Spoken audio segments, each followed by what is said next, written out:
Chapter 1. Could it be? I've transcended time. Honey, a gentle and melodious voice emanated from his phone. Su Yao hastily answered the call, rising swiftly to make his way to a corner of the room. Opposite him sat a mature beauty clad in an OL professional ensemble. Her captivating, half-closed eyes exuded an alluring charm. Her long legs, enveloped in sheer stockings, formed an exquisite curve, intertwined in a way that revealed tantalizing glimpses of her figure. At that moment, the alluring woman prudently sealed her lips. "Dinner's ready. Please return home early after your delivery. I will wait for you to dine together." "Darling, I'm still tied up here if you're hungry. Please start without me," Su Yao murmured, covering the phone's microphone and lowering his voice. "You'll need a little more time before I can head back." "Then, dear, you carry on. They'll be waiting for you to return and share a meal." "All right. They'll be back as soon as I finish," Su Yao replied, hastily hanging up the call and returning to his previous seat. The alluring woman rose, switched on the overhead lights, activated the hazard lights, and settled down beside him. Su Yao couldn't help but acknowledge that this old A8 car appeared to be in commendable condition. An impressive 87 of it seemed well-maintained, while the remaining 13 bore unknown wear and tear. "Sir, this price has already been discounted. It's the lowest we can offer," the long-legged beauty said with a seductive smile, radiating an intoxicating allure. She leaned forward slightly, adopting an enticing expression. Her profound cleavage was partially concealed amidst a sea of whiteness. What an ambitious woman she was. "Then, let's proceed as such." Su Yao struggled internally for a moment before resolutely making his decision. "There's no need for that item impressed for time," he said hastily upon seeing the long-legged beauty retrieve her professional tools from her pocket. "I'm afraid we have our protocols. We must adhere to the service procedures. Your girlfriend wouldn't want any traces of other women left on this, would she? But rest assured, I am entirely professional. It will be done swiftly." The long-legged beauty approached the counter and donned a pair of pure cotton white gloves. She quickly packaged the couple's rings that Su Yao had chosen earlier. "Would you prefer cash, card, green bubble, or smart pay? Can I use Huabei?" After completing the payment, Su Yao exited the jewelry store. Today was a special day, his girlfriend Chu Wanqing's birthday. He wished to present her with a delightful surprise. This campus beauty, from their university days, had inexplicably fallen for him at first sight and had pursued him earnestly. When they first met by the lakeside on campus, Chu Wanqing wore a stunning white dress, radiating brilliance. A butterfly landed gently on her right shoulder, its wings fluttering delicately. "Hello, classmate, I'm Chu Wanqing. May I have the honor of being your girlfriend?" The sudden confession from the beauty left Su Yao somewhat flustered. He caught a glimpse of the reflection on the lake's surface, the enchanting girl with a beaming smile, alongside the butterfly that lingered on her shoulder. It was truly remarkable that a beauty of her caliber would choose to accompany someone like him, whom he deemed a failure for 3 long years. Through sheer determination, Su Yao earned his master's degree, yet he found himself unable to secure a decent job. Upon graduation, he found himself unemployed, drifting aimlessly. For 3 years while delivering takeout to make ends meet. The once vibrant spirit within him began to wane, cloaked in the drab garment of routine. Fortunately, the companionship and encouragement of Chu Wanqing sustained him through this trying time.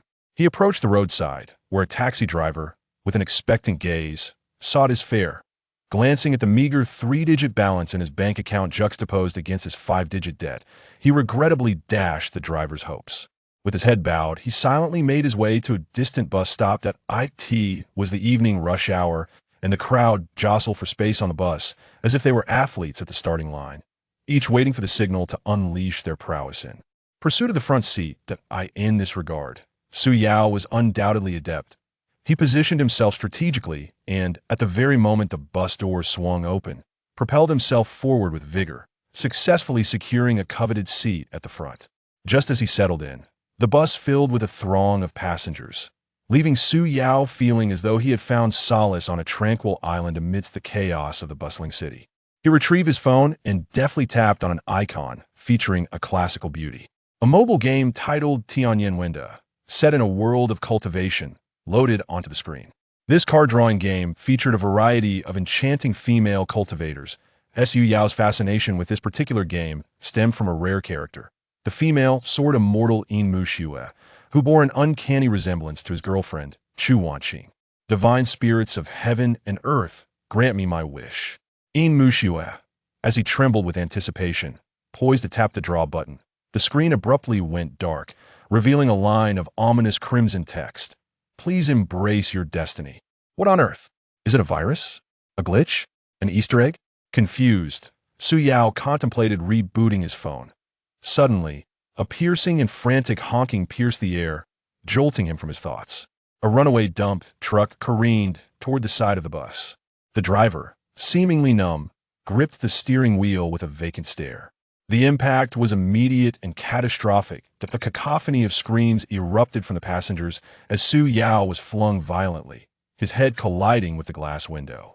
A dull thud echoed as the glass splintered like a spider's web. Warm blood trickled down his forehead, and the world around him began to blur. Desperately, Su Yao tried to draw a breath, but the air that filled his lungs was pitifully scant. His consciousness waned, drifting away from his body, ascending into the ether. In a moment reminiscent of his life flashing before his eyes, he slowly reached into his pocket. Just as his fingers brushed against a small jewelry box, he exhaled his final, faint breath. His pupils began to dilate, yet his eyes remained open, unwilling to close in the face of his lingering affection for his girlfriend. Su Yao passed away, age 29. Then, a digital chime resonated in his ears. I am dead, and yet I can still hear sounds. Su Yao slowly opened his eyes, only to find himself in a room adorned with white walls and a white ceiling. Heaven? Hell? Where am I? Su Yao slowly rose, his hand gently exploring his head. Oddly enough, there were no signs of injury. Instinctively, he surveyed his surroundings. All around him were bare white walls, save for a luminous screen directly ahead, pulsating with blinding light. Esteemed Chosen One, welcome to the world of heavenly inquiry. A mystical voice echoed from all corners of the room. Heavenly inquiry? Su Yao mused, rubbing his nose in confusion. Could it be? I have traversed realms? Have I crossed into that mobile game? Currently, you have perished in the realm of reality, yet here you shall embrace your rebirth. And the enigmatic voice continued. Fate, fate. Su Yao was enveloped in uncertainty as he spoke to himself while gazing at the radiant screen. However, this notion of fate appeared rather dubious, for the screen displayed no peculiar or mysterious imagery, but rather an interface of a mobile game with which he was exceedingly familiar. The only oddity was that all functional options were grayed out. I am your guiding assistant. You may call me Supreme Sword Spirit. Of course, I also support custom names. Then you shall be called Bara. Su Yao was not fond of the overly dramatic name Supreme Sword Spirit. Bara was the name he had given to a stray cat he and Chu Wanxing had taken in. The cat was remarkably serene, often donning a contemplative expression reminiscent of the internet's beloved capybara. Thus, Chu Wanxing had aptly named it. Name change complete. You will now receive your initial reward, a free draw. The draw option on the screen suddenly illuminated. Su Yao approached the screen, placing his hand on the draw option, and the screen erupted in dazzling golden light. Reacting to the brilliance, Su Yao instinctively closed his eyes and shielded his face with his hand. Congratulations, you have drawn an ultra-rare character, SSR grade female, Sword Immortal. Ling Xiao Sect Master, Yin Muxue. A swirling orb of golden light gradually floated from the screen. The orb hovered at the center of the room, slowly coalescing into a human form. Su Yao cautiously opened his eyes. Before him stood a stunning beauty clad in flowing white robes, her figure alluring and her features breathtakingly exquisite, yet her expression was icily aloof. Chapter 2. This world is unreliable. The room fell into a serene silence, the atmosphere tinged with an eerie quality. Su Yao stared at the enchanting figure before him, momentarily entranced. Wife. His voice trembled slightly. The ethereal woman bore an uncanny resemblance to his girlfriend, Chu Wanxing. Shameless, the previously frigid beauty's face darkened with irritation. Wanxing, I miss you so much. Unable to contain his emotions any longer, Su Yao opened his arms and lunged toward the ethereal woman. You seek death, the beauty in white exclaimed, her gaze upon the approaching man akin to that of a deity looking down upon mere ants. With a swift motion, her delicate, fair hand formed a spell. Jiu Ling Xiao Lei Fa. A sharp, panicked scream echoed throughout the room. Yet, Astonishingly, this cry originated from the lips of the celestial-clad beauty. At that moment, she found herself tightly embraced by Su Yao. The surging waves did little to extinguish the fervent flames beneath him. Wait a moment. As Su Yao felt the impact of the waves, a sudden realization struck him. You are not Wanqing. For his Wanqing did not possess such turbulence. The celestial beauty forcefully pushed Su Yao away, gasping for breath as she spoke. I'm the sect master of Lingxiao sect. Yin Muxue.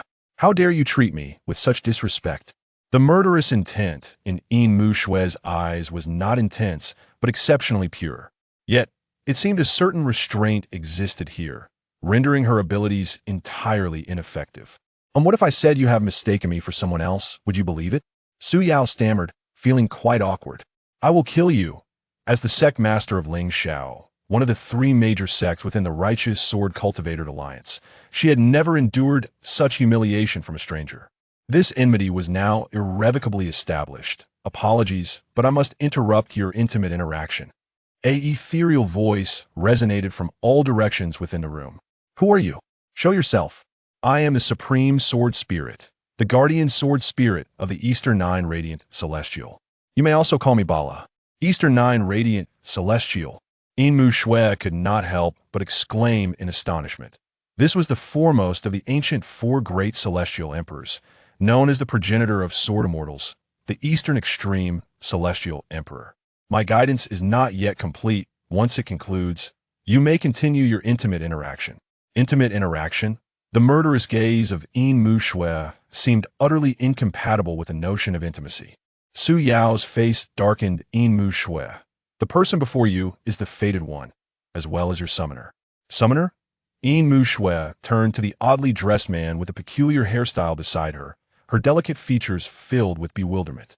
You must assist him in fulfilling his destiny, saving the Shumi continent. Fated One, you have now completed your first draw and obtained the SSR grade powerful character, Yin Muxue. You may view her attributes in the character options. Su Yao noticed that the previously gray character options at the top of the screen had illuminated. Following the instructions, he clicked on the character options on screen. Yin Muxue's avatar prominently appeared among them. Name: Yin Muxue. Identity: Sect Master of Lingxiao Sword Sect. Faction: Righteous Path Sword Cultivators Alliance. Cultivation level: 4th stage Tongshin Realm. Kumba. Power: 91. Celestial Techniques: 78. Wisdom: 83. Charisma: 95. Favorability: 10. Weapon: Songming Lingxiao Sword. Magic Treasure: none. Skill 1. Qingyan Sword Song. Complete 4th rank, the strongest sword technique of Lingxiao sect, riding the wind and Lingxiao, singing joyfully with the sword across the heavens. Skill 2. Jiuyuling. Xiaoju Grand Accomplishment 3rd rank, the strongest spell of Lingxiao sect, harnessing the power of thunder, dispelling all evils under heaven. Skill 3. Yuan Pin Xian.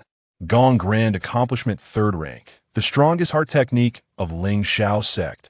From chaos comes the birth of all things, mastering the Yuan Pin to attain divine. Transformation.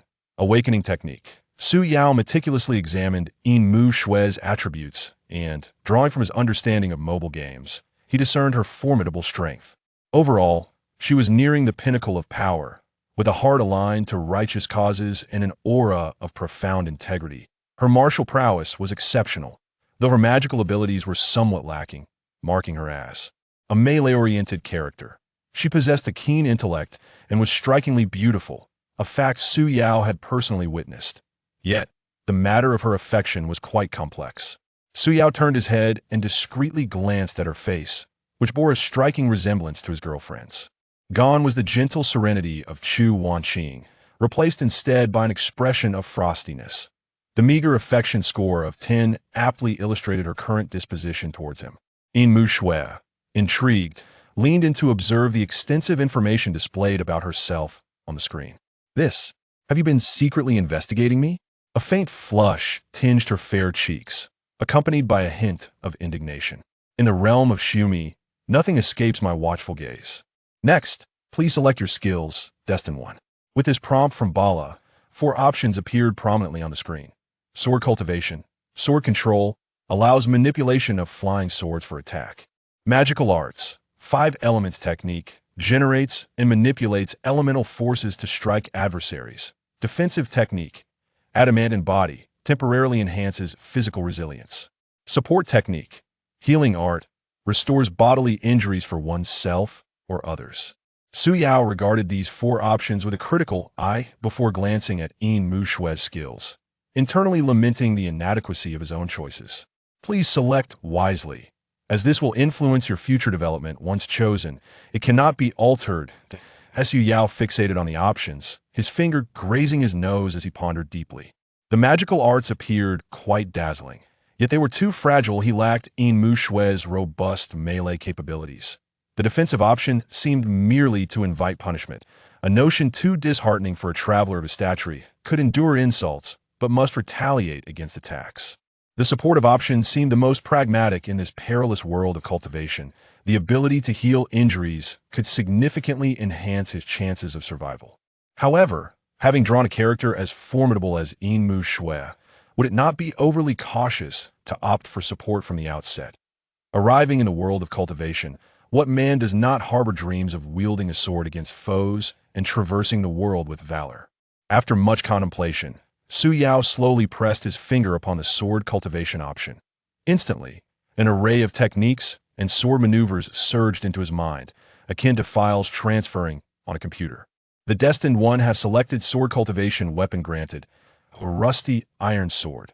With a clatter, a sword, enshrouded in layers of rust, clattered to the floor of the room. It was less a sword and more a stout rod. Beneath the thick rust, it was impossible to discern the blade from the hilt.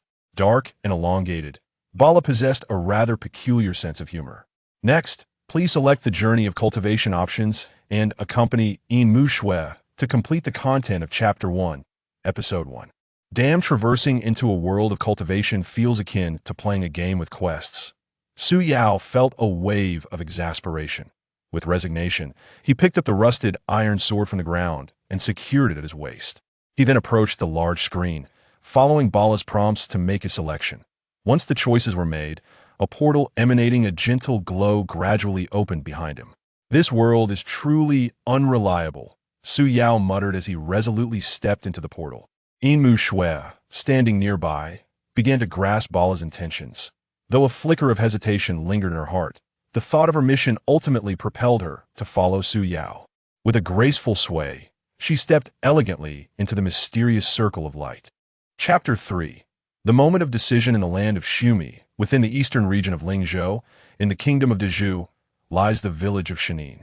Today marks the final deadline. The villagers gathered, their faces etched with worry. An elderly man cloaked in green, with a furrowed brow, lamented, "What shall we do? Let us comply with the demands of the demon lord's envoy and sacrifice a maiden," proposed a frail, delicate-looking middle-aged man. "Otherwise, they will surely massacre our entire village. Even the guardian mountain spirit cannot withstand the might of the demon lord's envoy, let alone us mere mortals." "Zhu Laolu, your words come easy," retorted a burly man with a thick beard. "You have 3 sons. It matters little to you who is sacrificed. Ah, Qi Sangu, when the demon lord's envoy arrives, will it be you who faces him?" Zhu Laolu scoffed, rolling his eyes in scorn. Qi Sanji's face turned pale, yet he refrained from retorting. Haunted by the memory of the neighboring Liujia village, which was obliterated for defying the demon lord, the sight of lifeless bodies hung from the ancient trees at the village entrance still haunted him. Men, women, and children alike, none were spared, their hearts cruelly extracted post-mortem.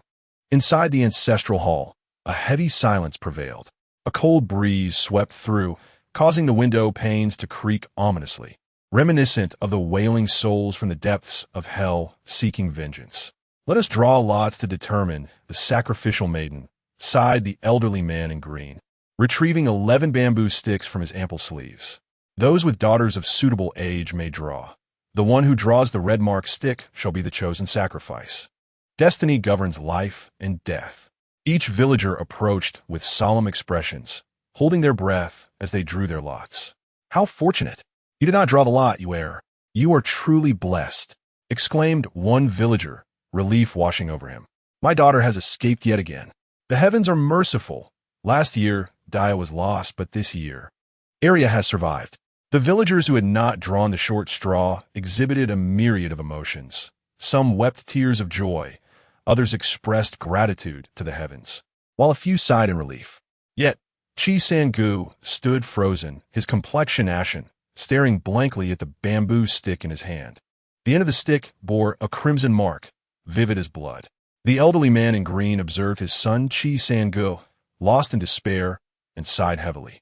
Although he was the village chief, he could not show favoritism.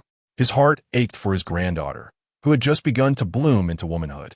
Suddenly, a radiant golden light illuminated the entire ancestral hall. A mysterious halo unfurled before the villagers. Two figures emerged from the circle of light. A young man with short hair and peculiar attire, followed by a stunning woman clad in a flowing white gown, her figure enchanting. As Su Yao stepped into the main storyline quest, he felt the weight of many eyes upon him, akin to a monkey on display in a zoo. Ding dong! A sudden notification echoed in his ears, startling Su Yao. Main storyline quest prompt. Mission 1. Protect the hidden village mission description. Each year, the Demon Lord's envoy demands a virgin sacrifice for the Demon Lord's cultivation, and today marks the day of the offering. Defeat the Demon Lord's envoy and safeguard the villagers. Su Yao surveyed his surroundings. The expressions of the crowd varied. Some were astonished, others filled with reverence, while a few appeared terrified. It seemed that these individuals were indeed the villagers of the hidden village. Strangely, apart from himself, no one else could hear the voice of Bala. Mission 2. Slay the mountain god. Is there a second mission? Damn Bala, when will you stop? Su Yao furrowed his brow and murmured softly. Mission description. In the rear mountains of the hidden village resides a guardian mountain god. Uncover clues by any means necessary, and collaborate with the Demon Lord's envoy to locate and slay the guardian mountain god. Collaborate with the Demon Lord's envoy? Slay the mountain god? Is this a joke? Am I to win him over with virtue, or persuade him with my fists? Su Yao found the second mission rather absurd. Attention! Chosen one. Only one of the two missions may be completed. Different choices will affect your righteousness value and the future trajectory of the main storyline. Choose wisely. This is intriguing. Su Yao narrowed his eyes, gently touching his nose as he fell into contemplation. It was evident that this was a choice mission concerning the balance of good and evil. In the real world, Su Yao had always strived diligently, believing that hard work would bear fruit. He treated others with kindness, trusting in the inherent goodness of humanity. Yet the world had repaid him with relentless malice, facing disdain while delivering takeout and the scheming of petty individuals. Perhaps in this rebirth, something different could unfold. Are you celestial beings sent to save us? An elderly man in green hesitated for a moment before stepping forward to inquire. Indeed, we are here to rescue you. Su Yao replied with a radiant smile, though the slight curl of his lips hinted at a trace of wickedness. Wonderful. Celestials have come to our aid. The heavens are watching over us. Our village is saved. The villagers crowded around him, as if he were truly their savior. I'm already aware of the situation with the Demon Lord's envoy. However, there is one matter you must answer truthfully. Do not deceive me. Su Yao softened his expression, striving to appear more ethereal. Speak, esteemed one. I shall surely divulge all that I know. Is there not a mountain god here? Where is he? Why does he not protect the village? Su Yao recalled that the second mission referred to the mountain god as a guardian. It struck him as peculiar that a guardian mountain god would neglect the protection of the village. You may not be aware, but when the Demon Lord's envoy first descended upon the village, the mountain goddess Yin Muxue manifested. A goddess? A female mountain god? No less. Initially, the Demon Lord's envoy could not contend with the mountain goddess. However, he resorted to treachery, luring her into a prearranged trap. The mountain goddess fell victim to his scheme and has since been imprisoned in the rear mountains of the village, due to the imposition of a forbidden law. Aside from the Demon Lord's envoy, no one could locate the array after entering the mountains. After listening to the elder in the green robe, Su Yao had grasped the situation at hand. If he wished to eliminate the guardian mountain deity, he would require the envoy's assistance to dismantle the prohibition. What sort of outrageous conditions would that envoy propose? When would the Demon Lord's envoy arrive? This evening, at the hour of the rat. The elder's face was etched with concern. The hour of the rat? That should be between 11 at night and 1 in the morning. Could it be that this envoy does not require sleep? Su Yao peered through the window. The light outside had dimmed, indicating it was likely evening. He ought to investigate the rear mountain first. If he could directly locate the guardian deity, it would spare him the need to negotiate with the envoy. A mere demon. I could effortlessly crush him without breaking a sweat, he mused. However, I must first set up the array on the rear mountain. Su Yao fabricated his intentions. That is splendid news. Perhaps the village may yet be saved, the elder in green said, his voice tinged with excitement. Such a spectacular entrance had already convinced the villagers of the two immortals' prowess. Old 3, lead the way and take the two immortals to the rear mountain. After giving a few more instructions to Qi Lao San, Su Yao and Yin Muxue followed him out of the ancestral hall. As they exited, Yin Muxue, who had remained silent throughout, cast a meaningful glance at Su Yao. Inside the hall, the villagers surged to the entrance, their faces filled with hope as they gazed upon the receding figures of the trio. Zhu Lao Lu lingered at the back of the crowd, a strange green light flickering in his eyes. Chapter 4, I Want to Choose. To strike you, the wind howled at the village entrance, a forceful gust that made Su Yao squint his eyes. At this moment, the sun had already descended behind the undulating mountain ridges, with darkness encroaching like a relentless tide, gradually extinguishing the last remnants of twilight. Su Yao gazed at the endless expanse of mountains before him, momentarily lost in thought. Which mountain are you referring to as the back mountain? In response to the immortal, all that you see before you is indeed it, replied Qi Lao San, a foolish grin spreading across his face. To Su Yao, this smile was nothing short of mockery. The so-called messenger's arrival was still 5 or 6 hours away. Yet to traverse this back mountain would take at least 5 or 6 days. Was this not an obvious jest at his expense? How long will it take us to reach the formation that seals the cloud, Luo mountain deity? Su Yao harbored a flicker of hope, wishing it was the nearest mountain, ideally at its foothills. If they could cross the 3 mountains ahead and wade through a river, they would be there. Qi Lao San spoke as if it were merely a matter of stepping out to take out the trash. According to your words, it would take us a day to reach there. Su Yao felt his irritation mounting. Huh? It can't possibly be just a day. Qi Lao San waved his hand dismissively. If we rely solely on our feet, it would take at least 3 days. What a fervent horse. Su Yao could no longer hold back his frustration and muttered a curse under his breath. What do you mean by that, immortal? Despite his rugged and bold appearance, Qi Lao San surprisingly possessed a penchant for inquiry and a thirst for knowledge. What I mean is it would be wonderful to have a horse. Then we could hasten our journey. Surely you can fly with your sword or ride on clouds. Qi Lao San inquired, his eyes wide with earnestness, resembling a fierce man attempting to appear endearing. Ahem. Su Yao cleared his throat, attempting to ease his embarrassment. If you wish to go, I can carry you with my sword. Yin Muxue, who had remained silent since their arrival, finally spoke. My Nimbus Cloud is undergoing maintenance, so it seems I must rely on you. Sect Master Yin. Su Yao shamelessly fabricated an excuse. However, you must tell me why we are seeking the mountain deity instead of safeguarding the villagers here. Yin Muxue's voice was cold as frost, reminiscent of the chilling winds of winter, imbued with an air of discomfort. Well, Su Yao understood that while he could deceive the villagers, he could not fool this astute female sword immortal, whose intellect was formidable. You intend to slay the mountain deity, do you not? Yin Muxue pressed, her words sharp as blades, relentless in her pursuit of the truth. What? You wish to kill our protective mountain deity? Qi Lao San exclaimed. Disbelief etched across his face as he pointed at Su Yao, his hand trembling like a child's toy. You heard the task I mentioned earlier, correct? Su Yao said, his expression suddenly serious. He had already surmised that Yin Muxue understood his intentions, though the reasons behind your choice remain a mystery to me. Yin Muxue's originally cool voice trembled ever so slightly.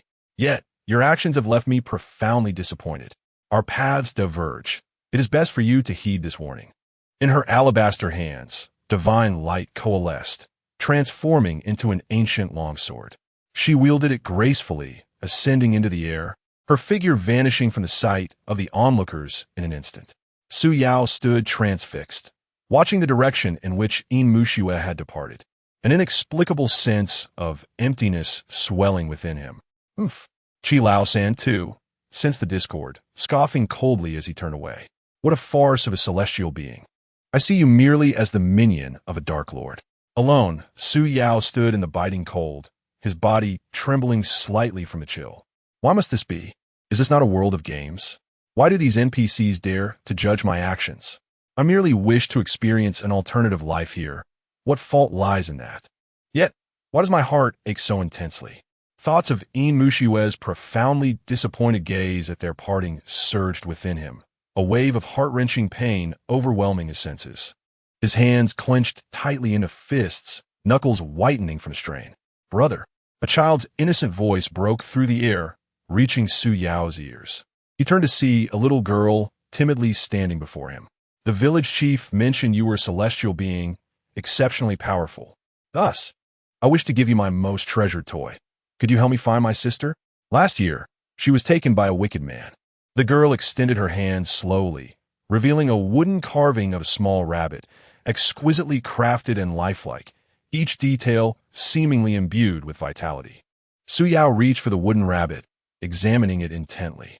Strangely, the sight of this rabbit conjured the image of his girlfriend, Chu Wanqing, in his mind. Wanqing adored rabbits.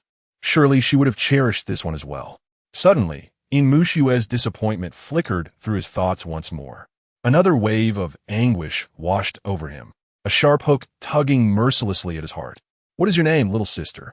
Su Yao's voice came out softly, tinged with a hint of bitterness. My name is Li Aria, and my sister's name is Li Daya. You must remember, celestial brother. Li Aria blinked her clear, bright eyes, resembling a flawless jade. In those luminous eyes, Su Yao glimpsed a stranger, one who bore little resemblance to his true self. The night wind was frigid, and the cold moon cast a somber pall, as if the entire world was shrouded beneath an icy veil.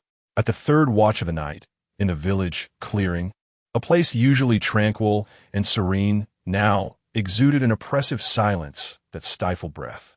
Villagers huddled together like a flock of mute lambs beside a wooden platform. Two bonfires blazed beside the platform, their crackling sounds resonating sharply in the stillness of the night. A young girl was bound atop the platform, her eyes filled with utter despair. Her body trembled slightly, uncertain whether it was due to the chill of the night or the uncontainable fear that lurked deep within her soul. A plume of black smoke surged forth with remarkable swiftness from the distance, akin to a specter racing towards the wooden platform. The smoke resembled a ferocious black dragon, twisting the very air in its wake. As the dark mist settled upon the platform, it coalesced into a pallid figure clad in black robes. His complexion was as white as parchment, devoid of any color, starkly contrasting with the darkness of his attire, exuding an indescribable aura of dread. Master Sorcerer, this is the sacrificial offering from our village this year. The elderly man in green, stooped and reverent, gestured towards his bound granddaughter on the platform, his voice tinged with a sense of helplessness and sorrow.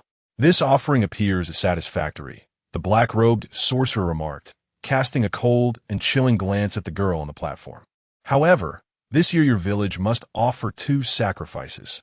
Why is that? The elder exclaimed, his voice quivering in fear. Because you dare to seek the aid of a cultivator to confront me. The sorcerer's eyes gleamed with malevolent light, and he let out a cackling laugh that echoed like the cry of a night owl, sending shivers down spines. The elderly man felt a wave of terror wash over him, as if an unseen hand had tightened its grip around his throat. He collapsed to the ground, his face a canvas of despair and helplessness. Every move you make is under my watchful gaze, the black-robed sorcerer declared, surveying the crowd with an air of arrogance, as if looking down upon a colony of ants. Will you choose to be slaughtered as a village, or will you opt to sacrifice one more? A deathly silence enveloped the crowd. I would choose to give you a good thrashing, you beast. Su Yao suddenly shoved through the throng, advancing towards the platform with a fierce glare fixed upon the black-robed sorcerer. Chapter 5. The fiery mountain forest. The villagers gazed at Su Yao with a complex mix of emotions, contempt, astonishment, and disdain. The dark-robed sorcerer stood high upon the wooden platform, looking down upon this peculiarly attired youth with an air of superiority. A sudden realization struck him. The sorcerer's eyes narrowed, his countenance transforming into a menacing visage. "You are the one who boasted of crushing me," he declared. How could he possibly know? Su Yao's mind raced with unease, sensing a strange air about the situation. "I am no mere cultivator," Su Yao replied, lifting his chin and casting a sidelong glance at the dark-robed figure, whose villainous demeanor was unmistakable. "You may refer to me as a player, or perhaps a fated one."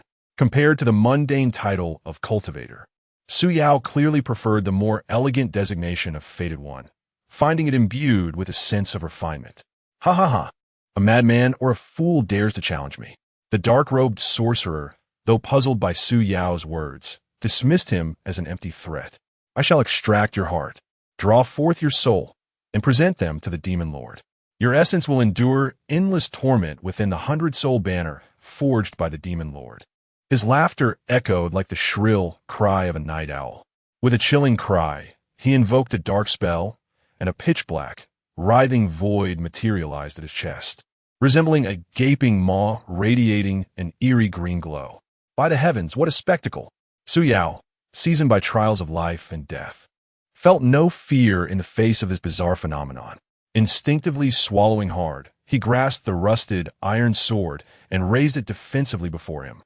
A sudden chill swept through the air, yet Su Yao remained oblivious to any change within himself.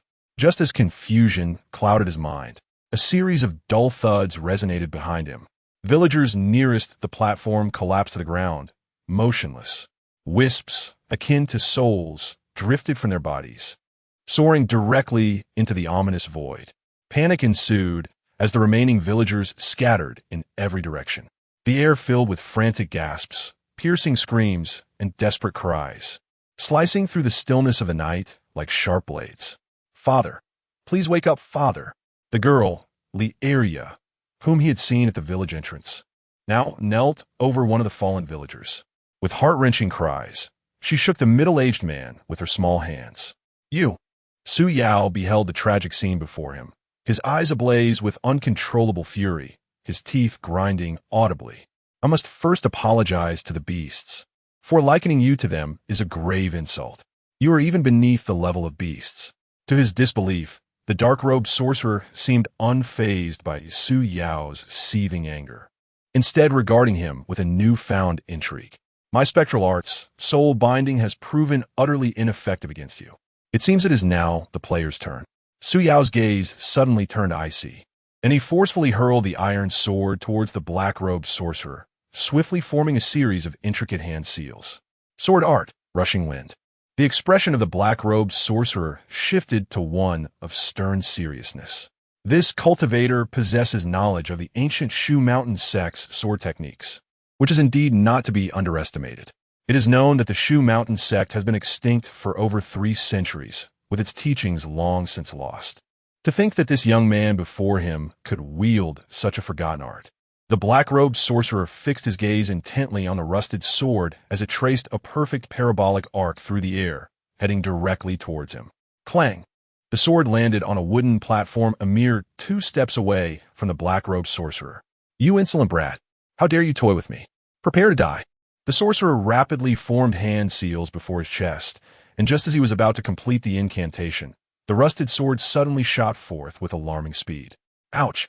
The sorcerer covered his face, letting out a chilling wail. In his intense concentration on the incantation, he had nearly been struck in the head by the flying sword. Nevertheless, the blade left a shallow gash on his cheek, from which crimson blood slowly trickled down, rendering his visage even more grotesque and terrifying. "You are even more despicable than those of the spectral sect. You scoundrel dare to employ deceit." The black-robed sorcerer's face contorted with rage, unable to hold back his vitriol. "Forgive me, it's my first time using this, and I'm not quite adept. The mountainous terrain here affects the network, causing some delay. Is that not to be expected?" Su Yao feigned an innocent expression. Yet, while his words conveyed a semblance of apology, the sword techniques he conjured were lethal in nature. Under Su Yao's command, the rusted sword darted like a bolt of lightning, once more aiming for the black-robed sorcerer's nape. Spectral Arts, Spirit Dispatch. With a thunderous roar, the black-robed sorcerer released tendrils of dark energy from his form. 3 vengeful spirits emerged from the shadows, forcefully intercepting the flying sword, which then plummeted to the ground before Su Yao. Upon closer inspection, the spirits were revealed to be fallen villagers, their faces twisted in horror, emitting agonizing wails. "Fatherly heir," Ye cried out as she recognized one of the spirits to be her father, rushing toward the wooden platform. "Don't go near. It's dangerous." Su Yao reached out to stop Lieria, but in his moment of distraction, 2 more vengeful spirits surged forth from the black-robed sorcerer's body, hurtling towards him. Sword art, immovable mountain. Su Yao grasped Lieria, while with his other hand, he hastily executed a sword technique. The rusted sword instantly soared into the air, forming a protective barrier before Su Yao. The sword hovered, emanating an intangible sword aura, standing like a mountain in defense of its master. The encroaching spirits collided with the barrier of sword energy, unleashing a chorus of wails. Sword art, invasive fire. Su Yao swiftly executed another sword technique. The rusted sword transformed, manifesting countless replicas, surging towards the black-robed sorcerer with the ferocity of a raging wildfire. The dark-robed sorcerer was engulfed in a swirling mass of ominous energy. From this shroud emerged 4 vengeful spirits, joining the 5 that had previously materialized, all of them lunging toward the myriad of sword shadows in the air. In that fleeting moment, the sword shadows danced wildly, and the 9 souls twirled in a frenzied display, achieving a remarkable balance of power. At that juncture, the dark-robed sorcerer discerned that the young man before him seemed to possess no other techniques aside from the long-lost swordsmanship of the ancient Shushan sect. Narrowing his eyes, he swiftly pinpointed the true essence of the flying sword amidst the chaotic shadows. With a piercing shriek, the sorcerer commanded the 9 vengeful spirits, who extended their ghostly claws to grasp the true form of the flying sword, causing the sword shadows to vanish in an instant. The rusted iron sword writhed like a fish ensnared in a net, desperately attempting to break free from its captors. "You insolent brat, let us see what other tricks you have up your sleeve. Sun thief, have you not heard of the tempestuous winds and fiery mountains?" Su Yao felt a profound sense of exasperation towards the villain who neglected his studies. With a flick of his fingers, he crafted another sword technique. Swordsmanship of the Lin Yuan. In an instant, the flying sword surged with momentum, gliding gracefully toward the dark-robed sorcerer. The 9 spirits, still clinging to the sword-esque body, were likewise drawn inexorably toward the sorcerer by the overwhelming force of the sword's presence. Chapter 6. You 2 are just 6 plus 7 faced with the oncoming flying sword. The black-robed envoy found himself momentarily flustered. Commanding the 9 souls was already an endeavor that drained immense energy, and at this moment, he was exerting himself to the fullest, unable to move an inch. His pallid face, accentuated by the bloodstains on his cheeks, resembled a malevolent spirit crawling out from the depths of hell, appearing particularly ghastly and fearsome. He could only watch helplessly as the broken sword advanced, inching ever closer to him. On the other side, Su Yao's situation was equally dire. His frequent use of the sword control technique had utterly depleted his energy, leaving him feeling as though he had been completely hollowed out. Now, having to confront 9 vengeful souls with all his might, he found himself at the end of his rope. The drawback of close combat was the lack of mana. He gritted his teeth, his fingers trembling uncontrollably as they clutched the sword technique, beads of sweat rolling down his cheeks. How utterly exhausting! I shall see who among us can endure until the very end. Though the flying sword progressed slowly, it was imbued with an overwhelming momentum akin to a tidal wave. The 9 vengeful souls fought desperately to resist, but could only marginally slow the sword's advance. This sword technique, while not as swift as the sword control technique, Gale, possessed a unique finesse. It sacrificed kinetic energy in exchange for greater potential energy. Su Yao understood this well, for as a top student, he was well-versed in the classic principles of mechanics from high school physics. The scales of victory seemed to be slowly tipping in Su Yao's favor. Just as the flying sword was about to pierce the black-robed demon, a fierce gust of wind suddenly howled from behind Su Yao. Not good. This beast still has a trick up its sleeve. With a resounding thud, Su Yao's head suffered a brutal blow. In that instant, he felt a ringing in his ears, the world spinning around him, and he stumbled heavily to the ground. The flying sword lost its control and clattered to the floor. Instinctively, Su Yao covered his head, feeling blood gushing through his fingers. He gritted his teeth against the excruciating pain and slowly turned to look. There stood Zhu Laolu, his eyes gleaming with a ghostly green light, a wicked grin plastered on his face. In his hand was a thick wooden stick, stained with splatters of blood. Hee. The black-robed envoy grinned maliciously, a triumphant expression plastered across his face. Did you not expect this? Zhu Laolu had long been ensnared by my soul manipulation technique. Not only can I see what he sees and hear what he hears, but I can also manipulate his every move at will. Challenging me is akin to courting death. His name is Zhu Laolu. What a truly insufferable character. Su Yao scoffed. You're a mere wretch, barely better than him, making you a 7. Together, you two amount to a 13. Lying on the ground, even though he was undeniably at a disadvantage, Su Yao excelled in the war of words. If the first minor boss is this treacherous, I might as well quit the game. Though the black-robed demon could not comprehend Su Yao's profanities, he could certainly infer that they were far from complimentary and decidedly vulgar. You, the dark-robed sorcerer, was about to speak when Su Yao interrupted him. Are you suggesting that, facing death, I still dare to be obstinate?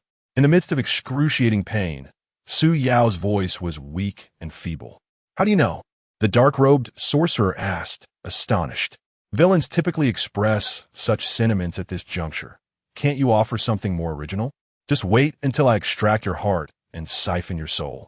And then let us see if you can continue this sharp-tongued banter, spewing nonsensical drivel. The dark-robed sorcerer leaped down from the wooden platform, approaching the injured Su Yao step by step. The sound of his footsteps echoed like a death knell, piercing through the cold, dense night air with an unnerving resonance. In your next life, you would do well to be reborn as a mute, sparing us your incessant chatter. However, it seems you won't have the chance to be reborn. Your soul will be refined, becoming a part of the demon lord's treasures. Hee. The dark-robed sorcerer, reveling in his triumph over the defenseless Su Yao, let out a chilling cackle. Accompanied by a sinister laughter, he extended his pale hand, swiftly and mercilessly reaching for Su Yao's heart. Oh no, this is serious. I wonder if I can challenge this level again. Su Yao had already surrendered to despair, his mind racing with chaotic thoughts. Just as the situation became dire, a melodious yet frigid voice suddenly resonated from above. 9 heavens ascend, thunderfall. Dazzling bolts of lightning cascaded from the sky like a torrential river, cleaving the air as they struck directly at the dark-robed sorcerer. The dark-robed sorcerer let out a blood-curdling scream, caught entirely off guard by this sudden assault. He was struck squarely by the thunder's force. The brilliant flash of lightning was blinding, compelling Su Yao to instinctively shut his eyes. When he finally dared to reopen them, a strikingly beautiful figure stood protectively in front of him. You are that female cultivator, the dark-robed sorcerer, charred and resembling a poorly cooked dish, now found himself in a most pitiable state, reeking of burnt flesh and trembling uncontrollably. You must be the prodigy of the ghostly demon sect. Yin Muxue's gaze was icy, her delicate features etched with frost, her words devoid of any emotional inflection. Had the ghostly demon lord come personally, she might have given him more consideration. However, this trifling minion from the ghostly demon sect was, in her eyes, no more than a mere pest, utterly insignificant. I am Sun Sangu, one of the 4 sorcerers under the ghostly demon lord. Who are you to dare ambush me? Sun Sangu bared his teeth in fury, shouting, I am Yin Muxue, the leader of the Lingxiao sect. If I have indeed ambushed you, what of it? Yin Muxue appeared unburdened by the moral scruples upheld by those of righteous path. Her simple declaration leaving Sun Sangu speechless. I must say, Miss Yin, I relish your words. Do speak them more often.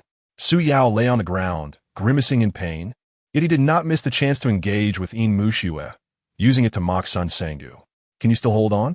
Although Yin Muxue had her back turned to Su Yao and did not glance back, Her words were evidently directed at him.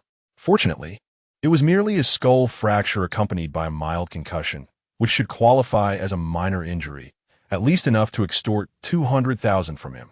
Su Yao feigned a carefree smile, yet this grin tugged at his wounds, sending a fresh wave of excruciating pain through him. The Phantom Arts, Soul Devour. Sun Sangu was acutely aware of Yin Muxue's formidable prowess and dared not exhibit any semblance of negligence. He hastily formed hand seals, invoking the secret techniques of his sect. In an instant, 9 vengeful spirits were forcibly drawn into Sun Sangu's body by an invisible and mysterious force. His eyes erupted with a sinister emerald glow, while 9 indistinct faces flickered across his visage, their voices oscillating between male and female, young and old, creating an eerie cacophony. Meanwhile, Li Aria had been greatly startled when Su Yao collapsed, her expression frozen in shock as she curled into herself, trembling uncontrollably. Upon witnessing her father's face manifest on Sun Sangu's features, she utterly broke down, collapsing to the ground and wailing, "Father, return my father."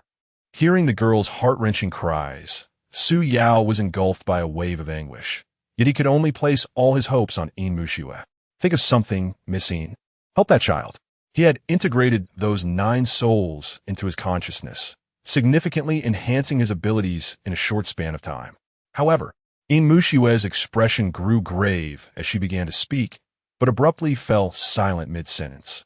Why did you stop halfway? Is the rest of it behind a paywall? Su Yao harbored a deep disdain for those who left matters unresolved, as well as for those who spoke in riddles. Her enhancement of abilities relied on the consumption of souls within her body. Yin Muxue, upon hearing Su Yao's words, felt utterly bewildered. Yet, she did not delve deeper and continued with her previous thought. The first stage boss has a second phase. Do we really need to use others' lives to augment our own?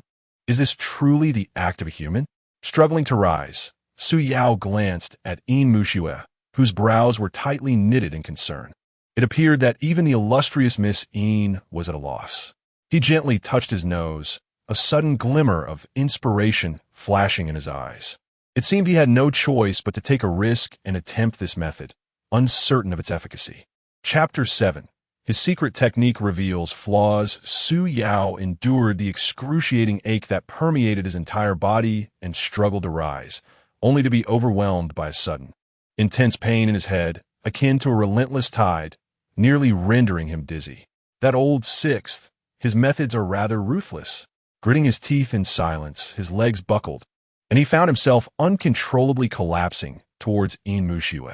Instinctively, she attempted to evade him. Yet, upon catching sight of Su Yao's pallid, bloodless visage, memories of his fierce determination to protect Li Aria surged within her mind. A flicker of tenderness stirred in her heart. She ceased her evasion, allowing Su Yao's body to lean against her shoulder. In truth, Yin Muxue had not truly departed. Rather, she had concealed herself, observing from the shadows. When she witnessed this man unhesitatingly stepping forward, a wave of astonishment washed over her. Seeing him expend every ounce of strength to resist Sun Sangu, a sense of relief bloomed within her. Even in the face of dire peril, his unwavering bravado brought an involuntary smile to her otherwise serene countenance. Just as Su Yao found himself teetering on the brink of disaster, Yin Muxue, having relinquished her reservations, acted swiftly to rescue him. Perhaps this man's true nature was not as terrible as she had initially perceived. Su Yao felt himself collapse into a soft, fragrant embrace. A refreshing aroma wafted into his senses, invigorating him. How delightful! Instinctively, he reached out to prop himself up. However, an unexpected sensation coursed through his palm. Soft, squishy, springy, with a hint of warmth. What is this? The tactile experience was utterly extraordinary. Surely it cannot be. You, shameless. Yin Muxue chided him, her fair cheeks instantly flushed with a vibrant hue. Su Yao, roused from his stupor, hastily withdrew his hand, his face betraying his embarrassment. How inappropriate! How inappropriate! I did not mean to. If you wish to strike me, please spare my face. Yin Muxue's delicate hand stirred, poised to teach this audacious scoundrel a lesson. Yet, She was abruptly interrupted by Su Yao's stifled groan of pain. Lifting her gaze, she was met with the sight of his head drenched in blood, his complexion as pale as parchment. Her heart softened instantly, and the hand that had been raised to strike froze midair. Even on the cusp of death, he dares to flirt. Do I not exist? Sun Sangue had now completed his secret technique, his powers significantly augmented, enveloped in a chilling aura as he bellowed and lunged forward. In that moment, he appeared as a specter, his speed astonishing, almost as if he had materialized in an instant. Be careful, a resounding clang echoed, reminiscent of metal striking stone. In her right hand, which had previously been empty, Yin Muxue now held an ancient, elegantly crafted longsword, its blade shimmering with ethereal light, arcs of electricity dancing across its surface. With a single stroke, she had forcefully repelled the ferocious assault of Sun Sangue. However, after acquiring the secret art enhancement, Sun Sangue's hands became as firm as rock. Remarkably, he managed to block this extraordinarily swift sword strike with nothing but his hands. The Qingyun sword song, Shadow of the Willows. With a crisp, cold exclamation from Yin Muxue, a shadow split from her, the sword wielding like a bolt of lightning in pursuit. This shadowy doppelganger bore an uncanny resemblance to Yin Muxue, adorned in the same ethereal garments, exuding the same breathtaking chill. It was as if there stood another Yin Muxue. Goodness, what an impressive technique. Su Yao did not hold back in his praise, though regrettably, his literary skills were limited, rendering his compliments somewhat pedestrian. The shadowy figure moved with astonishing agility, its swordplay fierce and ruthless, leaving Sun Sangue exhausted in defense, utterly incapable of countering. An SSR-level technique is indeed so formidable. How foolish of me to seek glory. Leaning against Yin Muxue, Su Yao felt increasingly awkward, as if he were a kept man, sustained by the wealth of a benefactor. Just as he immersed himself in these thoughts, the shadowy figure struck with precision, piercing Sun Sangue's shoulder. In that instant, a wretched scream of a female villager's spirit echoed from within Sun Sangue, as if it were the innocent soul that bore the injury rather than him. From the wound, tendrils of dark mist emerged, only to heal instantaneously. He, did you not expect this? The soul-devouring art grants me countless lives. What can you use to slay me? Sun Sangue cackled with glee, the faces of 9 tormented souls flickering across his visage, creating an utterly bizarre spectacle. At this moment, Yin Muxue found herself in a predicament. In terms of power, she could easily overpower Sun Sangue. However, to slay him would be akin to extinguishing the lives of those innocent villagers. Even if she prolonged the confrontation, the souls of the villagers would gradually dissipate, ultimately leading to their demise. Left with no choice, she retracted the shadowy sword, her brow furrowed tightly. What to do? The leader of Lingxiao sect truly possesses formidable strength. If the 9 souls enhancement cannot defeat you, let us see how you fare against the 100 souls enhancement. The soul binding art. Sun Sangue's entire form morphed into a grotesque, writhing black hole, beginning to draw in souls on a grand scale. Those villagers who had managed to flee and hide were not spared. Wisps of souls floated from their bodies, inexorably drawn toward the eerie black void. Beside them, Lieria collapsed with a thud, her youthful face etched with terror and helplessness. A wisp of something resembling a soul slowly drifted from her body, her countenance shrouded in a pallid, lifeless hue. Soul absorption, enhancement, further soul absorption. Such a relentless cycle renders one nearly invincible. Even the most naive of planners would not design a skill so flawless. It was evident that his secret art harbored vulnerabilities. Su Yao had anticipated this and awaited this very moment. Ignoring the pain coursing through his body, he shouted with all his might, enduring his weakness, and propelled himself forward. His legs felt as though they were laden with lead, each step a Herculean effort. Stumbling and staggering, he rushed toward the black void. Su Yao approached the black hole, gritting his teeth, and leaped into the writhing abyss without a moment's hesitation. Fragmented thoughts swirled within him, questioning whether his form could withstand such an unfathomable force. Fate. Previously, When Sun Sangu had employed the soul-binding technique, it had proven ineffective against him. This led him to speculate that his soul was indeed unique, perhaps intertwined with his identity as the so-called Fated One. As Su Yao observed Sun Sangu enhancing himself with the souls he had captured, he pondered that Sun Sangu's soul-devouring skill could only be utilized on those souls he had bound. Thus, it followed that after devouring, he might be able to bind even more souls, continuing this cycle until he reached the limits of his own corporeal existence. With these thoughts crystallized, Su Yao resolved to wager his very life. The moment his hand grazed the surface of the black hole, he felt his consciousness being violently torn asunder, as if it were being forcibly extracted from his body. Yin Muxue, witnessing Su Yao's reckless charge towards the black hole, was filled with confusion but refrained from intervening. At that instant, as Su Yao plunged fearlessly into the abyss, a surge of alarm coursed through her. No, she thought, longing to reach out and halt him. Yet, it was too late. A brilliant beam of golden light erupted from Su Yao's being, slicing through the inky darkness of the black hole like a blade of light. Unbeknownst to anyone, the rusted iron sword lying on the ground began to tremble violently. In an instant, the black hole radiated golden light from within, bursting forth in a magnificent display. A deafening roar echoed through the air. A desperate scream pierced the silence, the sound of a soul on the brink of annihilation. The black hole erupted in a cataclysmic explosion, tendrils of dark vapor dispersing into the void, ultimately vanishing without a trace. With a dull thud, Sun Sangu lay sprawled on the ground, his eyes wide with disbelief, his body rigid in shock. The souls that had been drawn towards him began to drift back, slowly returning to their rightful places. Only 9 of the previously bound, vengeful spirits lingered in the air, gazing at the lifeless figure in the black robe, enveloped in a profound sense of confusion. Chapter 8.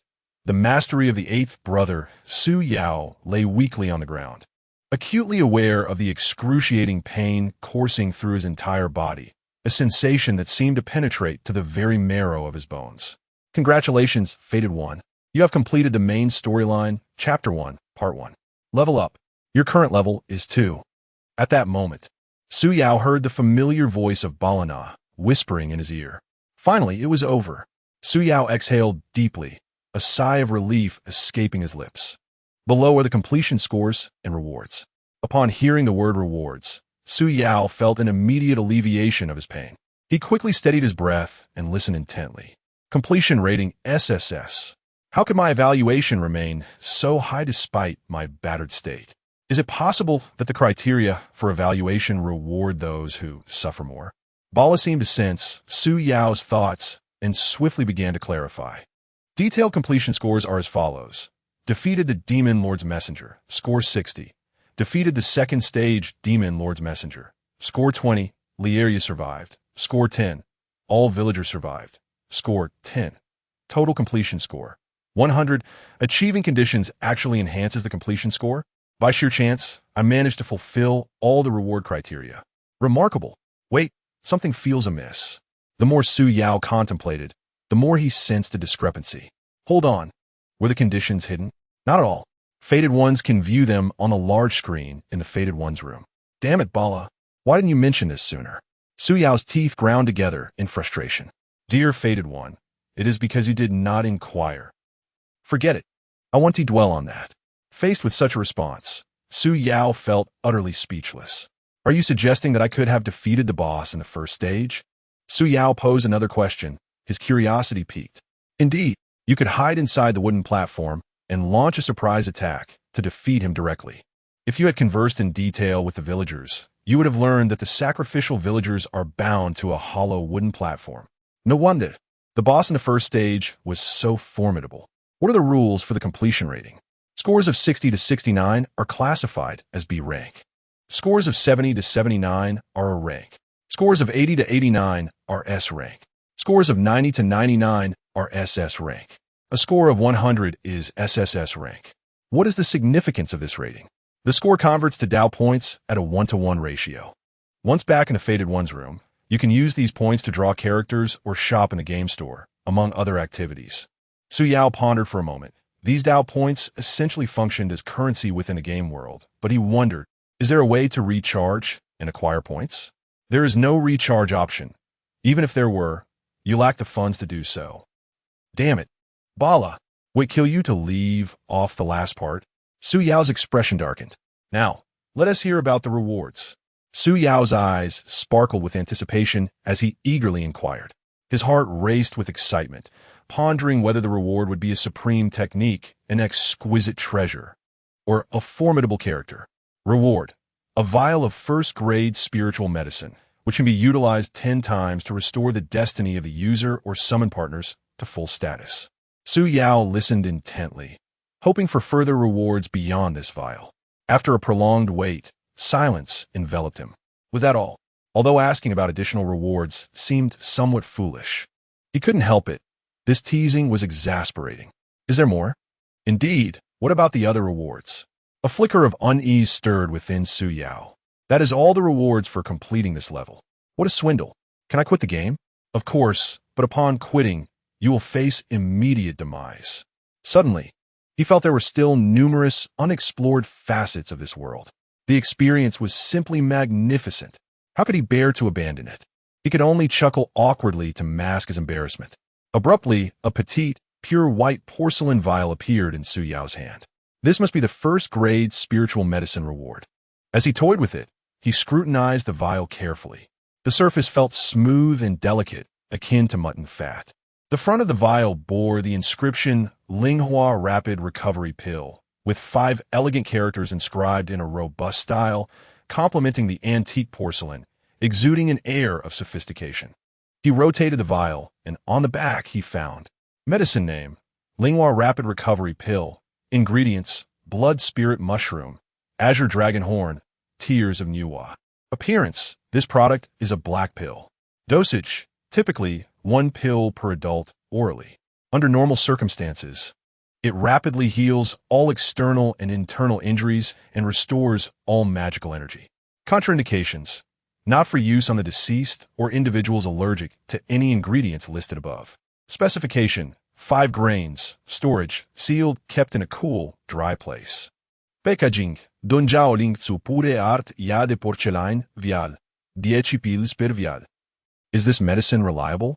Without further contemplation, Su Yao retrieved a pill and swallowed it. Instantly, he felt a wave of relief wash over him. The pain dissipated, and the wound on his head seemed to completely heal, invigorating him with newfound strength. This level has been completed. The next time the Destiny Bearer speaks, they will be transported to the Destiny Bearer's chamber. This game is quite the trickster. How is this different from merely clicking anywhere on the screen to return to the main interface? No, wait. A mysterious smile crept across Su Yao's face as a thought occurred to him. Kaba, this is my forte. He pressed his lips together, leaped up from the ground, and picked up the iron sword that had fallen nearby. At that moment, Yin Muxue approached Su Yao, surveying him from head to toe, noticing that he had fully recovered and was brimming with vitality. Are you all right? Were you just speaking with the Supreme Sword Spirit? I was too far away to hear clearly. Yin Muxue resumed her cold demeanor and spoke softly, yet her words betrayed a hint of concern. Su Yao smiled and nodded in response. Are we to return to the room we came from? Su Yao kept his lips sealed, shaking his head with a smile. What is it? Why are you silent? Noticing Su Yao's peculiar expression and his silence, Yin Muxue's heart filled with suspicion. I cannot speak. First, we must save the others. Su Yao inscribed words upon the ground with his iron sword. Though Yin Muxue was perplexed by Su Yao's actions, her intuition suggested that there must be a reason behind it. She chose not to inquire further, instead nodding at Su Yao. Rest assured, I have a way to rescue the 9 souls in bondage. Upon finishing her statement, Yin Muxue gracefully approached the 9 floating spirits. She formed a hand seal, channeling her internal energy. Instantly, a golden radiance enveloped her entire being. As the hand seal was completed, she directed 9 beams of golden light from her fingertips towards the 9 spirits. The golden light enveloped the spirits upon contact, gently guiding them back to their respective bodies. What about Zhu Laolu? Yin Muxue inquired, pointing at Zhu Laolu. After Sun Sangu was slain, Zhu Laolu stood motionless, his eyes devoid of life. If he can be saved, then we shall save him. Not all are irredeemable. Su Yao continued to write in the dirt. It is too late to save him. His soul has long been taken. Reduced to a puppet, he is now but a living corpse. He wondered silently if a sigh could be considered speech. It was wiser to remain cautious. Su Yao merely exhaled softly through his nose, indicating a sigh. At that moment, the villagers on the open ground began to awaken, their faces reflecting bewilderment as they exchanged glances. It felt as though they had just emerged from a nightmare, awakening to a reality that seemed dreamlike. Nearby, Lieria rubbed her eyes and propped herself up with her frail frame. Upon seeing her father not far away, tears welling in his eyes as he gazed at her, she instantly burst into tears and rushed towards him. Father! Su Yao observed the heartfelt embrace between Lieria and her father, his own heart feeling a twinge of emotion. The other villagers gradually gathered in the open space, celebrating their survival against the odds. Qi Laosen dashed onto the wooden platform, unbinding his daughter before holding her close. The elderly man in green led the villagers, surrounding Su Yao and Yin Muxue, continuously expressing their gratitude. Su Yao smiled and nodded in acknowledgement while gently taking Yin Muxue's delicate hand. Her cheeks flushed slightly as she prepared to protest, only to feel Su Yao's finger gliding across her palm. Was he writing? As Yin Muxue focused intently, she discerned Su Yao inscribing the words, "Seek the mountain god." Chapter 9. Self-reliance and abundance. Yin Muxue instantly grasped Su Yao's intention and lightly nodded at him. Immediately thereafter, she transformed into an eloquent spokesperson, turning to the villagers to inquire about the exact location of the sealed mountain guardian. Esteemed fairy, even if you go there, it would be in vain, cautioned old Qi, noticing their intent to seek out the guardian. There are forbidden laws in that place. Ordinary people simply cannot locate the guardian. I once ventured there in secret, but all I found was a pile of scattered stones. There was no trace of the formation that imprisoned Lady Yunluo. Upon hearing this, Yin Muxue couldn't help but furrow her delicate brows. In this vast world, secret arts abound like the stars in the sky. Not all secret techniques can be forcefully deciphered through sheer strength.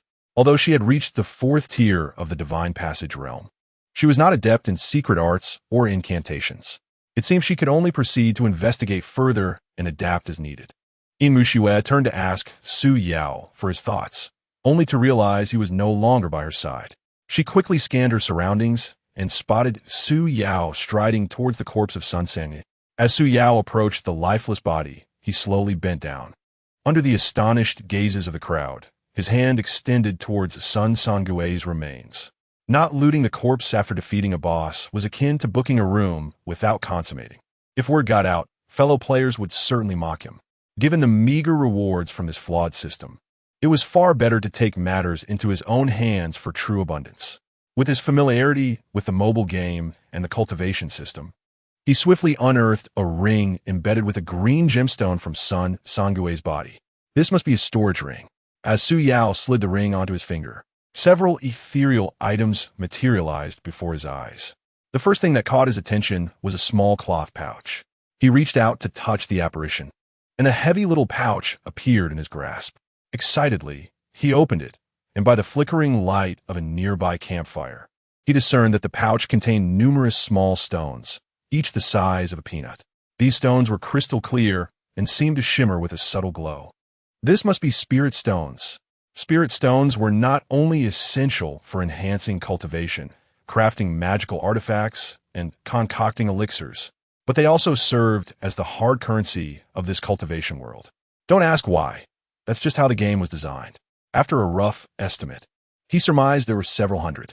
However, he was uncertain about the market value of spirit stones in this cultivation realm. With a sense of satisfaction, Su Yao tucked his spoils away. Continuing his search, he retrieved an ancient tome. The cover boldly proclaimed Netherworld arts. However, the book appeared to have been torn, suggesting it was a fragment of a larger work. Such nefarious arts were harmful and should be kept safe to prevent them from falling into the hands of those with ill intentions. Burning it? That was out of the question. He would never destroy hard-earned spoils, not even if it meant placing them on a toilet paper holder. The last item he uncovered was a small, weighty bronze mirror, its heft making it feel substantial in his hand. On the reverse side of the bronze mirror, a scene is cast depicting countless vengeful spirits entangled in a desperate struggle. Each spirit is rendered with vivid clarity, appearing eerie and chilling under the dim glow of firelight.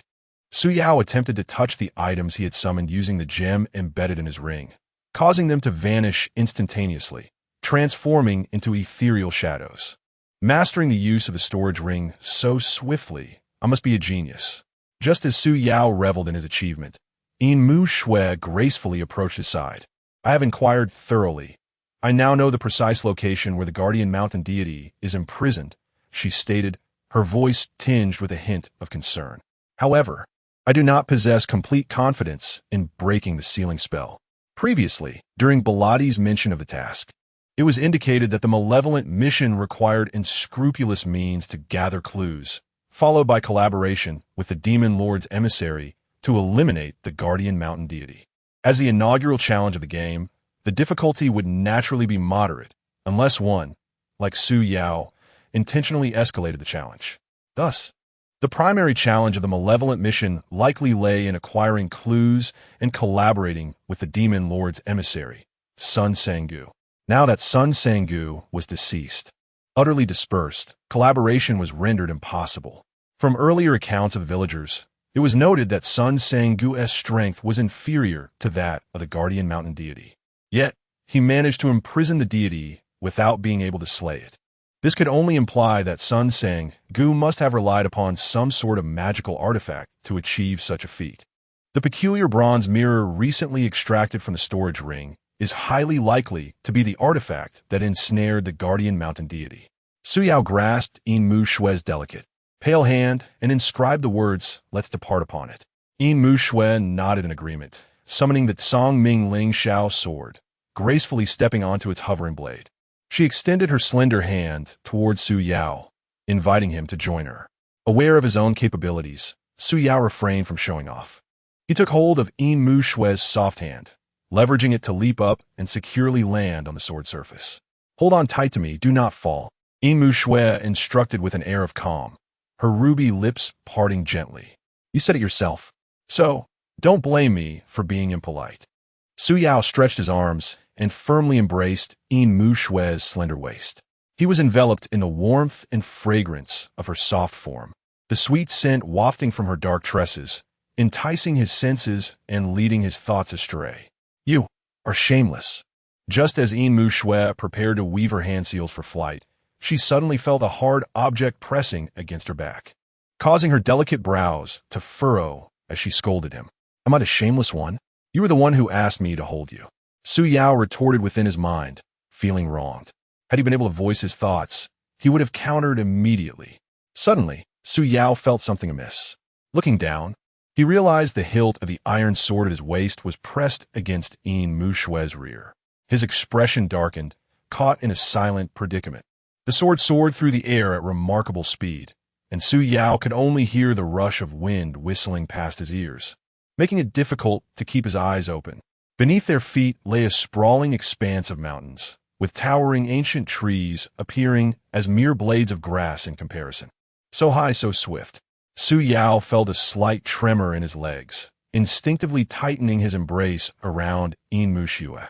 Yet, he sensed that Yin Muxue remained calm and composed, navigating the situation with effortless grace.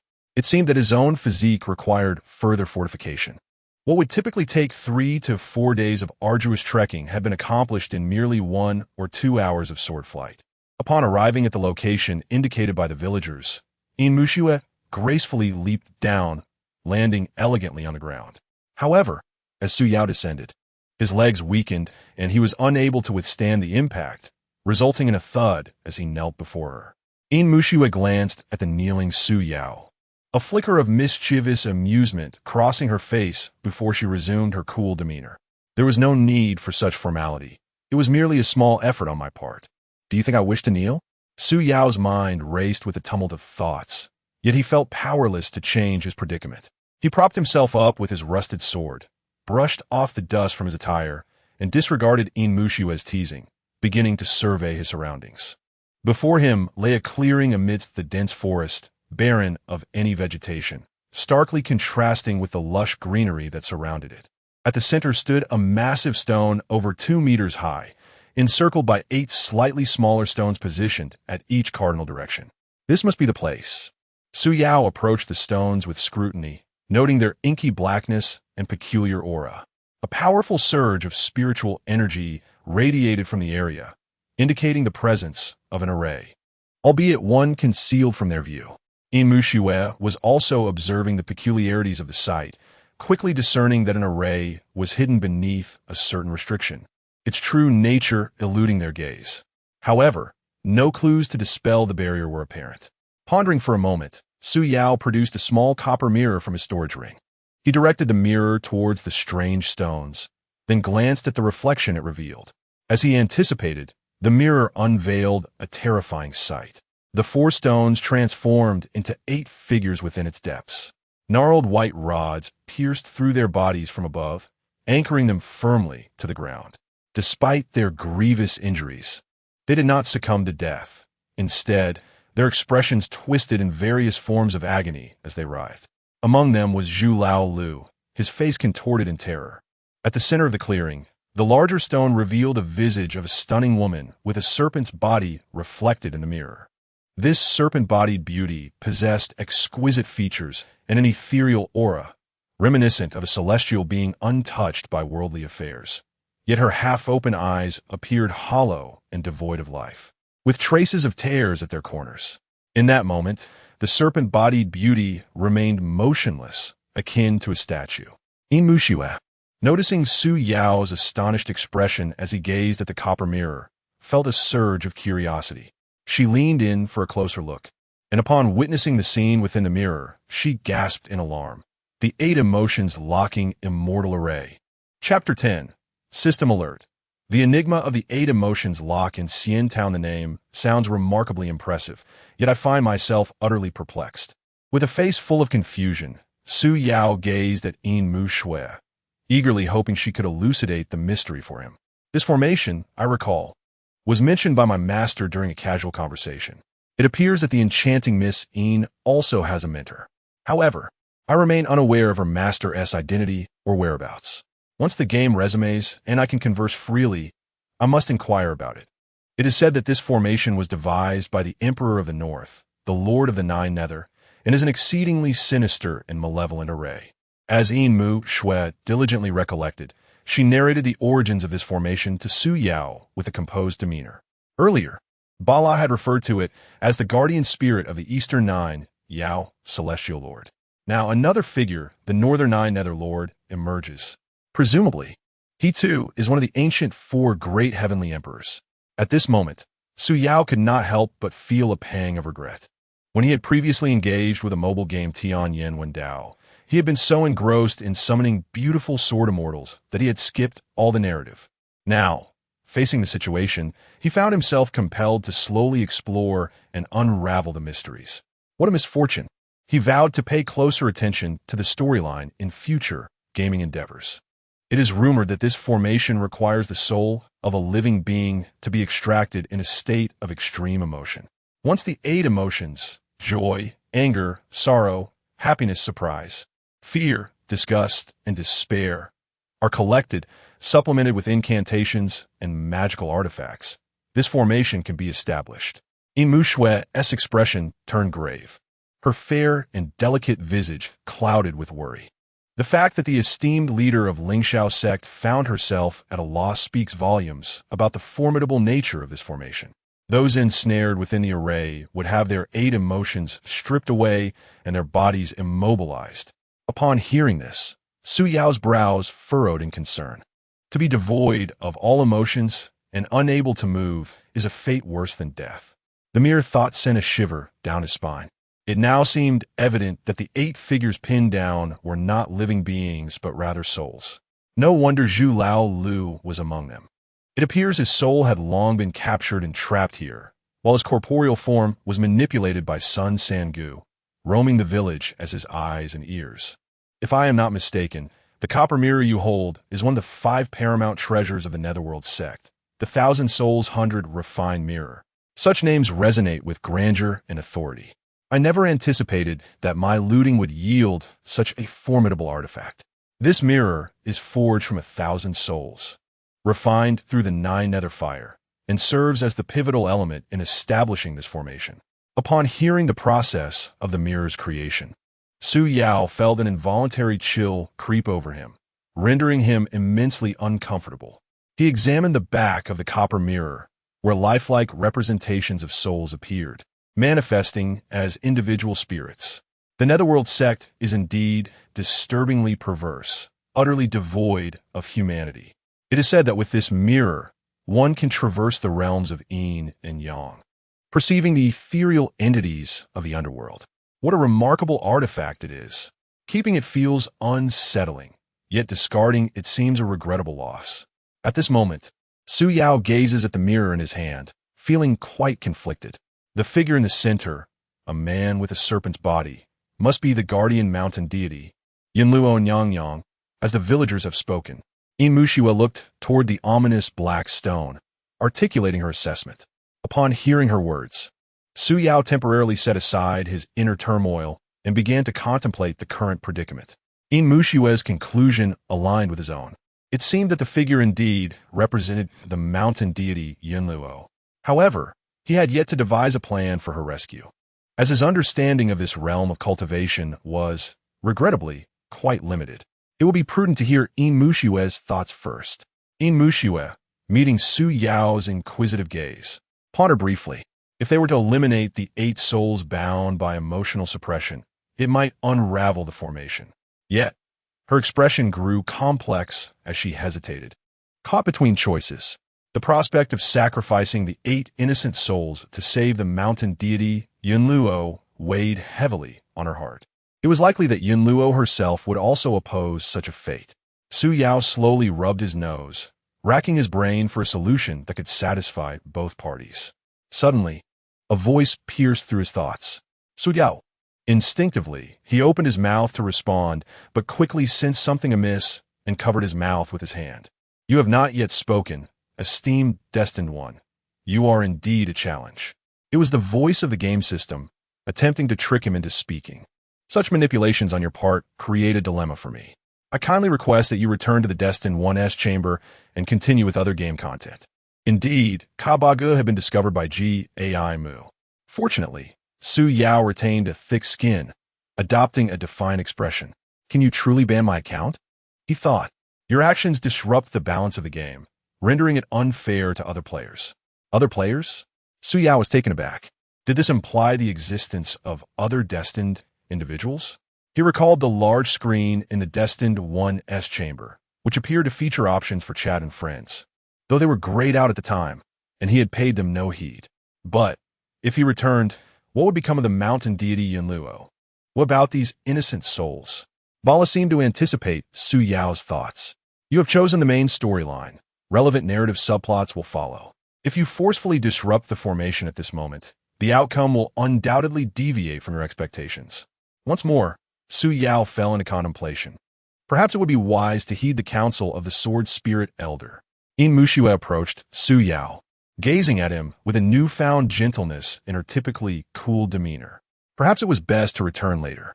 There might yet be a way to achieve a harmonious resolution. With that, Su Yao ceased his internal struggle, exchanging a knowing glance with Yin Muxue and nodding in agreement. Then, he turned to gaze at the 9 dark stones on the open ground, letting out a resigned sigh. Let us return, he murmured, and, as he spoke, a golden light enveloped both him and Yin Muxue. Once the golden shimmer faded, only the 9 massive stones remained, standing resolutely amidst the dense mountains and forests.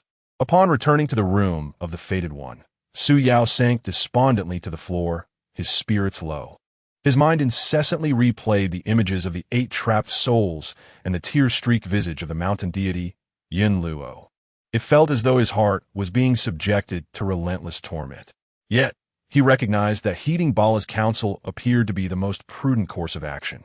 The dangers and dilemmas that would arise from forcibly breaking the formation remained unknown to him. Yin Muxue, perceiving Zoe's troubled thoughts, Gregory settled beside him, offering her comfort. Your willingness to risk your life to protect the villagers is indeed admirable. Su Yao remained silent, his gaze cast downward. Moreover, the 8 souls and the mountain deity would not encounter immediate peril. Once we possess sufficient assurance to dismantle the formation, I shall accompany you to rescue her. Your decision is wise. This is the first time I've heard you praise me. Su Yao managed a faint, bitter smile, attempting to feign ease. Let's not dwell on these matters for now. What did the Sword Spirit Elder mean by mentioning other players? Yin Muxue seemed somewhat perplexed by the concept of players. I almost forgot the pressing matter. Su Yao expressed his gratitude to Yin Muxue, then rose swiftly, making his way toward the operation screen on the wall. Chapter 11. Dismissal. Su Yao stood before the luminous screen, meticulously observing the various options presented on the interface. He discovered that among the currently available choices, aside from querying character information and main storyline instances, only one achievement option was illuminated. The remaining options remained shrouded in a dim hue, rendering them inaccessible. With a gentle tap on his attributes panel, his gaze swiftly traversed the details displayed. Name, Su Yao. Level, 210 Identity. Destiny Bearer 50. Justice Value, 20. Quest Points, 100. Cultivation. First Stage, Gathering Spirit Realm. Weapon, Rusty Iron Sword. Treasure, Mirror of 1,000 Souls. Skill 1. Sword Mastery. Entry Level. An ancient sword technique of the Gushu Mountain Sect. The swordplay of the immortal swordsman, a nascent glimpse into the Tao. Awakening Skill. Su Yao then proceeded to examine Yin Muxue's character status. He noticed that her other attributes remained unchanged, save for the affinity value, which had surged from 10 to 40, an increase of 30 points, undoubtedly a promising sign. After all, in order to thrive in this world, it was essential to cling to her support. Furthermore, he observed that the character option previously marked 1-1 had now transformed into 1-2. Upon reviewing these attributes, Su Yao opened the newly unlocked achievement option. He found 2 achievements already illuminated. The first, titled Entering Shumi, lacked a description, yet its meaning was readily apparent. The realm they inhabited was known as the Shumi continent, suggesting that this achievement could be obtained by completing the first main storyline instance. Beneath the achievement, there was an option to claim a reward. Su Yao tentatively tapped it, and a line of text promptly appeared on the screen. Claim Destiny Bearer Outfit, Beginner's Profession Attire. Male, would you like to equip it? After selecting yes, a golden light flashed from beneath his feet, ascending until it enveloped his entire being. In an instant, he found himself clad in an outfit reminiscent of ancient swordsmen. The short, fitted attire complemented his traditional hairstyle, and as Su Yao scrutinized his reflection, he mused that he no longer appeared out of place in this world. The second achievement was named Savior of the Hidden Village. Upon claiming the reward, the screen displayed Claim Teammates Special Outfit, Azure Shadow Spirit Frost. After choosing to equip it, a golden light enveloped Yin Muxue, transforming her originally pristine celestial attire. She was adorned in a flowing azure garment, akin to wisps of smoke that danced around her form. The spirit crystal at her waist shimmered brilliantly, casting a verdant glow that accentuated her alluring silhouette. The sudden transformation startled Yin Muxue, eliciting a soft exclamation from her lips. Once she comprehended her new attire, a glimmer of delight surfaced in her eyes. It appeared that women were inherently susceptible to the allure of new garments. However, the speed of the change had been so swift that she hardly witnessed the process. A disappointing experience. Su Yao continued to observe and confirmed the presence of a chat option on the interface. Unfortunately, the option was grayed out, indicating that the functionality had not yet been activated. In addition, features such as solo and multiplayer dungeons, arenas, and character-specific quests were all in a disabled state. It seemed that these functionalities would gradually unlock as one's level increased. Surely, there must be other players experiencing similar challenges in this gaming world. Yet, how many of them would become friends? And how many would turn into foes? I truly adore this outfit. Thank you. After admiring her new appearance, Yin Muxue sincerely expressed her gratitude to Su Yao. At that moment, her face lost some of its usual aloofness and gained a touch of warmth. In a fleeting moment, Su Yao felt as though the person before him resembled his girlfriend, Chu Wanqing. He quickly shook his head to dispel the thought, and clear as mind. The white attire was ethereal, yet this one felt more grounded. Su Yao stroked his chin, scrutinizing Yin Muxue's new look with a discerning eye. By the way, you mentioned your master earlier. Could you tell me more about her? Master. Upon hearing Su Yao mention her mentor, Yin Muxue's demeanor shifted to one of sorrow. My achievements today are entirely due to my master's devoted guidance. Though we share a teacher-student relationship, our bond is akin to that of father and daughter. Su Yao was taken aback by the depth of Yin Muxue's feelings for her mentor. 3 years ago, after he set out on a journey, he vanished without a trace. I took over the sect as the chief disciple in his stead. She continued, her bright eyes losing their luster, as if shrouded in dust. Su Yao had not anticipated that his curiosity would unveil such a poignant chapter of Yin Muxue's past. The two fell into a moment of silence, the atmosphere around them growing heavy. Shall we proceed with our tasks? Yin Muxue rallied her spirits, her expression returning to normal as she broke the oppressive silence. Yes, we need to continue with the storyline dungeon, Su Yao replied, feigning levity. Before we set off, I need to find another companion. Voila! Can I now carry 2 teammates? Esteemed chosen one, as you have stated, you may now carry 2 teammates.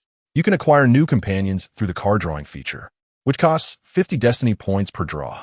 Su Yao responded with a nonchalant feeling a tingle of excitement as he approached the screen. Nervously swallowing before reaching out to select the card drawing option, Spirit of the Heavens, Spirit of the Earth. Fortune, grant me your favor. To his astonishment, he drew an SSR on his first attempt. Perhaps this time he would unveil a UR. Just as Su Yao pressed the card drawing option, a faint golden light emanated from the screen.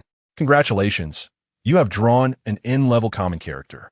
Royal Palace Sword Attendant of the Great Chu Nation, Wan Yao. N. What is there to celebrate about an N-level character? He thought, feeling mocked. A golden orb slowly floated out from the screen.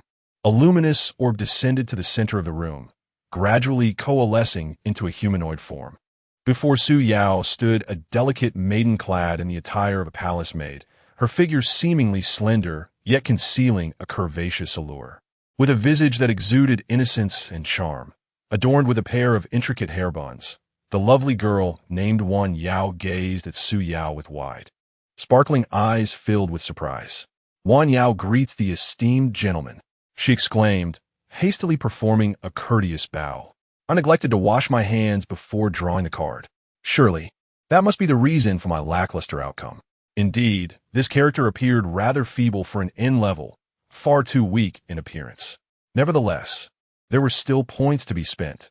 Perhaps another attempt would yield better results. Let us take a chance, from a bicycle to a motorcycle. A gamble could turn that motorcycle into a Land Rover. Disregarding the enchanting presence of Wan Yao, Su Yao turned away, extending his hand once more towards the card drawing option. You have reached the limit for carrying companions. To draw another character, please first dismiss one. Dismissing a character will return them to the card pool. Dismiss? Su Yao clicked on Wan Yao's character panel, briefly scanning her attributes. Name, Wan Yao. Identity, sword made of the Great Chu Imperial Palace. Affiliation, Great Chu. Cultivation level, 0. Martial force, 21. Magical power, 0. Wisdom, 68. Charisma, 79. Affection, 30. Weapon, artifact, none. Skill 1. Basic swordsmanship proficiently mastered. A sword technique utilized by ordinary martial artists. Exceedingly mundane with little to commend. Awakening skill. As anticipated, she was as weak as imagined. The skills were so trivial that even the system seemed disinclined to elaborate. Compared to the attributes of the captivating Miss Yin, Wan Yao's statistics were nothing short of pitiful. A frown creased Su Yao's brow. The system was indeed unreasonable. He quickly located the dismiss option situated below. Just as his hand was about to make contact with the selection, an almost imperceptible sound of soft sobbing wafted into his ears. Chapter 12. The local customs here are not very friendly. Su Yao's hand suddenly halted. Driven by curiosity, he turned his head. What met his gaze was Wan Yao's snow-white face, looking pitifully sorrowful, akin to a pear blossom drenched in rain. Her delicate eyes were already red, tears swirling in her gaze as if they would spill over at any moment.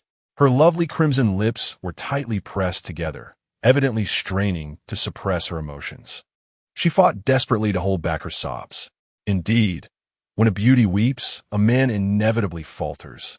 Faced with the heart-wrenching sight of this charming girl, Su Yao felt a pang of compassion. "Are you wishing to send Wan Yao away?" She spoke softly, her voice tinged with a hint of choked emotion. Having served in the palace for a long time, she had honed her ability to read others' expressions. Although she did not fully comprehend the current situation, Su Yao's demeanor and actions clearly indicated his disdain for her, as if he planned to discard her like worthless refuse. "Well, I never said that." Su Yao was momentarily at a loss for words, unsure how to respond. From a rational standpoint, it would indeed be prudent to dismiss Wan Yao and draw another character. Even if luck turned against him, he could end up with a mere N-level character. Yet, there remained a possibility of acquiring a more formidable ally. However, the sight of this adorable girl, gazing at him with such a woeful expression and referring to him as young master, truly made it difficult for him to be harsh. It dawned on Su Yao that these characters were not merely beautiful models and illustrations within a game, but rather living beings with flesh and blood. "Stop crying. From now on, follow me. I, Su Yao, will protect you." He sighed helplessly. "I always have too soft a heart, bearing all the burdens myself." Upon hearing this, Wan Yao gradually ceased her tears, transitioning into a radiant smile. She vowed to diligently serve young Master Su. Although the traces of tears remained evident on her fair, delicate face, it had now blossomed into a brilliant smile, reminiscent of a lost child finally finding a home. "I rather like her," Yin Muxue remarked, relieved by Su Yao's decision to keep Wan Yao. She approached Wan Yao gently, raising her hand to wipe away the tears on her face. "I am Yin Muxue, and this is Su Yao. From now on, we shall be comrades in battle." Gratitude shone in Wan Yao's eyes as she softly uttered, "Thank you, young Master Su." "Thank you, Sister Shui." Indeed, women naturally found it easy to bond. Having just met, they already referred to each other as sisters. Su Yao mused inwardly. Instinctively, he turned his head and, almost inadvertently, noticed that Wan Yao's affection level on the screen had remarkably surged to 60. An increase of 30 points? It seemed his recent decision was not so terrible after all. All right, let us commence the next main storyline quest. If prepared, please let the Fated One select the option for the Journey of Cultivation and complete the content of Chapter 1, Part 2. Su Yao, having learned from his previous experience, carefully examined the task description after selecting the option. Part 2. The Phantom Shadows of Mengshi Town, Task 1, Recently. There have been frequent occurrences of mysterious fainting among young girls in Mengshi Town. One must seek clues and rescue the fainted maidens. Disappearing young girls? Previously, in the hidden village, Sun Sangu had requested the sacrifice of a maiden. It seems that this is still inextricably linked to that ghostly sect. Task 2. Identify the mastermind behind these events and assist him in defeating the obstructing righteous cultivators. There are actually other righteous cultivators? Could they possibly be other players? Please be aware, Fated One, that only one of Task 1 and Task 2 can be completed, and differing choices will affect your justice value, as well as the future direction of the main storyline. Choose wisely. Su Yao then proceeded to check the requirements for passing the tasks. Complete basic task requirements. Score 60. Participate in the dungeon with only one teammate. Score 20. Teammate qualifications are at a rank or below, including our rank score 20. Su Yao stared intently at the screen, the muscles on his face twitching slightly. He felt an urge to curse. It had been quite difficult to gather two teammates, yet to achieve a high score. He could only bring one. If he pursued a flawless completion, he would have to enter the dungeon with Wan Yao. Wasn't this purely a setup for failure? Without the protection of the formidable Yin Muxue, navigating this perilous world might not be so smooth sailing after all. However, recalling the significance of Daoist points, Su Yao gritted his teeth and resolved to take a risk. "Miss Yin, you've worked hard just now. I shall grant you a break." Su Yao spoke lightly, yet his heart ached. "Muxue, I can't bear to part with you. This cursed system. Are you really going to undertake the task alone?" Yin Muxue looked at Su Yao with concern, her delicate white hands involuntarily clenching into fists, her knuckles turning pale. She knew that while Su Yao had some skills, his cultivation level was not high. If he encountered a formidable enemy, self-preservation would be a challenge. Let Wan Yao accompany me. Although Wan Yao, as a sword attendant of the Chu Palace, does not possess any spells, her martial skills should suffice. For the sake of a high score, this was the only way forward. Don't worry, Sister Shui. Even if it costs me my life, I will ensure the safety of young Master Su, Wan Yao declared resolutely. For someone who had experienced a life of turmoil, she cherished this master who had not easily discarded her. Unlike those powerful nobles of the Great Chu, who treated her as mere cargo to be sent back and forth. In the room, a golden portal slowly opened. Su Yao stepped forward, entering the golden light. Wan Yao closely followed behind, also stepping into the golden glow. As Su Yao and Wan Yao emerged on the other side of the portal, a fragrant scent of earth wafted towards them. The surrounding dense woods looked particularly fresh in the gentle drizzle. A chill breeze blew in, causing Su Yao to involuntarily sneeze. "Young master, are you all right?" Wan Yao inquired with concern, rainwater clinging to the delicate strands of hair on her forehead, slowly dripping down, seemingly unnoticed by her. "I'm fine, just a bit allergic," Su Yao replied, rubbing his nose and involuntarily shivering. "Let us seek shelter from the rain." He suggested that the game creators might consider adding a weather forecast feature for future instances. Entering a game only to be drenched in rain and catch a cold. Who will take responsibility for that? As Su Yao glanced towards the edge of the forest, he spotted a thatched cottage nestled among the trees, not far away. Although Wan Yao could not comprehend his words, she nodded obediently. The two hurried towards the cottage, their footsteps quickening. They knocked urgently on the wooden door, producing a series of sharp thuds.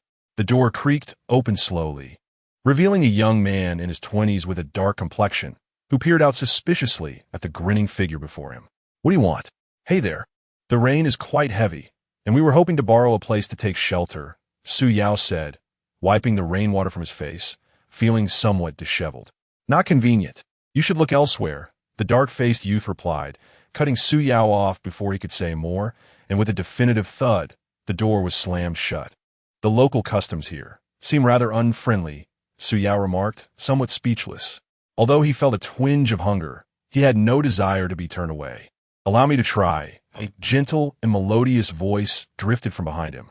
Wan Yao stepped forward and gently tapped on the door once more. "Is this ever going to end?"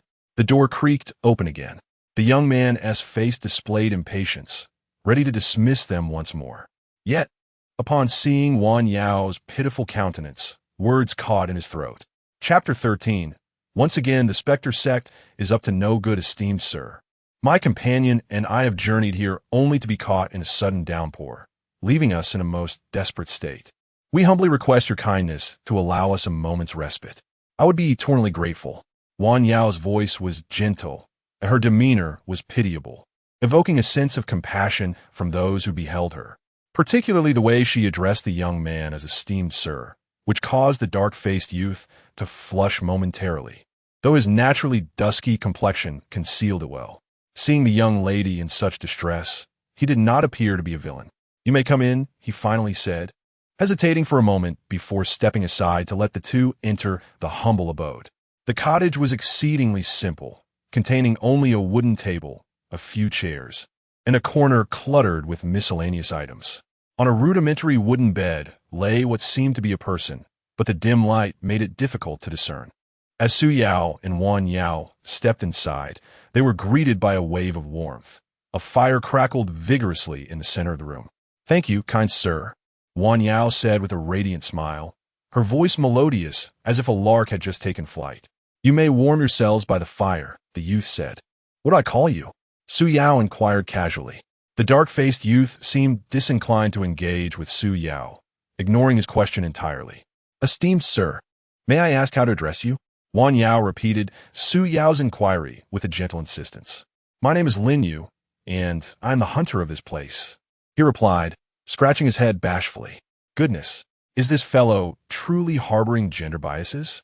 Su Yao thought, bemused by the encounter. "I am Wan Yao, and this is my esteemed companion, Su Yao," she introduced them. "Wan Yao." Lin Yu murmured the name several times, casting furtive glances at her. "Your name is truly lovely. And what about mine?"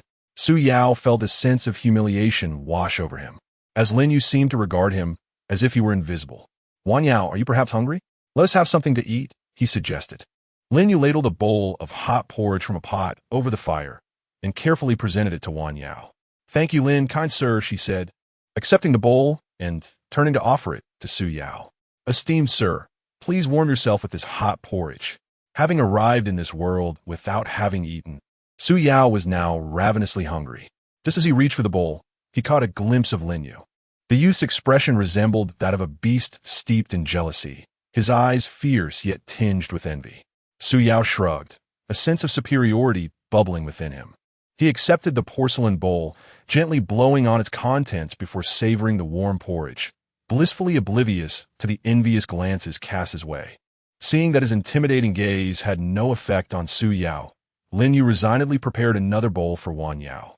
"Kind sir, you are truly generous," she exclaimed, her smile akin to the warm sunlight of spring, instantly dispelling the shadows in Lin Yu's heart.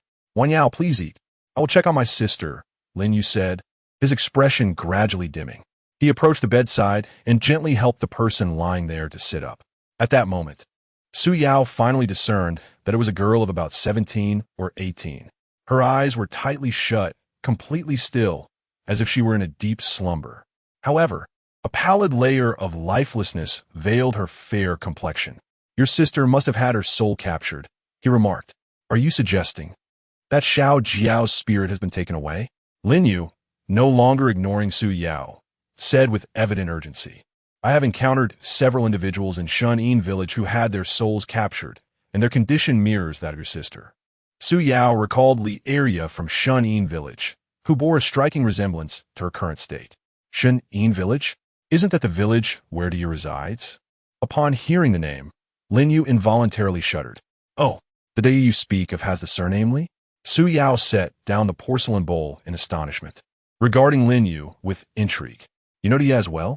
Lin Yu expressed surprise, taken aback that this individual named Su Yao was acquainted with his fiancée, Yi. "I suppose you could say that. My friend, what is your connection to her?" Su Yao was aware of this name because Li Area had once entrusted him with the task of locating her sister. Yet, he had never met the person, so their acquaintance could only be deemed nominal. "She and I were betrothed in childhood. She is considered my fiancée, Yi, but..." Lin Yu's expression darkened as he mentioned Li Daya. "It is a pity that she passed away before our marriage." "Passed away? Who informed you of this?" Su Yao's mind momentarily became muddled. Li Area had explicitly stated that her sister was abducted by villains. Thus, it could be inferred that last year's sacrificial offering from Shun'in village was indeed Li Daya. It was her father who told me this directly. He even returned all the betrothal gifts. After pondering for a moment, Su Yao arrived at a conclusion. Last year, after Li Daya was sacrificed by Shun'in village, her father might have fabricated this excuse to shield Lin Yu from the harsh truth, fearing he would not accept such a cruel reality or that he might cause a ruckus. Poor Lin Yu. He likely remains unaware that his fiancée was actually captured by the Yin Sect, with her fate still uncertain and whereabouts unknown. "Take heart, my brother." Su Yao truly wished to avoid recklessly unveiling this matter. After all, knowing the truth might not be in Lin Yu's best interest. "Let us discuss your sister instead. What exactly has transpired?" Su Yao quickly diverted the conversation, shifting the focus back to Lin Yu's sister. He suddenly recalled the quest that mentioned resolving the plight of a comatose girl. It appeared Lin Yu's sister could very well be the one he needed to assist. Yesterday, Xiao Jiao went to the town to purchase some items, but she had yet to return even by evening. I grew increasingly anxious, so I followed the path to search for her. Along the way, I found her lying on the ground, and she was already in this state. Lin Yu promptly recounted the events in detail. I summoned the town's physician, but he could not ascertain the cause of her condition. It is likely that the Yin Sect is involved once again. It was then that Su Yao comprehended Lin Yu's earlier wariness toward strangers. Did he truly appear to be a nefarious character? To rescue your sister, it seemed imperative to find a suitable individual to lure out those from the underworld sect. Su Yao silently calculated his rescue plan in his mind. "Young master, regarding the candidate you mentioned, I wonder if I might be adequate for the task?" Wan Yao suddenly rose, her tone laced with hesitation. "Absolutely not." Su Yao and Lin Yu nearly shouted in unison. They exchanged glances, each reflecting a shared understanding typical of heroes. Miss Wan Yao, as a delicate maiden, how could you possibly embark on such a perilous venture? Although Lin Yu had not heard of the underworld sect's deeds, the very name hinted at a malevolent cult. To send such a fragile girl into danger would undoubtedly spell doom. Xiao Yao, it is not my intention to dissuade you. While your swordsmanship is commendable, you lack the ability to cast spells. Should you find yourself in peril, you would be utterly defenseless. If only the enchanting Miss Yin were here. Having her masquerade as a village maiden to serve as bait would be nothing short of perfect. However, young master Lin Gongzi, at this moment, I truly am the most suitable choice available. At the very least, I am far stronger than the average man. Wan Yao's reasoning appeared somewhat valid. Given the current circumstances, there was indeed no more fitting candidate for the task at hand. Although her combat prowess was rated at merely 21, she might even surpass his own capabilities. That unreliable system likely refrained from displaying his actual abilities, fearing it would be too disheartening. Then, shall we get a try? Su Yao bit his lip, ultimately resolved to allow Wan Yao to act as the bait, a detailed plan gradually taking shape in his mind. He unsheathed the iron sword strapped to his back and presented it to Wan Yao. Once the rain ceases, we shall set forth. Use my treasured sword for protection. I will shield you from the shadows. Thank you, young master, Wan Yao replied, respectfully accepting the long sword from Su Yao, then slowly drawing it from its sheath. Scrutinizing it carefully, this sword of yours is perfectly suited for ambushes, and its blade does not reflect light. Wan Yao struggled to find appropriate praise for the rusted blade. Su Yao's expression darkened. If one cannot offer genuine commendation, it is better to remain silent, as insincere flattery only breeds discomfort. I shall accompany you as well. An additional ally can only bolster our strength. Lin Yu's expression was grave as he grasped the bow and short knife hanging on the wall, his tone resolute. Chapter 14. The young man with an enormous pocket. The rain fell in a gentle drizzle, continuing until the evening hours, only to gradually cease. However, the sky remained overcast and oppressive, making it difficult to breathe. On a muddy, winding path, a slender and graceful figure was slowly making her way towards Dream Creek Town. Not far away, two shadowy figures quietly concealed themselves among the lush foliage, following at a measured distance. This perspective of stalking somehow elicited an odd sensation of being pursued. Su Yao, while cautiously keeping his distance, found his mind wandering with unfounded thoughts. Suddenly, a faint yet jarring sound broke the silence, startling Lin Yu, who was ahead. Reacting instinctively, he turned abruptly to find that Su Yao had inadvertently stepped on a dry twig. Lin Yu's face contorted with anger as he shot a glare at Su Yao. This privileged young master, accustomed to a life of ease, was bound to cause trouble by shadowing him. Feeling utterly unjustified, Su Yao protested internally. It was merely a minor misstep. Was it truly necessary to react so dramatically? Refusing to back down, he widened his eyes defiantly and returned the glare. The two of them stood there, unblinking, locked in a contest of stares. Oomph, you think you can outstare me? Back in the day, I was the reigning champion in my class, known as the Staring King of Class 2 in senior year. Wait a moment. This title feels increasingly peculiar upon reflection. Just as Su Yao and Lin Yu were engrossed in their silent competition, a sudden, urgent voice broke through. Who is there? Come out. Su Yao and Lin Yu hastily abandoned their contest, blinking their sore eyes in unison. Not far ahead, Wan Yao was vigilantly scanning the roadside. Perched high on a tree with dense foliage, a figure could be faintly discerned. This silhouette, akin to a delicate falling leaf, gracefully descended from a branch several meters above. It landed soundlessly on the ground. The figure was a young man clad in pure white, exuding an extraordinary elegance, with a long sword slung across his back and a handsome visage that radiated charm. The target had emerged. Lin Yu's legs tensed in preparation to spring forward, but a steady hand pressed firmly on his shoulder. Su Yao gestured for silence, signaling him to be discreet. Truly, he was a brute with brawn, but lacking in intellect. To rush in without confirming whether the individual was a member of the Netherworld sect was recklessness personified. Was his head filled solely with muscle? Even if this was the target, they needed to wait for the right moment to strike. Acting impulsively like this was a surefire way to find oneself on the receiving end of a beating, drawing from his years of gaming experience. Su Yao opted for a more prudent, albeit less glamorous, approach. Who are you? Why are you hiding in the tree? What is your purpose? The normally delicate and charming Wan Yao now bore a stern expression, standing tall and poised, resembling a true heroine. The young man clad in white scrutinized Wan Yao from head to toe, a flicker of astonishment manifesting in his eyes. To his surprise, she had managed to uncover his presence. Speak, who has sent you? Both parties posed their inquiries, yet neither offered a response that addressed the other's intent. Sensing the ill intentions of her adversary, Wan Yao recalled Su Yao's earlier admonition. The opponent's sinister technique was formidable, yet its execution required intricate hand seals. Thus, she resolved, without hesitation, to strike first. She could not afford to grant her opponent the time to prepare his spell. In a seamless surge of motion, she rose, drew her sword, and launched her attack. The swiftness of Wan Yao's actions left Su Yao and Lin Yu, who were concealed in the underbrush, utterly astounded. Was this speed truly representative of a martial prowess rated at merely 21? How disheartening it felt to realize that his own might barely scraped a 5. He was undoubtedly a novice in comparison. Su Yao was genuinely taken aback by the ferocity of Wan Yao's swordplay. Lin Yu, too, was equally astonished. Though she appeared delicate and frail in everyday life, her swordsmanship was astonishingly refined. Should a duel ensue, he recognized he would stand no chance against her. How delightful it would be to call her his wife.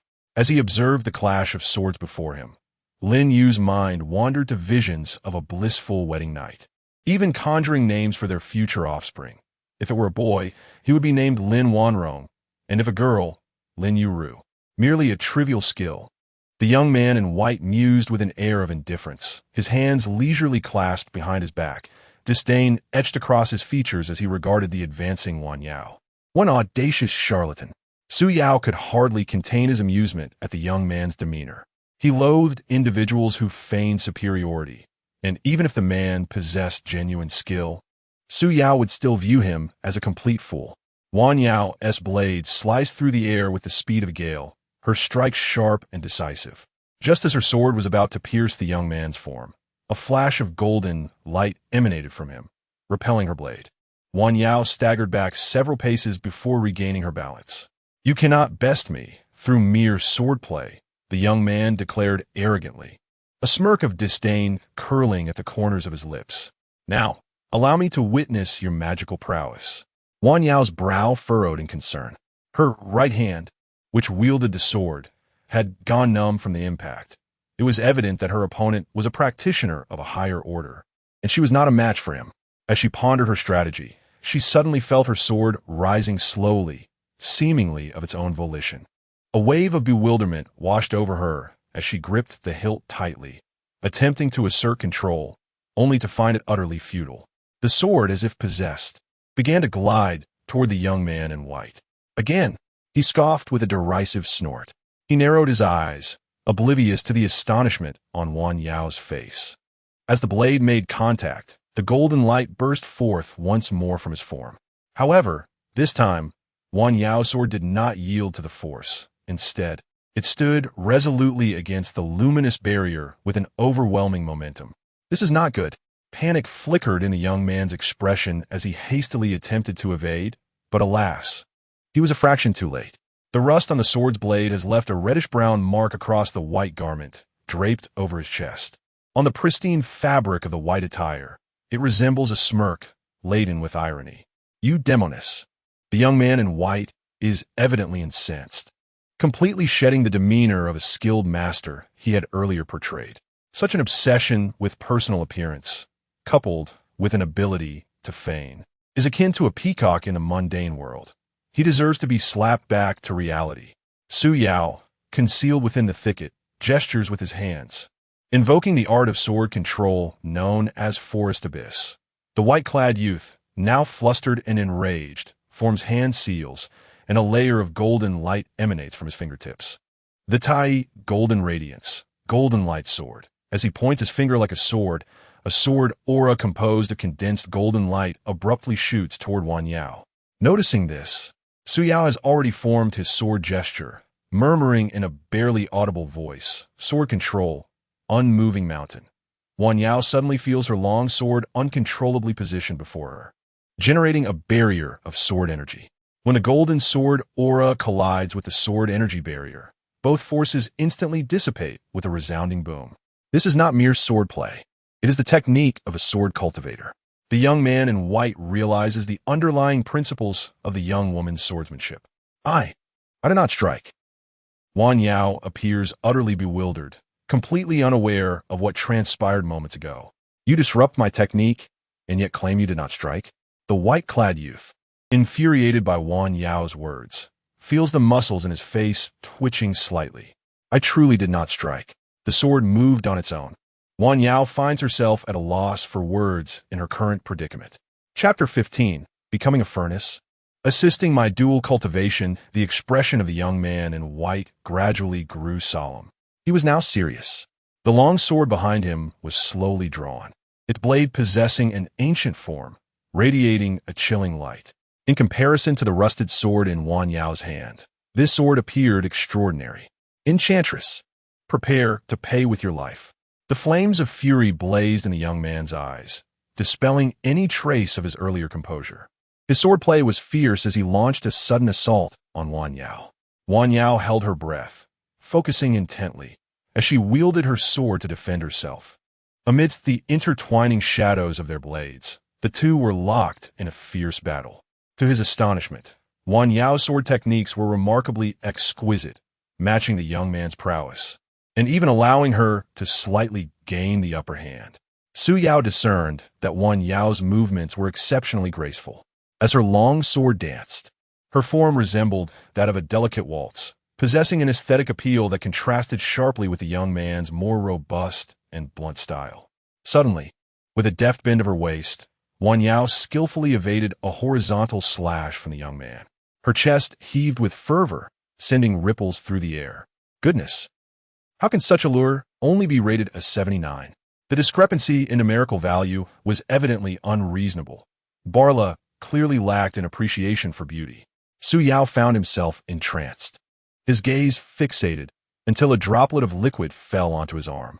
Engrossed in the spectacle before him, he remained oblivious until a second drop landed on the back of his hand. Startled, he looked up to find Lin Yu standing above him, his head peering over. A glistening liquid trickled slowly from the corner of Lin Yu's mouth.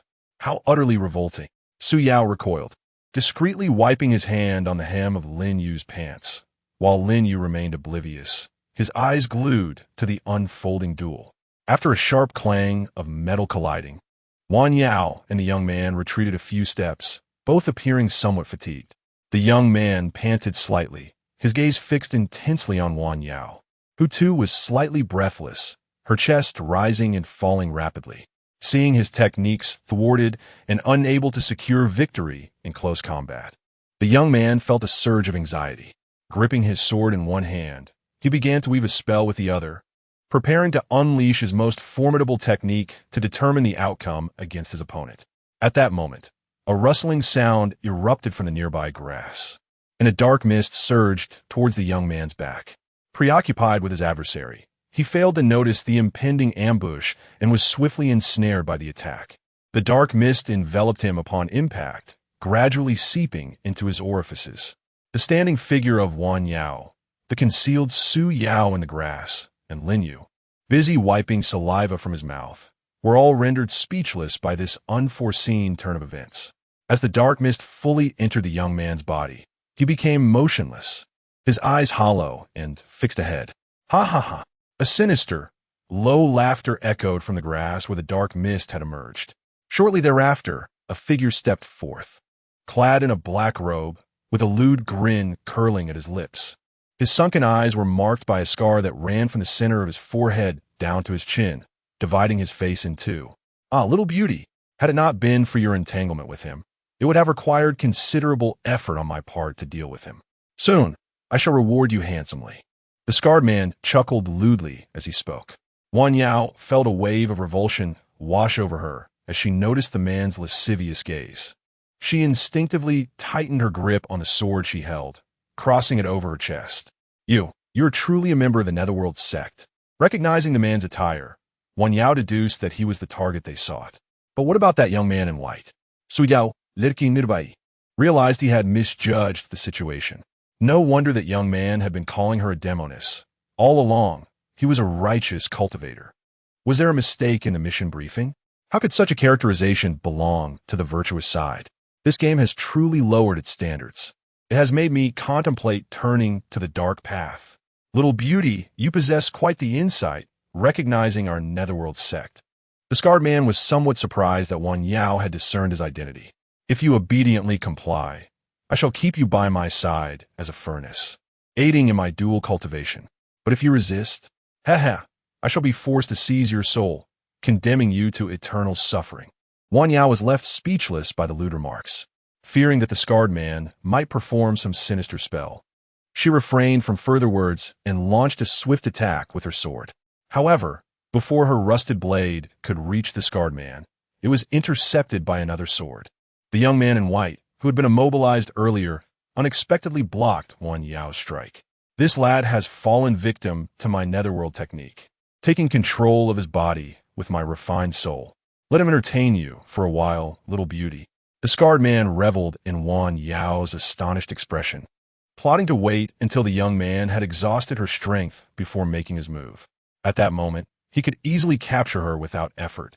With her alluring figure and innocent charm, he imagined the pleasures of dual cultivation with her. Disturbing images flitted through the scarred man's mind, further twisting his smile into something more depraved. Meanwhile, Su Yao, hidden in the bushes, was at a loss for words. It seemed he was to collaborate with that imposing fellow to subdue this lecher. How unfortunate that after battling together, he found himself facing a former ally. What travesty! With nothing better to do, he had unwittingly complicated his own situation. He wondered if there were any hidden difficulties or additional points at stake. Yet he couldn't entirely blame himself. If that man had spoken plainly instead of putting on airs, perhaps things would not have turned out this way. At that moment, Wan Yao and the young man in white were fiercely engaged in combat, exchanging blows evenly matched. Suddenly, Su Yao noticed the scarred man discreetly forming hand seals from the shadows. Just as he was about to reveal himself and warn Wan Yao, he heard a whoosh and a piercing arrow flew past his head, darting toward the scarred man's left eye with the swiftness of lightning. The scarred man was startled by the sudden cold arrows and hurriedly dodged to the side. However, to his astonishment, 2 more arrows whistled through the air, seemingly anticipating his evasive maneuvers. The scarred man found himself with no avenue of escape. With a sickening thud, the arrows struck his throat and heart. Remarkable. His archery skills were indeed impressive. Su Yao observed Lin use sudden strike. The technique of firing 3 arrows in quick succession was nothing short of extraordinary. Yet, something felt amiss. The scarred man did not collapse as expected. Instead, he reached up and forcibly extracted the arrows embedded within him. Strangely, there was no blood at the wound, nor any trace of it on the arrowheads. No blood at all. Could it be that this scarred man was anemic? Both Su Yao and Lin Yu were left utterly astonished by the scene before them. Chapter 16. You understand martial arts. I understand science dare to launch a surprise attack on me. It appears you are utterly ignorant of the very meaning of death.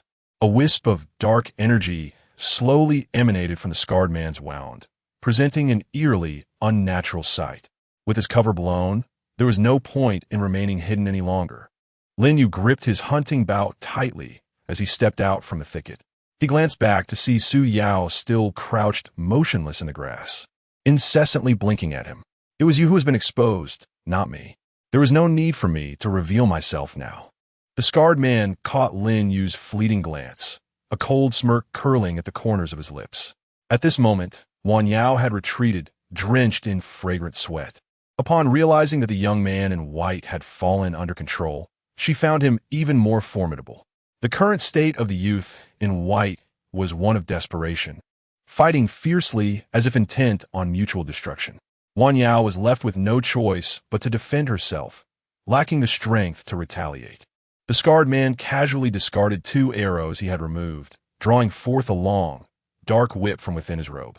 With a flick of the whip, a sharp crack resonated through the air. A concealed whip beneath his robe? Such filth in a villain's weapon. Su Yao couldn't help but find his own rusty sword increasingly appealing. Allow you too to experience the might of my 9 souls whip. The scarred man expressed satisfaction with this whip, which, as its name implied, was forged from the essence of 9 souls. Dark energy coiled around the whip, occasionally emitting the anguished cries of vengeful spirits. Anyone struck by this whip would have their soul invaded by the spirits within, leading to their demise within 3 days. As the four stood in a tense standoff, a flash of lightning suddenly split the sky, followed by the resounding roll of thunder. Raindrops began to fall, initially sparse, but quickly intensifying into a torrential downpour. Su Yao peered through the curtain-like rain at the 4 figures on the road, his mind beginning to strategize. In terms of strength, we have 3 on our side. Wan Yao, a skilled swordswoman of the Chu Palace, Lin Yu, an exceptional archer, and myself, the hidden strategist, a child of destiny. The opposing side has only 2. One is a controlled, righteous cultivator, and the other is a formidable expert from the ghostly underworld sect. The good news is that we outnumber them, and I remain concealed, allowing for a potential surprise attack. The bad news is that ordinary attacks seem ineffective against the scarred man. This battle shall be challenging. Lin Yu stepped through the puddles, approaching Wan Yao. "May I ask for your name?" he called out loudly. "This fellow is far too dramatic. Does he think he is some sort of hero?" Su Yao found Lin Yu's behavior rather exasperating. Lin Yu's question left the scarred man momentarily bewildered. "Hasme pehash, I amli sidu." One of the 4 demon envoys of the ghostly underworld sect, the scarred man replied, a hint of uncertainty in his voice, yet he chose to reveal his identity. "Why do you inquire about my name? My arrows do not slay nameless wretches," Lin Yu declared. Upon hearing this, Li Sidu was infuriated, smoke seemingly pouring from his 7 orifices. "You, shameless rogue, dare to pose as a hero. It seems those 3 arrows were shot by a mere dog." Su Yao found himself amused by Lin Yu's audacious antics. This Lin Yu, not only juvenile but also somewhat fervent, suddenly caught sight of the long sword in the hands of the young man in white. I wonder if my sword control technique could influence that blade. Su Yao attempted to manipulate the sword with his technique, but to no avail. It appears that only swords with a certain connection to oneself can be wielded through this technique. While Su Yao pondered strategies to counter their adversary, Li Sidwa had already taken action. He instructed the young man in white to guard him with the sword, while he resumed forming seals to prepare a spell. Wan Yao and Lin Yu understood that if Li Sidwa succeeded in casting his dark magic, their victory would become even more elusive. Gritting her teeth, Wan Yao swiftly launched an attack, aiming to interrupt Li Sidwa's incantation. Lin Yu, meanwhile, extracted 3 sharp arrows from his quiver, knocking them to his bowstring, and aimed towards Li Sidwa, biding his time for the right moment. The controlled young man in white intercepted Wan Yao's assault, using his body as a shield for Li Sidwa. Lin Yu, having drawn his bow and aimed for some time, found no suitable opportunity. Torrential rain poured down, accumulating on the ground. In the downpour, Wan Yao and the young man in white engaged in relentless combat, unable to break through. Another bolt of lightning split the sky, casting flickering shadows on Wan Yao's face, intensifying her anxiety. The spell Ghostly Night March was complete. Li Sidwa was enveloped in dark energy, and soon, whispers of countless spirits echoed from behind him. 1, 2, 3. An uncountable number of specters surged forth like a tidal wave. Wan Yao, witnessing this horrifying scene, momentarily lost focus. With a clang, her rusty sword was knocked from her grasp. Su Yao keenly sensed this as an opportunity. He swiftly formed a new sword technique. The falling sword suddenly hovered in midair, conjuring countless duplicates that surged forth like a wildfire towards the dark-robed sorcerer. The myriad sword shadows pierced through the dark energy in an instant. The black mist dissipated, yet Li Sidwa was nowhere to be seen. "I had already detected your presence. I did not anticipate you possessed such skills." Li Sidwa's low, sinister voice emerged from the nearby underbrush. Upon glimpsing Lin Yu's glance, he surmised that there were indeed others lying in wait. He cleverly utilized the dark energy generated by his spell to obscure his form, blending into the dim light and the curtain-like rain as he slipped into the adjacent thicket, waiting for Su Yao's presumptuous ambush. Su Yao's brow furrowed in concern as he hastily formed a new sword technique, readying to redirect his attack. Just as the sword shadows paused, Li Sidua had discerned the true form of the rusty sword. With a cold smirk, he unleashed the Nine Souls whip, which coiled around the sword like a serpent. At that moment, countless spirits closed in on Wan Yao and Lin Yu. Lin Yu unleashed 3 arrows in quick succession, slicing through the air with a piercing sound. However, the arrows merely passed through the bodies of the 3 vengeful spirits, inflicting no harm upon them. The spirits continued to surge toward Wan Yao and Lin Yu like a relentless tide. Illuminated by flashes of lightning, the faces of the spirits contorted hideously, as if they were enduring immense suffering. Wan Yao hurriedly retreated to Su Yao's side, resolute in her determination to protect her master at all costs. Lin Yu stood frozen in place, his face etched with anxiety, as droplets continuously cascaded down from his brow, indistinguishable whether they were rain or cold sweat. You can savor the sensation of being torn apart by 100 ghosts. As for that lovely maiden, I shall spare your life. Li Sidua leered at Wan Yao from a short distance away, exuding arrogance with a lewd smile. At this moment, Wan Yao had positioned herself next to Su Yao, her garments completely drenched by the rain, clinging to her form and accentuating her alluring curves. Young master, I will do my utmost to hold them off. Flee quickly. Wan Yao's delicate visage bore a resolute and tragic expression. You little brat, aren't you a tad too pleased with yourself? Su Yao expressed his satisfaction with the affectionate nickname he had bestowed upon Li Sidua, a cold smirk playing on his lips as he formed a sword gesture with his hand. You are on the verge of death, yet your tongue remains fierce. Li Sidua retorted with a similar sneer. Suddenly, he sensed something amiss.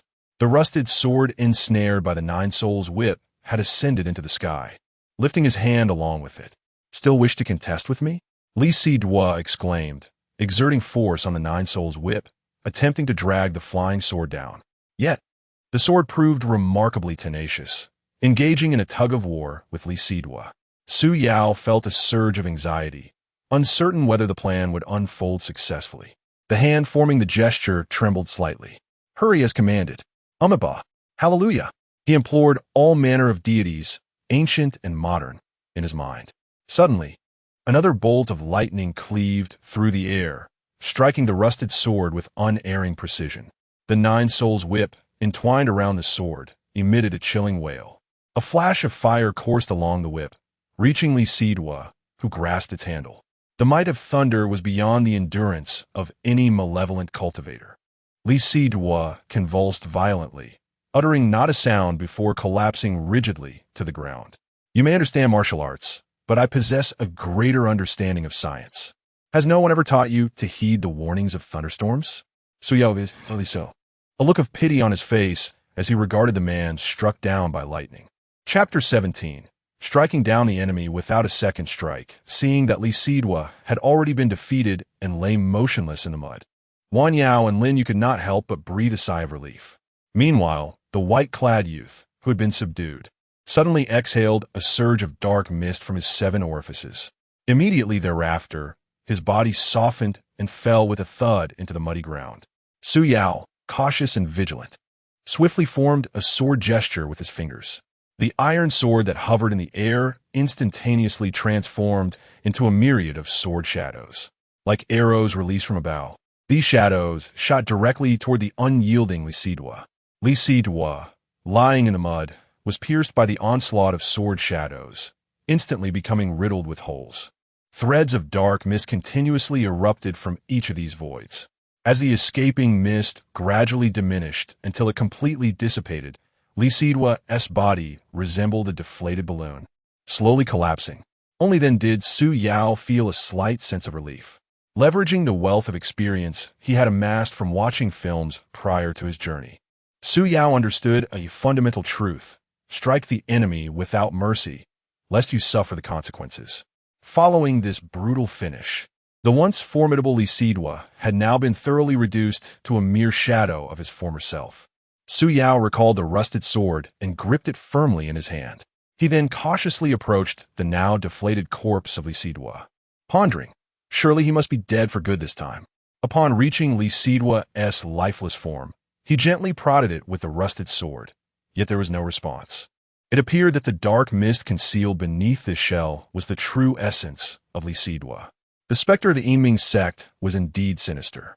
The previous adversary, Sun Sanggu, had wielded a Cthulhu-esque soul-snatching technique, while this time, Li Sidua had resorted to grotesque body modifications, resembling a cybernetic aberration. They were undeniably in tune with the latest trends, quite the fashionable lot. At that moment, Su Yao found himself increasingly intrigued by the Yin Sect and its Dark Lord. Next came the moment he had eagerly anticipated, the examination of the corpse. On Li Sidua's person, apart from storage ring, he found no other items of value. Upon scrutinizing the storage ring, he was pleasantly surprised by the considerable bounty within. Inside the ring lay 2 substantial bags of spirit stones, which he estimated to contain several thousand. There was also an ancient tome, its cover predictably inscribed with the words Yin Technique, though it appeared to be a fragment. Additionally, he discovered a considerable quantity of gold and silver ingots, a jet-black jade orb, and a long sword that shimmered with a chilling light. Su Yao retrieved the long sword and examined it closely for a moment. The blade radiated a luminous aura, subtly resonating with a melodious sound reminiscent of phoenix song. The hilt bore 2 ancient characters, which upon careful inspection turned out to read Feng Yi. Initially, Su Yao intended to keep this Feng Yi sword for his own use. However, upon reflection, he realized that his swordsmanship could only manipulate the rusted sword. Should he switch weapons, he might find himself unable to execute his techniques, rendering the change an imprudent decision. Moreover, with her N-level qualifications, Wang Yao made her entrance without even being equipped with a weapon. As a dignified person of destiny, it was rather embarrassing to be accompanied by an unarmed female swordswoman. Xiao Yao, do you still lack a weapon? Try this sword and see if it suits you, Su Yao suggested, retrieving the Feng Yi sword from his storage ring and offering it to Wang Yao. Wang Yao blinked her lively eyes, and her delicate face instantly brightened with joy. She accepted the Feng Yi sword and effortlessly performed a few elegant sword flourishes, clearly enamored with the weapon. Suddenly, her expression dimmed, and she attempted to return the Feng Yi sword to Su Yao. Young master, this sword is evidently no ordinary item. Such a precious artifact is truly beyond my worthiness to wield. You should keep it for yourself, she insisted. Su Yao, observing the reluctance in her expression, disowned her thoughts. With this divine sword in my possession, no other blade can capture my interest, he stated, intentionally waving his rusted sword. I am quite devoted, you see. Seeing Su Yao's resolute demeanor, Wang Yao ceased her objections and gladly accepted the Feng Yi sword, stowing it behind her. Thank you, young master, she exclaimed, her radiant smile transcending beauty. At that moment, the Feng Yi sword suddenly transformed into a streak of red light, entering Wang Yao's right hand, revealing a phoenix mark on the back of her fair hand. It appeared that the sword had recognized its master. Just then, Lin Yu approached, inquiring, Miss Wang Yao, what shall we do next? Young master, what are our next plans? Su Yao felt a twinge of discomfort. Brother, can't you just ask me directly? With such heavy rain, what else can we plan? We're already soaked. If we don't find shelter soon, are we to bathe in this downpour? He wiped the rainwater streaming down his face and articulated his intentions. What about that person? Lin Yu gestured towards the white-clad youth lying in the rain. Seeking Wang Yao's input. Young master, how shall we handle him? Wang Yao once again deferred the decision to Su Yao. We can either carry him back or leave him here. However, I must clarify that I can't carry him.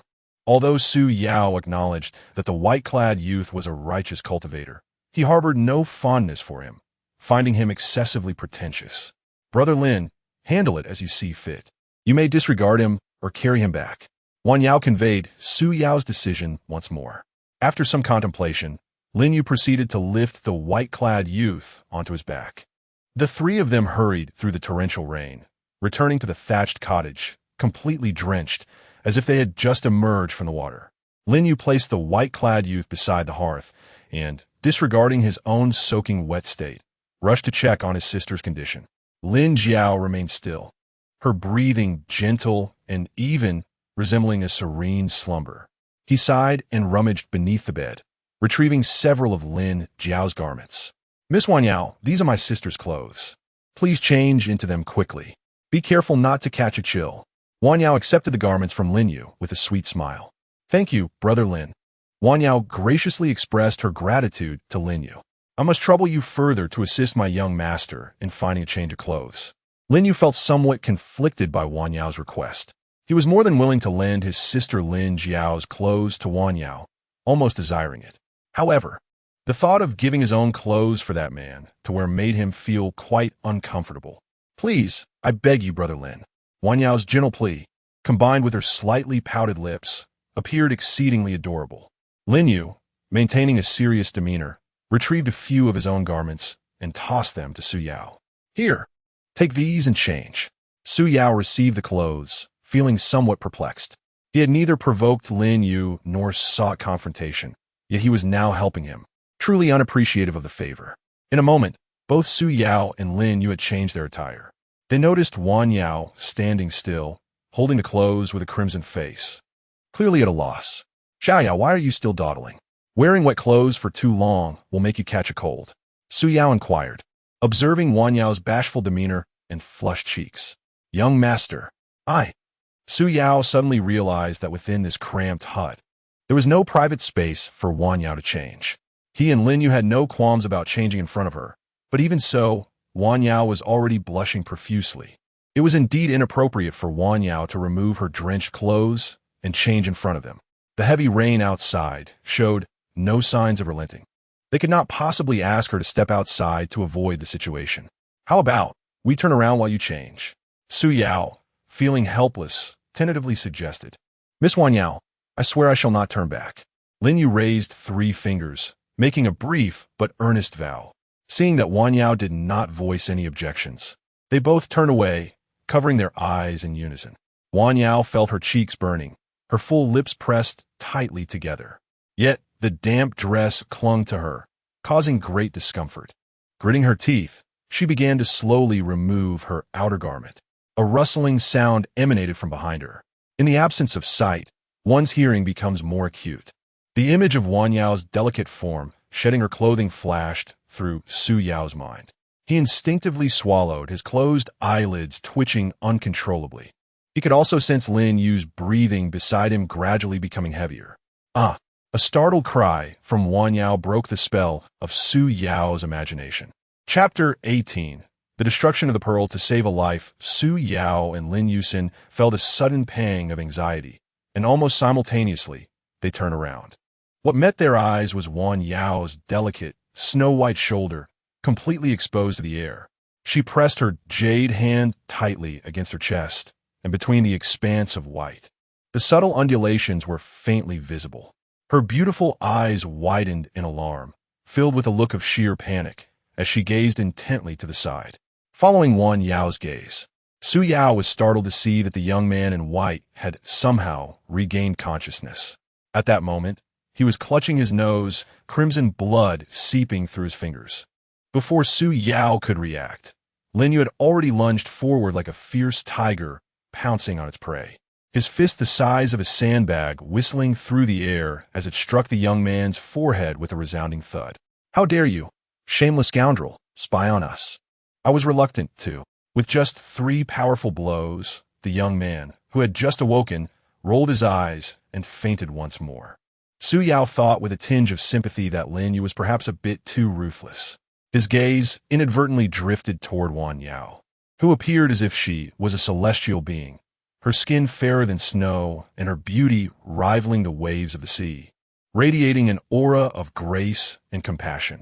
Once Wanyao had changed her clothes and softly called out to them, the 2 men turned around. As Su Yao complied, he was momentarily dazzled by the sight before him. At that moment, although Wanyao was clad in simple linen garments, she seemed even more pure and ethereal, resembling a fairy untouched by the mundane world. Perhaps due to the ill-fitting attire, it accentuated her ample bosom and perfectly rounded hips, her figure exquisitely curvaceous. A faint blush adorned her fair cheeks, and her eyes held a hint of enchanting charm. Upon witnessing this, Su Yao hastily sat down, attempting to conceal his own discomfort. Do not misunderstand. I was merely fatigued from standing for too long and needed a moment to rest. With a thud, Lin Yu plopped down beside Su Yao. I too am weary from standing. Let us take a moment to recuperate. The two men exchanged an awkward glance, a silent understanding passing between them. Just then, a faint groan broke the tension as the young man in white slowly rubbed his head, regaining consciousness. He struggled to rise, desperately trying to recall the events leading up to his fainting spell. It seemed he had been ambushed by a dark force, and then only a blinding expanse of white followed. You're awake. Now, will you enlighten us as to who you truly are? Su Yao asked, his gaze laced with suspicion as he coldly regarded the young man. I believe I was attacked by someone. Who? Who are you all? The young man in white did not respond directly to Su Yao's inquiry, but instead rubbed his forehead while countering with a question of his own. Seeing the situation unfold, Wan Yao succinctly recounted the events that had transpired, introducing each of them in the process. The young man listened intently, his head bowed in contemplation, seemingly grappling with the intricate information. After a brief pause, he remained lost in thought. The young man in white struggled to rise, slowly making his way before Su Yao, where he bowed respectfully. I am Min Jianshun, a disciple of the Golden Light Sect. I sincerely thank you, Brother Su and Brother Lin, for your timely rescue. Brother Su? How curious, Su Yao mused, finding the address somewhat frivolous. Previously, he had mistakenly regarded them as sinister practitioners of the Netherworld sect, and felt a profound sense of shame for his error. It seemed that Min Jianshun possessed considerable grace, as he willingly admitted his fault. Su Yao's impression of him shifted slightly. Since it was merely a misunderstanding, it could be considered a fortuitous encounter. Might I inquire how you came to be here? Su Yao, not one to harbor resentment, believed that it was better to resolve enmities than to foster them. After all, having another friend could open more paths. I have ventured down the mountain for training. A few days ago, while passing through Mengxi town, I became aware of the strange occurrences of young girls frequently falling into a coma. After conducting a discreet investigation, I discovered that a sinister practitioner was capturing souls here. Thus, I hid on the outskirts of the town, awaiting the appearance of this malevolent figure, only to unexpectedly encounter you. Min Jianxin succinctly recounted the events that had transpired. Do you recognize this? Su Yao inquired, producing a black orb made of jade from his storage ring. Brother Su, may I examine this orb closely? Su Yao handed the black orb to Min Jianshun, who inspected it meticulously. This must be the soul refining pearl of the Netherworld. It is said to be one of the 5 sacred treasures of the Netherworld sect, capable not only of imprisoning souls, but also of refining them into spirit stones. As a disciple of a prominent sect, Min Jianxin's extensive knowledge was evident as he swiftly identified the orb's origin. Are you suggesting that my sister's soul may be imprisoned within this orb? Lin Yu asked urgently, her expression one of distress. That seems likely, Min Jianxin replied gravely. I suspect that the souls of the dozens of girls in a coma in the town are also confined within this pearl. Is there any way to release these souls? Su Yao pondered, recalling that he had not received a completion notice after defeating Li Sidhua, realizing that the task at hand involved rescuing the captive girls. The orb was indeed the key to completing this mission. Usually, one would require a special secret incantation paired with hand gestures to activate such a treasure, Min Jianxin remarked. His brow furrowed in thought. Unfortunately, we are unaware of that incantation or those gestures. Perhaps these 2 books contain instructions on how to utilize the treasure, Su Yao suggested, retrieving the 2 fragments of Netherworld techniques from his storage ring. This is, Min Jianxin's eyes widened in surprise as he recognized the titles. Su Yao's only cultivation method had been implanted directly into his mind by the system, leaving him utterly ignorant of these techniques. With Yin Muxue absent and Wan Yao and Lin Yu equally unversed in cultivation, Min Jianxin had become their sole hope. Su Yao earnestly wished that he could discover a method to use the soul refining pearl within those 2 texts. Min Jianshun took the 2 tattered scrolls and began to peruse them meticulously. An hour later, he slowly set the scrolls down, shaking his head in disappointment. It was evident that the scrolls on the art of the underworld did not contain the methods they sought. There remains another option. With a serious expression, Min Jianxin returned the scrolls and the soul refining pearl to Su Yao, stating gravely, "What option? Suyao inquired. Destroy this pearl." Min Jinshan's demeanor was resolute as he locked eyes with Su Yao, his gaze piercing. Is that truly a solution? Is it akin to smashing down a door when one loses the key, or resorting to foul play when one cannot win the affection of a lady? Such barbarity. The treasures of the sinister sect are still treasures. Su Yao found himself hesitating. What were we waiting for? Lin Yu thought anxiously, desperate to obliterate the pearl immediately to rescue his sister's soul. Whatever it takes, let me handle it. Seeing Su Yao's face contorting with indecision, Min Jinshan offered a gentle counsel. Brother Su, I understand your reluctance. However, this is a malevolent artifact, one that harms living beings to refine spiritual stones, defying the natural order. If you keep it, it will only bring harm to yourself and others. You must consider the innocent young women whose souls are imprisoned, along with their families. Su Yao fell silent, his mind in turmoil. Deep down, he recognized the wisdom in Min Jinshan's words. Even if he possessed the soul-refining pearl, could he truly bear to capture living souls to refine spiritual stones? Young master, I believe Min Gongzi's words hold merit. We should indeed destroy this wicked item. Wan Yao spoke earnestly, joining in the persuasion of Su Yao. Very well. After much coaxing from his companions, Su Yao finally resolved himself. Let us destroy the pearl and save the souls. However, how can we annihilate this pearl? I am not proficient in this matter. Rest assured, Brother Su, the techniques of my Jinhua sect can dispel worldly evils and should suffice to destroy this pearl. Min Jinshan said with a refined smile, exuding confidence. Please place the pearl on the ground, and I shall give it a try. Su Yao complied, setting the pearl down beside the hearth. Suddenly, he pondered another question. If we destroy the pearl, will those souls return to their bodies? Do not worry, Min Jinshan replied confidently. I have a method to ensure their return. With that, he took a deep breath, channeling the spiritual energy within him, and swiftly formed seals with his hands, a brilliant golden light emanating from his being. The dampness of his clothing began to evaporate in a radiant glow. Tai Jinhua, golden light sword. In an instant, the golden light converged at his fingertips, and a stream of golden sword energy shot forth towards the black pearl. Upon contact, the surface of the black pearl shimmered with a dark aura, attempting to repel the onslaught of the sword energy. However, the technique of the Jinhua sect proved extraordinary. The golden sword energy surged forth with unstoppable momentum, breaking through the dark aura within moments and piercing directly into the black pearl. Boom! The black pearl emitted a dull explosion, instantly transforming into countless wisps of black smoke that dispersed into the air. Chapter 19. The seven-star soul searching array as the soul refinement pearl shattered with a resounding crash.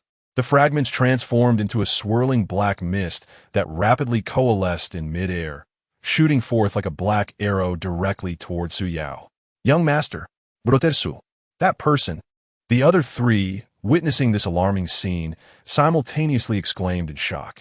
Yet before they could react, the black mist, like a specter, instantly surged into Su Yao's body. Suddenly, darkness enveloped his vision, and his consciousness felt as though it were violently hurled into an endless abyss of blackness. During this seemingly interminable descent, an unexpected brightness pierced through the void. To Su Yao's astonishment, he found himself clad in resplendent golden armor, wielding an extraordinary divine sword. The blade shimmered with golden light, adorned with mysterious runes. He was inexplicably suspended in mid-air, gazing down at undulating mountains and drifting clouds below. Is this a dream? Su Yao felt his awareness remarkably acute, and his senses were in perfect order. The surroundings appeared astonishingly vivid, with every detail distinctly discernible. The sound of the wind whooshed past his ears, carrying a chill that caused his cloak to billow dramatically behind him. The divine sword in his hand felt extraordinarily tangible. He could even detect an overwhelming scent of blood, heavy and acrid, wafting through the air. Instinctively, he glanced downward, where an utterly horrific sight unfolded before him. Countless corpses lay heaped upon the ground, stacked like mountains, a ghastly sight.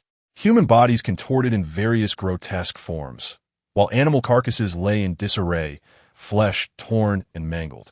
There were also bizarre humanoid figures, their appearances unsettling and spine-chilling.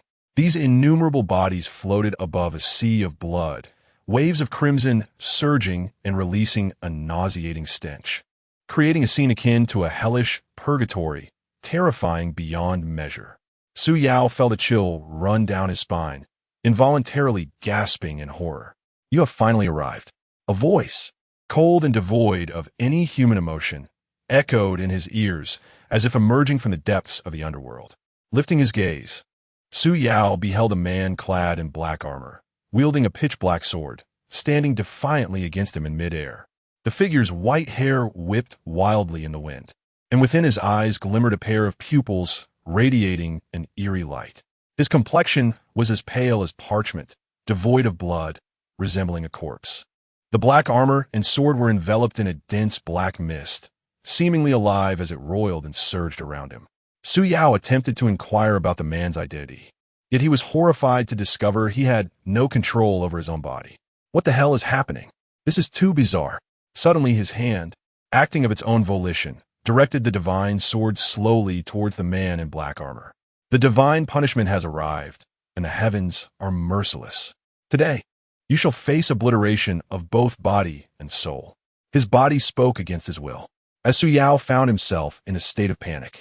A faint and ethereal voice suddenly resonated in his ears. Young master, Su Xion.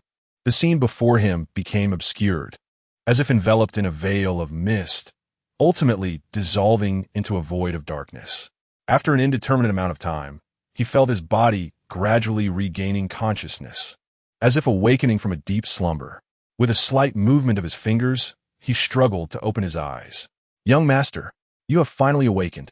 The first visage to greet Su Yao was that of Wan Yao, her pure and charming face radiating concern and delight, akin to the warm sun of spring. He attempted to rise, only to discover his body was utterly limp and weak, resembling the aftermath of a severe illness. Su Xiong, you have finally come to, Min Jianxin remarked, leaning over the bedside to assess Su Yao's condition closely. Your spirit seems intact. At that moment, Su Yao realized he was once again clad in his previous attire, lying on the wooden bed within Lin Yu's thatch cottage. Outside, daylight had fully brightened, sunlight streaming into the room, imparting a sense of having survived a calamity. He strained to recall the bizarre experiences he had just undergone, his brow furrowing involuntarily. Was I dreaming? Who was that figure clad in black armor with dual-colored eyes? Observing his outstretched hands, he rotated them repeatedly, confirming his ability to control his body. And he could not help but exhale a sigh of relief. As Su Yao attempted to speak, he found his throat exceptionally hoarse, as if scorched by fire, rendering him nearly unable to articulate. Each syllable was accompanied by intense discomfort. Noticing his plight, Wan Yao hastily brought over a bowl of fresh water, gently assisting him in taking several sips. A cool and sweet sensation swiftly traversed Su Yao's throat, alleviating some of the burning discomfort. How long was I unconscious? After sipping the water, the dryness in his throat eased considerably, allowing him to voice his lingering question, albeit still in a raspy tone. Since last night until now, it has been approximately 6 or 7 hours, Wan Yao replied, using her sleeve to wipe the droplets of water that had escaped the corners of Su Yao's mouth. Her movements were tender and meticulous, her eyes filled with empathy. Su Xion, you were assailed by the remnants of the 9 Netherdark Sovereign and yet emerged unscathed. Indeed, you are a person of great fortune. Min Jianshan observed with a profound gaze, though the smile on his face appeared slightly strained. The remnants of a 9 Netherdark Sovereign? What does that mean? I do not comprehend. Su Yao expressed his irritation, casting a disgruntled glance at Min Jianshan. His weakened condition and perplexed mind left him with little patience. It is said that when the 9 Netherdark Sovereign fell, he left behind 9 strands of remnants, one of which attached itself to that soul-refining pearl. Just now, the golden sword aura shattered the pearl, causing the remnants of the Dark Sovereign to escape. I had initially presumed that the lingering breath would be exceedingly faint and would dissipate in due course. However, to my astonishment, it suddenly assailed Brother Su. It was my negligence, and I hope Brother Su does not hold it against me. Min Jianxin not only clarified the matter, but also sincerely apologized to Su Yao. Yet, the more Su Yao listened, the more uncomfortable he became. It seemed he had known all along that breaking the orb would result in such an occurrence. Yet he had failed to forewarn. Fortunately, I am fortunate. Otherwise, I would remain oblivious to the manner of my demise. But what of that lingering breath? It would not have taken root within me, would it? I must find a knowledgeable person to inquire further. The beautiful Yin, a compendium of cultivation, is undoubtedly the best candidate. My lord, during your unconscious state, young masterman has returned the detained souls to their bodies. However, we were unable to locate the soul of Sister Lin Yu, Wan Yao stated, her brow slightly furrowed, her eyes filled with concern. It was then that Su Yao realized that Lin Yu and his sister Lin Jiao were absent from the thatched cottage. Were they? I have set up a soul-searching formation outside, and Lin Yu is currently on guard. It should be time soon, Wan Yao replied. Please continue to take care of Brother Su. I will step outside to check. Min Jianxun calculated the time and then turned to exit. The task remained unfinished, indicating the need to awaken Lin Jiao as well. We should also venture out to sea, Su Yao suggested. But, my lord, your health is still quite fragile, Wan Yao remarked with a concerned expression, attempting to dissuade him. She gently grasped Su Yao's sleeve, her eyes brimming with worry. Do not fret, I can take some medicine, Su Yao replied, retrieving a porcelain vial from his storage ring. He poured out a Linghua speedy recovery pill and tossed it into his mouth. The pill dissolved instantly, and a warm current swiftly coursed through his body. He immediately felt rejuvenated and invigorated. Su Yao nimbly rose from the bed, seized a rusted sword leaning against the wall, waved to Wan Yao, and pushed the door open. Upon stepping outside, Su Yao beheld an intricately designed formation etched into the ground. In the 4 cardinal directions, 7 oil lamps were arranged, mirroring the arrangement of the Big Dipper. At that moment, Lin Jiao lay in the center of the formation, her complexion pale, resembling a slumbering fairy. Lin Yu stood outside the formation, his brow furrowed, displaying a tense and anxious demeanor.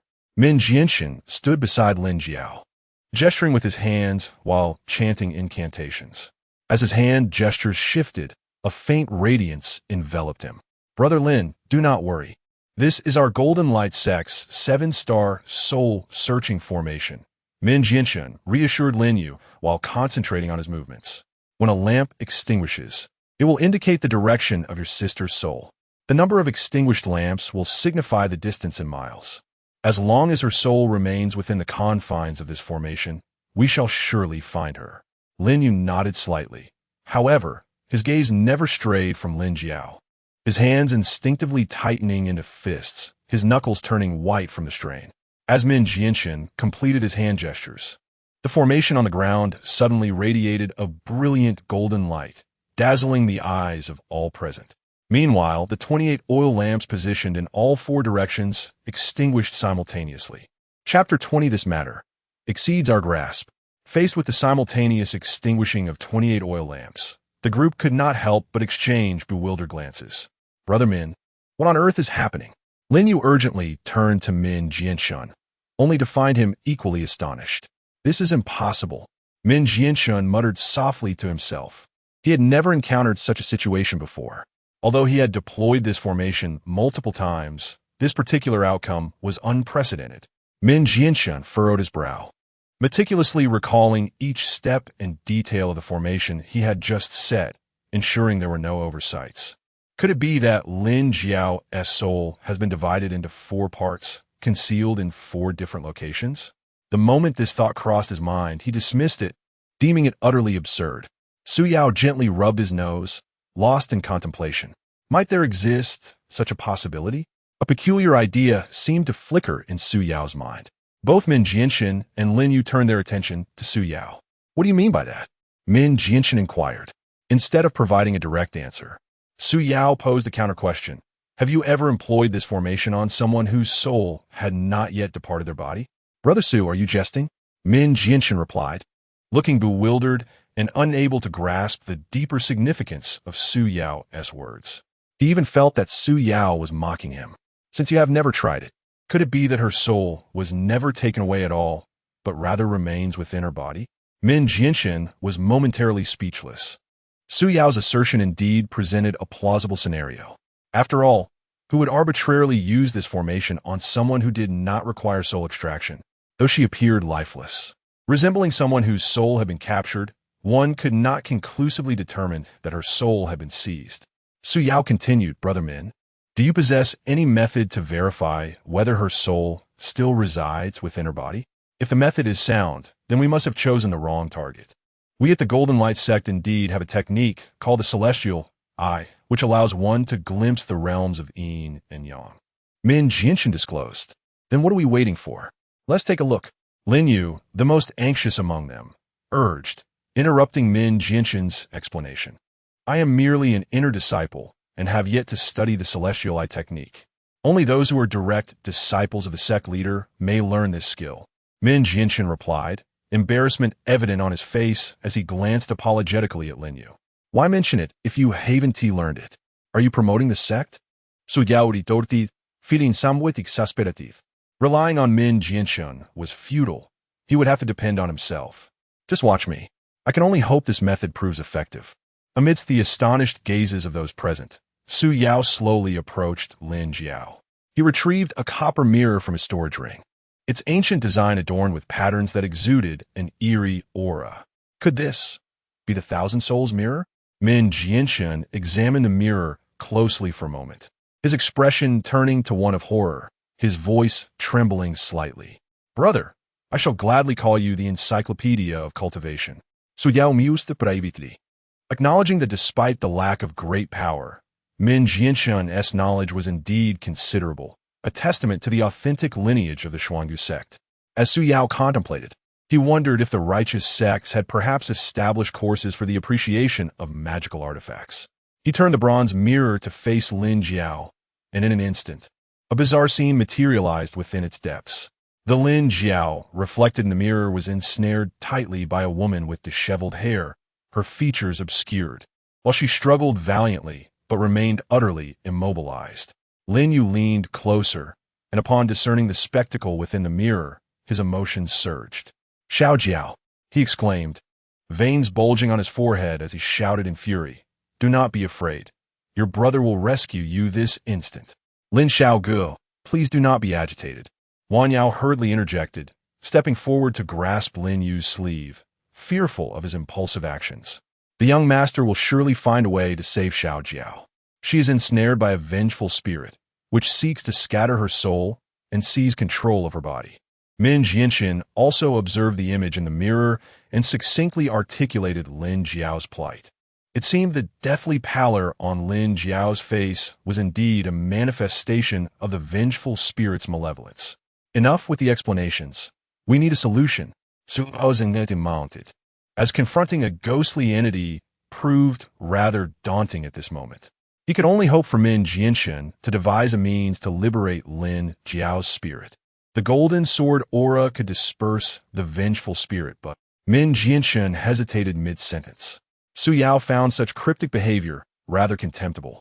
Could one not express oneself plainly? Why the theatrics? Stop beating around the bush and speak plainly. If you delay, Lin Gu and the others will surely go mad with worry.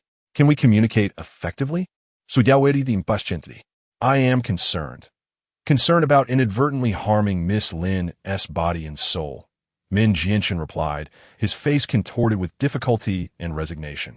This was indeed a vexing dilemma. If they failed to rescue her, they might inadvertently cause Lin Jiao's demise, prompting her brother to seek vengeance upon Min Jinshin. Even if they could precisely eliminate the vengeful spirit, it was challenging to do so without inflicting any harm upon Lin Jiao's corporeal form. Which raised the question, how could they possibly separate these two souls? Su Yao racked his brain for a solution, his thoughts flitting from calculus to quantum mechanics, and then from the art of war to Das Kapital. Yet, all the knowledge he had amassed stemmed from the realm of science. The concept of the soul evidently transcended his understanding, dwelling instead in the domain of metaphysics. After reading so extensively, not a single tome seemed applicable at this moment. Suddenly, an audacious idea flashed through Su Yao's mind like a bolt of lightning. He reached into his storage ring and retrieved the two remnants of the soul-binding technique. Min. The contents within these scrolls encompass the method of binding souls. You should follow the instructions therein and see if you can extract Lin Jiao's spirit. Absolutely not. As a disciple of the true path of the Xianmin, I, Min Jianshen, will never resort to such nefarious and unorthodox techniques, even if it costs me my life. Without a moment's hesitation, Min Jianshen resolutely declined Su Yao's proposal. It is well known that the Jingguang sect holds a prestigious reputation within the righteous sects of the Xianmin. Its leader, Li Tsangxuan, is an exceptionally powerful master of the fourth-tier Tongshan realm. Following the sect competition this year, if all goes smoothly and without unforeseen events, Min Jianshen stands poised to become the direct disciple of the sect leader. With such a promising future laid before him, how could he allow a fleeting thought to jeopardize it? Furthermore, according to the sect's regulations, those who dare to practice forbidden arts face severe consequences. The lightest punishment would entail the forfeiture of one's cultivation and a merciless expulsion from the sect, while the gravest could result in execution, leading to utter annihilation of both body and spirit. Min Jianshen, having just achieved a breakthrough to the second tier through his innate talent and relentless effort, fully comprehends the arduous journey he has undertaken. Every accomplishment has been hard-won. Contemplating his bright future and the stringent rules of the sect, no matter how Su Yao attempted to persuade him, Min Jianshen could not bring himself to agree. If one of us could master this technique in a short time, you would not be burdened with such a dilemma. Yet, in the current circumstances, only you possess the capability to achieve this swiftly. Su Yao understood the trepidation that lingered in Min Jianshen's heart, but at that moment, he had no alternative. Wan Yao and Lin Yu, lacking any cultivation, could at best be considered mere warriors. As for Su Yao, his own abilities stemmed entirely from the system's endowment, and he had never truly studied any martial arts. To save Lin Jiao and successfully complete the task at hand, the only recourse was to earnestly persuade Min Jianshen. Chapter 21. This choice is difficult. Dear Min, I fully comprehend your concerns, yet I wish to pose a question to you. After weighing my words carefully, Su Yao endeavored to persuade Min Jianshen.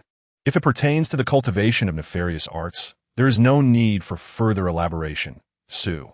Min Jianshen maintained a resolute stance, as though there were no room for negotiation. To offer you the opportunity to learn advanced techniques for free, and yet you remain so reluctant. Such a moral fastidiousness is akin to a malady that requires remedy. You are overthinking this. I merely wish to discuss our perspectives on life. A friendly smile graced Su Yao's face, rendering him appear gentle and innocuous, exceedingly accommodating. Min Jianshen regarded him with suspicion, unable to decipher Su Yao's true intentions. Having cultivated to this point, what do you believe is the purpose of cultivating immortality and attaining enlightenment? Su Yao fixed his gaze intently upon Min Jianshen, his eyes imbued with profound significance. Naturally, it is the pursuit of the heavenly path. Su Yao offered no further reply, his deep-set eyes still locked onto Min Jianshen's. To vanquish malevolence and uphold righteousness, Min Jianshen, sensing Su Yao's continued silence, felt a twinge of unease. He questioned whether his previous response had been too vague and thus attempted a different articulation. Once again, Su Yao remained motionless, his expression solemn as he regarded him. In truth, Su Yao was employing a psychological tactic, striving to guide Min Jianshen towards articulating the answer he sought. During their discourse, if one party suddenly falls silent while intensely gazing into the other's eyes, the latter may become unsettled, leading to self-doubt regarding the validity of their statements. Consequently, this individual may involuntarily continue speaking, seeking interaction and affirmation from the other. This exemplifies the astute application of the gaze effect, which Su Yao adeptly leveraged to save all sentient beings and safeguard the heavenly path. As anticipated, Min Jianshen promptly provided a third answer, precisely what Su Yao had hoped for. Since saving all beings is your objective, then, Su Yao paused momentarily, preparing the ground for his subsequent inquiry. Is the significance of the objective in attaining enlightenment greater than the means employed to achieve it? observing that Min Jianshan had succumbed to contemplation under his guidance. Su Yao recognized it was time to delve deeper. Given that saving all beings is your goal, does it not follow that whether one employs righteous techniques or malevolent arts, as long as the end result is the salvation of others, it could all be considered a part of the path to enlightenment? Su Yao's discourse left Min Jianshan momentarily speechless. Since you regard yourself as a paragon of righteousness, I must inquire, which is more in accordance with the righteous path, standing idly by in the face of death or employing dark arts to save a life? Su Yao's incisive words pressed forth relentlessly, leaving Min Jianshan momentarily at a loss. He had once believed that his steadfast adherence to the sect's doctrines was undoubtedly correct. Yet at this moment, it appeared utterly absurd and laughable. Upon observing Min Jianshan's tightly closed lips and the subtle tremors of his facial muscles, Su Yao realized that the other was ensnared in a profound internal struggle. At this moment, he needed a gentle nudge to propel him forward. Time was of the essence. They must act swiftly to save the person in peril. With that thought, the two scrolls of the ghostly arts were presented before Min Jianshan. As Su Yao's gaze conveyed both encouragement and expectation, Min Jianshan extended his trembling hand to accept the tomes, gritting his teeth as he resolved to delve into their contents. He perused the pages with remarkable speed, nearly reading 10 lines at once. Observing this, Lin Yu finally exhaled a sigh of relief. He turned to Su Yao, only to catch a fleeting glimpse of guilt flickering in Su Yao's eyes. Before long, Min Jianshan closed the scrolls, his expression grave as he returned them to Su Yao, declaring, "All right, I shall attempt it now. Min, you cannot be jesting. Have you truly mastered it so swiftly? Su, you may not be aware, but I have possessed an eidetic memory since childhood. The intricate details of those techniques are indelibly etched in my mind." Reflecting on his own late-night struggles during exam preparations, Su Yao couldn't help but lament, truly, one can only be exasperated when comparing oneself to another. With all preparations completed, Su Yao turned to Lin Yu, his gaze imbued with inquiry, to which Lin Yu responded with a firm nod. "Min, let us commence." Upon hearing this, Min Jianshan readied himself to cast the spell. Although he was well-versed in the details of the incantation, anxiety coursed through him. His hands moved swiftly, weaving a mesmerizing array of complex hand seals. Amidst the golden light enveloping him, a faint stream of dark energy emerged. Ghostly arts, soul binding. With a soft yet commanding utterance, Min Jianshan caused Lin Jiao, who had been motionless, to convulse violently. The two figures seen earlier in the mirror were forcefully extracted from her body by an unseen power. However, due to Min Jianshan's still developing mastery of the technique, he could only manage to draw the soul from the corporeal form. Success. Yet a new dilemma arose. How could they persuade the vengeful spirit to relinquish its grip? A verbal distraction seemed futile. The female specter remained tightly entwined with Lin Jiao's spirit, her pale, ghostly eyes glaring malevolently through her disheveled hair at the onlookers. Sensing the opportune moment, Min Jianshan formed his hands into seals once more, preparing to eradicate the vengeful spirit entirely. Just as the golden light coalesced at his fingertips, a voice unexpectedly called out from behind him. "Stop!" The speaker was none other than Lin Yu.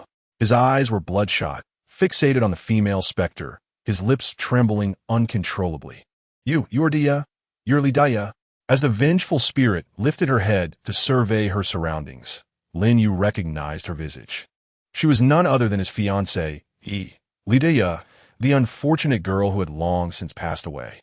Instinctively, Lin Yu brushed his fingers over the quiver slung across his back, where a delicate stitch of the character Yu resided in a corner.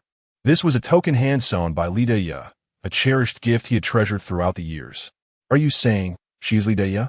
Su Yao felt his mind struggle to comprehend this revelation. The plot is simply more absurd than a fabricated tale. Can it be any more melodramatic? He couldn't help but feel a pang of sympathy for his friend Lin Yu. Lin Yu remained silent, his gaze somewhat vacant, as he staggered towards the vengeful spirit of the woman. "Daya, release her at once. This is Xiao Jiao, my sister Xiao Jiao." It was evident that Li Daya's spirit had lost all semblance of reason, remaining indifferent to Lin Yu's desperate pleas. She continued to grip Lin Jiao's spirit tightly. her fierce gaze brimming with malice, issuing a raspy growl from her throat. Lin, you must make a decision swiftly. I fear your sister cannot hold on much longer. Min Jianshun pointed his fingertip at the forehead of Li Daiya's spirit, the golden light coiling with imminent power.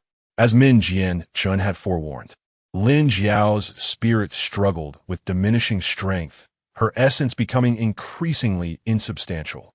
This, faced with such a harrowing choice, Lin Yu found himself in turmoil, unable to reach a resolution. Observing Lin Yu's hesitation, Min Jianshun understood that if action were not taken soon, Lin Jiao would indeed be lost forever. Although Li Daiyu was blameless, should Lin Jiao have to pay with her life? With his resolve firm, he prepared to unleash the golden light from his fingertip.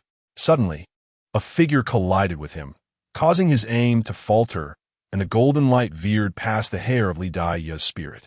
A few strands fell, instantly turning to ash. Chapter 22. Who taught you? Answer me. Brother Su, have you lost your mind? Min Jianshan stumbled, barely regaining his balance. And in a state of astonishment and anger, he swiftly turned to confront the one who had collided with him. In a moment of peril, Su Yao had acted without a second thought, charging directly at Min Jianshan. Who could have anticipated that Min Jianshan, enveloped in a golden aura of protection, would send Su Yao flying upon impact? An object slipped from Su Yao's grasp, but amidst the tension, no one seemed to notice this detail. Seeing this, Wan Yao rushed over, carefully helping Su Yao to his feet while gently brushing the dirt off his clothes. You are the one who is nearly insane. Su Yao run it, rubbing his sore shoulder, feeling a sharp sting where they had collided. Had I known, I would have used that rusty sword against him. Min Jianshan, perplexed by Su Yao's words, gazed at him in confusion. We are not faced with a multiple-choice question. There are only two options. Can't you think outside the box? Su Yao replied, exasperation evident on his face. Despite Min Jianshan's seemingly clever demeanor, Su Yao found it perplexing how he could be so rigid in his thinking. Was it truly necessary to extinguish one of the two souls? Who taught you this? Answer me. Can't you consider how to separate them instead? Min Jianshan struggled to adapt to Su Yao's unique mode of expression and erratic thought process.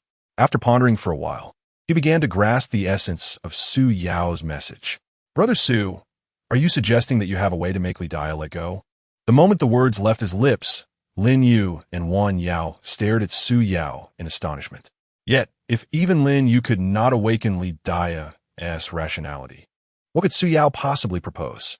Three skeptical gazes fixated on Su Yao, but he remained unfazed. He steadily approached Li Daya's soul. Sensing danger, her expression turned fierce, glaring menacingly at the approaching figure. What had Li Daya endured? Su Yao keenly observed that she appeared to have lost her sense of self. Thus, it was imperative to find a way to restore her self-awareness. Su Yao retrieved the Thousand Souls mirror, slowly directing its reflective surface toward Li Daya's spirit. This mirror therapy is a commonly employed technique for addressing self-awareness disorders. He conjectured that after Li Daya's soul had detached from her body, it had wandered aimlessly, lacking a physical anchor for self-recognition, resulting in her current state. As Li Daya gazed into the mirror, her previously ferocious demeanor softened into tranquility, soon giving way to fear. Gradually, she loosened her grip on Lin Jiao's soul, cradling her head in her hands and emitting pained groans. Witnessing Lin Jiao's release, Min Jianshan hastily formed a seal and unleashed his spell. Tai Golden Radiance, Return of the Soul. With a commanding shout, a brilliant golden light erupted forth. Lin Jiao's spirit was gently enveloped in a thin layer of golden light, slowly drifting back towards her corporeal form. During Su Yao's unconscious state, Min Jianshan had employed this very method to successfully restore the souls of those young women who had been ensnared. Observing Lin Jiao's spirit return steadily to her body, Su Yao felt a slight sense of relief. It appeared that the matter of the soul adhered to certain scientific principles. Alternatively, it could be posited that human mental afflictions might stem from issues within the soul. Having gambled correctly, it seemed this trial had been successfully navigated. Yet, what was to be done about Li Daya? He had promised Liaria that he would assist in rescuing her sister. Su Yao found himself deep in contemplation, racking his brain over how to handle Li Daya's spirit. Suddenly, a piercing and mournful scream erupted from Li Daya's spirit. Her face contorted in anguish, her eyes a vivid crimson, rendering her a terrifying sight. "Be careful, young master." "Su Yao," came the simultaneous cries of Wan Yao, Min Jianshun, and Lin Yu, causing Su Yao's heart to sink with trepidation. Li Daya's spirit, filled with ferocity, lunged towards Su Yao with fierce intent. What madness is this? Why is she coming at me again? Having just been assaulted by the dark energy of the soul-refining pearl. Now, this? Is there no end to this chaos? To leap at me in front of your betrothed. How thrillingly reckless. Instinctively, Su Yao raised his hand in defense. The moment Li Daya's spirit made contact with his body, a burst of golden light erupted from within him, forcefully repelling Li Daya's spirit, which fell to the ground a short distance away. As Li Daya's spirit struggled to rise and charge again, her gaze was suddenly drawn to an object on the ground, causing her entire form to halt. The onlookers, curious, followed her line of sight. There lay a small wooden sculpture, shaped like a rabbit, quietly resting on the ground. Su Yao quickly reached into his pocket, realizing that the wooden rabbit gifted to him by Lieria had somehow fallen out. Area, Li Daya's spirit instantly calmed, her eyes glistening with unshed tears. It seemed that the bond of sisterly affection between her and Lieria had awakened some semblance of reason within Li Daya's spirit. "Dayu," Lin Yu called softly, his voice trembling. "Is that Brother Lin Yu?" Li Daya's spirit appeared to recognize Lin Yu, and tears cascaded down her cheeks. "Your father informed me that you had fallen ill and passed away. But how have you come to be in this state?" Lin Yu hurried to Li Daya's spirit, reaching out in an attempt to touch his fiancée, only to grasp at nothingness. "After I was taken by the demon envoy, my spirit was severed from my body, and I was told that my body would be offered to the demon lord as a vessel. I was then pursued by another scarred-faced demon envoy, destined to become his ghostly servant." Su Yao's brow furrowed deeply. He recognized that the scarred-faced demon envoy spoken of by Li Daya's spirit was none other than the lightning-struck Li Sidua. "The scarred sorcerer cast a spell upon me, and the subsequent events remain a blur in my memory. Li Si did not directly seize Lin Jiao's soul. Rather, he manipulated Li Daya to usurp her essence. What could their true intentions be? What peculiarity lies within Lin Jiao's body?" As Su Yao pondered this, he turned to gaze at Lin Jiao and suddenly noticed her long eyelashes gently quivering. "Lin, is your sister on the verge of awakening?"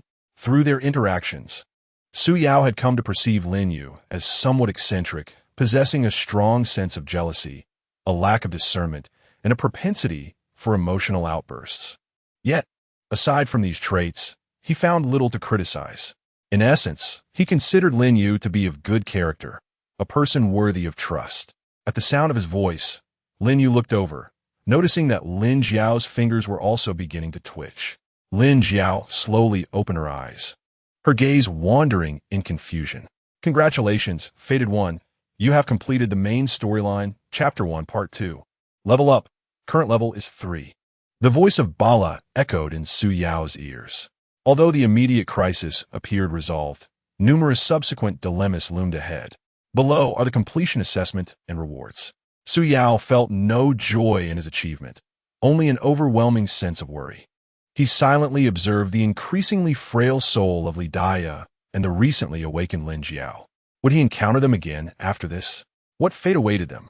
Completion rating, SSS. Detail completion score. Total completion score, 100, as expected, the highest rating. Was this instance truly flawless? Reward, 1 experience pill, significantly enhancing the Fated One's cultivation level for 1 minute. A blue pill, the size of a thumb, materialized in Su Yao's hand. This stage has been completed. Upon uttering any words, the Fated One will be transported to their designated chamber. Faced with this sudden farewell, Su Yao felt an unexpected pang of reluctance.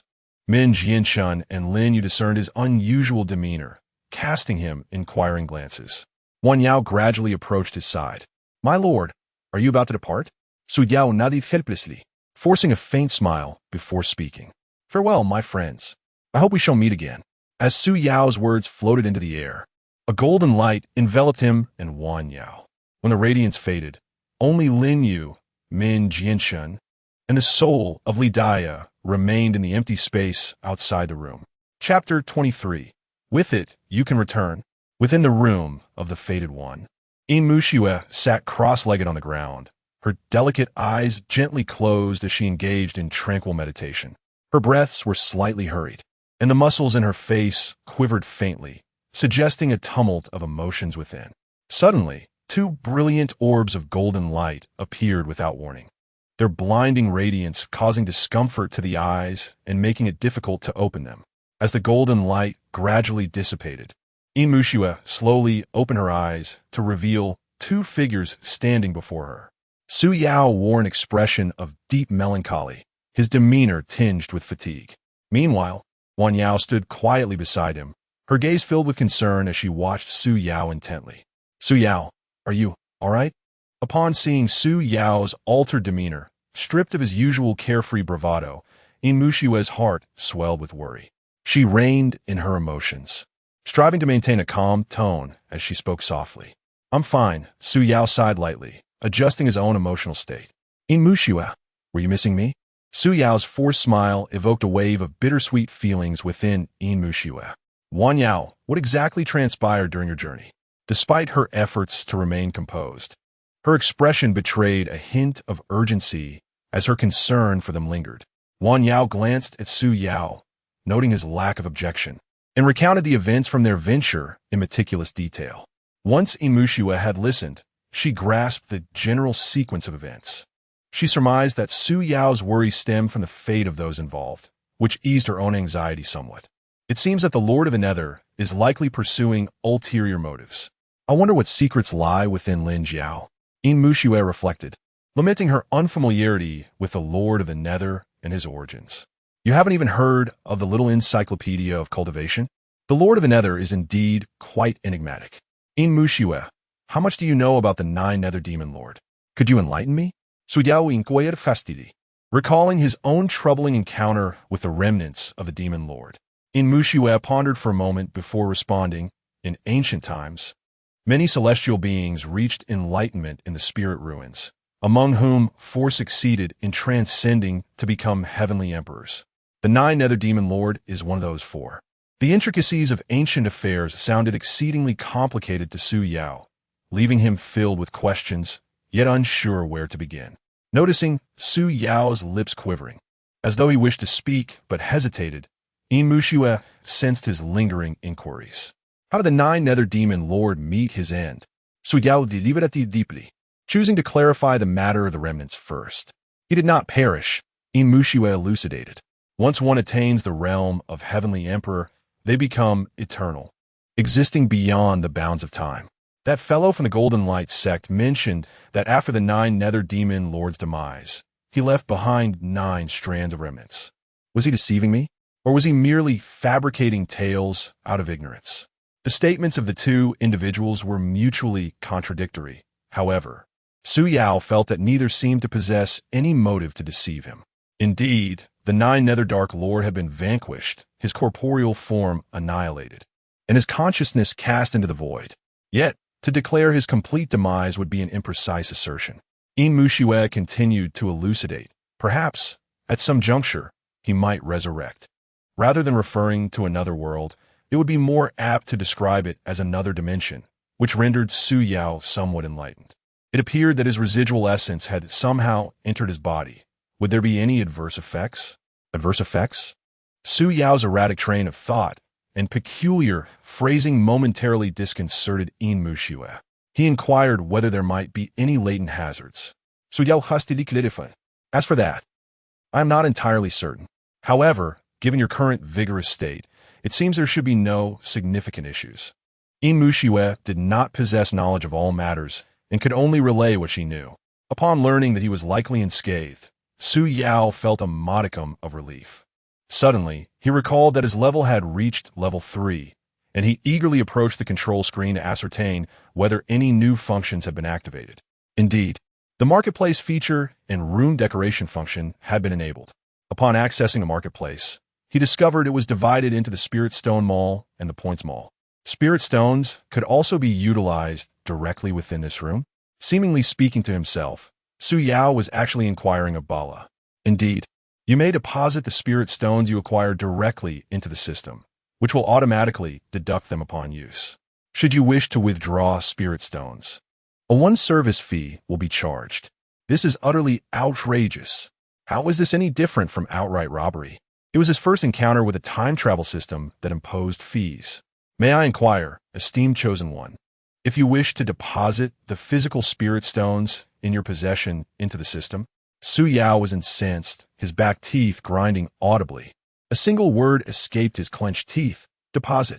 The screen promptly displayed spirit stones, 5980. Upon re-examining the spirit stone mall, he was greeted by an array of ingredients. Daily necessities, various herbs, and elixirs. Almost everything one could procure in the realm of cultivation was abundantly available here. At last, he would no longer have to endure hunger.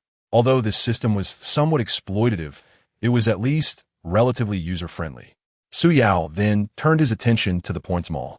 It was categorized into divine weapons, magical artifacts, and techniques. At that moment, Yin Muxue had also approached Su Yao's side. Gazing at the dazzling array of items on the screen, her beautiful eyes widened in astonishment. The Nine-Yang Leaving Fire Sword. Was this not one of the legendary 8 divine weapons thought to be long lost? This, the Qiankuan 1 Quatrain map? The personal magical artifact of the celestial fairy Mei Shengxue, which was said to have been destroyed in battle long ago. How could it possibly appear here? The reversal of heaven technique? The cultivation method of the earth immortal Xiao Lingbo. The more she looked, the more astonished she became. Yin Muxue understood that these divine weapons, magical artifacts, and techniques were all top-tier treasures long lost in the Shumi continent. How could they all manifest here once? Upon hearing the astonished tone of Yin Muxue, Su Yao was immediately enveloped in a sensation akin to stepping into an elite realm. A myriad of divine weapons, treasures, and techniques dazzled his senses, overwhelming him with their splendor. However, the exorbitant prices of these items were daunting, with the minimum exchange points starting at a 4-digit figure. Some of the top-tier items astonishingly required 6 digits of Dao points for redemption. Gazing at his paltry 150 Dao points, Su Yao felt a wave of helplessness wash over him, reminiscent of a destitute individual wandering through a luxury boutique. It was simply beyond his means. Within the points marketplace, every item was distinctly marked as unique. It appeared that once someone redeemed an item, no other players would have the opportunity to acquire it. As Su Yao scrolled down the progress bar, a gray item suddenly caught his eye. It was the final entry among the divine weapons, named Jiu Yao Tianju Sword, and prominently displayed the words sold out in bold letters. Yin Muxue also noticed this divine weapon, her brows furrowing in concern. According to legend, this was the weapon of the Eastern Extreme 9 Yao Celestial. Had it already been claimed by someone? Su Yao glanced at the marked price, which astonishingly reached 490,000 points. Calculating based on the current efficiency of point acquisition, he deduced that to redeem this sword, one would need to flawlessly complete 900 narrative dungeons. Who could possibly possess such formidable prowess? Or was it that the system was experiencing some sort of glitch? Quickly, Su Yao turned his attention to the technique options, where the last entry was titled Tian Yin Dao Xin. Its price was likewise set at 490,000 points. I've never heard of this technique, Yin Muxue remarked candidly. The fact that even the knowledgeable beauty of the Cultivation Encyclopedia was oblivious to it piqued Su Yao's immense curiosity. Opening the description, he found the cryptic lines, 50 avenues lead to the celestial path. Beneath the 49 skies lies the hidden mystery. Goodness, this product description was exceedingly abstract. Yet, reflecting on the other technique descriptions he had encountered, they too seemed to embrace an air of enigma. Continuing to explore the treasure options, Su Yao scrolled down to the very end. Upon discerning the final treasure, he was momentarily frozen as if under a spell. The name of this treasure felt utterly incongruous, standing in stark contrast to the other treasures. Ticket. The item description was disarmingly simple. With this, you can return. It was also marked as unique, with a price tag of 1,000,000 points. Chapter 24. Am I not cultivating immortality? Su Yao gazed at the words boat ticket, and in an instant, thoughts surged in his mind like a tempestuous tide. To return? Could it be a return to the real world? If he could truly go back, he would be able to see his beloved Wan Qing. 1,000,000 points. This was nothing short of an astronomical figure, seemingly unattainable. As he contemplated this, Su Yao's expression dimmed, plunging him into a prolonged silence. Yin Muxue seemed to keenly sense his unusual demeanor. Following his gaze, she too beheld the extraordinary artifact. Is this something that could take you home? She murmured softly, her tone laced with doubt and uncertainty. Taking a deep breath, Su Yao slowly replied, regardless of whether I can ultimately return, this represents a hope of going home. As he spoke, he clenched his fists tightly, a renewed fervor igniting in his eyes. With a goal in sight, he resolved to strive towards it with all his might. Young master, whatever you intend to do, I will do my utmost to assist you. Wan Yao had somehow arrived beside Su Yao, her gaze sincere and fervent as she focused intently on his profile. I too will give my all to help you realize your dreams. Yin Muxue's voice, though not loud, resonated with unwavering determination. Suddenly, Su Yao felt a slight sting in his nose. The warmth concealed beneath Yin Muxue's cool exterior and Wan Yao's steadfast loyalty deeply moved him. Although his time with the two had not been lengthy, their heartfelt words had profoundly shaken Su Yao's spirit. Thank you, he said, his voice slightly choked as he looked at Chu Wanqing, who bore a striking resemblance to his girlfriend and the gentle, caring Wan Yao. Taking a deep breath, Su Yao endeavored to compose himself and subsequently accessed the room decoration feature on the screen. This function was relatively straightforward, primarily designed for decorating the rooms of destined individuals. Expanding the room's area, partitioning different spaces, arranging various pieces of furniture, and placing vibrant greenery. It resembled a simulation nurturing game with a similar operational approach. The purchase of items required the expenditure of spirit stones, and the prices were not exorbitant. A water heater along with shower facilities would only cost 200 spirit stones. The smart toilet, marked with a limited time discount, was merely 50 spirit stones. There was even a light luxury vanity table with a buy one get one free offer on multifunctional desk lamps. Wait a minute, something seems amiss. Am I not cultivating immortality? Why are household appliances suddenly appearing? Bala, explain to me what on earth is happening. Su Yao's face darkened, overwhelmed by a sense of incongruity. Dear destined individual, to ensure you have a pleasant experience traversing worlds, we have specially designed this modern living arrangement. If you do not prefer it, you may also switch to an ancient-style decoration. Who would choose to forsake modern life to pursue some antiquated style? After a moment's contemplation, Su Yao's fingertips began to glide swiftly across the screen. Upon selecting the completion option, a classic 3-bedroom, 2-living room, 2-bathroom layout materialized before the onlookers. With all the furnishings and appliances, the total expenditure amounted to 150 spirit stones. When Yin Muxue and Wan Yao witnessed such a transformation in the room, they were not overly surprised. After all, in the realm of cultivation, such occurrences were not uncommon. However, upon encountering the uniquely designed long couch and the luminous glass dome above, they could not maintain their composure. What is this glowing object? It is truly wondrous. Yin Muxue gazed curiously at the light fixture above her. This long couch feels remarkably comfortable. Wan Yao exclaimed in delight as she tried sitting on the sofa. Xiao Yao, please wait here for a moment. I will first take Miss Yin to explore her room, Su Yao said, naturally grasping Yin Muxue's delicate, fair hand and leading her toward a bedroom. The moment their hands touched, Yin Muxue shivered slightly. Instead of withdrawing her hand, she allowed Su Yao to lead her into the room. A faint blush crept onto Yin Muxue's exquisite face. The room was simply decorated, with walls adorned in pure, white wallpaper featuring subtle patterns. The furniture was uncomplicated yet practical, and the essentials were adequately supplied. Su Yao meticulously explained the usage of the appliances and furniture, demonstrating each one in turn. If you find anything lacking, do not hesitate to let me know, he encouraged. allowing Yin Muxue to acclimate to her new surroundings before returning to the living room. Xiao Yao, let me show you your room. I'm certain you will adore it. Su Yao smiled as he took Wan Yao's hand and led her to another bedroom. The interior was adorned with pink wallpaper, exuding a youthful charm, and the furnishings complemented the overall aesthetic. How do you find my design? Do you like it?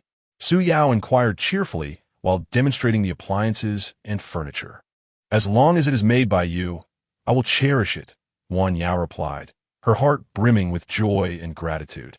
Born into a family of military generals in the Great Chu Kingdom, she had once experienced a blissful and idyllic childhood, being the youngest in her family. Her parents regarded her as their precious jewel, and her older siblings showered her with affection. However, this happiness was fleeting.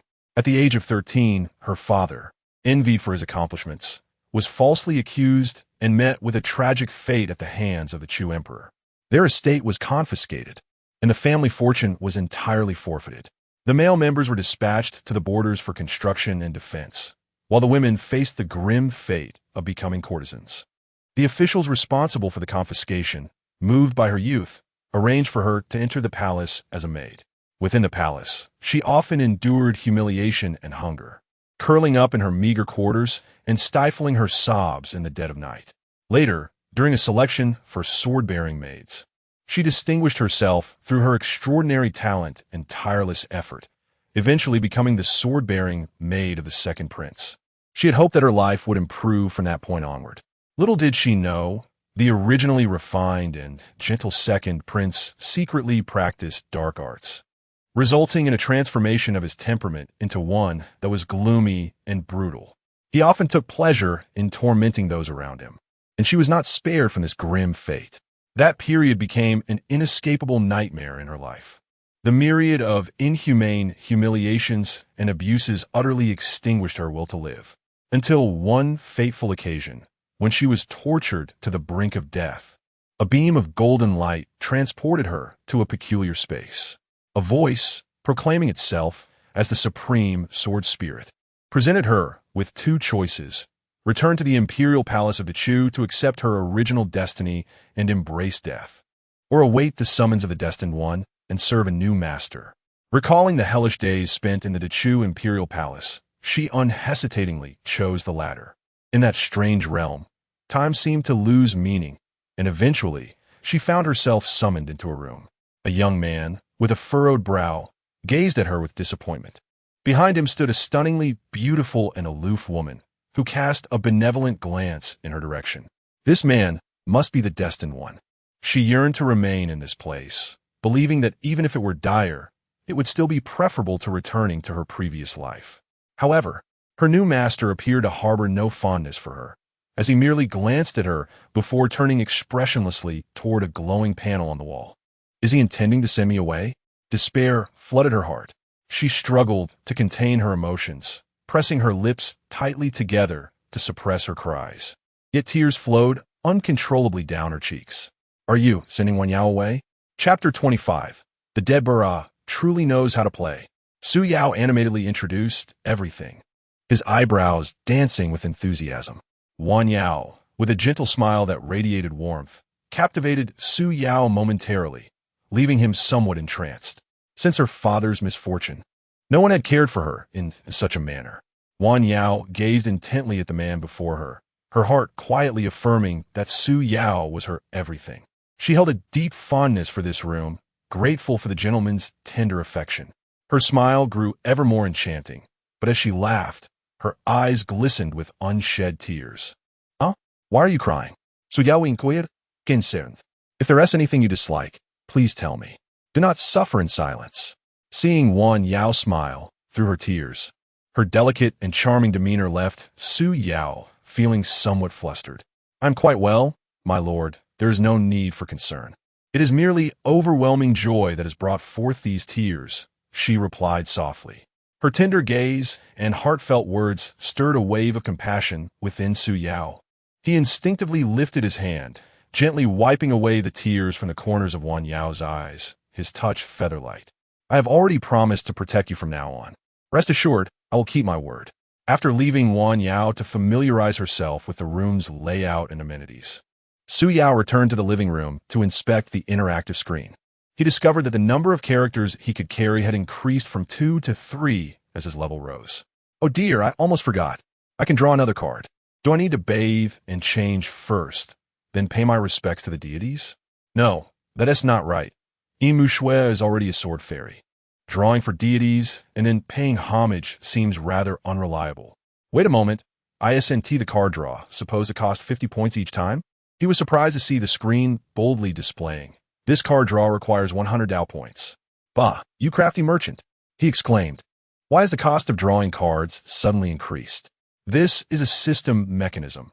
As the number of carryable characters increases, the cost of drawing cards will double. What? Su Yao gasped in astonishment. According to this logic, if the second character costs 50 points to draw, the third would cost 100 points, the fourth 200 points, and so forth. The further one goes in character acquisition, the higher the cost becomes. However, it remained unclear whether this increase in cost was calculated based on the number of characters one could carry or the number already possessed. This was a critical distinction that needed clarification. If I were to dismiss one of my current characters and then draw a card, how many points would that cost? This mechanism was vital. Different outcomes would correspond to entirely different card drawing strategies. If calculated based on the number of carryable characters, as levels increased, so too would the capacity to carry more characters. Therefore, the key to card drawing strategy lay in how to acquire points while controlling level progression. Conversely, if calculated based on the number of characters already possessed, the most effective method to enhance team strength would be to dismiss lower quality characters. But could I truly bring myself to do that? Reflecting on Wan Yao's sincere and fervent gaze, as well as her heart-wrenching beauty, Su Yao found himself deep in contemplation. It is calculated based on the number of companions carried, yet one cannot dismiss all allies. At least one must be retained. It is evident that this cunning individual truly knows how to scheme.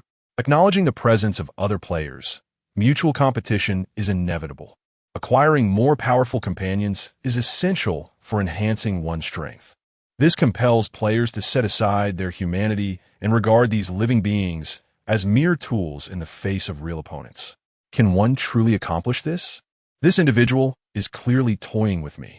Su Yao found himself in a tumultuous internal struggle as his fingers instinctively opened Wan Yao's attribute panel.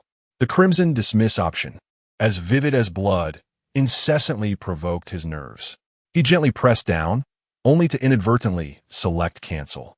Very well, Wan Yao, despite your treatment of me, I, Su Yao, shall undoubtedly protect you.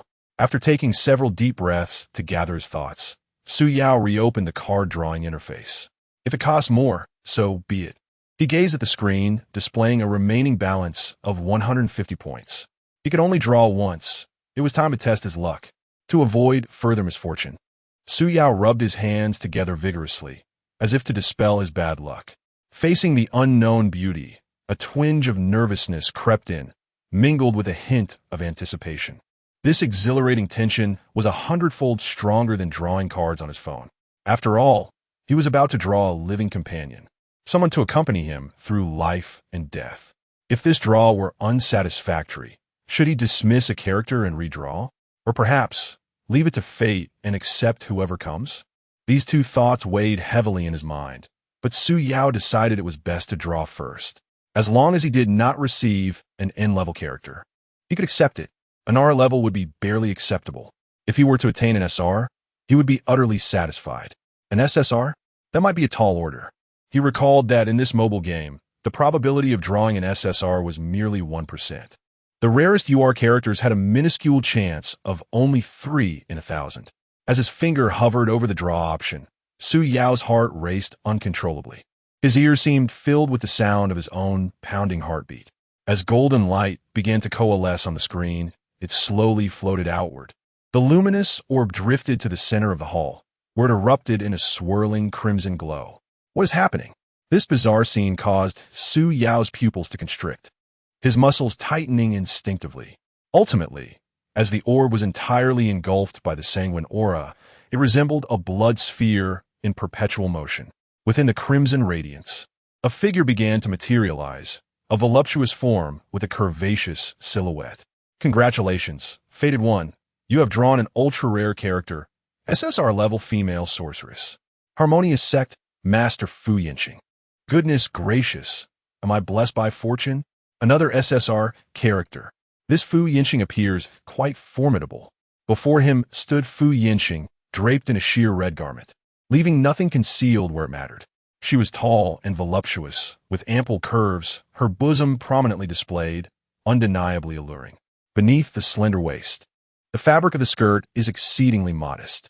The voluptuous curves of her hips subtly reveal themselves, while a long, elegantly arched leg is exposed beyond the hem of the skirt. Faced with such a vividly enchanting beauty, Su Yao felt a dryness in his throat, discreetly swallowing a lump of saliva. This charming young man must be the brother of the Fated One. His flirtatious gaze, akin to a feather, gently stirred Su Yao's heart. Ahem. Su Yao cleared his throat twice to mask his embarrassment. Sister, if you continue chatting like this, I might become overwhelmed. Su Yao shifted gears, accelerating the vehicle. Yet little did he expect to encounter a rival today. He. Fu Yinheng covered her mouth with a light laugh, her two delicate rabbits bouncing playfully. You truly have a sense of humor, dear brother. Are you referring to being overwhelmed above or below? Observing the increasing mirth in the beauty's smile, Su Yao felt as though he were being playfully teased. Since you already know my name, why not share yours with your sister? Fu Yinhong's sultry gaze twinkled as she feigned to pout. I am Su Yao, the radiance of the stars. He introduced himself. Is that name not rather peculiar? A glimmer of amusement danced in Fu Yinhong's eyes. What do you mean by that? Su Yao inquired, puzzled. If in the future, sister and I are to share the clouds and rain, seeking enlightenment together, would it not seem rather immodest for me to be calling out Yao the entire time? She was indeed driving, and without a doubt, she was exceptionally skilled. The speed and finesse of her driving were unparalleled. For Su Yao, a seasoned driver with over a decade of experience, today he faced a formidable challenge. Shameless enchantress, how could it be you? A sudden exclamation pierced the air, and there stood Yin Muxue, her furious gaze fixed upon Fu Yinheng, having appeared in the living room unbeknownst to anyone. Chapter 26. The Endless Quarrel Among Women. Who might this be? It is none other than Sister Yin, the esteemed leader of Lingshao's sect. Upon witnessing this scene, Fu Yinqing maintained an air of calm, a charming smile gracing her lips. Could it be that Sister Yin also desires to ascend to the bed of the Fated One, seeking a chance at rebirth? Ascend the bed? Such candidness in her words is quite bold. Yet, I find it delightful.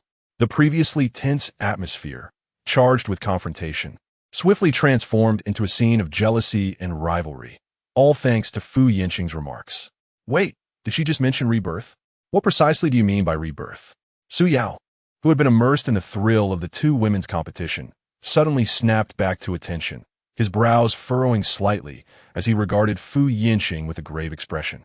When the serious Su Yao adopts this demeanor, he becomes even more strikingly handsome, stirring a sense of excitement within his sister.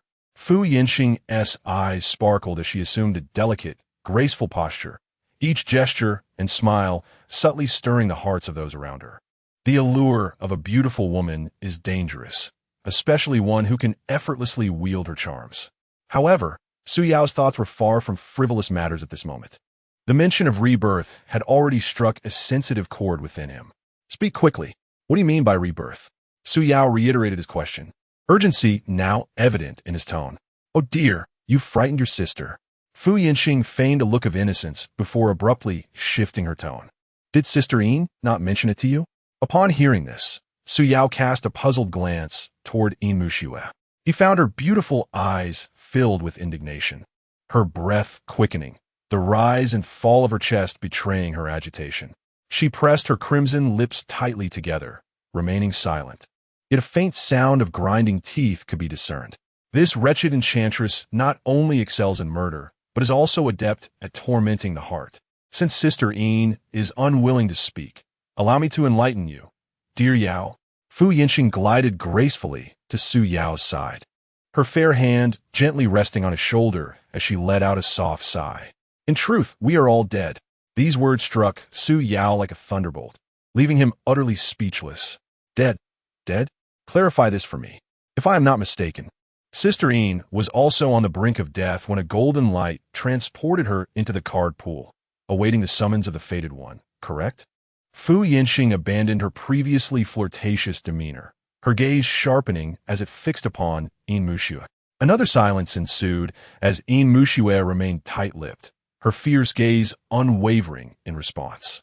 The two pairs of eyes clashed in the air, and in that instant, the atmosphere grew taut and oppressive. Is what she says true? Seeing that Yin Muxue neither refuted nor offered any explanation, the answer was evidently self-evident. Why do you not inform me? This matter is inherently unrelated to you, rendering further discourse unnecessary. A sense of eerie familiarity emanated once more from Yin Muxue. The harrowing memories before her demise were too painful to articulate, and she was loath to revisit any of the sordid details. The vivid crimson in her newlywed chamber had become an indelible nightmare. Physical wounds may require sharp blades, yet emotional scars can be inflicted with but a single cold and distant utterance. Upon hearing these words, Su Yao felt a wave of discomfort wash over him, a suffocating sensation rising within. I possess a modicum of knowledge regarding matters concerning Sister Yin. Would Brother Yao care to hear more? Fu Yinxing's expression was rife with amusement as she continued to provoke Yin Muxue. If you dare to speak, I shall slay you. Surprisingly, the usually frosty Yin Muxue displayed an unusual anger. A chuckle escaped Fu Yinxing, as if she had heard an exceedingly amusing jest. She waved her hand nonchalantly in the air while swiftly forming several hand seals. Do you see? Within this space, one cannot gather spiritual energy, nor can one employ their skills. How do you intend to kill me? By tearing my clothes or pulling my hair? You, faced with Fu Yinxing's taunting gaze, Yin Muxue's countenance grew increasingly somber. In this room, laden with concealed restrictions, it was indeed impossible to wield spiritual power or perform techniques. Must I truly engage in a scuffle with this insufferable enchantress like a bickering commoner? Sister, could we perhaps refrain from further words? Seeing the situation spiraling out of control, Su Yao suppressed his curiosity and hastily intervened. Although he held a flicker of anticipation for the spectacle of two beauties in conflict, it would ultimately be he who bore the headache if a brawl ensued. If you choose not to speak of those matters, I shall certainly not pry further. Su Yao's gaze softened as he looked at Yin Muxue, sincerity evident in his eyes. Whenever you wish to confide, I am always here. Everyone harbors secrets that are difficult to express. Since Yin Muxue did not wish for others to know, why should he press her so insistently? Brother Yao, you truly possess a keen sense of cherishing the delicate. Fu Yinxing's lips curled into a subtle, meaningful smile. Should the day come when your curiosity overwhelms you, you may seek me out at any time. Fu Yinxing did not pursue the matter further, her gaze carrying a hint of mischief. At that moment, the commotion from the living room caught Wan Yao's attention, prompting her to tiptoe out of the room. Observing the unfamiliar yet enchanting woman before her, Wan Yao felt a surge of curiosity. What might I call this sister? Fu Yinxing appeared equally intrigued by Wan Yao, her gaze flitting over her. Such an adorable creature. Brother Yao must surely dote on you often. I am Wan Yao. In the presence of Fu Yinxing, Wan Yao appeared noticeably apprehensive, her voice trembling slightly. Graceful and enchanting, the gentle Lady Wan Yao found herself beside Fu Yinxing, who tenderly took her delicate hand and caressed it within his palm. Indeed, her name aptly reflected her essence. You must have endured considerable hardships, which truly pains me, dear sister. Fu Yinxing discerned the thick calluses on Wan Yao's palm, along with the faint scars on her hand, and he could surmise some of her past tribulations. Sister, the piercing words struck at her hidden wounds, causing Wan Yao's already reddened eyes to shimmer with unshed tears. Stop feigning sincerity here. Yin Muxue harbored a deep disdain for practitioners of demonic arts, particularly for the Heroines sect, known for their insidious practices of yin and yang manipulation. The shameful deeds and the innocent women they had exploited weighed heavily on her heart.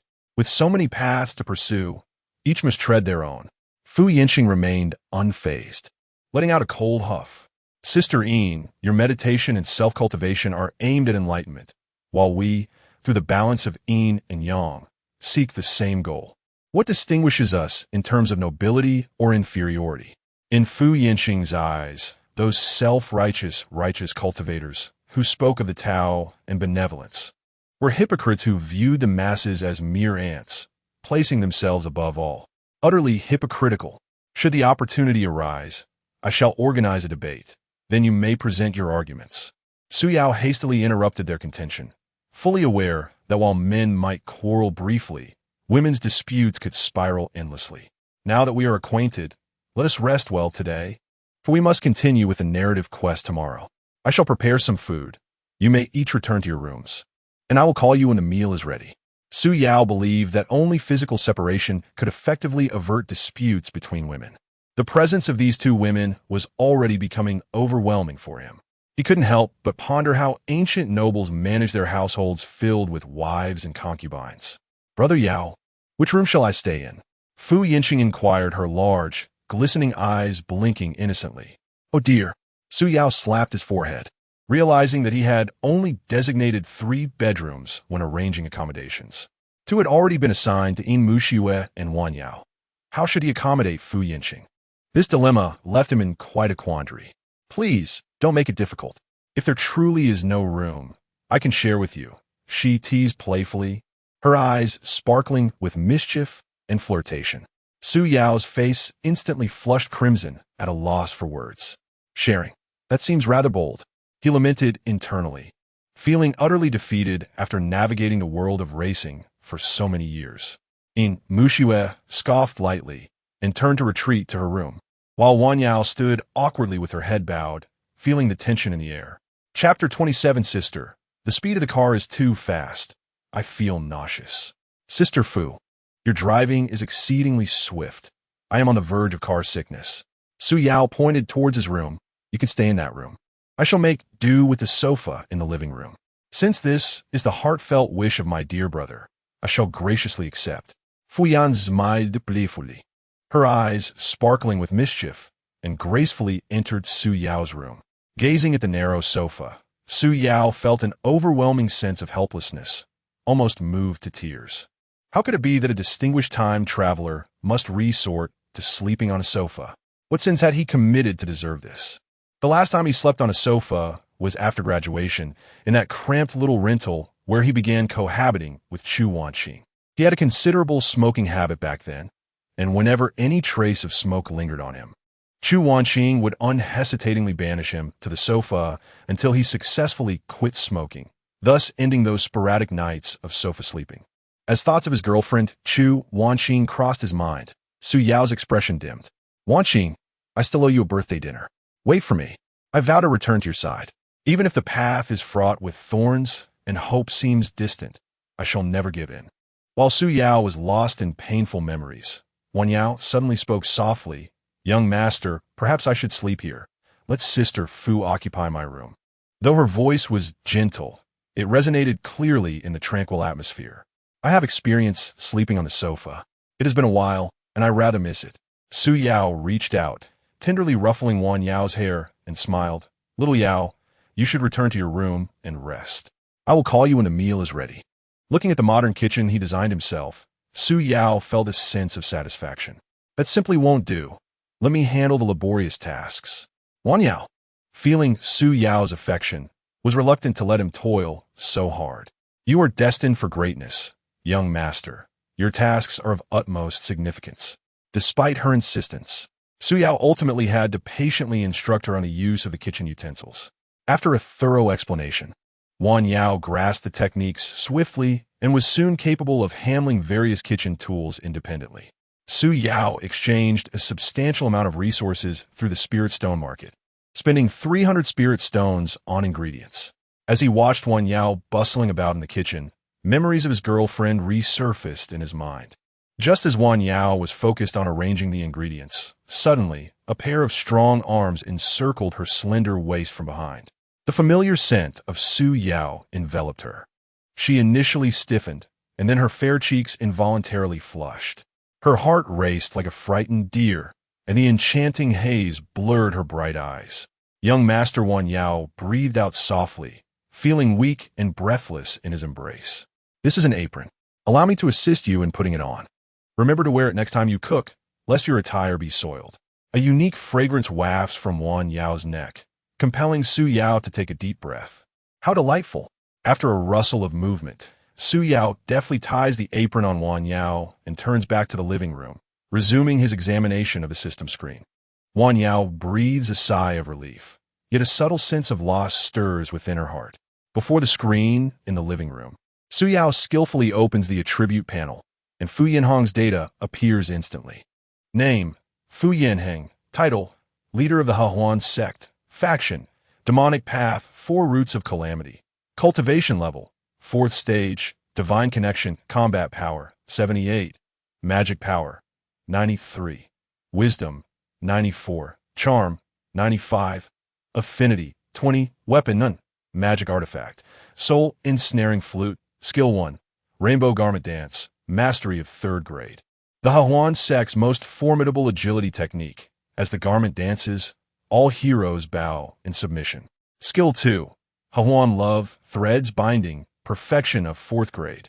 The Heroines Sect's most potent spell, 3,000 threads of affection akin to weak water, ensnaring hearts and binding spirits. Skill 3. Yin-Yang Harmonization Mind Method, Perfection of 4th grade. The Heroines Sect's premier heart method, unifying Yin and Yang, creating dualities. Awakening skill. Sister Fu's cultivation level surprisingly matches that of the beautiful Yin. Her spell value reaches an astonishing 93. Is her wisdom truly a remarkable 94? One must tread carefully in interactions with her. The magic artifact is equally impressive. It appears Sister Fu is a master of the flute, a discovery that commands my respect. An affinity of merely 20? That seems amiss, as she appears quite warm towards me. The name of this technique: a passionate dance, binding with dual cultivation? It exudes a rather suggestive aura. Su Yao then checks the affinity levels of Yin Muxue and Wan Yao. The former's affinity has dropped from 40 to 30, leaving him scratching his head, perplexed as to where he might have offended the fair Yin. Conversely, Wan Yao's affinity has remarkably risen from 60 to 75, bringing him a sense of comfort. In the achievements section, a new accomplishment has appeared, titled Spare the Innocent. However, it lacks any description, leaving its meaning to be inferred solely from the name. After some contemplation, Su Yao surmises that he likely earned this achievement for showing mercy to Li Dai's soul. Upon claiming the reward, the screen displays special costume for teammate acquired, Purple Rhythm Sword Heart. It then prompts select character to equip. Yin already possesses the special costume, Azure Shadow Spirit Frost. Sister Fu's current attire is stunning, requiring no change.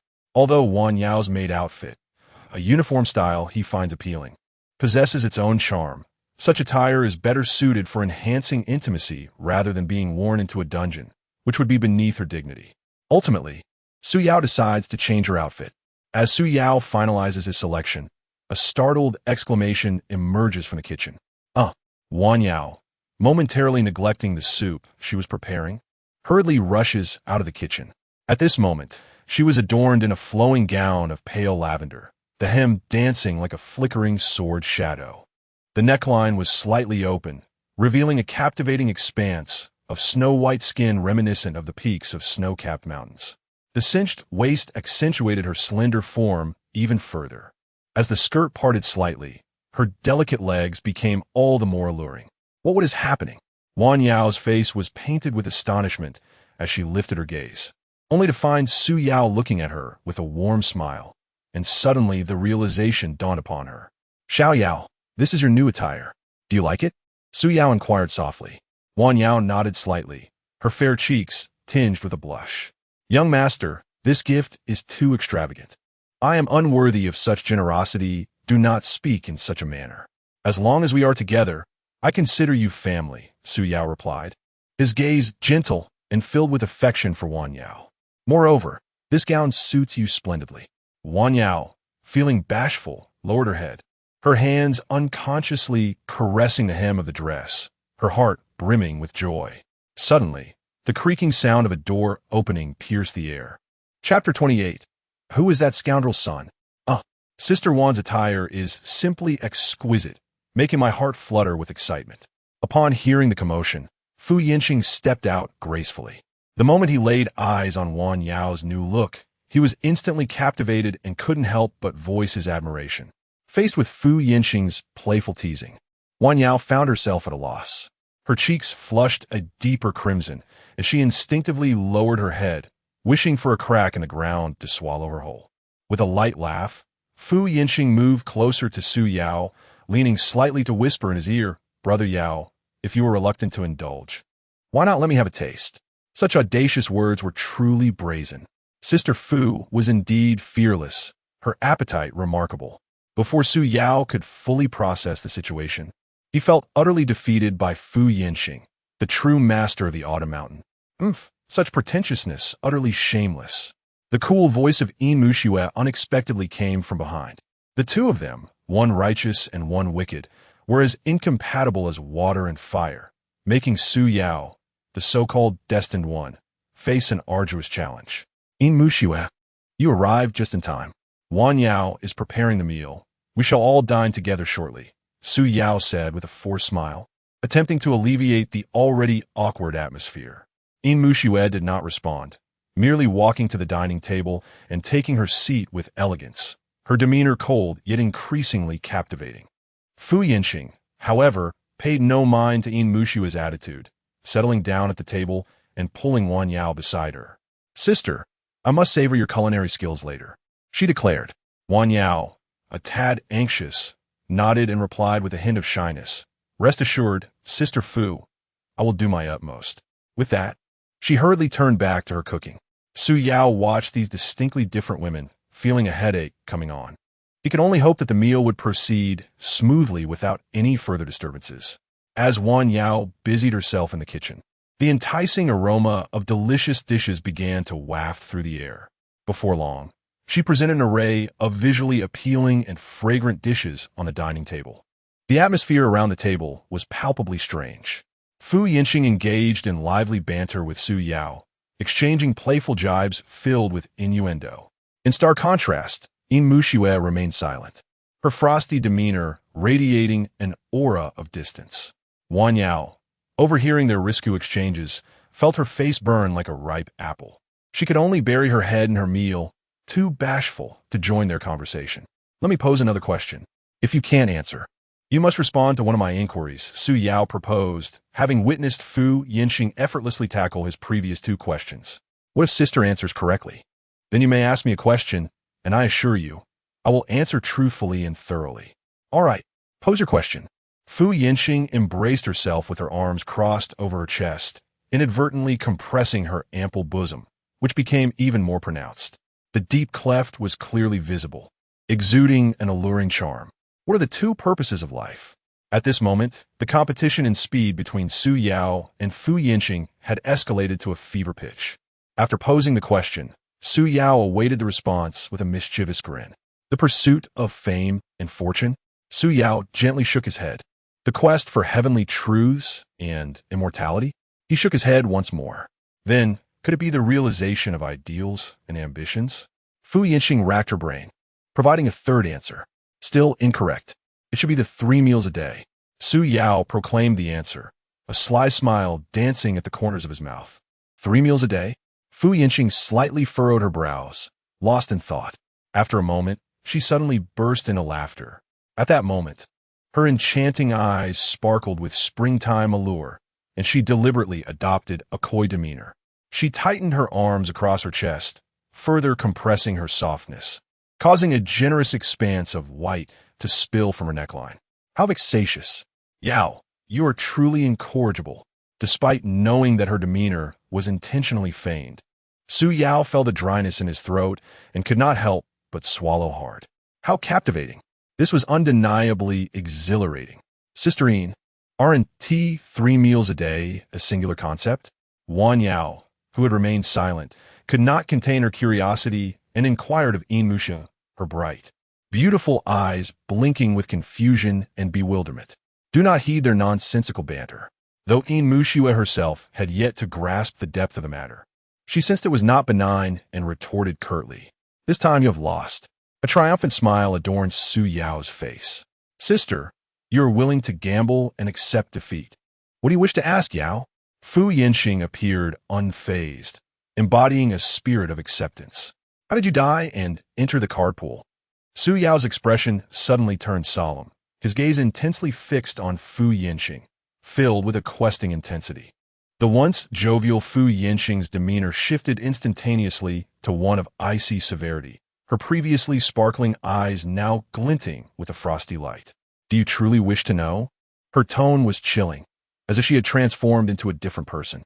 Without a word, Su Yao simply nodded. Fu Yinxing slowly set down her utensils, rising gracefully, completely disregarding the other three at the table, and strode directly toward her room. Upon reaching the door, she did not turn back, but coldly remarked, "If you wish to know, then come in with me." With that, she pushed the door open and stepped inside. Su Yao did not hesitate for a moment, promptly rising to follow her into the room. In the living room, only Yin Muxue, whose expression fluctuated between uncertainty and concern, and the worried one Yao remained. After entering the room, Su Yao quietly closed the door behind him. There stood Fu Yinxing in the corner of the room, her back turned to him. "I was killed by someone through despicable and cruel means." Her voice, though soft, struck Su Yao's heart like a heavy hammer, sending a jolt through him. "The one who harmed me was a prominent figure among the righteous sects, yet the means employed were so despicable that even I, as a practitioner of demonic arts, found them reprehensible."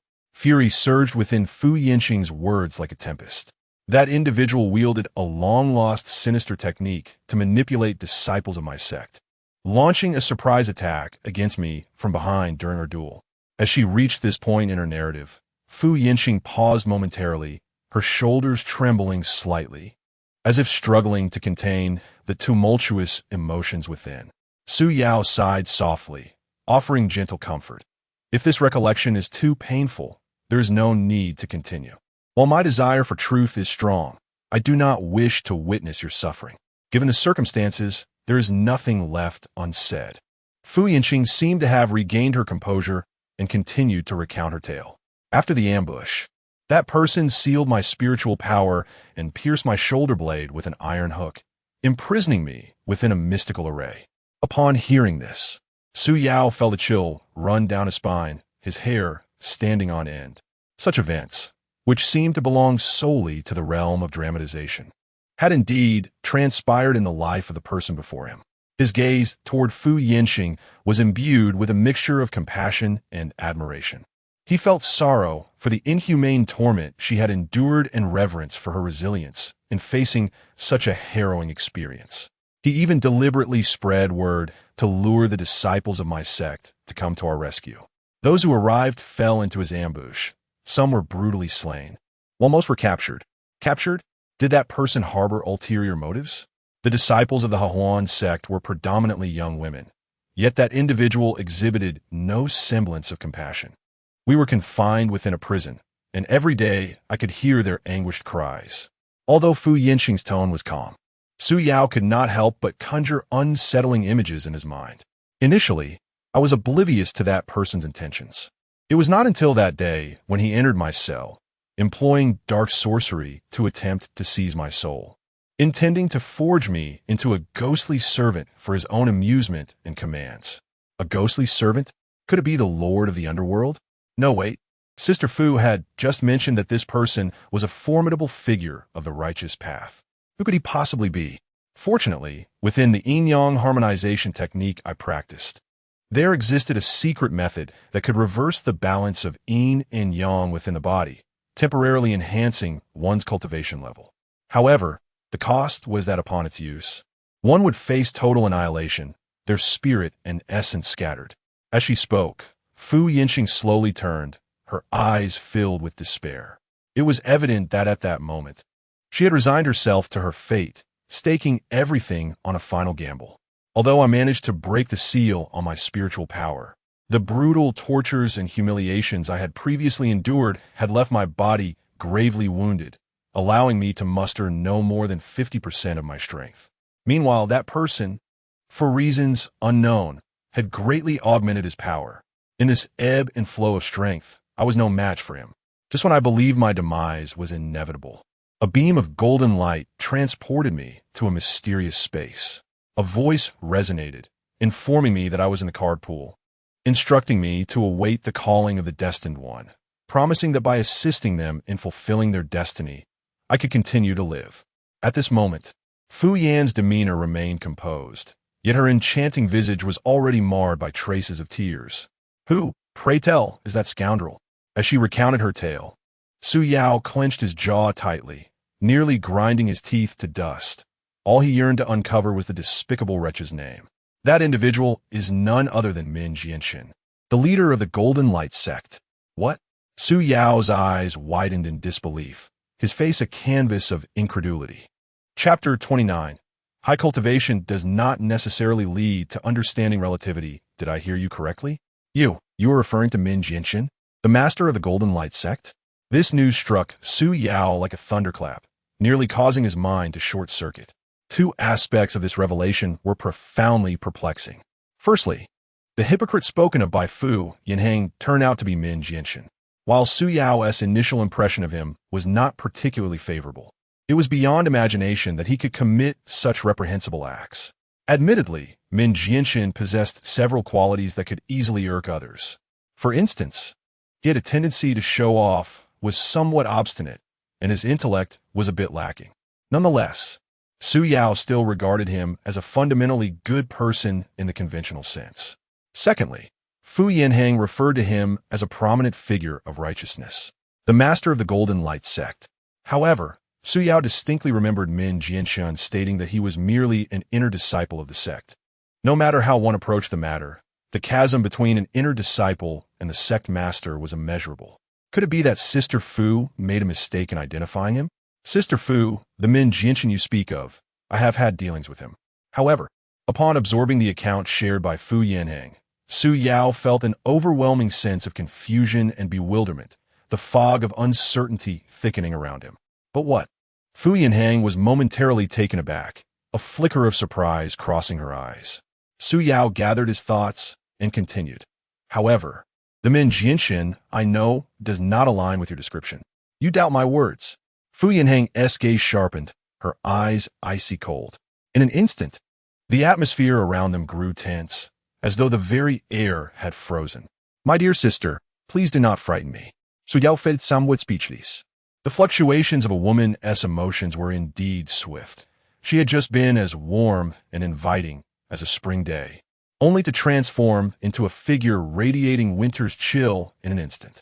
I did not say I do not believe you. I merely find the situation suspicious. Su Yao succinctly recounted the events that had transpired between himself and Min Jianxin, articulating his points of confusion in detail. What began as one person's doubt had now evolved into a shared perplexity between the two. Within the confines of the room, the air felt as if it had solidified, the silence becoming palpably eerie. Are you saying that this space is independent of the Shumi continent, and you arrived here via Golden Light's transmission? Fu Yanheng pondered for a moment, her lips parting to break the suffocating silence. That is one way to interpret it. Su Yao replied. According to your account, Min Jianxin is merely an inner disciple of the Golden Light Sect, suggesting he should not possess great strength. Faced with these conflicting issues, even the astute Fu Yanheng found herself thoroughly confounded. Although she was unaware of his cultivation level, the thought of him being ambushed and possessed by the underworld sect implied he could not be particularly formidable. Su Yao pinched the bridge of his nose, deep in contemplation. You're saying he was ambushed by the underworld sect? Fu Yanheng's voice suddenly rose, her face a mask of disbelief. Earlier, Su Yao had briefly recounted the situation without mentioning this particular detail. Observing Fu Yanheng's reaction, Su Yao felt a twinge of surprise. Indeed, it was the Netherworld sect. Yet unfortunately, the beautiful Yin was unaware of this sect's significance.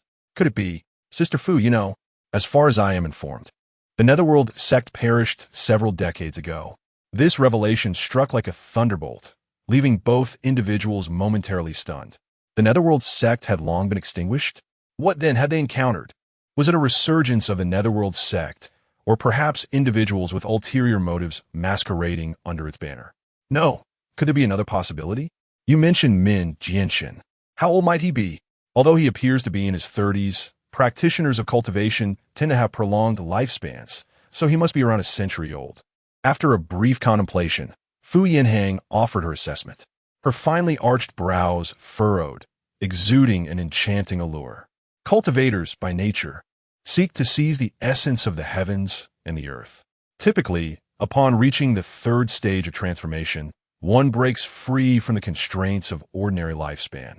Living for centuries, their youthful appearance during the transformation phase remains until they gradually age over the course of hundreds of years.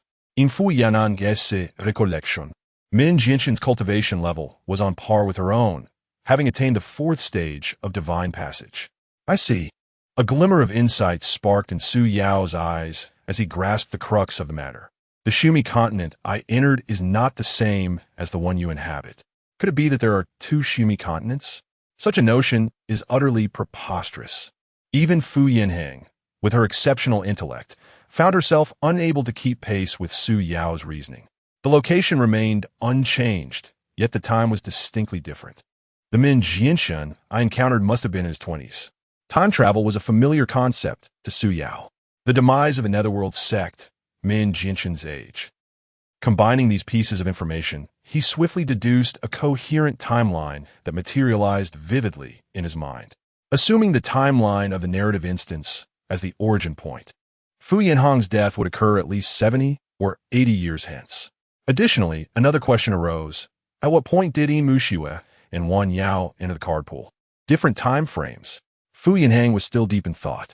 No matter how high one's cultivation, comprehending the theory of relativity is not an instantaneous feat yet. As Su Yao unraveled the queries within his heart, clarity dawned upon him. He turned his gaze toward Fu Yinhang, who remained engrossed in contemplation, her focus unwavering. A captivating image of a beautiful woman lost in thought unfolded before him, exuding an irresistible charm.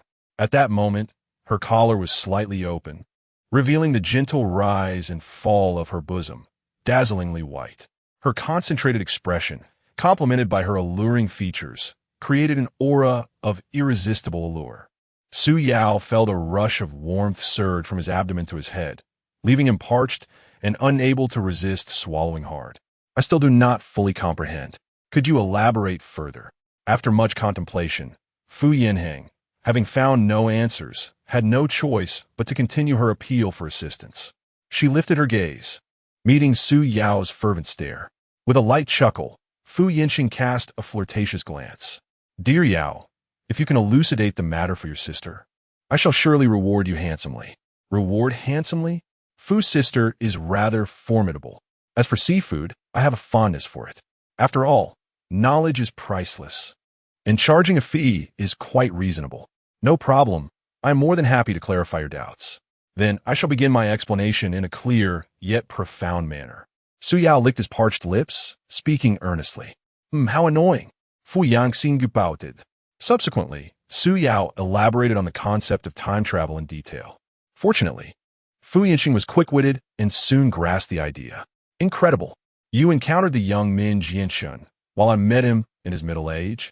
This explanation profoundly challenged Fu Yinhang's worldview. It must be that after many years, he practiced dark arts and ascended to become the leader of the Golden Light sect. By the way, Fu's sister, do you know what dark arts he practiced? Su Yao inquired with curiosity. It seems to be a form of dark arts. What was it called? Fu Yang Xing paused, recalling carefully. It seems to be called the soul of the underworld technique. What? Su Yao's eyes widened. A troubling thought surged into his mind. Chapter 30. The fateful encounter. Su Yao's brows furrowed tightly, and his expression turned solemn in an instant. Within the instance, to save others, Su Yao entrusted 2 scrolls of soul mastery to Min Jianshan for study.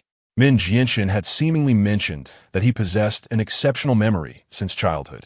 The source of all this, astonishingly, was himself. A trace of undeniable guilt crept into Su Yao's eyes. If he were to encounter Min Jianshan again within the instance, could he prevent all of this? Would that lead to the occurrence of the grandfather paradox? Su Yao felt as though his mind was a tangled mess, impossible to unravel. The atmosphere once again descended into an eerie silence. What is the matter? Fu Yangxing, noticing Su Yao's unusual demeanor, could not help but inquire. Su Yao hesitated, uncertain whether to confide in her. It's nothing. Just that Min Jianxin has changed so much, it caught me off guard. Even Su Yao himself was unclear as to why he wished to conceal the truth. Next time we venture into that instance, take me along. I want to kill him. Perhaps in doing so, they could save their sect of joy. A flicker of cold light flashed in Fu Yinxing's eyes, seeing her harbor such intense murderous intent. The words of long-term planning that had risen to his lips were forcibly swallowed back by Su Yao. Younger brother Yao, I wish to be alone for a moment to ponder some matters. Would you mind stepping outside? I will come and find you shortly. Fu Yinxing instantly reverted to her original demeanor, her eyes enchanting and her smile captivating.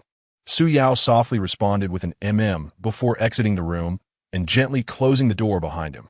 Could killing Min Jianxin truly alter the course of fate? Fu Yinxing murmured to herself, her gaze growing profound.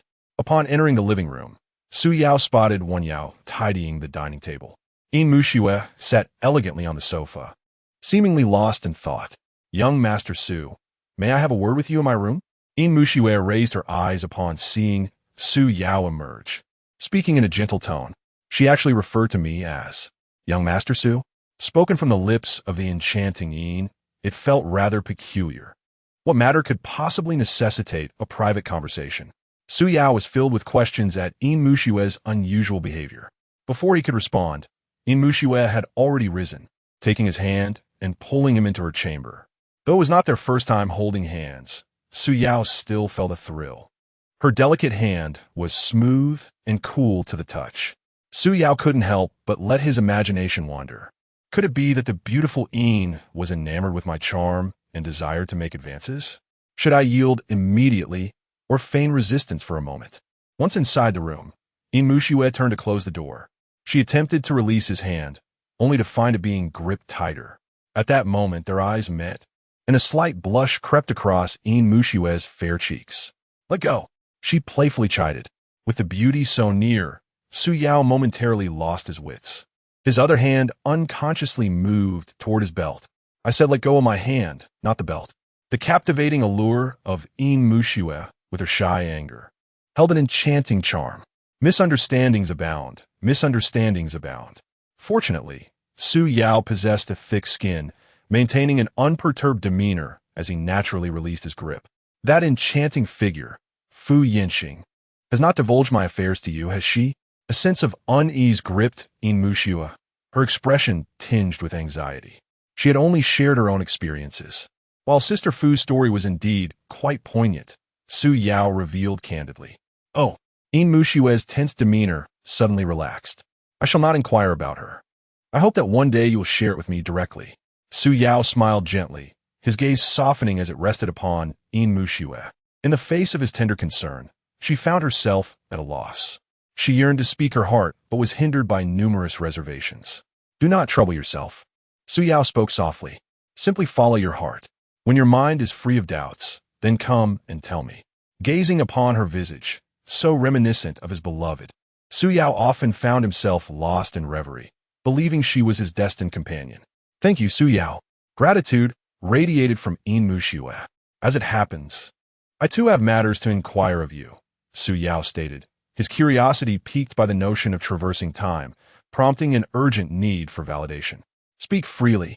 I shall disclose all that I know, Yin Muxue replied, her previously haughty demeanor softened, imbued with an undercurrent of warmth. What do you know of the Golden Light Sect? Su Yao asked with gravity. The Golden Light Sect? Yin Muxue pondered for a moment before responding slowly. It is said to have been established a millennium ago by a powerful being from the celestial realm, whose name remains unknown. He referred to himself as the Tai, Sword Immortal, while the disciples of the sect called him the Tai Ancestor. Is the celestial realm truly formidable? Since his arrival, Su Yao had not delved deeply into the cultivation system and had no clear understanding of the strength associated with this realm. In order for mortals to ascend to immortality, they must progress through 5 cultivation stages: gathering spirit, condensing veins, transforming essence, connecting with the divine, and merging with the Tao before they can enter the ranks of immortals. Yin Muxue patiently elucidated. Both the beautiful Yin and Sister Fu are at the connecting with the divine stage, which already classifies them as formidable practitioners. To think that they have yet to reach their zenith, with the merging with the Tao stage looming above them, it must indeed be terrifyingly powerful. The realms of immortality, from lowest to highest, are classified as human immortal, earth immortal, and celestial immortal, Yin Muxue continued.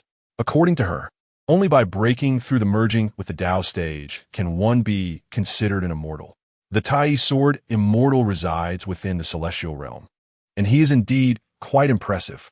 It appears the Golden Light sect possesses substantial depth. Upon reaching the celestial realm, one must then break through to attain the status of Heavenly Emperor, achieving an eternal existence that stands shoulder to shoulder with the deities. Having concluded her explanation, Yin Muxue paused momentarily. Su Yao was profoundly shaken.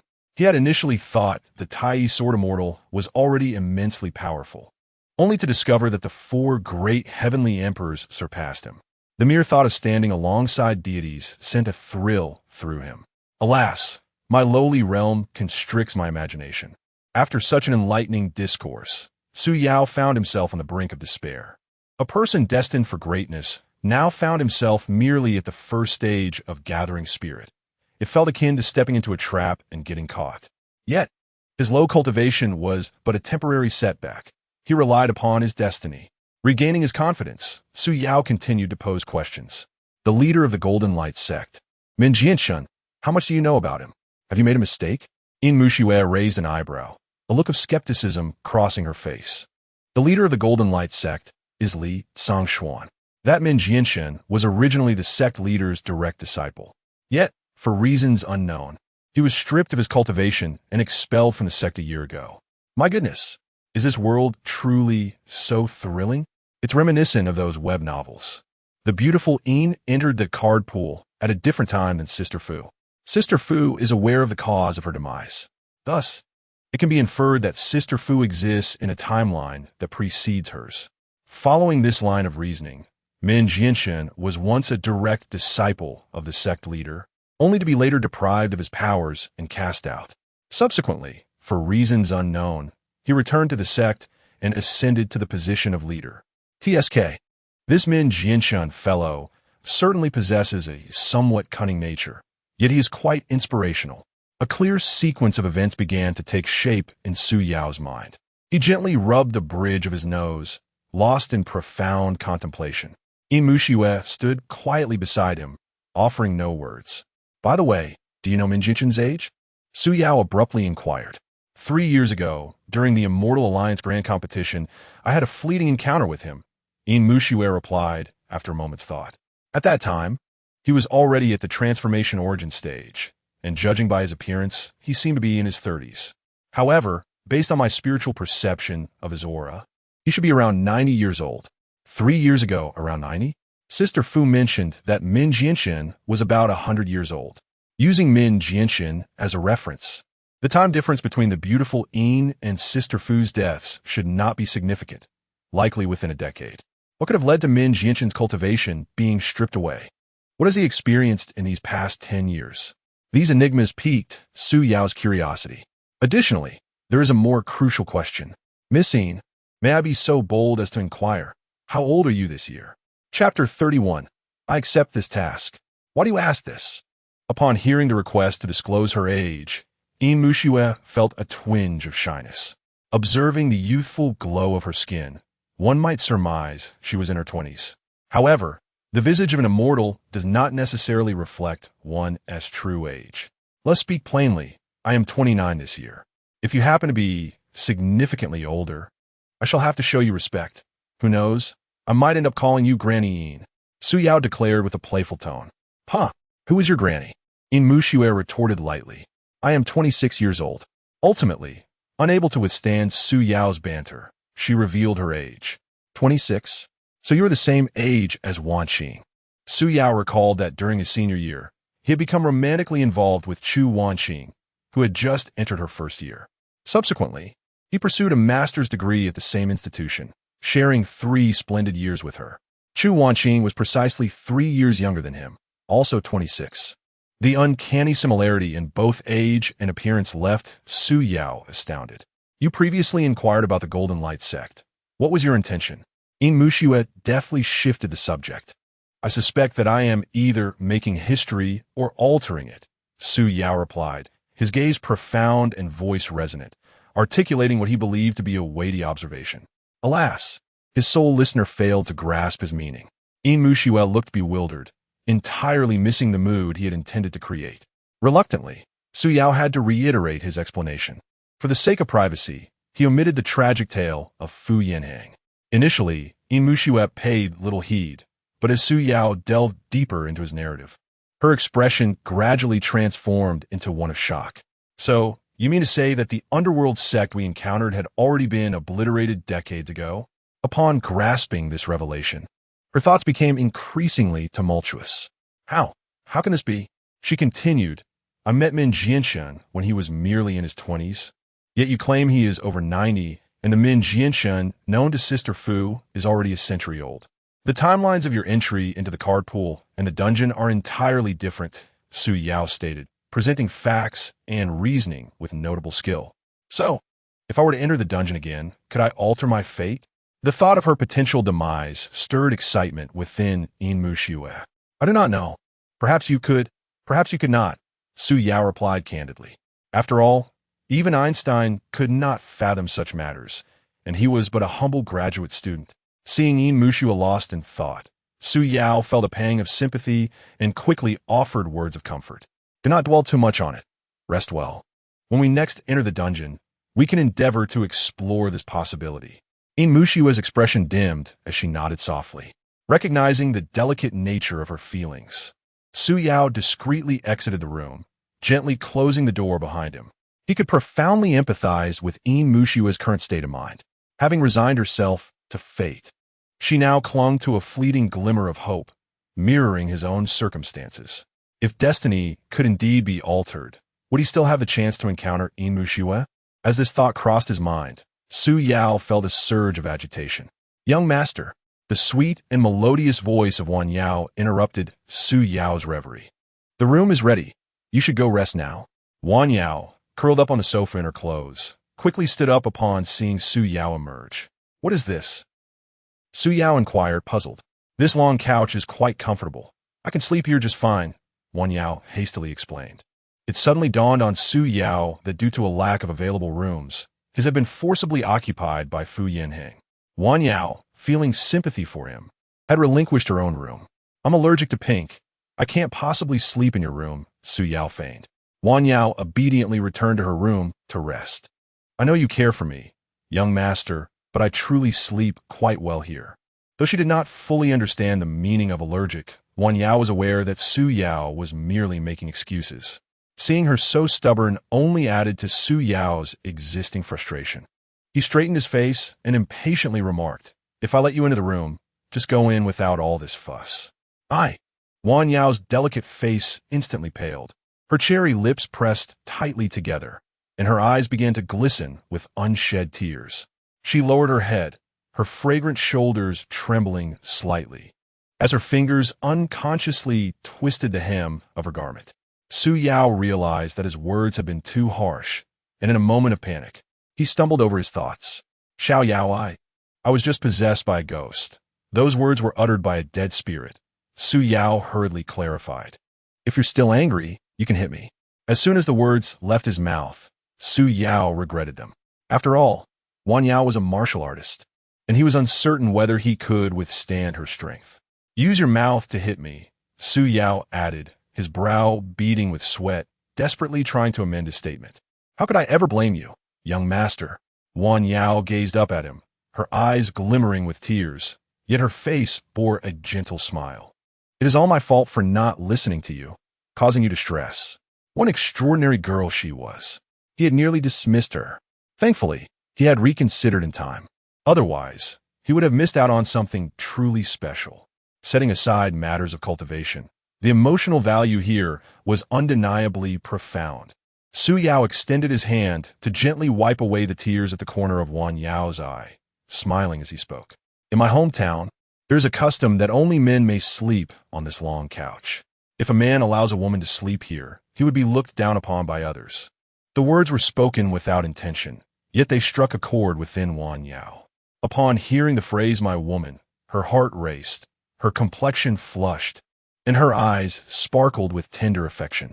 The young master can share a room with Wan Yao, she murmured softly, her voice barely above a whisper. That's a bit sudden. I'm not quite prepared for that, Su Yao replied, suddenly shy and hesitant. Let us discuss it another time. In the future, regardless of what the young master said, Wan Yao would comply. Despite the rejection, she felt no resentment. Instead, she became even more gentle and obedient. She bit her lower lip, her eyes filled with dependence and acquiescence towards Su Yao. As Su Yao gazed upon Wan Yao's countenance, a mixture of guilt and emotion swelled within him. He tenderly stroked her silken hair and softly declared, "Little Yao, I shall no longer lose my temper with you. Your understanding nature compels me to treat you with utmost care henceforth. There is no need for you to blame yourself, my lord. I understand that your intentions are for my well-being," Wan Yao replied, her head gently nodding, a blush of happiness gracing her cheeks. Congratulations, Destined One. Wan Yao's affection level has reached 100, unlocking a limited-time character dungeon. Would you like to enter? You pesky voyeur, Su Yao exclaimed, startled and irate. The sudden interruption was not only alarming, but utterly dispiriting. Having just completed 2 narrative dungeons, the emergence of yet another limited-time character dungeon felt overwhelmingly burdensome. I refuse. I simply wish to sleep, he declared petulantly. Abandoning entry into the character dungeon will preclude any future access. Are you certain you wish to forfeit? What rewards does this character dungeon offer? Su Yao, ever the pragmatist, pondered that as long as there were benefits, everything was negotiable. The character dungeon not only grants Dao points, but may also yield awakening skills related to the character. Awakening skills? The related character must refer to Wan Yao. This indeed sounded worthy of a trial. I accept this task. Su Yao proclaimed, preparing to enter the character dungeon, limited to 1 hour. Task 1. Rescue Wan Yao. Damn it. Su Yao could not restrain his expletive. Not only was the entry time limited, but completing the task was as well. Once again, he felt ensnared. My lord. Wan Yao suddenly cried out in alarm. Su Yao swiftly turned to her, only to witness her form gradually becoming translucent. Save me, my lord. Wan Yao's face was awash with terror as she reached out towards him. Su Yao lunged forward, but found he could not touch her. Her figure grew fainter until she vanished entirely from his sight. The character has entered the dungeon. The Destined One, please prepare. The portal will soon open. You may bring an unlimited number of companions into this dungeon. Should you fail the challenge, Wan Yao shall perish completely. A portal radiating a strange purple light abruptly opened behind Su Yao. What transpired? What is the matter, dear brother Yao? Startled by the cries from outside, Yin Muxue and Fu Yinhang rushed from their room simultaneously. Yin Fu, come quickly. We must save little Yao. Su Yao replied, his expression as cold as ice. Chapter 32. You infatuated fool. On the Shumi continent, in the eastern Yao spirit state, within the grand palace of the great Chu Empire, a blustery snowstorm raged outside, the biting cold penetrating to the bone. Outside a secluded palace, 2 guards huddled together, stamping their feet incessantly. This cursed weather for a night shift is utterly unbearable. The younger guard exhaled clouds of white mist, voicing his grievances in hushed tones. Zhao Jia, have you heard? Another little maid has perished. What a tragedy for such a tender age, gone just like that. The older guard lowered his voice even further, unable to suppress a sorrowful sigh. Indeed, this marks the 5th this month. Zhao Jia has only been in the palace for a month, and during this brief period, 5 young maids have met their untimely demise, sending a shiver down Zhao Jia's spine. The second prince has become excessively cruel. When he unleashes his wrath, he tortures those delicate flowers mercilessly. It is said that the little maid from yesterday screamed in agony for 2 whole hours. By the time they drag her out, she had already breathed her last.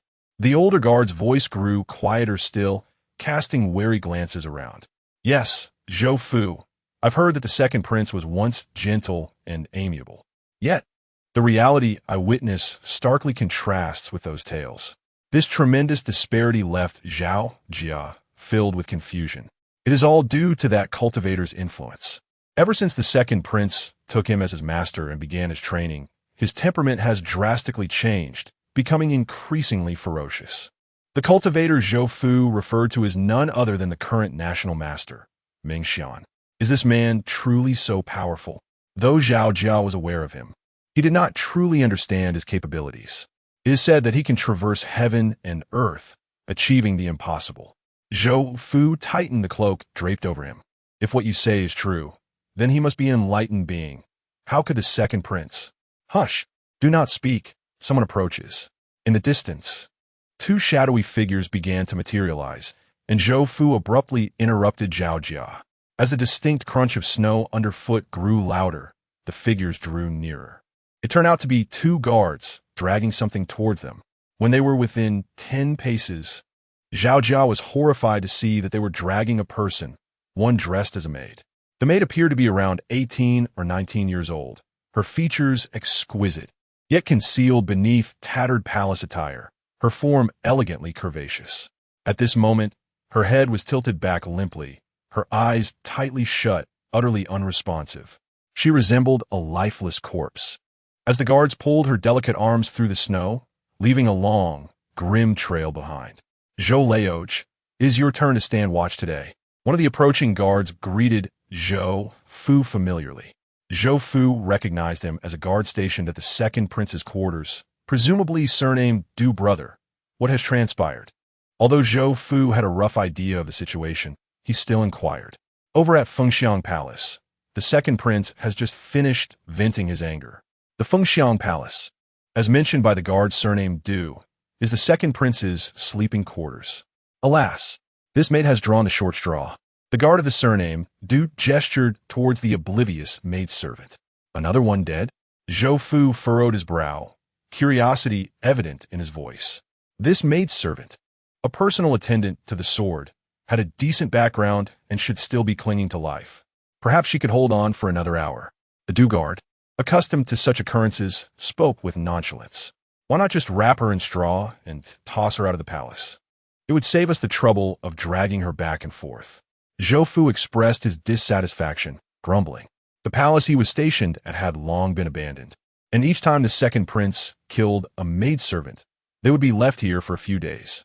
We have no choice but to follow the second prince's orders. The Du guard replied with a resigned expression, bidding farewell as he dragged the maidservant towards the palace doors. As he passed Zhao Jia, he scrutinized the unfortunate girl.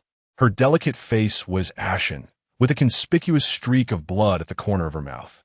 Such a beautiful girl, what a pity. Zhao Jia couldn't help but sigh inwardly. Suddenly, the maidservant's long eyelashes seemed to flutter slightly. She was still alive. A surge of inexplicable joy welled up in Zhao Jia's heart. Moments later, two guards emerged from the hall. After greeting Zhou Fu, they returned to report. Once they had departed, Zhou Fu began to regale Zhao Jia with various secrets of the palace. Zhao Jia responded absent-mindedly, his thoughts consumed by the maidservant from earlier. Zhao, have you taken a liking to her? Zhou Fu remarked, noticing Zhao Jia's distracted demeanor. Me? How could that be? Brother Zhou, you jest, Zhao Jia stammered, feeling somewhat awkward at having his thoughts laid bare. At your age, it's only natural to develop feelings. Zhou Fu replied in a tone of someone who had been through such experiences. A graceful maiden is a worthy match for a gentleman. By the way, that girl's name seems to be something like Yao. As a veteran of the palace, Zhou Fu could name half of the palace's attendants and maidservants. Do you know her background? Zhou Fu asked, rubbing his hands together in the cold, his voice laced with mystery. What background? Zhao Jia quickly inquired. She appears to be the youngest daughter of the northern king, Chu Hanyuan. Zhou Fu leaned closer to Zhao Jia, lowering his voice to a whisper. Chu Hanyuan? Hearing the name of the one he admired, Zhao Jia shuddered. He had trained in martial arts since childhood, and his dream had always been to gallop across the battlefield and achieve great feats. The northern king, Chu Hanyuan, had always been his inspiration. Is he the one who defended the northern borders and defeated the 300,000 iron cavalry of Dian?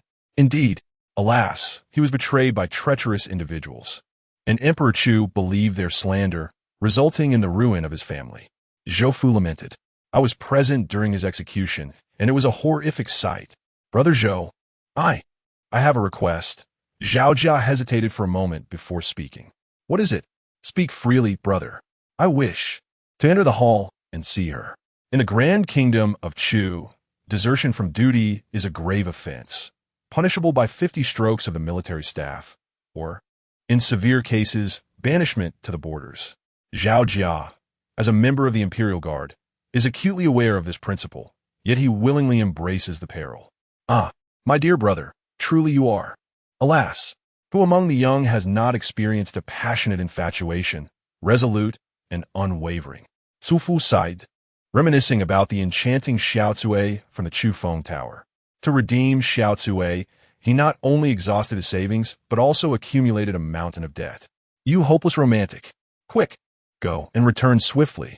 I shall keep watch for you. Zhou Fu surveyed the tranquil, snow-laden night, noting the desolation around them, and imparted his advice. Thank you, Brother Zhou. Zhao Jia replied before stealthily slipping into the hall. Inside, the chamber lay empty and chilling, with a piercing wind howling through the dilapidated window frames, resembling the mournful wails of tormented souls. Zhao Jia cautiously navigated the dimly lit room, the sound of his footsteps echoing unervingly in the silence. In a secluded corner, he discovered the young maid. He rushed forward, checking for signs of life, and discerned that although she still breathed, her vitality was alarmingly feeble. At that moment, the maid's attire offered scant protection, her alabaster skin marred by numerous scars, a harrowing testament to her brutal mistreatment. Zhao Jia's heart ached, his brow furrowing in anguish. Without a moment to spare, he shed his heavy cloak, wrapping it around the maid and cradling her in his arms. Suddenly, her lips stirred slightly, as if attempting to articulate something, though her voice was barely a whisper. Zhao Jia leaned closer, straining to listen intently. She seemed to murmur, "Young master, are you planning to send Wan Yao away?" Zhao Jia, taken aback, pondered aloud, "Young master? Whoever could heartlessly abandon, you must be of ill character." Chapter 33. Drinking wine with fava beans, feeding your liver to the dogs. The cold wind carried snow, and the temperature plummeted. Ah Chu, who is cursing me? Su Yao sneezed several times in succession. Yin Muxue and Fu Yinxing emerged one after another from the portal. This dreadful weather, so windy and snowy. Su Yao grumbled softly. Suddenly, he felt a gentle grip on his arm, a warm and soft sensation enveloping him. Little Yao, how is it that you have become so rigid in such a short time? Fu Yinxing teased, squeezing his frozen arm playfully. Su Yao had never conceded defeat in a battle of wits. His strength was uncertain, but he thrived against stronger opponents. Turning to Fu Yinxing, he responded with a mischievous grin. Sister Fu, you truly are a hidden gem. While I have grown rigid, you appear to have become quite warm. Fu Yinxing, possessing profound cultivation, was no longer afraid of the bitter cold. The snowflakes that fell around her, upon contact with her aura, transformed into mist. Amidst the ethereal vapor, the hem of her sheer skirt had already become significantly damp. Stinky little brother, always resorting to clever banter. Can't you give your sister a break? Fu Yinxing feigned annoyance while playfully shaking Su Yao's arm. The abundant curves of her form swayed slightly with the movement, as if the earth itself were trembling. A sudden jolt coursed through Su Yao, causing his heart to race uncontrollably. Enough. Are you two going to save Sister Wan Yao or not? Yin Muxue's delicate face was frosty as she pushed the two apart, her voice cold and demanding. Her words struck like a thunderclap, leaving Su Yao's face flushed. Little Yao was now in grave danger, and he was wasting time here. She held deep affection for him, sharing life and death together. Yet here he was. Truly, he was a wretch. Miss Yin, I sincerely apologize. It is my fault. Su Yao expressed his remorse with utmost sincerity. Yin Muxue, having no inclination to scold him further, scanned the surroundings. The landscape was shrouded in a blanket of silver, an expanse of indistinct snowy scenery. Not far off, a majestic city stood resolutely upon the snowfield. What city is that? Su Yao inquired, having noticed the grand structure as well. That is the capital of Dechu, Zihuang City. Fu Yinxing replied confidently. Isn't it inscribed on the city gate? Su Yao squinted, peering intently for a while until he could discern 3 characters faintly etched upon it. Sister Wan Yao is a maid at the Chu Imperial Palace. Let us head there first, Yin Muxue declared, summoning the Songming Lingxiao sword with a wave of her hand. Time is of the essence. I will fly you over. Sister Yin, your speed in sword flight is too slow. Let me take little Yao. Fu Yinxing chuckled lightly, wrapping her arm around Su Yao's waist. In an instant, the two transformed into a streak of radiant light, racing towards Zihuang City. Yin Muxue, unwilling to lag behind, soared through the skies on her sword, closely following them. As they approached the distant city, it seemed but a blink away.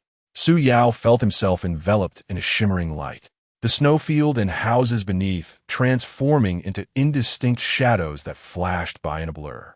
The two arrived first at the Chu Imperial Palace, landing atop a secluded palace roof. After a brief moment, Yin Muxue arrived on her sword, landing beside the two. When it came to speed, it was evident that Fu Yinxing had the upper hand. Time was of the essence. They needed to find someone to inquire about the whereabouts of Sister Wanyao. Yin Muxue furrowed her brows slightly and suggested, "This palace is vast. Finding someone is no simple task. You are overestimating the ease of this endeavor, sister. If you go to ask, you will surely be mistaken for an assassin." Fu Yinxing replied, "This is a matter I excel at. Allow me to handle it." As soon as she finished speaking, Fu Yinxing transformed into a beam of light, darting into a palace.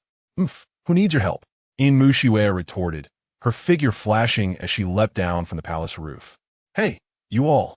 Wait for me. The high rooftop left Su Yao standing there in solitude. "You all leave just like that? At least let me down." Su Yao complained, a look of helplessness on his face. He cautiously edged toward the roof's edge, peering down. Estimating the height to be around 7 or 8 meters from the ground made him feel a bit dizzy. The wind and snow at the rooftop were fierce, causing him to shiver uncontrollably. "I should step back inside. It's too dangerous here." Just as Su Yao prepared to turn, a gust of wind rushed past, causing him to stumble. When misfortune strikes, even drinking cold water can get stuck in your teeth. The rooftop was covered in thick snow, making it perilously slippery. Damn it. Su Yao lost his balance, flailing his arms as he fell backward. With a muffled thud, a human-shaped depression suddenly appeared in the snow below. A sharp pain shot through him, prompting Su Yao to cry out in agony. "Who goes there?" With a clang, Zhou Fu drew his sword, cautiously making his way toward the side of the palace. The snow illuminated the area, but he saw no figure. "Could it be that I misheard?" Zhou Fu scratched his head, a bitter smile forming as he muttered to himself. "At my age, my hearing isn't what it used to be. Ouch, that hurts." This time, Zhou Fu heard the cry distinctly. "What kind of specter is this? Show yourself at once." The voice echoed, yet no form appeared. This spirit possessed formidable powers. As the night watchman, he feared he might have encountered a formidable opponent. Gripping the hilt of his sword tightly, cold sweat began to bead on his palms as he nervously swallowed. Just then, a head suddenly popped up from the tranquil snow, startling Zhou Fu.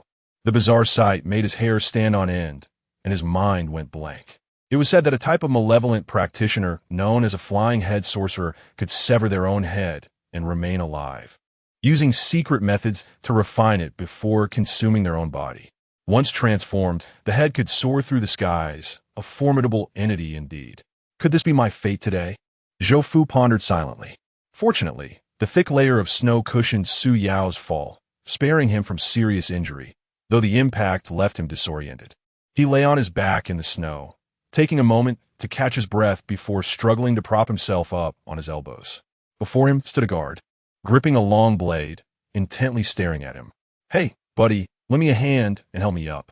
In your establishment, do you not install protective railings on the rooftops?" Su Yao, having been knocked about, found his mind somewhat muddled. How audacious this assassin is, to dare to conjure phantoms and frighten your grandfather. Surrender at once. Sufu, realizing he was indeed a man, felt a surge of courage. He brandished his blade, intent on charging forth to apprehend the intruder. The roof was slick, and the ground equally treacherous. As Zhou Fu stepped onto the snow-laden surface, his foot slipped, and he fell forward, his long knife flying from his grasp, landing conveniently by Su Yao's side. Struggling to rise, Zhou Fu found the very blade he had wielded now poised against his throat. "Friend, let's converse," Su Yao said with a mischievous grin. "Do not be alarmed. I merely wish to inquire about someone. Provide me with the information I seek, and I shall release you. Should you withhold it, I regret to inform you that I shall have to resort to more dire measures." Regardless of whether he possessed the knowledge or not, Zhou Fu was subjected to intimidation before any inquiries could proceed. "Please, do speak. I assure you, I shall divulge all I know without reservation." Faced with a ruthless criminal, Zhou Fu's earlier bravado dissipated, and he quickly succumbed to fear. What would become of his beloved Shui if he were to perish? "There's a sword-wielding maid named Wan Yao. Where might she be? If you are unable to provide me with that information, I am afraid I shall have to apologize. I can only make a feast of your liver to accompany my fava beans," Su Yao intoned, echoing Hannibal Lecter from the Silence of the Lambs. I will tell you I will. She was just dragged inside by the guards. I do not know whether she lives or dies now," Zhou Fu hastily replied, gesturing towards a nearby, dilapidated palace. "Quickly, lead me inside to find her." Chapter 34. Murder and a heartless betrayal. Zhou Fu, unable to defy the command, obediently led the way ahead. With a creaking sound, the grand palace doors slowly swung open, releasing a wave of decayed air that assaulted the senses. "The person you seek is inside," Zhou Fu declared, raising his voice. "Enough with the chatter. Take me in at once. Either I meet the person, or you shall face the specter of death." Su Yao continued to threaten menacingly. With no choice left, Zhou Fu stepped into the dimly lit hall. The interior was shrouded in darkness, so thick that one could not see their own hand in front of their face, revealing a scene of utter disarray and desolation scattered across the floor. "I must remind you, brave sir, that trespassing into the royal palace is a capital offense, and threatening the guard with a blade only compounds your guilt," Zhou Fu remarked loudly as he navigated through the shadows. He was acutely aware that Zhao Jia remained within the hall, hence his loud proclamations aimed to alert Zhao Jia to prepare for a possible ambush against this audacious assailant. "I'm not deaf. Why must you shout so?" Su Yao retorted, detecting the oddity in Zhou Fu's loud demeanor. It was evident that there were accomplices lurking within the darkness. "What is the relationship between you and that maid, Wan Yao? Are you kin or merely acquaintances?" Zhou Fu attempted to extract information while deliberately prolonging his steps. "I am her." Su Yao found himself momentarily speechless. Master? He dismissed the notion, for he had no inclination towards such titles. Friend? What kind of friend would treat one so well? Family? Could half-siblings really count? Both were driven by their respective quests. He to return to the real world, she to attain rebirth, both aiming to conquer the game. After much contemplation, a singular relationship seemed most fitting. We are comrades, kindred spirits, united by shared ideals. Zhou Fu appeared utterly perplexed, grasping at straws. Suddenly, from the corner of his eye, he caught a glimpse of movement behind a nearby pillar. Surely it was Zhao Jia. A thrill of delight surged within Zhou Fu, yet he maintained his usual tone. "It should be over there. Allow me to guide you." Within the hall, Zhao Jia, having overheard their exchange, pieced together the unfolding narrative. Zhou Fu had been taken hostage by the assailant, who was also an ally of Wan Yao. Concealed behind the pillar, he gripped his dagger tightly, holding his breath in anticipation of delivering a decisive blow to this villain. Suddenly, he felt a gentle prod at his back. Whirling around, he found nothing but emptiness. Was it merely a figment of his imagination? Zhao Jia dismissed the thought, but soon after, he felt a sharp jab against his back. This sensation was all too real, sending chills racing down his spine. He quickly pivoted, only to see a dark, stick-like object hovering near his waist. What on earth is this? Before he could gather his thoughts, the stick-like object thrust violently towards his abdomen. Under the immense impact, he was forcibly propelled several meters away. With a dull thud, Zhao Jia fell heavily to the ground. Su Yao, wielding a blade in one hand while forming a sword gesture with the other, looked at Zhao Jia, who lay helplessly on his back, with a mocking expression. Is this all you are capable of? You dare attempt to ambush me? He manipulated the rusted sword with his gesture, its tip poised directly against Zhao Jia's brow. After several intense battles, Su Yao had become exceedingly proficient in the art of sword control. Quite impressive indeed. He even knows how to lure the enemy into a trap and understands the principles of warfare. Zhou Fu's face instantly turned as pale as a sheet. This fiend can manipulate objects from afar. He is undoubtedly a cultivator. Even if he and Zhao Jia joined forces, it would be futile. Spare me, immortal. Remembering Su Yao's earlier threat to dig out his liver to feed to the dogs, Zhou Fu's legs trembled uncontrollably as he desperately pleaded. I loathe being deceived. Before you face your punishment, you must make a choice. Su Yao pressed the blade closer, its edge nearly touching Zhou Fu's neck. Will you choose the blade's edge or the spine? The spine. I choose the spine. Zhou Fu cried out with a mournful face. Very well. I shall use the spine to beat you to death. Su Yao said menacingly. I choose the blade's edge. The blade's edge. Zhou Fu hurriedly changed his mind. Then I shall chop you with the edge.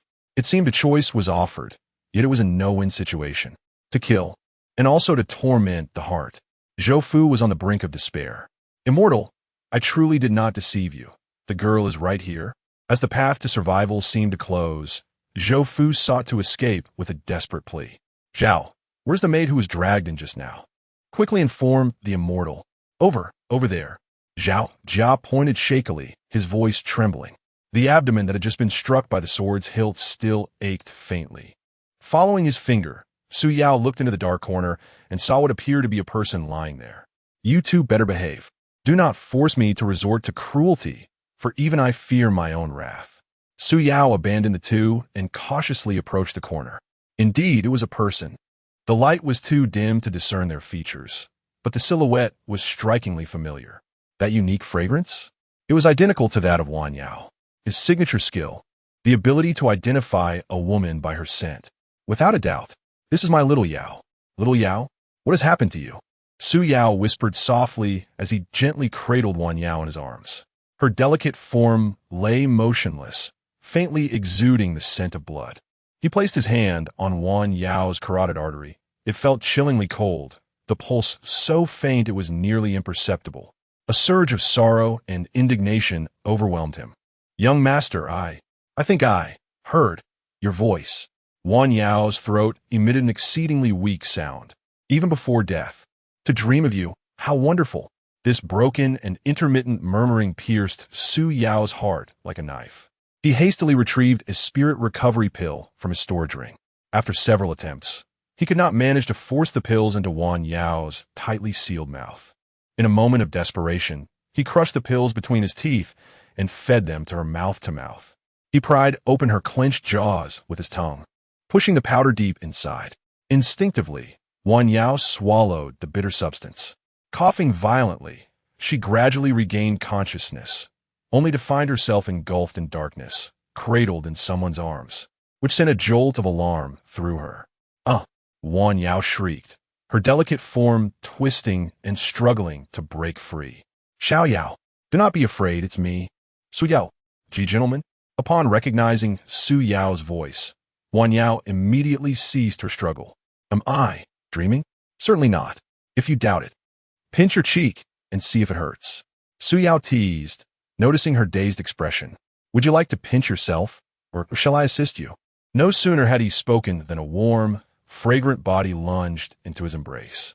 Wan Yao buried her head in his chest, her delicate arms tightly wrapping around his waist, her fragrant shoulders trembling uncontrollably. Woo-woo, I thought I would never see you again. The gentle woman in his arms was already in tears. Su Yao tenderly stroked her silky hair, chuckling softly, There, no more tears. I promise to protect you, and I shall keep that promise for a lifetime. Beside them, Zhao Jia watched the two tightly entwined figures in the darkness, feeling a tumult of emotions stirring within his heart. Chapter 35. Are you the master of the Heroines sect? In the Chu imperial palace within the Fengxiang hall, anguished cries of a woman echoed hauntingly through the chamber. A maid, trembling on the frigid floor, was disheveled and visibly distressed. "Second prince, please spare this servant," she pleaded desperately, her voice quivering. The assailant, known as Jing Huang, the second prince of the great Chu kingdom, remained unmoved, his expression as cold as frost. "What is your name?" he inquired, surveying the multitude of maids within the palace, hundreds of whom resided in Fengxiang Hall alone. Aside from a scant few whose names lingered in his mind, he could scarcely recall any of them. "This servant is called Hong Xiu," the maid replied hastily, fearing that any delay would result in further torment. "Hong Xiu, what a pleasant name, though it pales in comparison to that intriguing one, Wan Yao," Jing Huang remarked with a faint, unsettling smile. That Wan Yao, no matter how I tormented her, remained utterly silent, quite stubborn indeed. "Yet you, the moment you arrive, beg for mercy. How dreary." Jing Huang fixated upon his own right hand, his long, pale fingers captivating his attention. Hong Xiu struggled to rise, kneeling on the ground, at a loss for how to respond. It seemed that Wan Yao was unlikely to survive. It was truly a pity to contemplate. Suddenly, Jing Huang extended his hand, exerting a forceful grip from afar. It felt as if an unseen hand had tightened around Hong Xiu's throat, lifting her effortlessly into the air. Suspended, she flailed her legs desperately, gasping for breath. Her fair face reddened with exertion, veins protruding on her forehead, and her delicate tongue involuntarily emerged. Wisps of dark energy wafted from her brow, slowly spiraling into Jing Huang's mouth. Moments later, as he gently released his hold, Hong Xiu fell to the ground with a thud, gasping for air, her limbs trembling violently. In her struggle, her garment had loosened, exposing her porcelain skin to the chilling air. "Someone, drag her out," Jing Huang commanded loudly. 2 guards entered promptly, roughly hauling the nearly lifeless Hong Xiu out of the hall. The chamber fell silent once more. Jing Huang sat cross-legged, preparing to refine the dark energy he had just absorbed. How fascinating! A fleeting crimson figure emerged gracefully from behind a pillar within the hall. Who dares intrude upon this prince's quarters? Jing Huang's eyes snapped open, radiating menace as he glared at the unexpected guest. To his astonishment, the intruder was a breathtaking beauty clad in a sheer red gown, her grace and poise remarkable. The fabric barely concealed her ample curves, presenting an alluring spectacle. Her exquisite legs, subtly hinted at beneath the diaphanous hem, added an extra layer of temptation. Who would have thought? The illustrious prince of the Great Chu is practicing the heart-eating spirit transformation technique, truly an eye-opener. The woman in red narrowed her enchanting eyes, her tone casual and carefree. "How could you possibly know? Who exactly are you?" Jing Huang suddenly stood up, his fists clenched tightly, fierce light flashing in his eyes as he fixed his gaze upon her. Such ferocity. Does the prince not understand the value of cherishing beauty? The woman in red feigned innocence, her delicate hands clasped protectively over her chest, revealing a deep, alluring neckline that was captivating. "Since you seek death, this prince shall oblige." The atmosphere in the hall instantly became tumultuous, causing the candle flames to flicker violently. Jing Huang reached out, attempting to grasp the air, yet the anticipated scene of carnage did not materialize. "Your heart-consuming transformation technique seems to lack refinement, Your Highness. This technique relies on devouring the emotions within a person's heart, converting them into spiritual energy. If I am not mistaken, you often consume the essence of despair, correct?" The mysterious woman saw through the secrets of his technique at a glance, leaving Jing Huang greatly astonished. His expression darkened as he coldly retorted, "What is wrong with devouring despair? This emotion is intensely powerful, yet the spiritual energy it transforms into gnaws at the heart and sears the bones. With your current cultivation, you cannot possibly master it." The woman in red smiled radiantly, gliding gracefully towards Jing Huang, surrounded by a vibrant red aura that emanated immense spiritual energy. "Is this the 4th level of the divine transformation realm?" After years of arduous practice, he had only just entered the 2nd level of the pulse formation realm. This woman appeared to be merely in her late 20s, suggesting that she had broken through to the third level of the essence transformation realm at such a young age, locking in her form and appearance. Jing Huang was struck speechless by her formidable presence, rooted to the spot in astonishment. "Shall we make a deal?" The woman in red reigned in her aura, smiling brightly. "I shall guide you, assisting in your cultivation, and in return, you need only inform me of one person's whereabouts." A most advantageous transaction. Jing Huang pondered for a moment, increasingly sensing the depth of the person before him. Her cultivation was undoubtedly comparable to that of his master. Ming Shuren, his master, while imparting techniques, always seemed to have ulterior motives. If he could ally himself with this enchanting figure, it would surely be more beneficial than harmful. "Deal," Jing Huang resolved, his tone becoming significantly more courteous. "Might I ask for your name, as a gesture of sincerity?" "It is no trouble to tell you. I am Fu Yinqing, honored to meet you, Your Highness." Fu Yinqing offered a slight bow, acknowledging him. After parting ways with Su Yao, she had secretly investigated and learned that Wan Yao was the maid of the second prince, thus infiltrating the Fengxiang Hall just in time to witness the earlier scene. You are the leader of the Heroines sect? Did you not perish 5 years ago?" Since embarking on his cultivation journey, Jing Huang had begun to pay attention to various matters in the world of cultivation. "Oh," Fu Yinqing's brows furrowed, her expression slightly unsettled. Although she was aware of her own demise, she had not realized it had transpired 5 years prior. "What else do you know about me?" "I have only heard my master mention that the Heroines sect was destroyed 10 years ago, and you perished in the sect's downfall." Jing Huang's knowledge was limited, yet he conveyed the truth. "Master Fu, irrespective of whether you feigned your death or if the rumors were erroneous, I remain indifferent. First, pray tell, who is the person you seek? Once you divulge that, I would also appreciate your guidance." Fu Yinheng, having gathered her thoughts regarding the purpose of her journey, replied, "The individual I seek is the sword-serving maiden of your Chu imperial palace, named Wan Yao." "Master Fu, I fear you may be sorely disappointed." Jing Huang did not anticipate that the one she sought was indeed Wan Yao, and a sense of suspicion began to stir within him. This prince has already utilized her for his training. She is no longer among the living. Should you desire her remains, I can certainly provide them.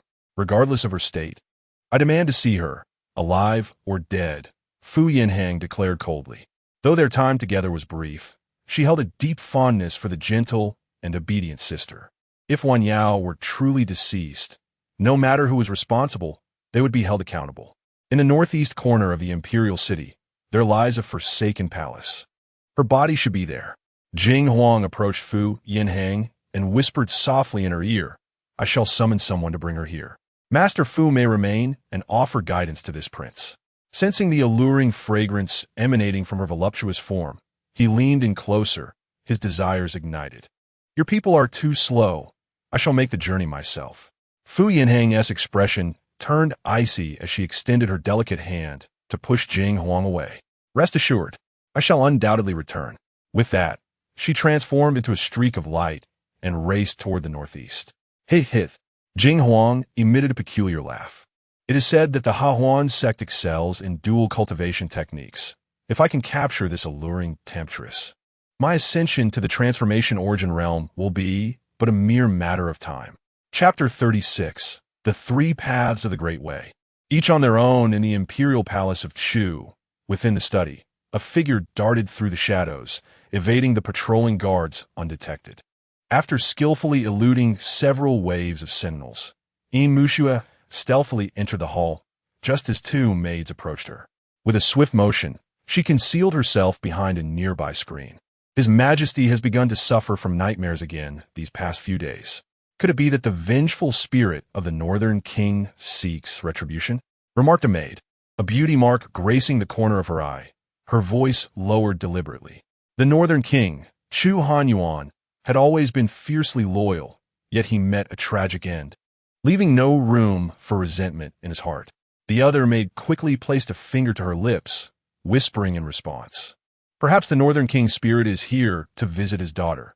After all, his daughter, Chu Wanyao, is a maid in the palace. Regardless, His Majesty has summoned the national sorcerer to exorcise the ghost. If it truly is the Northern King's spirit causing trouble, this time it is likely to be utterly vanquished. The other maid said with a gentle sigh, "Well, such matters are beyond our concern as mere servants. The study is tidied up, and His Majesty will be here shortly. Let's make haste," she added. As the two maids moved further away, Yin Muxue emerged from her hiding place behind the screen. Wan Yao, her younger sister, was indeed here. Perhaps entering would reveal more information. With her mind made up, Yin Muxue gracefully leaped into the study. No sooner had she entered than she heard the faint sound of footsteps approaching from behind. Reacting swiftly, she leaped up and landed deftly on the beams overhead, lowering herself into the shadows. Moments later, two figures entered the study in succession. The first, a man clad in resplendent crimson robes, appeared to be in his 50s, exuding an extraordinary aura. He strode directly to the writing desk and seated himself with poise. Following him was a figure in dark attire, their hood drawn low, obscuring their features. "Master Sorcerer, for several consecutive nights, I have dreamt of that traitor, Chu Han Yuan, which has left me restless throughout the night." The man in crimson spoke first, concern evident in his tone. "Just now, I dreamt of him choking me, demanding my life. He seeks to kill me." His agitation was palpable as he tilted his head back, revealing two prominent marks on his neck, stark and alarming. This man was none other than the Emperor of Great Chu, Jing Tai. "Your Majesty, 5 years ago, the traitor Chu Han Yuan colluded with the Heroines sect in a nefarious plot to overthrow our imperial authority. Fortunately, divine providence favored Great Chu, and I was able to discern their treachery in time." The dark-clad figure spoke respectfully, yet his posture was remarkably casual. "Otherwise, the consequences would have been unimaginable," he continued, his tone calm and unwavering, the sound resonating softly within the study. Hidden in the beams, Yin Muxue's heart raced. The voice. Why did it sound so familiar? Who could this person be? That Chu Han Yuan dared to command the enchantresses of the Heroines sect to seduce me. It nearly drained me of my essence. In a fit of rage, Jing Tai's face flushed crimson as he forcefully struck the table before him. "A rebel dares to disturb me even in death. I shall ensure his soul is utterly shattered. Your Majesty, please temper your wrath. It is not a daunting task to deal with Chu Han Yuan's vengeful spirit. Yet we must first address an uninvited guest." As the figure cloaked in black spoke, a bolt of dark lightning shot forth like an arrow towards Yin Muxue's concealed position.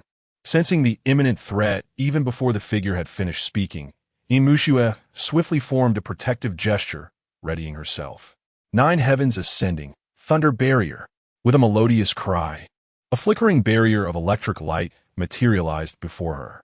The moment the black lightning collided with the barrier, a resounding explosion echoed through the chamber, shattering the barrier into fragments. A chill ran through Yin Muxue as she recognized the formidable power of her adversary. She had no desire to linger in battle. Quickly, she gathered her spiritual energy, unleashing a bolt of thunder that shattered the roof above her, then leaped gracefully to land outside the hall. The lightning technique employed by her attacker bore a striking resemblance to her own, yet the malevolent black lightning exuded a sinister aura, starkly contrasting with her righteous lightning. "Intruder, we have an assassin." Jing Tai's complexion turned ashen, panic overtaking him as he shouted loudly. "Your Majesty, ordinary guards are no match for her. Allow me to handle this," he urged. No sooner had he spoken than the figure in black leaped, darting through the gaping hole in the roof like a streak of dark lightning, pursuing Yin Muxue. Realizing the incredible speed of her pursuer, Yin Muxue summoned her Tsangming Lingxiao sword, ready to confront the threat head-on. To her astonishment, upon sighting the sword, the cloaked figure abruptly halted and began to scrutinize her features closely. "Leave." The figure in black slowly turned away from her, speaking in a languid tone. At that moment, Yin Muxue caught a glimpse of the figure's profile, and she felt as though she had been ensnared by a spell, frozen in place. "Master, is it truly you?" The individual before her was none other than her long-lost mentor, Ming Shuren, the former leader of the Lingxiao sect. "Xiaoxue." Ming Shuren did not turn to face her, his voice tinged with a note of melancholy. "Though I know not the means by which you have returned to life, seeing you alive brings me solace. This is not a place for you. Depart at once. But, master, after you descended the mountain to wander, you vanished without a trace. What transpired? Yin Muxue pressed, desperation lacing her words. Why are you here in the Chu imperial palace, embroiled in the struggles of mortals? What is the reason? Typically composed, Yin Muxue could no longer suppress her emotions, her voice rising in near despair. She had been an orphan, taken in by her mentor at the sect from a young age. In her eyes, her mentor had always been a paragon of grace and integrity. Yet the figure before her radiated a sinister energy, cold and unfeeling, as if a different person entirely. Yet the familiar visage, the recognizable voice, and the unique way he addressed her could not be mistaken. This was indeed her master. A myriad of perplexities and doubts surged within me like a relentless tide. The paths of the great Tao diverged in myriad directions. I was merely pursuing the path that belonged to me. Ming Xian's tone was frigidly detached, his cloak billowing in the biting wind, the dark garb standing stark against the flurrying snowflakes. Your path? Yin Muxue scoffed, her eyes brimming with indignation. Is your path one of inflicting harm upon the loyal? Is it the pursuit of nefarious arts? Is it a blatant disregard for the heavens, acting with reckless abandon? Master, awaken. Turn back, she implored. Return to the Lingxiao sect and guide your disciples toward enlightenment and immortality. There is no need to return to the Lingxiao sect, Ming Xian replied, his demeanor unyielding in the face of Yin Muxue's accusations. For I have all but annihilated it. The revelation struck like thunder, leaving Yin Muxue momentarily stunned. You are deceiving me, are you not? Ming Xian's expression remained impassive, offering no reply. Yet Yin Muxue discerned the truth. You are unworthy to be my master, she exclaimed, her eyes ablaze with fury. With a sudden motion, she raised her delicate hand, drawing her sword towards the once revered mentor. For the fallen comrades, and to uphold the righteousness of the Tao, I, Yin Muxue, shall eradicate the wicked today. Swear, you have forced my hand, he declared, a torrent of malevolent energy surging forth from his being. He extended his hand, and a long sword, as dark as ink, materialized in an instant. The blade swirled with shadowy mist, emanating an aura of profound malevolence. This is the fifth stage of the harmonization realm, and it appears to have reached perfection. Why had his cultivation advanced so swiftly? He was but a step away from the human immortal realm. Yin Muxue felt beads of sweat forming on her brow, her breath quickening. Qingyan sword song, Yueying Sandai, she called, her voice resounding through the air as she resolved to strike first, seeking the advantage. Faced with such terrifying prowess, she unleashed her full power from the outset. Three figures swiftly emerged from her being, alongside her true self, attacking from all four directions with great ferocity.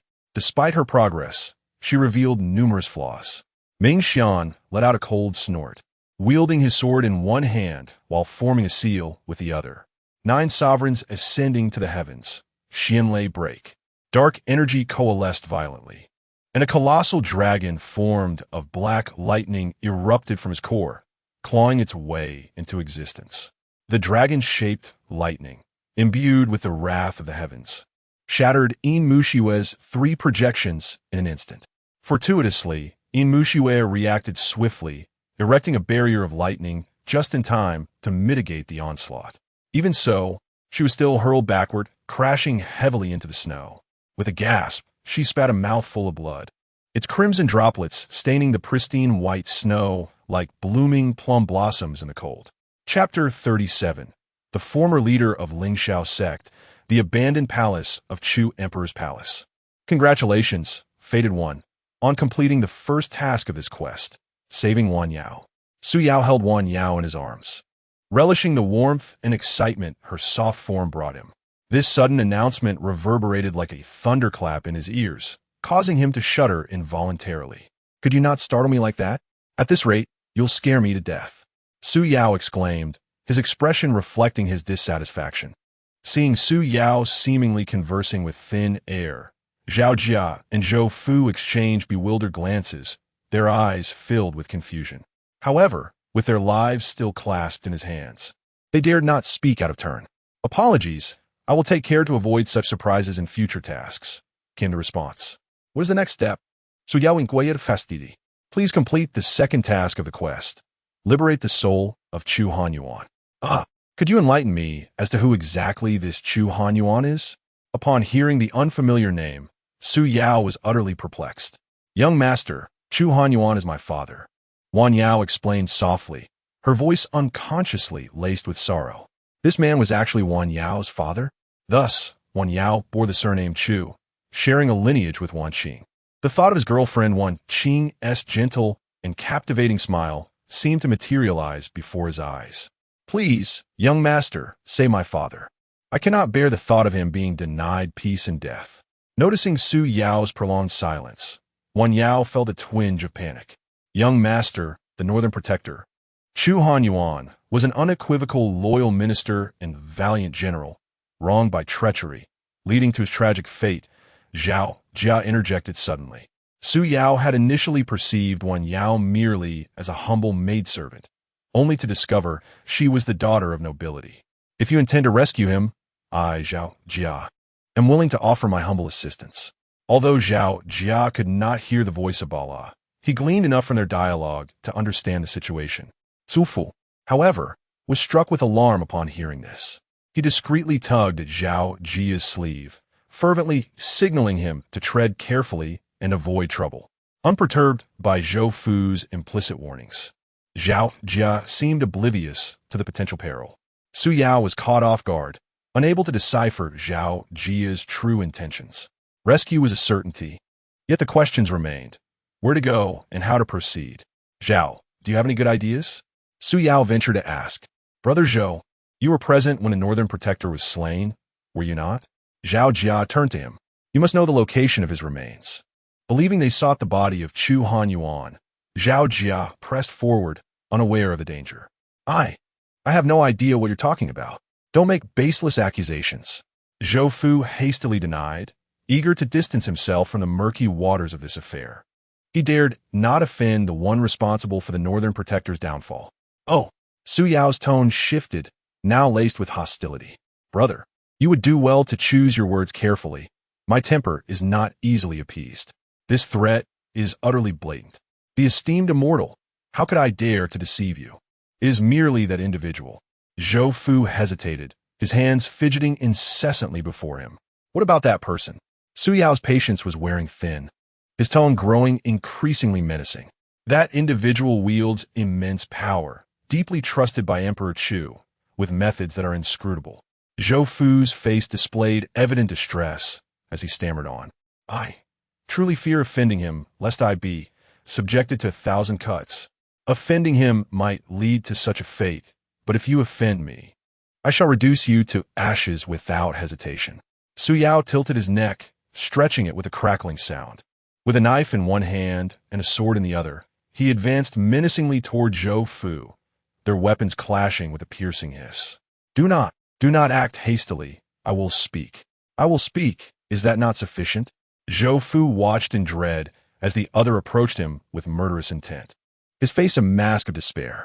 After Chu Hanyuan's demise, his body was taken by the national master, Ming Xian. Without employing formidable means. Do they truly regard me as a mere clay idol? Having achieved his goal, Su Yao ceased to torment Zhou Fu and returned to Chu Wanyao's side. The national master likely has ulterior motives for taking your father's remains. The departed soul is most probably in his grasp. Young master, should we not seek out Ming Xian now? Chu Wanyao inquired sweetly. There is no time to lose. Let us confront him at once. Su Yao felt that Zhou Fu was somewhat exaggerating. No matter how formidable Ming Xian might be, could he truly surpass a dual SSR? Upon locating Ming Xian, he would give him a stern lesson. One must not underestimate that person. I have heard numerous rumors about him within the palace. Chu Wanyao grasped his sleeve, hastily cautioning him. It is said that he possesses profound cultivation, with abilities that reach the heavens and the earth. Those who cannot fathom the path of cultivation tend to seek refuge in officialdom, their skills likely mediocre at best. Su Yao raised an eyebrow, dismissing the matter entirely. A melodious laughter echoed, as delightful as the sound of silver bells. Brother Yao, do not underestimate Ming Xian. Do you know who he is? Sisterfu? The arrival of such an esteemed ally brought a sense of reassurance to Su Yao. A figure, round and full of charm, swayed gracefully towards him, a wave of alluring fragrance enveloping him, leaving him momentarily entranced. The newcomer was none other than Fu Yinxing, who had hurried from the Phoenix Rising Hall. She gently linked her arm with Su Yao's, her demeanor natural, her crimson lips drawing close to his ear as she whispered, "That individual is a master of sect leader Yin." Upon mentioning sect leader Yin, her previously calm tone escalated sharply.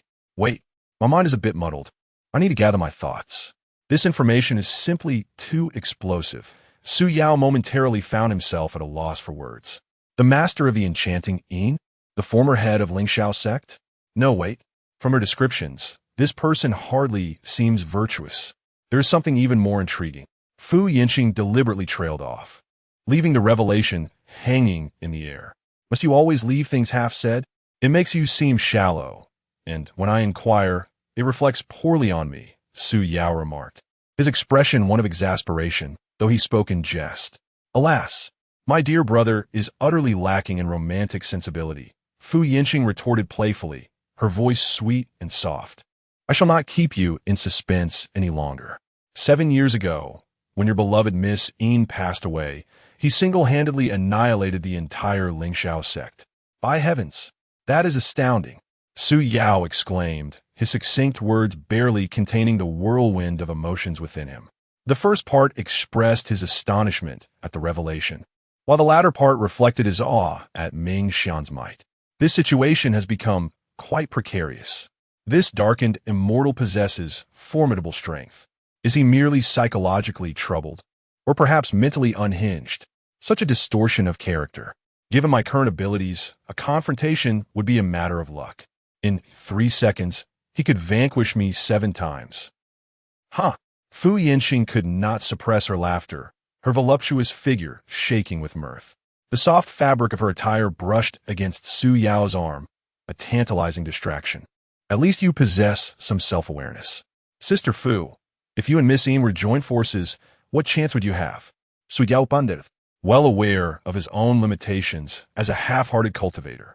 Engaging in banter was one thing, but a real fight would be tantamount to courting death. Wan Yao was merely an ordinary swordswoman, and relying on her in such a battle would be futile. After considerable thought, he realized he had no choice but to depend on the 2 stunning legs before him. If they were to engage in a normal confrontation, their chances of success would be a mere 10%. Fu Yinxing contemplated for a moment, sighed softly, and spoke candidly. "If we were to employ the yin-yang reversal technique..." "Stop right there. I cannot condone that." Before she could finish her thought, Su Yao interjected sharply. "That technique would leave you utterly depleted, your essence scattered. If you dare mention it again, I will truly sever ties with you." Chu Wan Yao, who had remained silent until now, quickly chimed in. "Sister, you must not proceed with such a course of action. I would rather forfeit my father's soul than see you do this." Seeing the resolute opposition from both, Fu Yinxing found herself at a loss for alternatives. A heavy silence enveloped the trio. "Immortal, if we are of no further assistance, we shall take our leave," Zhou Fu announced, his legs having grown numb from standing.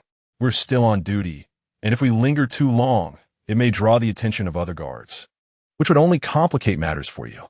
Go ahead." Su Yao waved them off, too preoccupied to concern himself with the 2 guards. Zhou Fu felt a wave of relief wash over him as he grasped Zhao Jia's hand, only to find him rooted to the spot. "Brother Zhou, you should depart. I must aid Miss Wan Yao in rescuing her father," Zhao Jia declared, his gaze fixed intently on Chu Wan Yao, his tone unwavering. "You fool! Are you truly willing to forsake your life for a woman?" Zhou Fu exclaimed, exasperation and anger mingling within him, wishing to shake some sense into Zhao Jia. Suddenly, a thunderous crash echoed from outside the hall, causing dust to rain down from the ceiling. What was that sound? Su Yao was taken aback, a sense of unease creeping into his heart. The sound resembled thunder? Chu Wan Yao trembled in fright, bewilderedly inquiring. But in the depths of winter, where could such thunder originate? This is the thunder technique of the Lingxiao sect. Fu Yinxing, well-versed and knowledgeable, quickly deduced the situation. This is bad. Miss Yin is in danger. Su Yao abruptly dashed towards the palace exit. Chapter 38. I have misunderstood. As the snow fell increasingly heavier and the wind grew more ferocious, the palace guards, startled by the thunderous rumble, swarmed to the plaza outside the main hall from all directions. In the midst of the thronging crowd, Ming Xian gazed at his former beloved disciple, a flicker of barely perceptible pity shadowing his stern countenance. Yin Muxue wiped the blood from the corner of her mouth and, trembling, managed to rise, her beautiful eyes glistening with frost. Suddenly, a gap formed in the encirclement, and Emperor Chu, Jing Tai, emerged, his gaze rife with murderous intent. Bold thief, how dare you invade the royal palace under the cover of night to attempt my assassination? Jing Tai's face flushed purple with rage as he bellowed.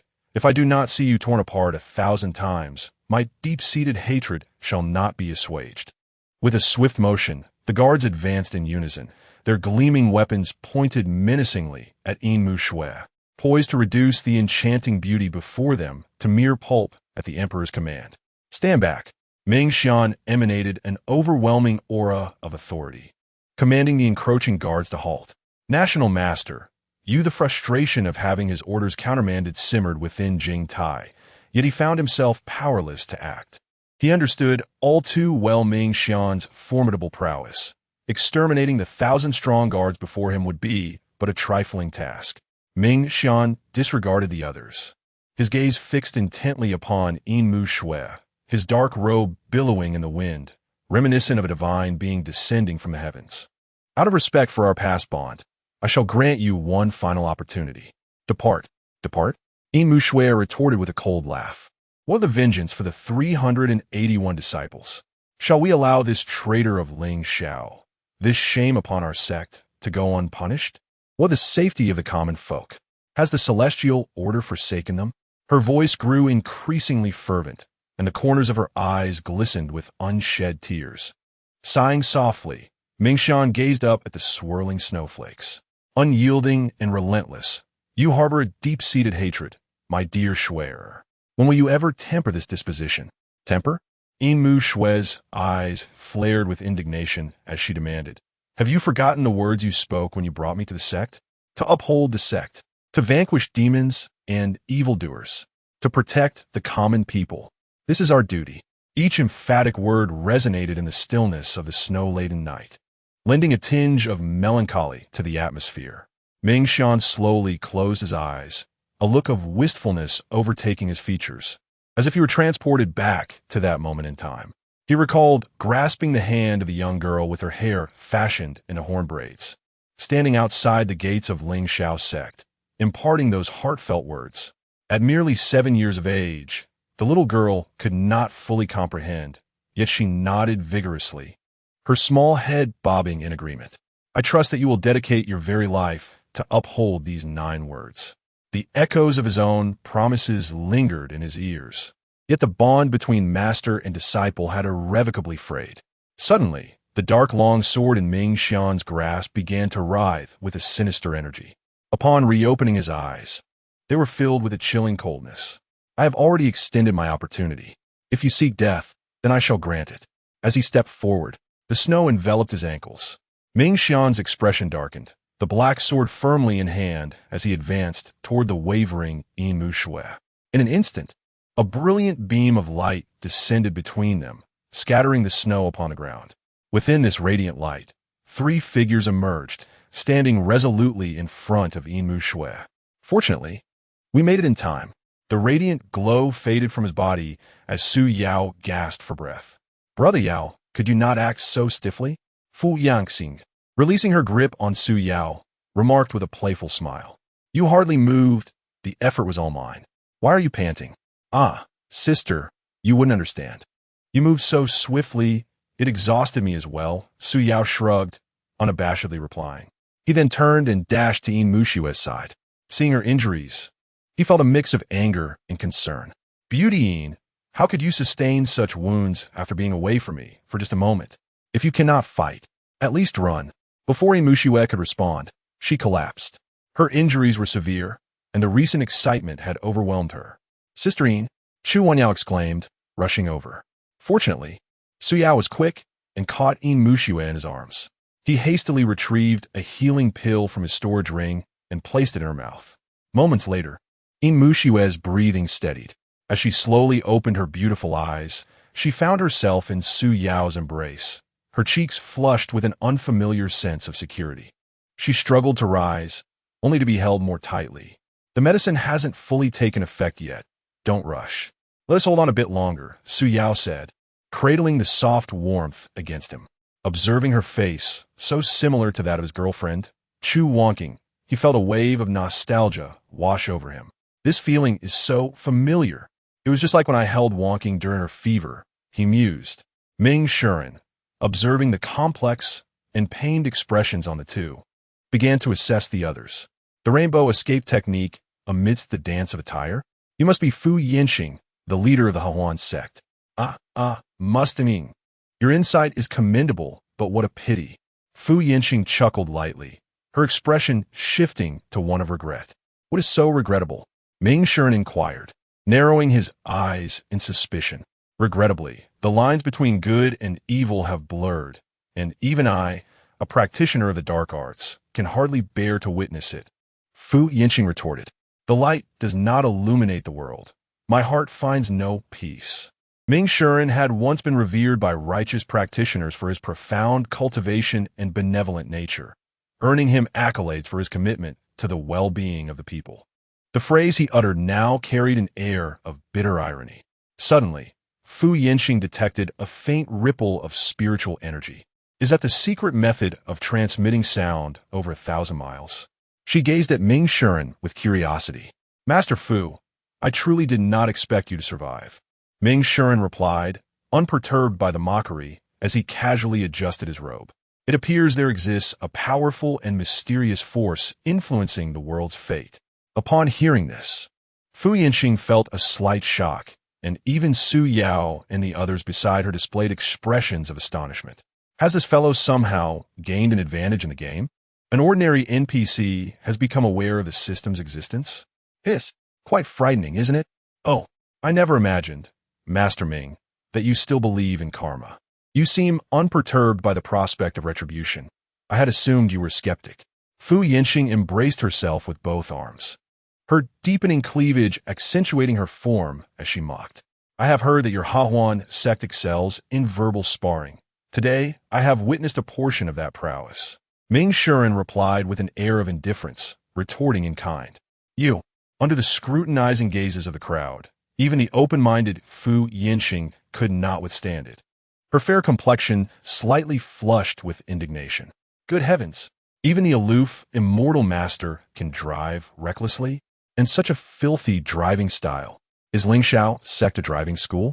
That skill, smoothly drifting through the curves, has left Sister Fu a full position behind. Su Yao flexed his jaw, preparing to shift gears and retort. Let me also behold your sect's treasured artifact, the soul-severing flute of desire. Ming Shuren observed the flustered Fu Yinxing, a look of confusion on his face. My word. After all this, it seems I was the one thinking amiss. Su Yao wore an expression of exasperation. Chapter 39. Could it be a setup? The cold wind, laden with snow, sliced across his face like a blade. Zhao Jia braved the wind and snow, sprinting towards the main hall. However, the vastness of the palace, coupled with the treacherous conditions of the snowy night, delayed his arrival at the plaza of the main hall until a quarter of an hour had passed. As he lifted his gaze, he saw the plaza teeming with vigilant guards, as if a significant event was unfolding. Miss Wan Yao should be nearby. Panting heavily, Zhao Jia hurried towards the crowd when suddenly a melodious and enchanting sound of a Shao flute reached his ears. This music seemed to possess an enchanting power, stirring his very blood and clouding his vision. In a daze, he found himself in a warm and cozy room, adorned with crimson drapes, while wisps of smoke curled from an ancient incense burner. Directly ahead, within a delicate gauze curtain, sat a young woman, her back turned, revealing her fair, delicate shoulders and elegantly elongated legs, exuding an alluring charm. Her back, as white as jade and smooth as silk, glimmered in the dim candlelight, radiating an intoxicating beauty. Zhao Jia felt his throat dry and his breath quicken. The enchanting woman propped herself up, turned slightly, and to his astonishment, it was Chu Wan Yao. Wan Yao. Miss, where is this? How did you come to be here? Zhao Jia was momentarily taken aback. Zhao Gongzi, with her ruby lips parting, Chu Wan Yao slowly uttered those 3 words, sending shivers down his spine. Why dwell on matters unrelated to us when spring nights are fleeting? Could it be you do not cherish Wan Yao? Her captivating eyes, brimming with sorrowful allure, evoked a sense of compassion within him. How could I possibly not cherish you? Upon witnessing the pitiable demeanor of the one he cherished, Zhao Jia hurriedly stepped closer to the gauze curtain, feeling somewhat at a loss. To have garnered your favor, I Zhao Jia would die without. The words of regret had yet to escape his lips when a delicate finger gently pressed against them, silencing him. Wan Yao did not wish to hear that word. With a playful glint in her eyes, Chu Wan Yao's slender finger trailed along his lips, descending to his chest, tracing gentle circles. Between us, there can be affection and love, but no regrets.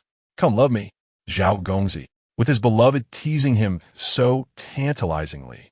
Zhao Jia felt an insatiable heat rising within him. Unable to restrain himself any longer, he leaned in, forcefully pressing Chu Wan Yao beneath him, lips seeking hers. The moment their lips met, their tongues entwined eagerly.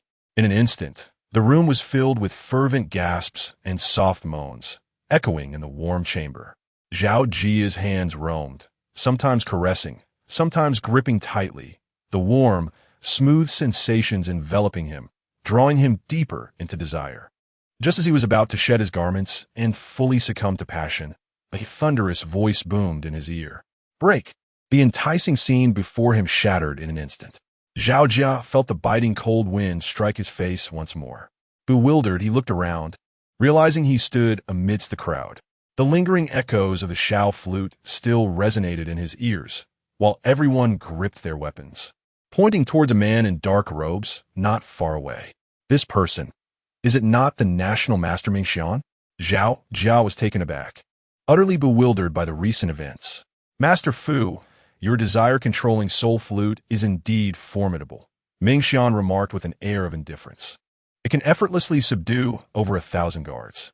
Had I not cultivated the heart-eroding spirit transformation technique, it would have posed quite a challenge. As he witnessed the artifact being dismantled, Fu Yinhang furrowed his brow. The desire-controlling soul flute evokes lust and manipulates others, yet this is merely a form of emotion. Once lust is devoured by Ming Xian's technique, the control dissipates. You cannot control me, nor can you affect the mortals. Master Fu, do you possess any remarkable methods? Pray, reveal them swiftly, Ming Xian stated, his countenance as cold as ice. Fu sister, do not rush into action just yet. I must first ascertain whether the soul of Xiao Yao's father is in his possession. Su Yao gently urged Fu Yinhang, placing a reassuring hand on her shoulder. How can you be certain? Fu Yinhang questioned, perplexed, unable to fathom his possible methods. Would he subdue Ming Xian and interrogate him? Would he attempt to extract information?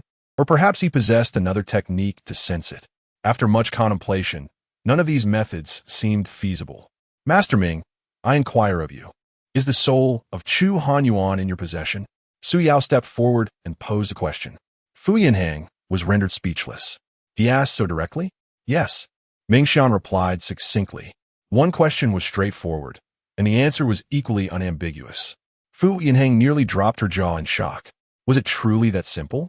Su Yao squinted, locking eyes with Ming Xian through the swirling snowflakes. He understood that due to Ming Xian's proud and arrogant nature, he would undoubtedly respond to such an inquiry. Meanwhile, Emperor Jing Tai of Chu, having just recovered from the intoxicating illusions, was assisted by guards from the ground, his trousers soaked.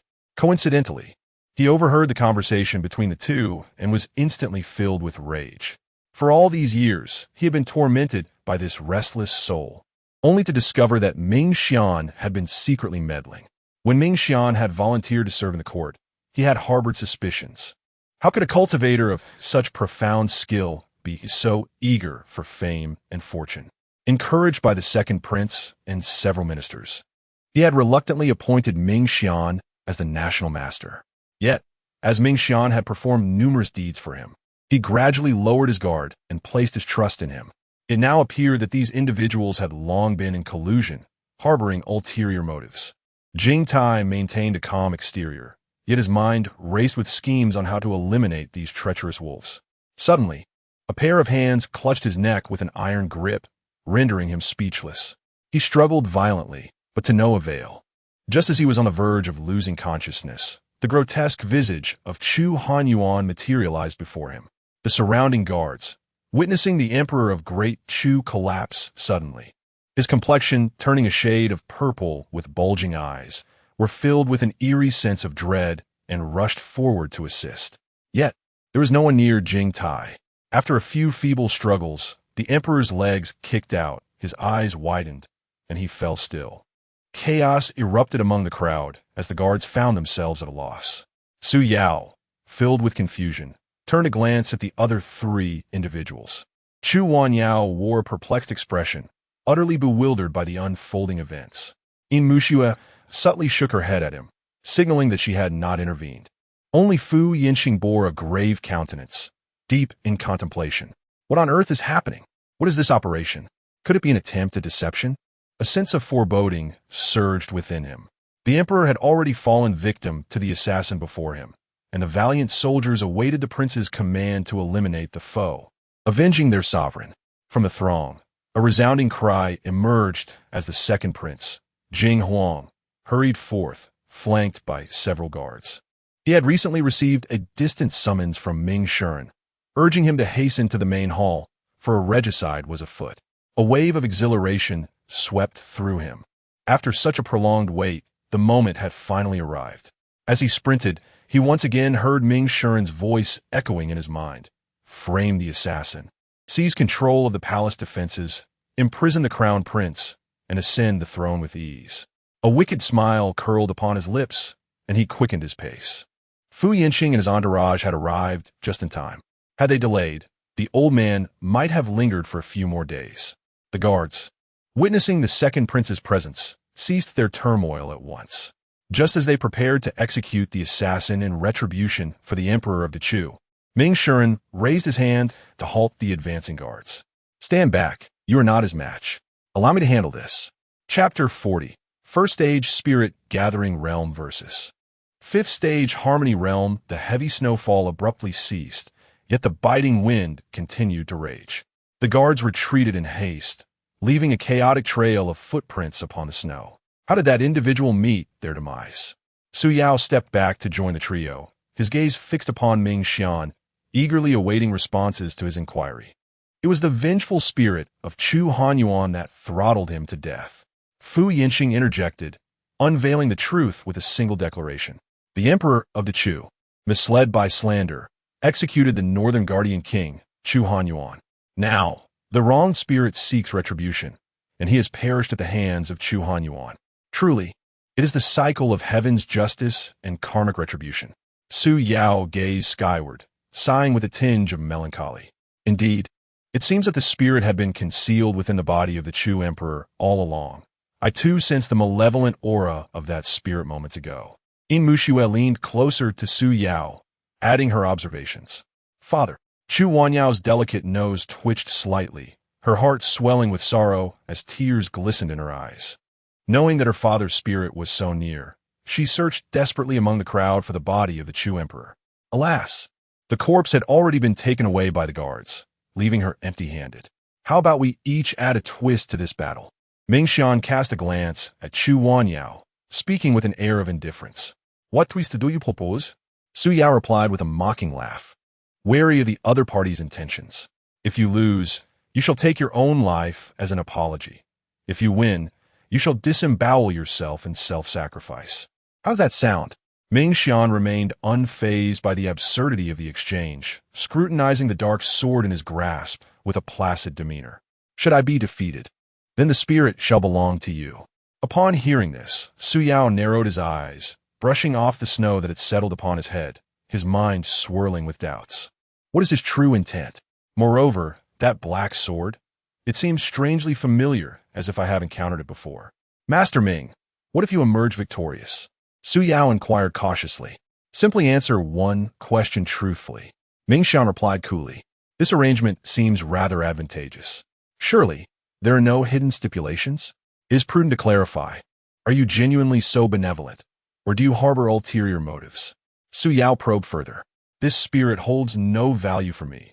However, it appears to be of great significance to you, making it an ideal bargaining chip. Mingxian seemed to see through their intentions, adding this incentive. I am wary of being deceived, and also apprehensive about answering questions I cannot respond to. I would feel remiss if I took advantage of you. Su Yao chuckled lightly. So, what is your question? May I be informed beforehand? I have no qualms in sharing. Mingxian turned his gaze toward the three individuals behind Su Yao, his expression growing increasingly profound. Why have these three returned from death? This could prove challenging, although it is not a closely guarded secret. Should he claim it was due to a system intervention, would he believe it? Let us set that aside for now. The outcome of this confrontation remains uncertain. Very well. It is settled then. With that, Su Yao raised an eyebrow, signaling an affirmative gesture, observing the peculiar hand signs being formed by his opponent. Mingxian ceased his idle chatter. A sudden surge of murderous intent flashed across his normally impassive countenance. The air thickened with hostility, causing the surrounding guards to shudder in fear, retreating a few more steps.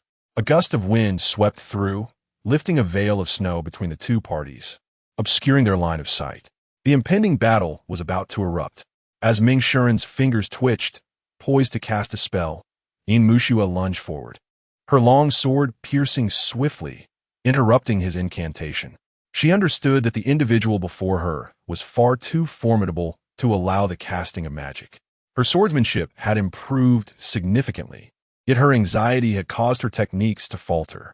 Mingxian evaded her fierce onslaught with graceful agility, all the while offering critiques of her swordplay. Suddenly, he faltered, as if ensnared by an unseen force, and the incoming blade was now unavoidable.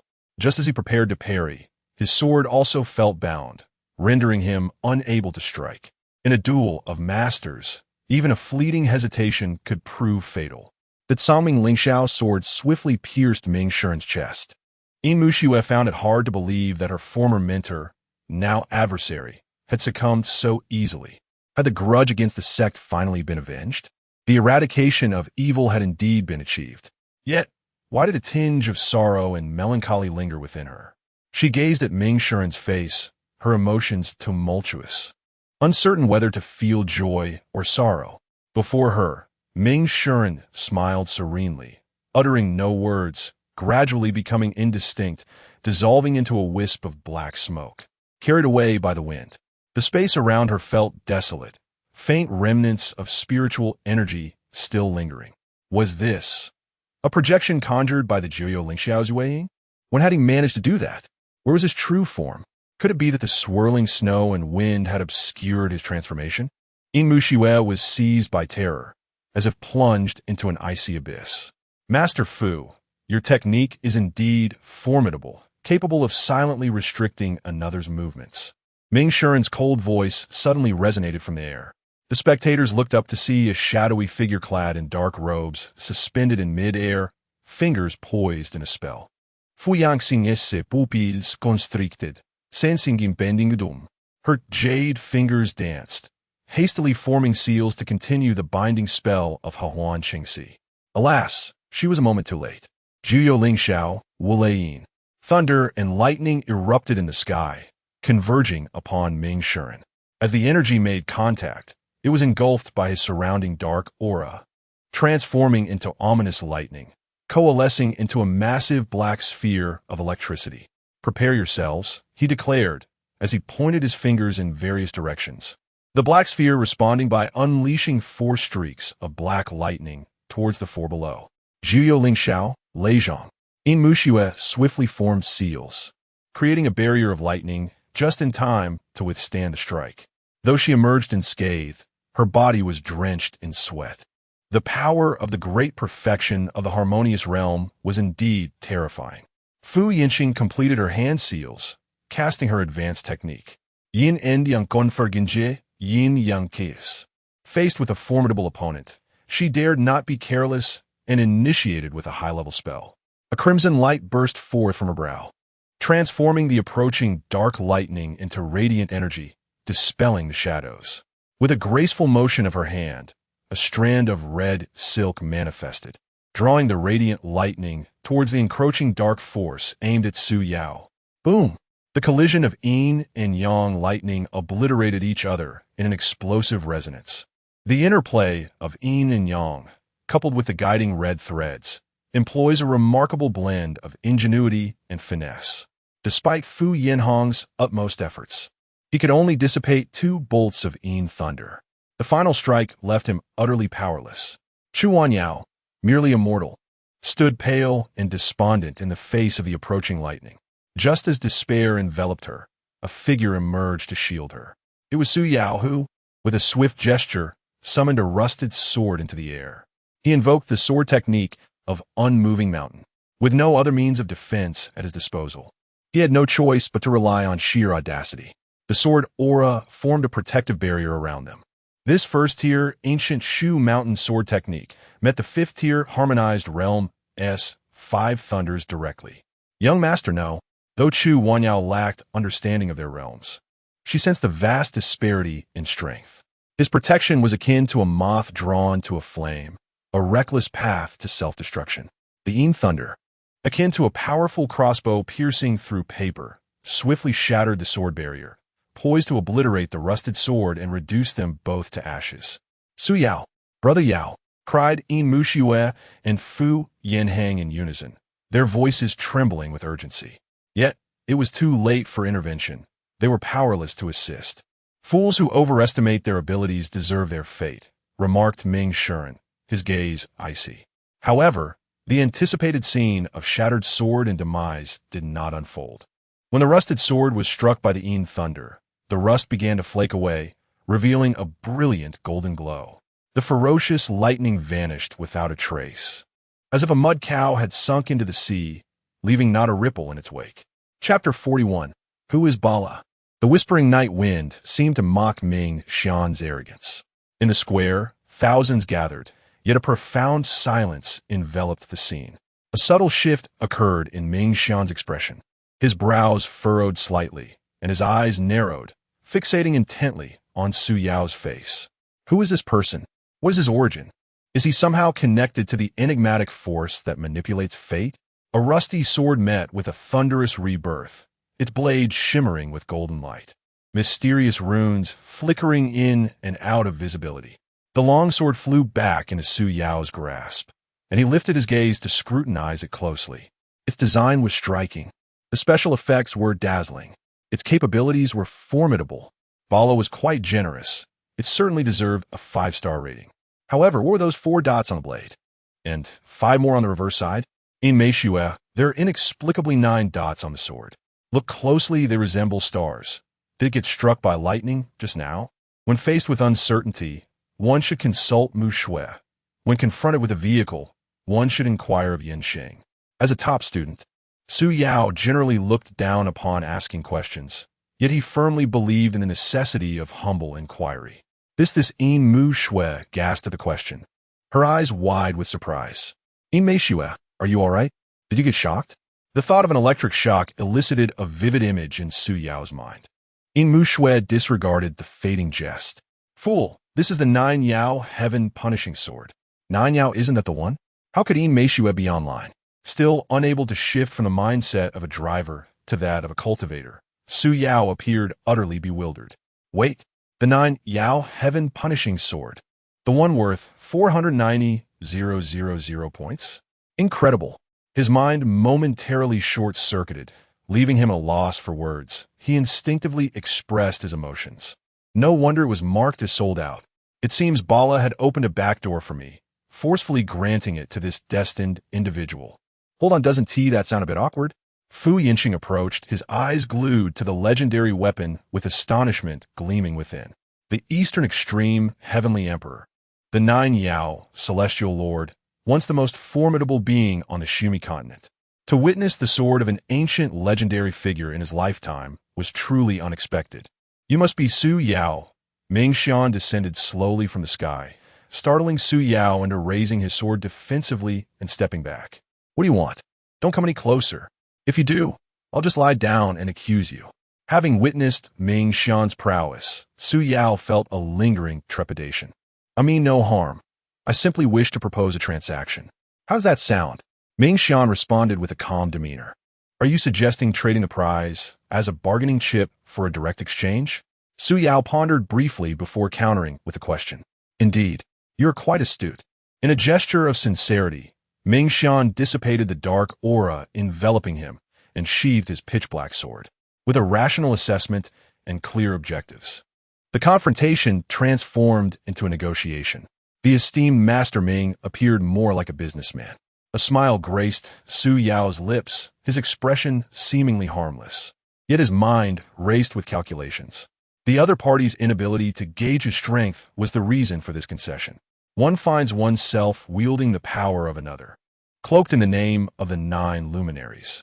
Continuing this course appears futile. However, should I truly betray Balago, the repercussions of his wrath could be dire. A solution must be devised. National Master, you must not. As negotiations between the two parties were on the brink of collapse, Jing Huang felt a surge of desperation. They had just slain my father. How could they possibly be allowed to escape? Disregarding any semblance of deference, he interjected with urgency. These individuals must perish. They pose a significant threat to Jing Huang's claim to the throne, necessitating their silencing. My affairs are not yours to meddle in. Ming Shuren retorted coldly without even turning his head. Some may lose face at the hands of others, but Jing Huang's disgrace was self-inflicted. In the words of Su Yao, this is termed forcing someone to forfeit their dignity. Under the scrutinizing gazes of many, Jing Huang was audaciously rebuked by a subordinate, his throat constricting violently as his complexion shifted between pallor and anger.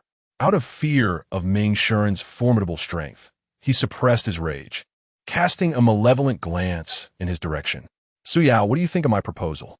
If you have lingering doubts, I assure you that upon completion of the transaction, you shall be free to depart. Observing the other's contemplative silence, Ming Shuren persisted in sweetening the deal. Such generosity must culminate in a successful agreement. Su Yao replied with genuine sincerity, a smile gracing his lips. Very well. Here is the sole token that commands the departed. With that, Ming Shuren produced a jet-black token from within his robes.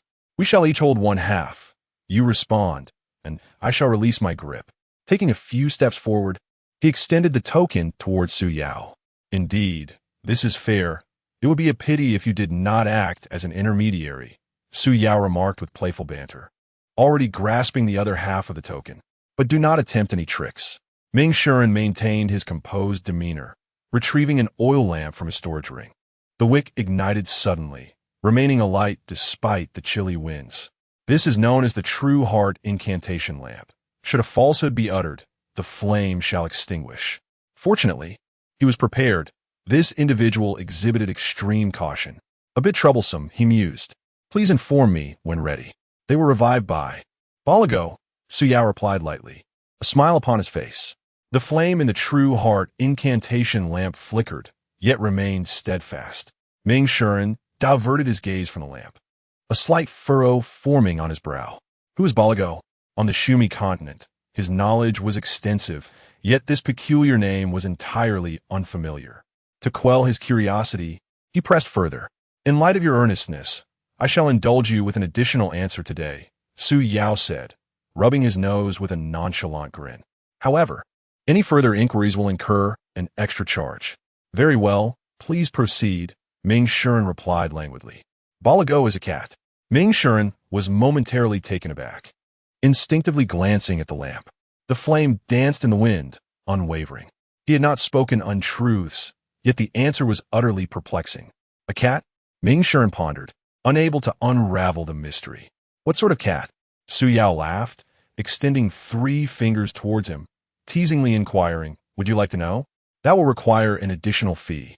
The unscrupulous visage of a mercenary merchant was evident, yet Ming Shuren found himself powerless against him. I shall not press you too hard. 10,000 spirit stones. Fair and square. Su Yao smiled with great delight, relishing the manipulation of the aloof, immortal master. Indeed, pleasure adheres to the law of conservation. When one experiences joy, Another must inevitably face discontent. Ming Shuren was that unfortunate counterpart. Despite his naturally tranquil disposition and profound cultivation, he felt the urge to curse. He took a deep breath, struggling to suppress his indignation. I shall purchase it. Is this correct? Su Yao, having achieved his goal, couldn't resist a teasing remark. Knowledge is invaluable, and even the esteemed Grand Master Ming would not quibble over such a trifling sum. This transaction could be considered a loss leading to renown. If shamelessness were to have a realm, Su Yao had undoubtedly transcended it. Clarity breeds absence. When one stoops low, they become invincible. With a wave of his hand, Ming Shuren summoned several bags of spirit stones from his storage ring, his teeth clenching audibly in frustration. I shall not count them. I trust your integrity. Su Yao received the spirit stones into his storage ring, his face adorned with a beaming smile. Thank you, esteemed brother, for your generous donation. May you never lack for food or clothing, residing in a grand house rather than a modest dwelling, enjoying crayfish daily, sipping waha, with charming young ladies by your side. Enough. Ming Shuren could no longer maintain his composure and interjected sharply. Speak quickly. Su Yao responded with sincerity, his tone earnest. Bala is merely a stray cat. The flames upon the heart of truth lamp burned even brighter. Chapter 42. Taking care of Xiaoxue among those present, aside from Su Yao. No one was aware of the origin of the name Bala. Initially, when Su Yao was customizing a name for the Supreme Sword Spirit, it was a spur-of-the-moment decision. He whimsically named it after his pet cat. Thus, Bala is both the system's Supreme Sword Spirit and a stray cat he adopted. After 3 truthful responses, the earliest acquaintance of the Supreme Sword Spirit, Yin Muxue, could not fathom the truth, let alone Ming Xian. Ming Xian and Su Yao exchanged prolonged glances before slowly releasing their grip, allowing Su Yao to gleefully take the soul token. Although he was aware of the other's dubiousness, he chose not to lie, thus adhering to his promise. Master Ming, do you have any further inquiries? Su Yao, having encountered a promising buyer, exerted himself to continue his pitch. Today's special offer, instead of the original price of 9,800, it's only 998. Bala can be taken home discreetly. Please leave. Ming Xian understood that further questioning would be futile. Next time we meet, I shall not be so courteous. He commanded, seize them all. Any resistance will be met with lethal force. Noticing that Ming Xian had distanced himself from the matter, Jing Huang hastily ordered, eliminate them and silence their tongues. Kill, kill, kill.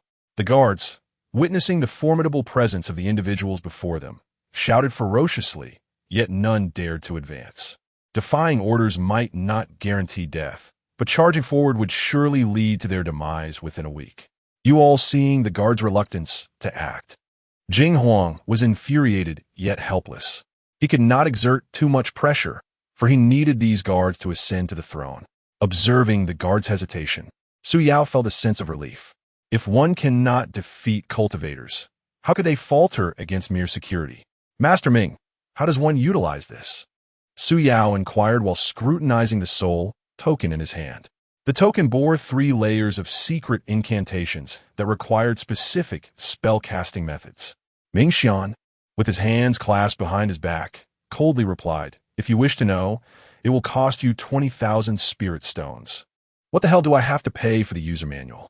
Su Yao mused, frustration boiling within him. Indeed, in this world, one inevitably pays for their deeds. The mocking smile gracing Ming Xian's lips ignited Su Yao's ire further. Sister Fu, Missine, what shall we do? He turned to the 2 women, one nodding while the other shook her head. A glimmer of hope surged within Su Yao. Even if you don't speak, we have our ways. Missine, you mean to say we cannot trust him, correct? Not at all, Yin Muxue replied calmly. Not? Then what does your shake of the head imply? Su Yao was taken aback. My head shake indicates that without the incantations, I am equally at a loss. Hearing this, Su Yao felt disheartened. Sister Fu, you nodded. You must have a solution. He turned to the one who had nodded, filled with anticipation. Sister Fu's nod was meant to affirm. What Miss Yin said is correct. How do you 2 manage to so accurately interpret each other's body language? It is no wonder that language is regarded as humanity's greatest invention. This indicates that the misunderstanding arose from a lack of deep understanding between the two. Unable to rely on his compatriots, Su Yao had no choice but to turn back and negotiate once more. Esteemed Master Ming, might we consider a reduction? How does 2,000 sound? A reduction to 2,000? That is not out of the question, replied Ming Shuren, displaying a measure of generosity. He was indifferent to the spirit stones, but felt slightly irked by Su Yao's audacity. The figure was indeed adjusted to 2,000. As the other party pressed forward, Su Yao sought to take advantage. A firm price, 30,000. Ming Shuren withdrew his offer, even stepping back in disdain. Alternatively, if you agree to one request, I may share the secret incantation with you. Let us set aside the pricing and focus on the matter at hand. Su Yao interjected. Take good care of Xiao Shui. Ming Shuren lowered his gaze, remaining silent for a long while before murmuring words that were almost inaudible. Fortunately, Su Yao stood close enough to catch a glimpse of his intentions. That does not require your concern. Now, what is it that you wish me to do? He responded casually, then pressed for clarity. The incantation is inscribed on the back of the soul tablet. I only hope we do not meet again.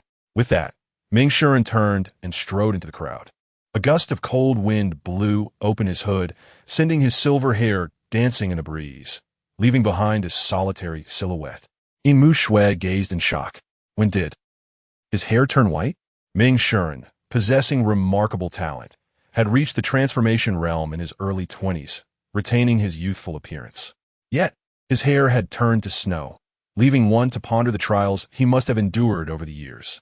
Ming Shuren's sudden departure left Su Yao somewhat bewildered. It seemed he had been played for a fool all along. The instruction manual was conveniently located on the back of the product. This aloof master, appearing so earnest, was, in fact, quite the shrewd merchant. However, he had requested something of him, had he not? Wait, I do not wish to take advantage of you. Su Yao called out to Ming Shuren's retreating figure. What is it you wanted me to do? You have yet to specify. Ming Shuren halted, not turning back, and replied coolly, I have already stated it. I trust you will manage. Already stated? I do not recall. Was it to take good care of the beautiful Yin? Su Yao glanced at Yin Muxue, who had her lips tightly pressed together, her delicate fingers nervously fidgeting with the hem of her garment, her visage sorrowful. With the soul tablet in hand, it was unwise to linger in this place. Surrounded by foes and with the formidable Ming Shuren present, Fu Yinxing felt uneasy and suggested, let's find a safe location before summoning Chu Hunyuan's spirit. Young master, Fu Jie has a point. We could retreat to my old residence, Chu Wanyao whispered, leaning closer. It has remained abandoned and is comparatively safe. Very well, let us depart. Should Master Ming have a change of heart, we would be in a precarious situation, Su Yao replied in a hushed tone to the other three. You take Wanyao with you. Su Yao, you shall accompany me. We will rendezvous there. Yin Muxue, without hesitation, reached out to pull Su Yao along. Sister, I apologize, but I can concede to anything except for a man. As she spoke, Fu Yinxing took the lead, grasping Su Yao's hand, and in an instant transformed into a radiant arc of light, swiftly soaring towards the northwest. The surrounding guards exchanged bewildered glances, while Jing Huang stood by, helpless. If Ming Shuren did not intervene, even double the number of guards present would be powerless to detain these cultivators. To his surprise, the maid named Wanyao had miraculously survived, having been near enough to overhear much of the conversation between Ming Shuren and the others. He noted that Ming Shuren seemed quite intrigued by their ability to resurrect. Should he uncover the secrets behind this phenomenon, he could attain immortality. Once he seized the throne, he would ensure that those who had handled Wanyao's body along the way would be subjected to rigorous interrogation, perhaps yielding some clues. As for Fu Yinxing, he would inevitably transform her into a furnace to aid in his cultivation. The immediate priority, however, was to eliminate the greatest threat. Jing Huang proclaimed, This prince has determined that these assassins were instigated by the crown prince. Join me in slaying the traitor who murdered his father and king. The lead commander, displaying disdain, clasped his hands and bowed slightly. Prince, without solid evidence, it is difficult for me to comply. My word is evidence enough, Jing Huang declared with a sinister smile, raising his hand to grasp the air forcefully. A sickening crack echoed as the commander's neck snapped, his head drooping limply. Who among you dares to doubt this prince? Jing Huang's voice was cold and commanding. Witnessing this horrifying scene, the remaining guards fell silent in fear. Since you all believe, then follow this prince to the Eastern Palace to execute the traitor. Excitement and ferocity danced in Jing Huang's eyes. As you command, the guards responded in unison. Zhao Jia stood among the crowd, gazing longingly in the direction where Chu Wanyao had departed, unable to shake off his feelings for a long time. Chapter 43. The loyal and righteous, unbeknownst to anyone, dark clouds densely gathered in the sky, parting to reveal a crescent moon. The cold moonlight cast a spectral glow upon the pristine snow, imbuing the air with an aura of grim foreboding. Ming Xian treaded upon the snow, his gaze unwavering as he brushed past Jing Huang. I have fulfilled my promise. Do not forget your own. Rest assured, my esteemed mentor. Once I ascend to the throne, I shall assist you in entering the royal tomb of Dechu, Jing Huang replied, his tone reverent yet his expression malevolent. In this game of chess, only I am worthy to wield the pieces. You are all mere pawns. Ming Xian, you have become a discarded piece, a detestable one at that. As he heard the footsteps receding, Jing Huang raised his arm and proclaimed, charge into the Eastern Palace and eliminate the traitors. It was laughable for Ming Xian to have him imprison the crown prince. In the imperial household, where is there any familial affection? Rooting out the weeds is the true path of a sovereign. Under Jing Huang's command, a throng of guards surged towards the crown prince's Eastern Palace. Upon arriving at the palace gates, they were met with an unusual sight. There were no guards in attendance, and the gates stood wide open, revealing an empty courtyard. They fled rather swiftly. Jing Huang clenched his fists tightly, the knuckles paling as his facial muscles twitched.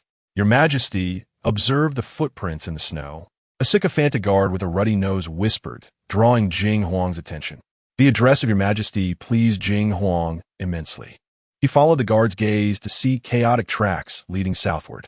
Take a few men and search inside. Ensure you uncover evidence of treason, Jing Huang commanded. Casting a fleeting glance at the sycophantic guard before gesturing towards Zhao Jia and a few others. The guard, overjoyed by the instruction, quickly knelt in the snow, bowing deeply.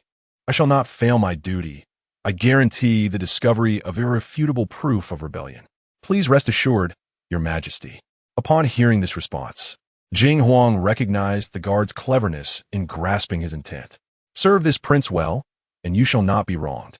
Jing Huang looked down with a slight smile, as the others hastened towards the southern gate in pursuit of the traitors. All of you, come here. The ruddy-nosed guard beckoned to Zhao Jia and the others. Brothers, if you wish to rise to power, heed my words. You too, go to the main hall. The old emperor's body should be there. Strip him of his dragon robe and bring it here. The guard stood with his hands on his hips, exuding an air of cunning. You lot, accompany me to the back courtyard and dig a pit. The intention to frame the crown prince was glaringly evident.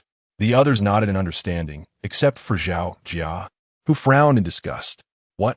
Does this brother not wish to participate? The guard's hand slowly tightened around the hilt of his dagger, a feigned smile gracing his lips. To frame and slander the crown prince is despicably low. I, Zhao Jia, cannot partake in such treachery. Zhao Jia stood tall, his face aflame with indignation. Such loyalty among brothers. You can accompany the old emperor in death. With a swift motion, the guard unsheathed his dagger, aiming for Zhao Jia's head. Zhao Jia, though straightforward, was not foolish. He had long anticipated that the adversary would launch a sudden attack. With a swift sidestep, he evaded a lethal blow and countered with a horizontal strike, landing squarely on the throat. A piercing scream erupted as the wine-nosed guard clutched his throat, his face contorted in agony as he writhed on the ground. Witnessing this, the other guards swiftly drew their swords. To obstruct one's means of livelihood is akin to slaying one's parents. To hinder one's career is like annihilating an entire family. The enraged guards, their eyes ablaze, lunged at him, each blade aimed at vital points. Outnumbered, Zhao Jia could only retreat. He fought while withdrawing, soon finding himself at the edge of a well. The moonlight was dim, and a thick layer of snow on the ground obscured his surroundings. As he stepped back to avoid an incoming strike, his foot slipped, and he tumbled into the well. With a resounding splash, Zhao Jia plunged into the icy water, his body instantly drenched in the chilling depths. Move that stone to seal the well, a hoarse voice commanded from above. Almost immediately, the light above vanished, leaving him enveloped in darkness, with only the biting cold and despair remaining. Zhao Jia desperately clawed at the well's wall, but its surface was hard and smooth, rendering him unable to ascend. Just as hopelessness began to consume him, he felt an empty space beneath his fingers, as if there were a hole in the wall. Clinging to this slender thread of hope, he exerted every ounce of strength, finally managing to climb up. To his astonishment, the hole was larger than he had imagined, spacious enough for him to take refuge. As he explored within, he discovered that the passage was exceedingly deep, its destination unknown. With the well's entrance sealed, Zhao Jia had no choice but to venture into the darkness of the tunnel. As he traversed the winding path, he soon arrived at a dead end, which revealed a door. With a gentle push, the door creaked open, and a burst of firelight illuminated his surroundings. Zhao Jia squinted, carefully surveying the area, and found himself within a secret passage lined with several skeletal remains. Flickering oil lamps cast dancing shadows on the walls, occasionally crackling with sound. While he was examining the scene, an icy sensation suddenly enveloped his neck. A sharp blade pressed against his throat, and a low voice resonated from behind him. "Who are you?" Zhao Jia barely moved, and the blade drew closer, causing a sharp pain to slice through his neck, revealing traces of blood.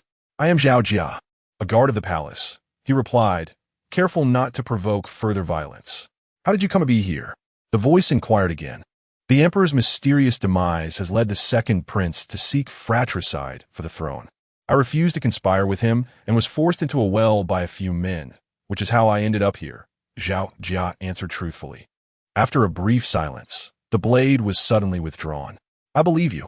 Upon hearing the individual refer to themselves as this palace, Zhao Jia turned in astonishment, realizing that the figure behind him was none other than the crown prince of the Chu, Jing Kong. "I am Zhao Jia, at your service." He began to bow in respect. But Jing Tsong stayed his motion. "In the face of imminent peril, there is no need for excessive formalities," Jing Tsong stated, scrutinizing Zhao Jia with a firm grip on his sword. "You will protect me as I escape from Zihuang City, and in return, I shall ensure your future is filled with wealth and honor. What say you? Even without any reward, I would vow to protect His Highness the Crown Prince with my life," Zhao Jia earnestly declared, kneeling on one knee with both hands clasped in a gesture of respect. Zhao, the guard, was indeed a paragon of loyalty and righteousness. This time, Jing Tsong did not intervene, but instead sheathed his longsword. "Arise, let us hasten, for if we delay further, we may find ourselves unable to escape the city." Zhao Jia complied, and, understanding the gravity of the situation, took the lead to clear the path. "Why do you not have attendants by your side, Your Highness?" Zhao Jia inquired, feeling somewhat uneasy in the oppressive silence. "There are spies planted by Jing Huang around me, though I know not their identities, thus I have chosen to bring no one," came the unexpected response from Jing Tsong, revealing either a burgeoning trust in Zhao Jia or a hidden agenda. "Fortunately, I prepared in advance and had someone secretly excavate this passage. Otherwise, our fate would have been dire." As Zhao Jia observed the scattered bones along the path, he speculated they belonged to the unfortunate laborers who had dug the tunnel. "Your Highness, where does this passage lead?" he asked, gazing into the dark depths of the tunnel. "To the former residence of King Chu Hanyuan of the North." Zingong Vipli, Chapter 44, Major in Physiology, Minor in Lesser-Known Languages in the City of Zihuang, on a snowy night along the long street. The sound of gongs echoed far and wide. The frigid air was laced with caution against thieves. The old night watchman, Song, trudged through the snow, exhaling puffs of white vapor. This dreadful weather was enough to sap one's spirit.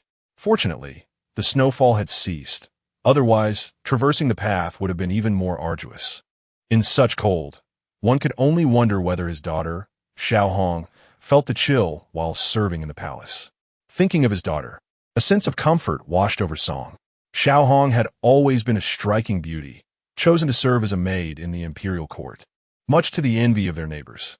How the lord of the palace could be so foolish as to alter her lovely name to something like red sleeves was beyond him. Alas, when would these days come to an end? With a sigh toward the heavens, Song lamented his plight. Suddenly, a radiant beam of light streaked across the sky. Observing its trajectory, he discerned it was emanating from a palace. Just as Song stood in awe, the light plummeted, landing in a dilapidated mansion not far away. Curiosity piqued. He hurried over. This crumbling abode was once the illustrious residence of the northern town king, now long abandoned and in shambles. The main door was ajar, and gathering his courage, Song pushed it open and stepped inside.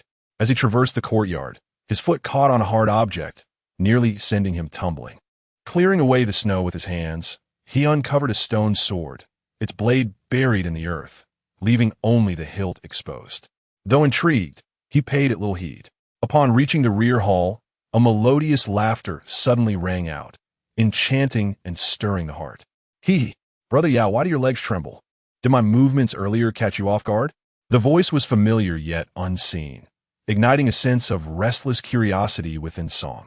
Ah, sister, I suffer from acrophobia. That's all, replied a youthful male voice. Try lowering yourself. I am quite vigorous, the woman teased. Their banter was intimate, devoid of reservations. Song crouched beneath the window, captivated by their exchange. With a creak, the door swung open, accompanied by the sound of delicate footsteps. Young master, I have come with Sister Yin, chimed a sweet and youthful voice. Miss Yin, your injuries have healed, I trust? The young man inquired with evident concern.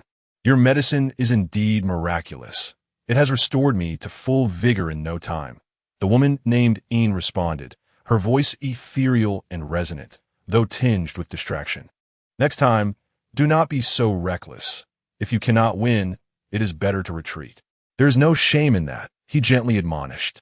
With a sigh, the woman named Fu responded, her tone imbued with a playful lament. What a heartless person you are. I shielded you from harm, yet you seem indifferent to my well-being.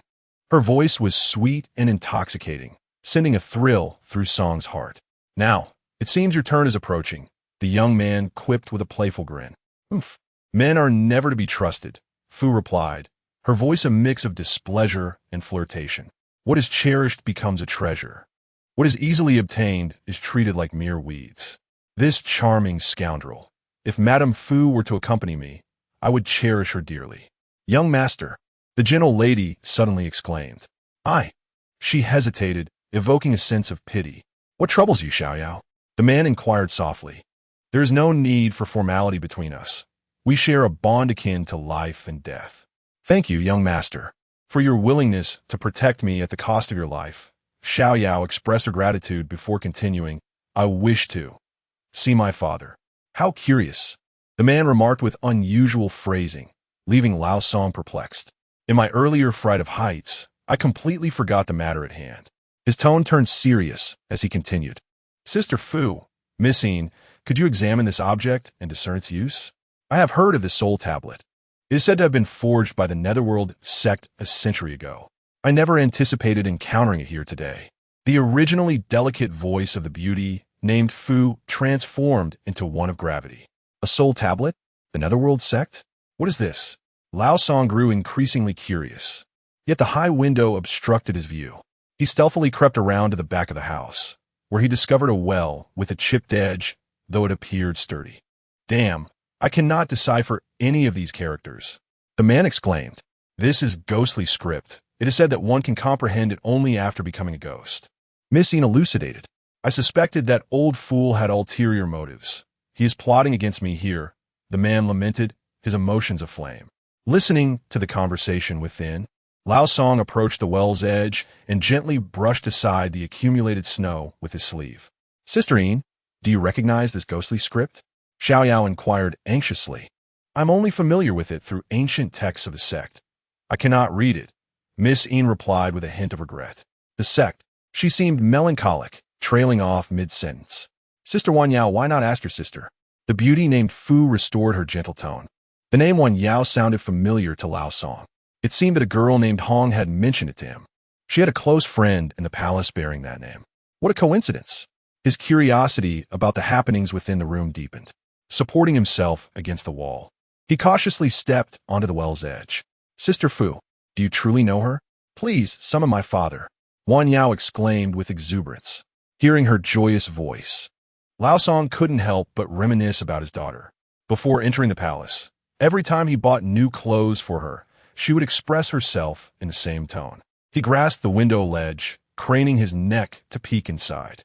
What met his eyes was a stunning vision beneath a sheer red veil, showcasing a magnificent bosom.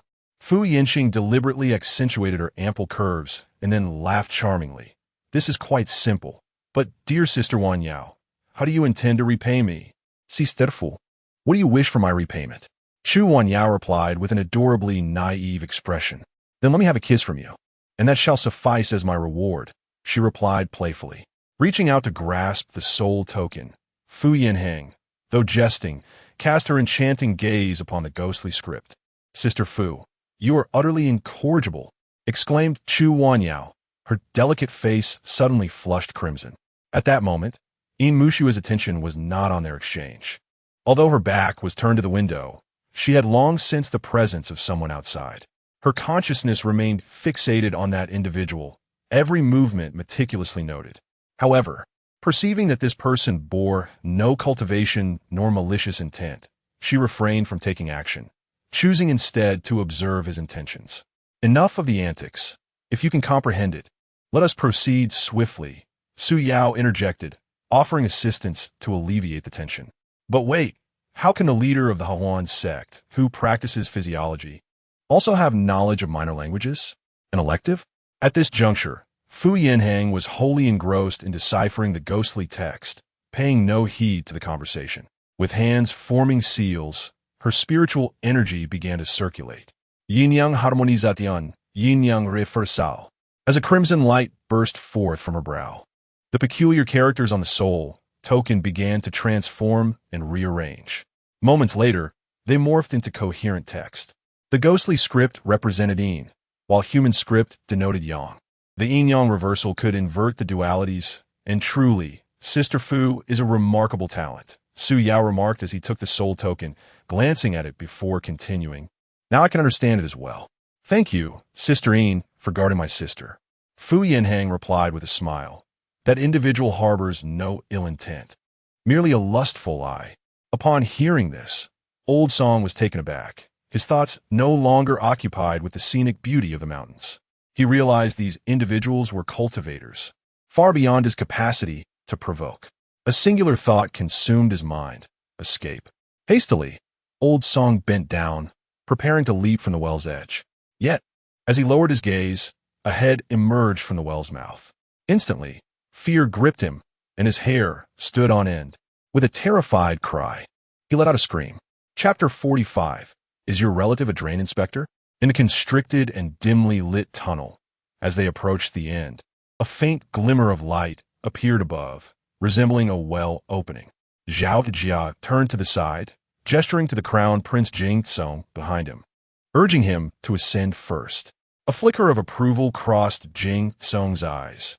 This individual indeed acted with prudence and foresight. Throughout their journey, Zhao Jia had taken the lead, silently demonstrating his loyalty and allaying any suspicions. Now, allowing himself to ascend first was a clear attempt to reassure Jing Tsong, as the figures lurking behind and above were indeed unsettling. Clutching the jagged edges of the well, Jing Huang began to climb. As his head emerged from the opening, he was met with the sight of a figure standing on the well's edge. Their eyes locked, and Jing Tsong was taken aback, his legs weakening, nearly causing him to fall. On a snowy night in the imperial city, amidst the desolation of a dilapidated residence, an unexpected head emerged from the well, staring directly at him. Even the seasoned night watchman, Lao Song, known for his audacity, could not withstand such a shock. Instinctively, he attempted to distance himself from the figure, but the narrow edge combined with the slick snow caused him to stumble, landing squarely on Jing Tsong's face. With Jing Tai deceased, Jing Tsong was, by all rights, the new emperor, merely awaiting his coronation. At that moment, Lao Song's abrupt descent was poised to achieve an unprecedented feat in history. Suddenly, a hand seized his collar, forcefully tossing him onto the snowy ground. As he recovered from the bewildering ordeal, Jing Tsong, gripping the edge of the well, beheld a striking figure before him. Clad in a flowing azure silk gown that shimmered ethereally, her beauty was unparalleled. Her eyes, calm as undisturbed autumn waters, revealed no trace of emotion. This woman seemed to belong to the heavens, and even her indifference was enchanting. Jing Tsong felt a stir within him. This was none other than Yin Muxue, who had approached upon hearing the commotion. "Who are you? What are your intentions lurking in the shadows?" Yin Muxue's gaze was sharp as she surveyed the two individuals before her. "Spare me. I am merely a humble night watchman, driven by curiosity," Lao Song pleaded, kneeling in the snow with a woeful expression, continuously begging for mercy. "And you?" Yin Muxue turned her cold gaze towards the other figure. Though Jing Tsong was not a man easily swayed by beauty, his typically restrained and composed demeanor faltered in the presence of this woman. The chilling and proud expression she bore stirred something within him. As the crown prince, he had encountered countless beauties, yet none had captivated him like Yin Muxue, whose serene demeanor bore a striking resemblance to that of his late mother. For a moment, he found himself entranced, noticing the lingering gaze upon her. Yin Muxue furrowed her brow, preparing to take action, when a voice suddenly pierced through from behind. You are Jing Tsong, my cousin?" At that moment, the three within the room had also reached the well's edge. Chu Wanyao immediately recognized the figure at the well as her cousin, the crown prince Jing Tsong of the Great Chu. Jing Tsong's mother, the empress of Great Chu, was the half-sister of the prince of Jinbei, named Chu Handan. Following the wrongful imprisonment of her brother, Chu Hanyuan, Chu Handan had made numerous appeals to the emperor, only to endure harsh reprimands. After her brother's execution, in despair, she took her own life within the palace. Since then, Jing Tsong had been neglected and confined to the Eastern Palace for several years. "You are my cousin Wanyao?" After many years apart, the once small girl has grown into a graceful beauty. Her delicate features still faintly echo the visage of her youth. "Is your relative involved in the drainage system?" Su Yao gazed at the head peeking from the well, confusion etched on his face. "Young master, he is the crown prince of the Chu, and now he should be the new ruler of the Chu," Chu Wanyao quickly clarified. Upon hearing the term new ruler, Jing Tsong couldn't help but smile bitterly. With the uncertainty of the court and the need for concealment, what did he truly represent as a ruler? "So, you are indeed of royal blood, with such a formidable background." Su Yao's perception of the seemingly fragile girl shifted once more. "Then, how have you endured such hardship in the palace?" The moment the words left his mouth, he felt a pang of regret. Chu Wanyao trembled slightly, her gaze dimming immediately. "The imperial family is the most heartless of all. Yao brother, you wouldn't understand." Fu Yin stepped forward, grasping Chu Wanyao's delicate hand, feeling its icy touch. "Let his majesty come up first. You may reminisce afterward," Fu Yin teased. Su Yao moved to pull Jing Tsong from the well, only to have another head emerge shortly after. "What on earth?" Su Yao jumped in surprise, and when he recognized the newcomer, a sense of familiarity washed over him. "You are." He had met Zhao Jia once before and had some recollection. "I am Zhao Jia." Their previous encounters had been awkward. The last time Zhao Jia had been clutching his abdomen, and this time he was merely peeking out. "It's cold outside. Let us discuss inside." Su Yao pulled Zhao Jia out and turned toward the inner hall. Jing Tsong exchanged a knowing glance with Zhao Jia, who understood and seized Old Song by the nape, dragging him along into the hall. Their movements must remain discreet. If necessary, one could resort to silencing witnesses. Once inside, the two parties briefly exchanged information. Afterward, Su Yao rubbed his nose, lost in thought, while Jing Tsong stroked his chin, deep in contemplation. "Your cousin, Xiao Yao, seems quite clever. I hope he doesn't seek our assistance later." Those who escaped Ming Shuren's grasp were undoubtedly formidable and could aid in his ascent to the throne. Should he voice his request, I would interject, the power struggles of the royal family need not concern us, and Ming Shuren is formidable in his own right. Directly soliciting their help might result in rejection. I must devise a flawless strategy. If he resorts to emotional appeals, pleading with Xiao Yao, that would complicate matters. If all else fails, I shall turn to my cousin Wanyao with tears. Xiao Yao, being innocent and sentimental, would be difficult to refuse if swayed. My cousin, with her straightforward heart, would certainly not stand by idly. Time is of the essence. I must first send Xiao Yao away. Eager to speak, I must quickly call out to my cousin. Both had made their decisions and simultaneously turned their gazes toward Chu Wanyao. Xiao Yao, cousin, they exclaimed in unison, leaving Chu Wanyao momentarily stunned, unsure of whom to respond to. I'll go first. No, I'll go first. They chorused again, as if they were conjoined. Ah, I guessed correctly. This fellow indeed wishes to solicit Xiao Yao's aid. Oh, could it be that this person intends to send my cousin away? Let us listen to whoever speaks first, and Xiao Yao shall decide. Su Yao wore a smile at the corners of his lips, his eyes half closed. We are fated companions. Your cousin is of no consequence. The determination of a cousin is unrivaled. Jing Tsong lowered his gaze and smiled gently, his eyes profound. We are bound by blood. Who is your young master to me? Observing the peculiar expressions of the two, Chu Wanyao felt utterly perplexed. She blinked her lively eyes, her expression sorrowful. Young master, cousin. Wanyao longs to see her father soon. Upon hearing this, both men felt a pang in their hearts. I have no objections. The pressing matter is to summon the spirit first. Su Yao dismissed his trivial thoughts, resolving to fulfill Chu Wanyao's request. Very well. I too wish to meet my uncle and seek clarity on certain matters. Jing Tsong acquiesced as well. The wrongful case of the Northern King harbors many details he is unaware of. This opportunity could elucidate his confusions. Hold on. I have no desire to encounter a ghost. Old Song wore a mournful expression, feeling trapped. Behind him, Zhao Jia pressed firmly on his shoulder, the force causing a twinge of pain. Su Yao hesitated for a moment, but ultimately handed the spirit token to Fu Yinxing. It is best to leave professional matters to the professionals. Playing with people is one thing, but ghosts? I shall pass.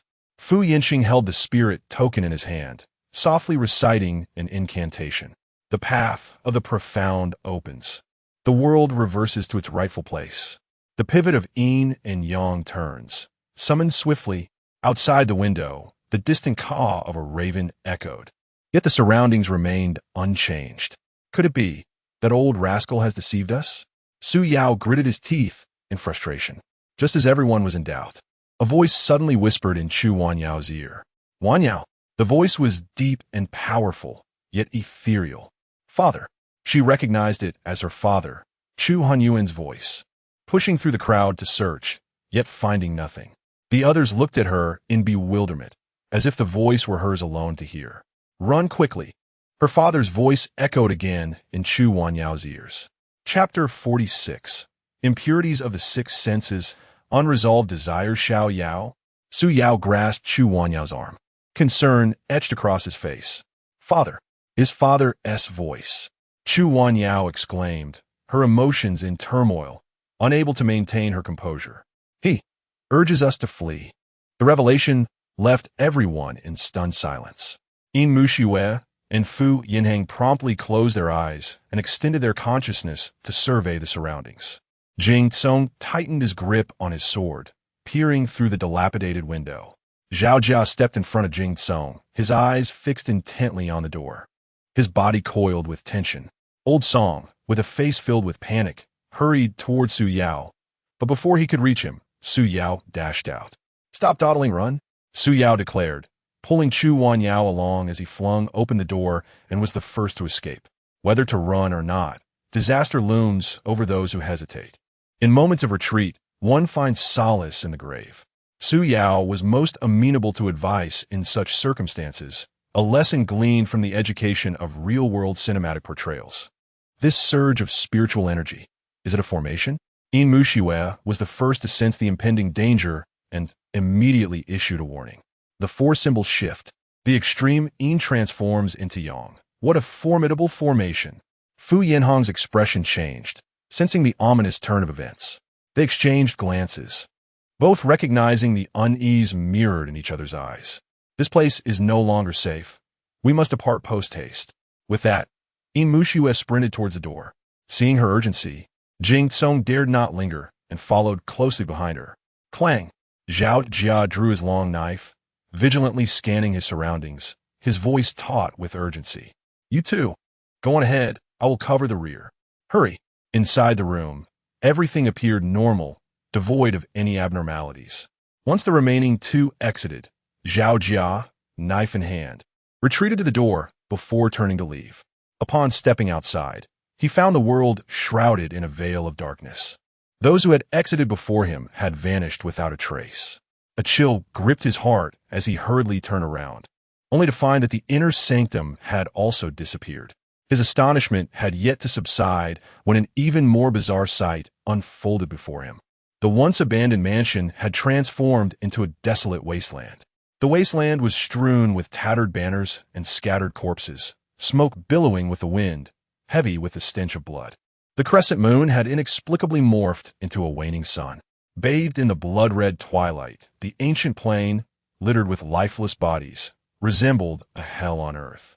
The scene was hauntingly familiar, causing his hand to tremble involuntarily. The ground was soaked in crimson, yielding softly beneath his feet. Zhao Jia's gaze grew vacant as he moved, each step revealing more of the grim tableau. Indeed, it is here, he thought, recalling how he had clawed his way out from among the dead. Those comrades, too, had met their end in this very place. The desolate expanse of the ancient plain was a lifelong nightmare. At that time, he was merely a deputy general, leading 3,000 brothers to the border city, only to be ensnared here due to misjudgment. The entire force perished, leaving only him to survive. Concealing the truth spared him from execution, though he was stripped of his military rank and reassigned from the front lines, ultimately becoming a palace guard. How could he have returned here? A wave of oppression surged in his chest, nearly robbing him of breath. With a clang, the long sword fell to the ground. Zhao Jia knelt, one hand bracing himself against the earth, the other pressed against his chest, panting heavily. Suddenly, from the corner of his eye, he noticed a hand twitching slightly. He lifted his gaze, only to discover a headless corpse. The headless figure slowly rose, and one by one, the surrounding bodies began to stand as well.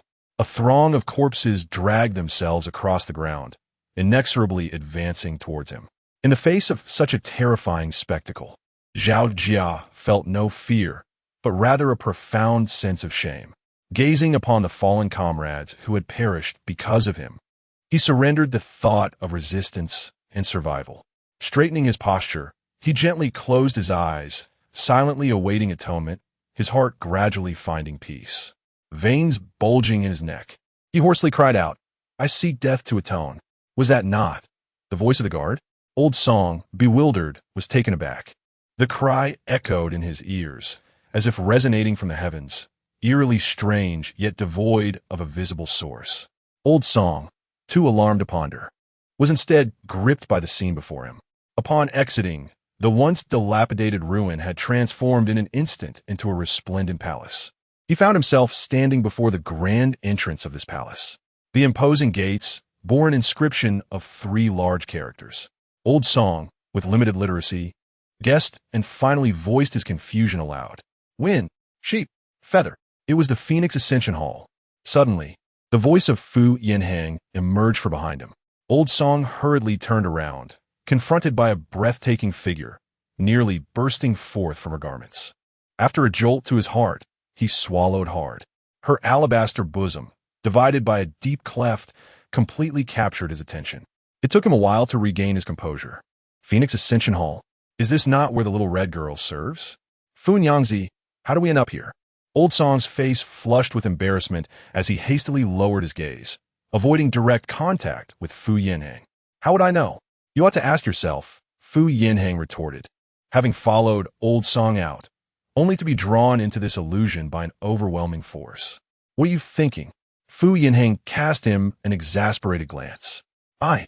Old Song hesitated before continuing. I miss my daughter. Aside from the stunning woman before him, his thoughts were solely occupied by his daughter in the palace. With impure desires clouding his mind, he lamented the trouble it brought. Fu Yinhang felt equally helpless. You miss your daughter, yet you pull me into this? Though her words were veiled, Old Song grasped the underlying meaning.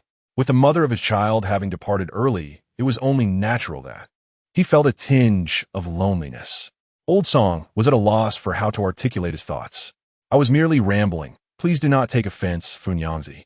They had no time to dwell on grievances. Their immediate concern was how to escape this illusion.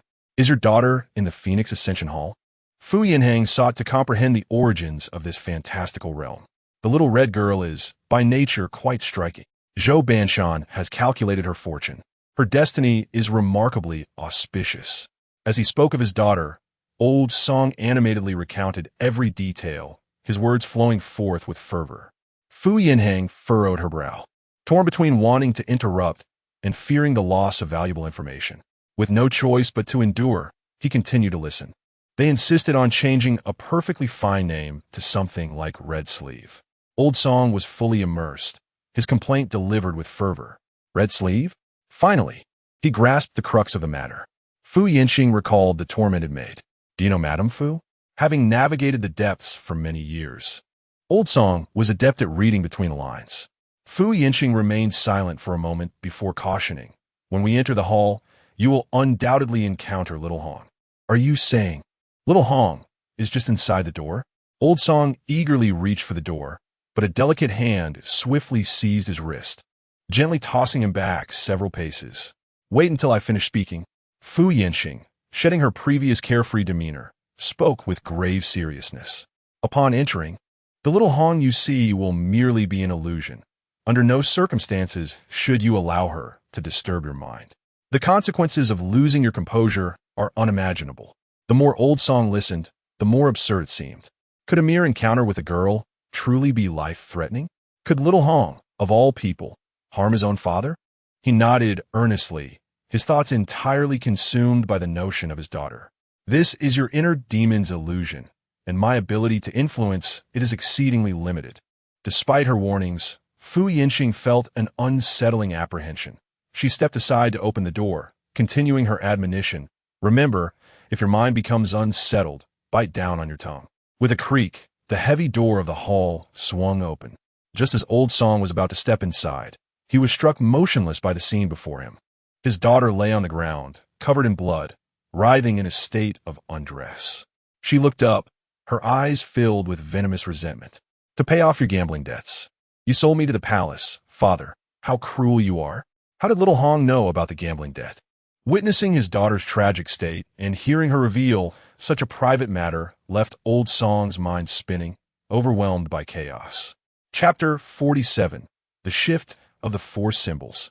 The transformation from extreme yin to yang with a dull thud, Old Song knelt rigidly on the ground, his trembling hands reaching out towards his daughter.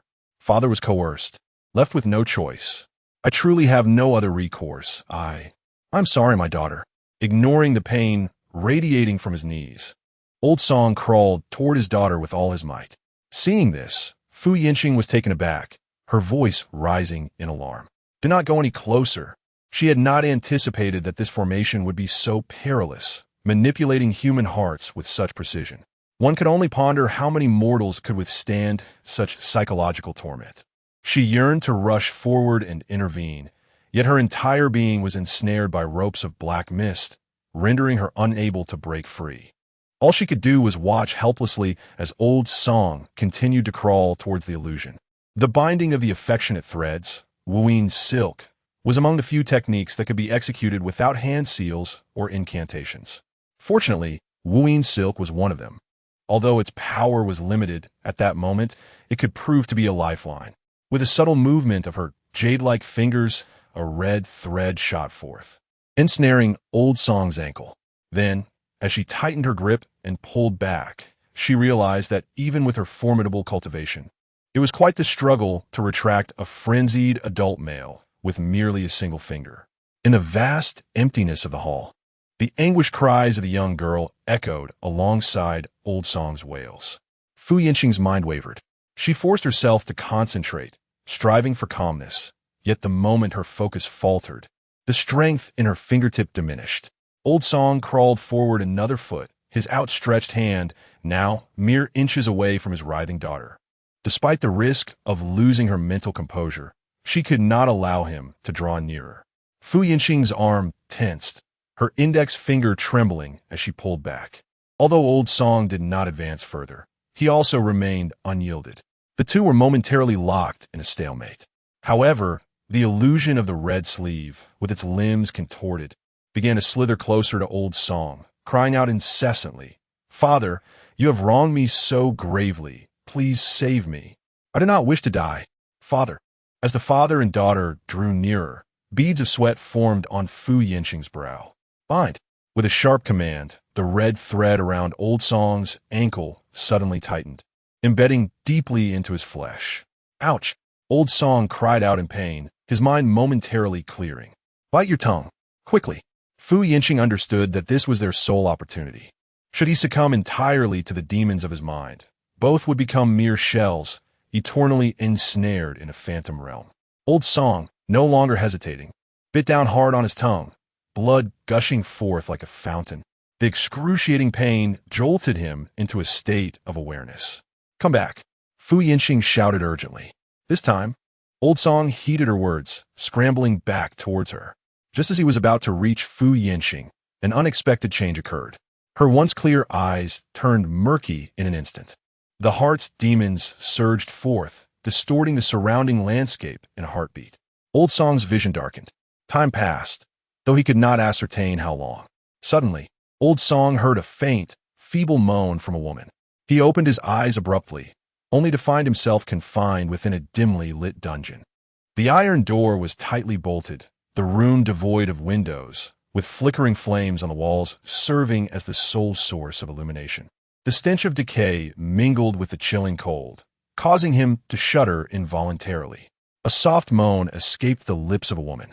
Upon hearing this, Lao Song's heart surged with blood, and he sprang to his feet. Before him, for tendrils of dark mist coalesced into ropes, binding Fu Yinhong's wrists and ankles, forming an X shape as she hung, suspended in the air. Two iron hooks cruelly pierced her shoulder blades.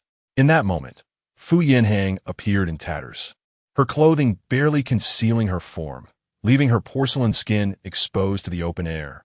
Strands of hair clung to her face, matted by sweat. Her once vibrant crimson lips were now startlingly pale, marked by a conspicuous streak of blood. Her delicate limbs bore numerous scars, and with each labored breath, her chest rose and fell gently. He Lao Song mustered his courage and whispered her name. Fu Yinhang emitted a faint sound from her nose, uncertain if it was a response or an unconscious murmur. Lao Song's heart raced as he cautiously stepped closer, extending his trembling hand toward her. Her breath was weak, seemingly lost in a stupor. His fingers inadvertently brushed against her plump lips, sending an electric jolt through him, quickening his pulse further. It seemed that Fu Yinhang was unconscious. Surely a mere touch would not be harmful. Just a touch. Faced with such a stunning beauty, Lao Song felt a natural response stirring within him. His hand gently caressed her smooth face, the sensation akin to fine silk. Slowly, his hand descended along her alabaster neck, but as it grazed her collarbone, he abruptly withdrew, striking himself across the face in a moment of self-reproach. "Songhua, how could you take advantage of someone in such a vulnerable state? You are no better than a beast." His face burned, a conflation of shame and the intensity of his earlier actions. Taking a deep breath, he suppressed the wicked thoughts that clamored within him. Hunyangji, Hunyangji, he exclaimed, his tongue painfully cut as he spoke, each word a struggle. With his loud call, Fu Yining's eyelids fluttered before she laboriously opened her eyes. "Where is this?" she uttered weakly. "I do not know. It was called the Star Demon Illusion Realm," Lao Song replied after a moment of contemplation, his words stumbling forth. "Star Demon Illusion Realm?" Fu Yinhang's brow furrowed slightly, and after a series of delicate gasps, she continued, "Isn't this the prison of the Golden Light Sect?" Seeing her dazed expression, Lao Song grew anxious. No, it is the Star of Love, the illusion of transformation, Star Demon Illusion Realm, not the Jiang prison." He shook his head vigorously, gesturing as he spoke. Though the man before her was peculiar and spoke with an unfamiliar accent, Fu Yinhang felt an odd sense of familiarity. Repeating the phrase Star Demon Illusion Realm in her mind, she suddenly comprehended that he was referring to the Heart Demon Illusion. As she strained to recall the details, a sharp pain pierced her head. It seemed that part of her memories were sealed by the heart demon, and breaking through would require more information. Have I succumbed to madness in my cultivation? Fu Yinheng could only hope that this man would provide her with the insights she desperately needed. Correct formation. Lao Song replied laboriously. Are you saying we are trapped in a formation? Fu Yinheng exclaimed, realization dawning upon her. Fu Yinqing had gradually adapted to the accent of the outsider and quickly made a guess. Songwen nodded vigorously, uttering a few words that caused him to break into a cold sweat from the pain. There's no need to rush. I can't quite catch your accent. Seeing his anxiety, drenched in perspiration, Fu Yinqing suddenly found this foreigner somewhat endearing. What did I say before entering the formation? After posing the question, he added, there's no need to hurry. Take your time to speak, or you can write it down. The characters Songguo recognized were fewer than his years. His entire body tensed as he endured excruciating pain and spoke. The four symbols shift. The extreme yin transforms into yang. A formidable formation indeed. He recited it verbatim, without missing a single word. Upon finishing, tears streamed down his face, and his eyes became red-rimmed. That was spoken quite accurately, but there's no need to be so emotional. Look at you, crying like this at your age. Although puzzled, Fu Yinqing didn't dwell on it. After a moment of contemplation, she arrived at an understanding. This formation not only ensnares one's soul in illusions, but also conjures inner demons that seize one's spirit. Truly formidable. At this moment, a solution emerged. By transforming extreme yang into yin, one could dispel the inner demons. Although it wouldn't lead to liberation, it would at least restore freedom and memory. However, assistance from this foreigner was still required. As the thought crossed her mind, Fu Yinqing blurted out, I need a pure yang substance. How long has it been since you last had that? Upon hearing this, Songguo was left speechless, his expression one of awkward astonishment. Chapter 48, Breaking the Inner Demon's Eye. Songguo found himself in an excruciatingly awkward situation, his face aflame with embarrassment. Not only was his accent pronounced, but his nervousness also made him stutter. His hometown must have been one of simplicity and modesty, lacking in openness. Fu Yinqing repeated the earlier question once more. What does it matter? After a prolonged struggle, Songguo still found himself unable to transcend his own limitations. You have exhausted your vitality. Only with time can it purify, Fu Yinqing stated solemnly, bound by the perilous circumstances. Under normal circumstances, he would have seized such an opportunity without hesitation.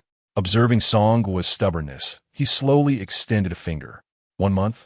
Fu Yinqing furrowed his brows, feeling that such a brief duration would undoubtedly yield insufficient purity. Songguo shook his head vigorously. 1 year? Fu Yinqing's expression softened, realizing that this time frame could just barely suffice. Yet, Songguo still shook his head. How long, then?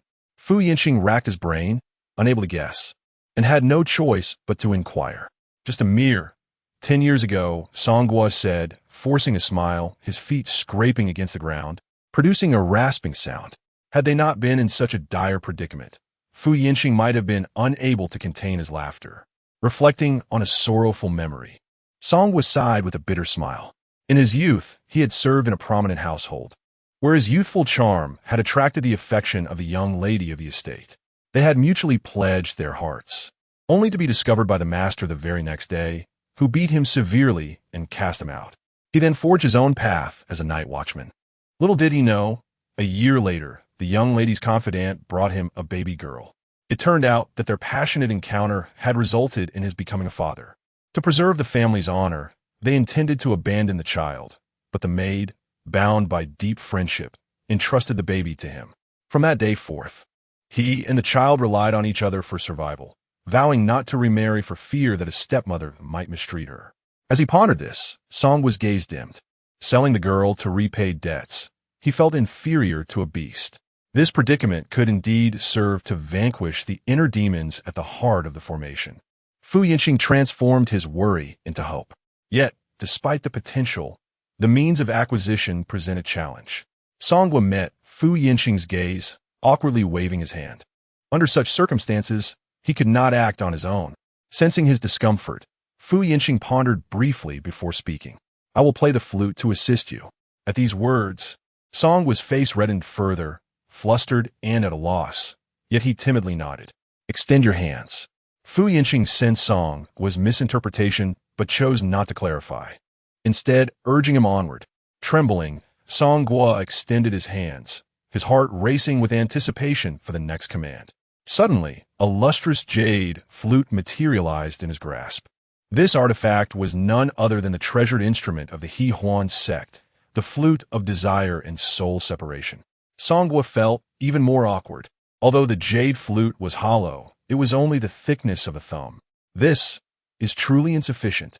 Fu Yinqing paid no heed to Song's reaction, instead harnessing his spiritual awareness to activate the artifact. The flute levitated gracefully, producing an enchanting and alluring melody. In an instant, Song's gaze became entranced, plunging him into a new illusion. At times, he displayed signs of tension. At others, he appeared utterly entranced. His breathing fluctuated between rapid gasps and long, measured exhales. As the sound of the flute surged and quickened, Songwa teetered on the brink of eruption. Suddenly, he shuddered, and the object meant to break the formation materialized. Fu Yinqing, unwilling to delay, gathered the remaining spiritual energy, and with his fingers bound, struggled to form a hand seal. The yin and yang united, intertwining in a delicate dance.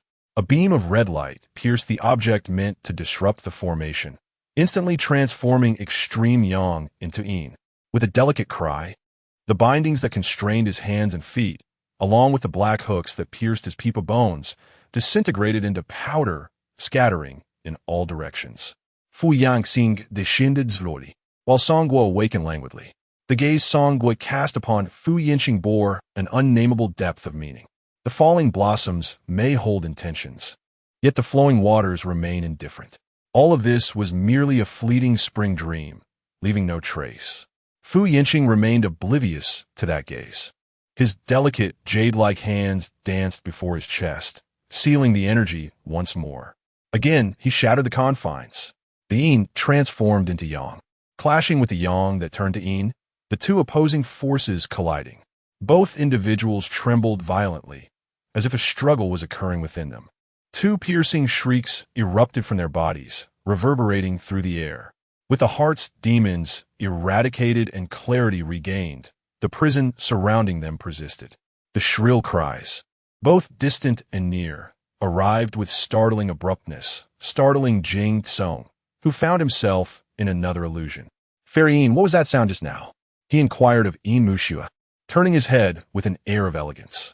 It seemed someone had dispelled their inner demons. Yin Muxue surmised that it was likely Fu Yinqing. Though they walked divergent paths of righteousness and wickedness, her experience with Fu Yinqing had instilled a profound respect for his abilities. The rumors of the righteous path suggested that the Heroines sect was comprised of licentious and malevolent individuals, reliant on dual cultivation of yin and yang to achieve trivial attainments, rendering their strength negligible. Yet now, it appeared that such rumors were largely erroneous. Fu Yinqing not only possessed commendable prowess, but also seemed far from despicable. Could that person indeed be Fairy Fu? The answer was not difficult for Jing Tsong to deduce. Yin Muxue, however, remained silent, instead coolly advising, "You would do well to contemplate how to confront your own inner demons." Despite being a prince, Jing Tsong felt no anger at her retort. Rather, he experienced a flicker of delight. Having just fled the dilapidated estate's rear hall, he found himself back at the grand palace of Dechu, accompanied by Yin Muxue, who had exited the house moments before. Fairy Yin speaks wisely. I have taken your lesson to heart. He inclined his head respectfully, his expression imbued with humility. Yet we have wandered here for quite some time. Where exactly are these inner demons? Yin Muxue surveyed the expansive palace, noting the absence of any human presence. This search is progressing too slowly. Let us split up. Should we encounter danger, sound this. As she spoke, she produced two emerald green jade whistles. This item, known as the Lingxi jade whistle, worked in pairs. When one was blown, the other would resonate, guiding its bearer to the source of the sound. Having finished her explanation, Yin Muxue handed one whistle to Jing Kong. The whistle felt smooth and warm in his grasp, and he gently rubbed it, sensing the lingering warmth of its previous holder. I shall head east while you venture west. If anything unusual arises, do not act recklessly. Sound the whistle as a warning. After offering her admonitions, Yin Muxue summoned her flying sword and gracefully soared eastward. Was she subtly hinting at something? Jing Tsong murmured to himself, bringing the jade whistle to his nose for a deep inhalation. It seemed he caught a whiff of an intoxicating fragrance that captivated him.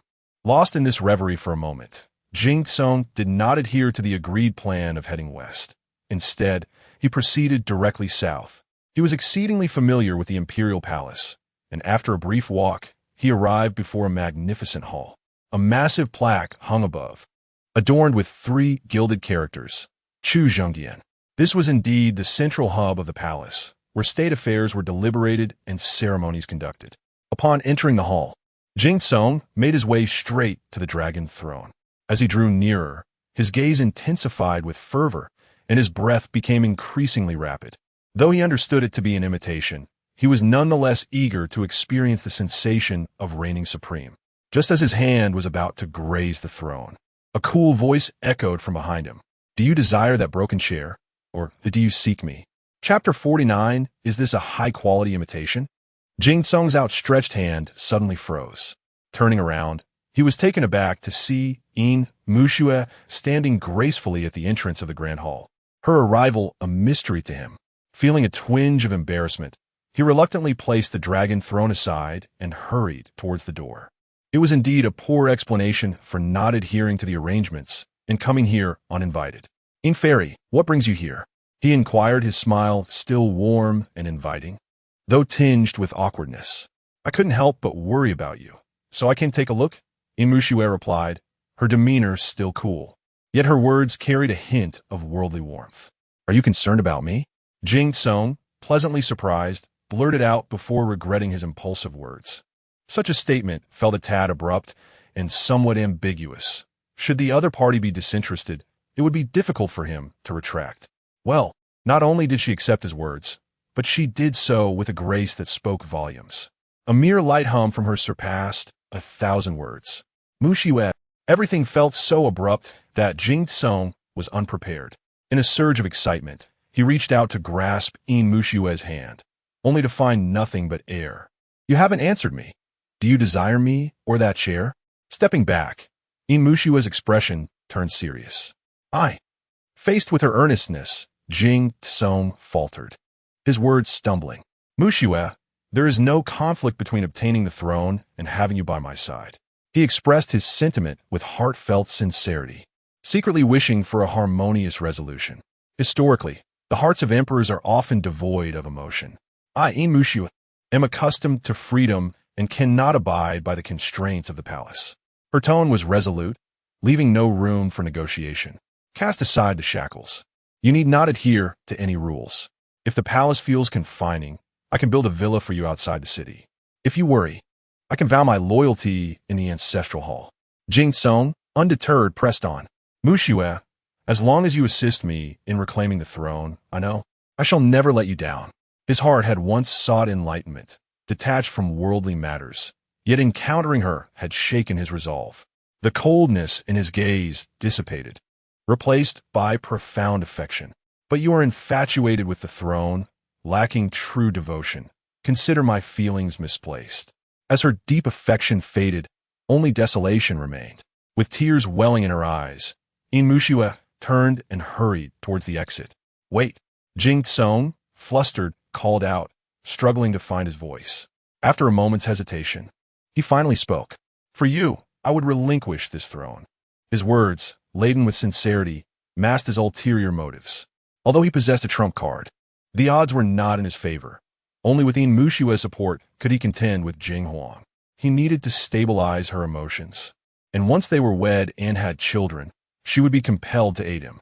Muxue, the thought of us living freely and blissfully together is truly appealing.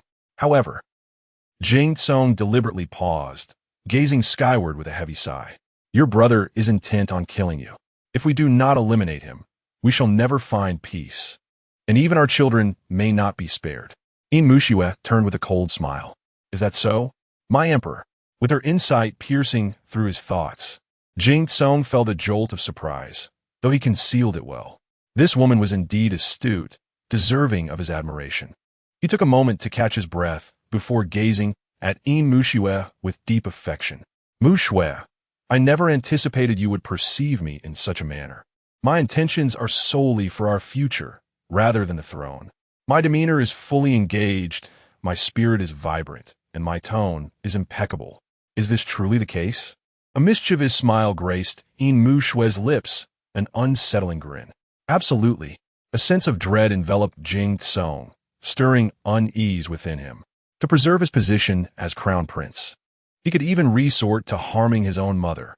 Would he spare any thought for his wife and children? The smile on Yin Muxue's face deepened, growing increasingly enigmatic. Surely, someone must be spreading rumors. Muxue, how could I possibly be that kind of person? Jing Tsung fervently protested, veins throbbing on his forehead.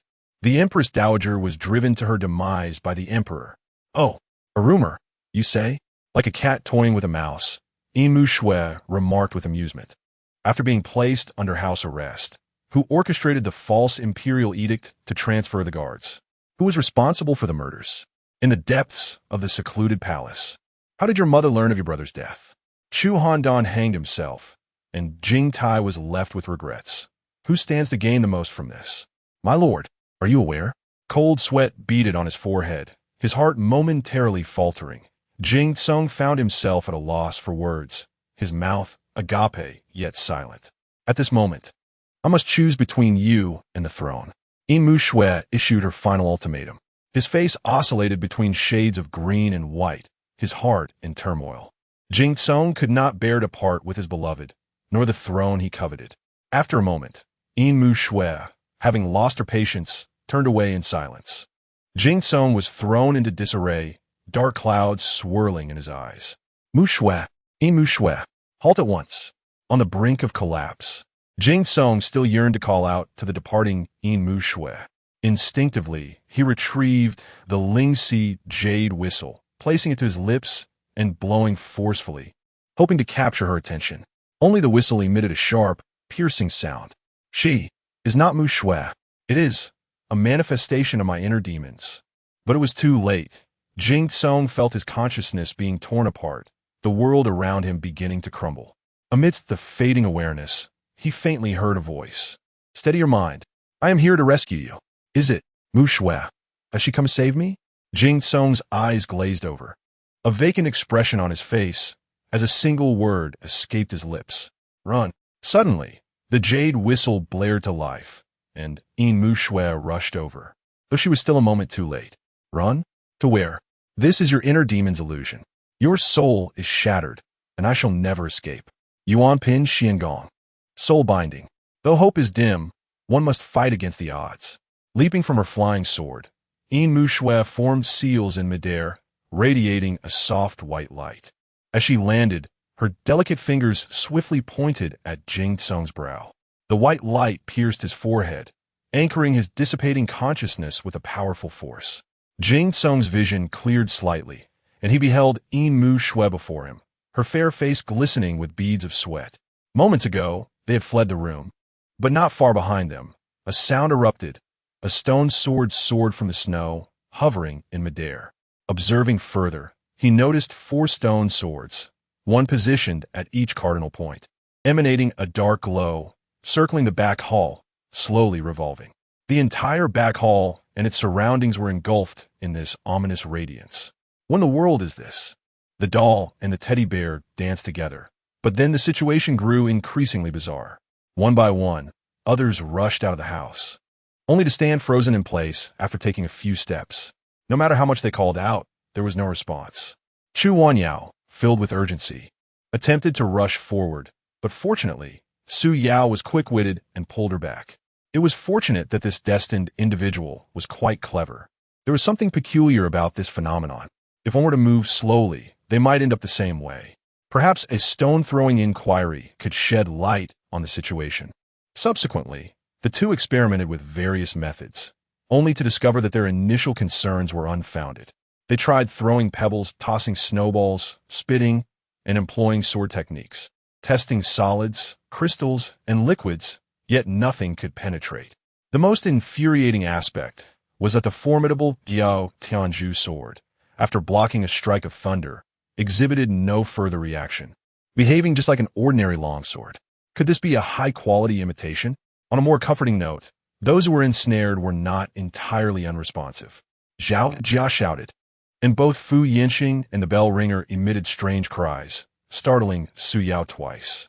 Su Yao had intended to destroy the stone sword as an experiment, but just as he was about to invoke his sword technique, he was interrupted by the shouts. Was it very hot inside? Why was the beautiful Yin sweating so profusely? Just as Su Yao pondered this, the door of the desolate house was suddenly kicked open with a resounding thud. Chapter 50, 1 against 10. Breaking through all laws, the door to the desolate mansion swung open with a thunderous crash, dislodging the snow from the gnarled tree nearby, which danced in the air like shards of jade. A cold smile played at the corner of Jing Huang's lips as he stepped inside, exuding an aura of murderous intent. Behind him, numerous guards brandished their swords, their faces steely with determination. "Is it you?" Upon entering, he immediately spotted Su Yao, and their eyes met in mutual surprise. How unfortunate! This rascal had appeared. The specter of annoyance tightened in his chest, and Su Yao quickly adopted a relaxed demeanor. "Isn't this the second brother? Can't sleep at night? Out for a stroll, are we?" Jing Huang erupted into a loud laugh. "Those two women are trapped in the formation, and you remain here, pretending to be bold. Do you think this prince is a fool? With over 1,000 guards behind me, you would be reduced to mere pulp." His fierce gaze unsettled Su Yao. "I failed to deceive him. This could be troublesome." He pondered. "Did you set up this formation?" Su Yao inquired, his thoughts racing to discern the nature of the enchantment. Although he was unaware of who had crafted it, it had certainly aided him greatly. Jing Huang's arrogance intensified, bordering on madness. Not only had he ensnared his useless elder brother, but he had also captured two exceptionally skilled beauties. "I will allow you to breathe, so you can witness how I train them. Wasn't you who set this formation? Your arrogance is utterly unfounded," Su Yao retorted, his expression darkening. "This is a classic case of delusions. You need treatment." Sharp-tongued and courting death, Jing Huang waved his hand, and a tide of guards surged forward. "Be careful, young master," Chu Wanyao called out, summoning her Fengyi sword to shield Su Yao. "You treacherous wretch, how dare you betray me?" Seeing his servant switch allegiances, Jing Huang's composure shattered, and his brutality escalated. "You are mine in life and in death. Capture them alive." With a single command, countless guards charged towards Su Yao and his companion. Chu Wanyao leaped to confront them, her sword dancing through the air, its brilliance flashing as blood splattered from the first few attackers. "Be cautious. Little Yao, maintain your focus. I will handle the offense." Su Yao stepped back a few paces, forming a sword gesture. Swat technique, gal. The flying sword soared through the air like a tempest, striking down upon the enemy ranks. As the sword's shadow passed, cries of anguish filled the air, and many guards fell lifeless to the ground. In this life-or-death moment, neither Su Yao nor Chu Wanyao dared to hold back. Every strike was lethal, every step a calculated kill. A fresh wave of guards surged forward, only to be swiftly dispatched. Within the courtyard of the desolate mansion, corpses littered the ground, the once pristine snow now stained crimson. As it became apparent that he could not quickly subdue the duo, Jing Huang's expression darkened further. Seizing the opportunity, he reached out towards Su Yao from a distance. "Young master, be careful," Chu Wanyao warned, leaping to shield him. A sharp pain seized her throat as an unseen hand gripped her, her fair visage turning a shade of purple from the pressure. "Little Yao," Su Yao gasped in horror, hastily directing his sword towards Jing Huang. Though the sword flew swiftly, it could not outpace the tightening grip. Just as Jing Huang prepared to exert more force to sever her windpipe, a powerful gust of wind struck his face. A dull thud echoed as Jing Huang's nose bled profusely, sending him sprawling backward. His hand, which had been poised to grip tightly, suddenly released. With a creaking sound, Chu Wanyao collapsed onto the snow, gasping for breath. The deep crimson marks around her delicate neck were a chilling sight. A towering shadow slowly materialized before the onlookers. You are Chu Han Yuan." Jing Huang, clutching his nose, struggled to sit up, his face etched with disbelief upon recognizing the specter. The guards, taken aback by the scene unfolding before them, trembled as they gripped their weapons, instinctively retreating. Hearing her father's name and catching sight of that familiar silhouette, Chu Wanyao's eyes brimmed with tears. Father! The moment she spoke, a sharp pain seized her throat. Struggling, she managed to rise. Su Yao stepped forward to support her faltering form, but was gently rebuffed by her jade-like hand. At that moment, all that occupied Chu Wanyao's mind was her father before her. Wanyao!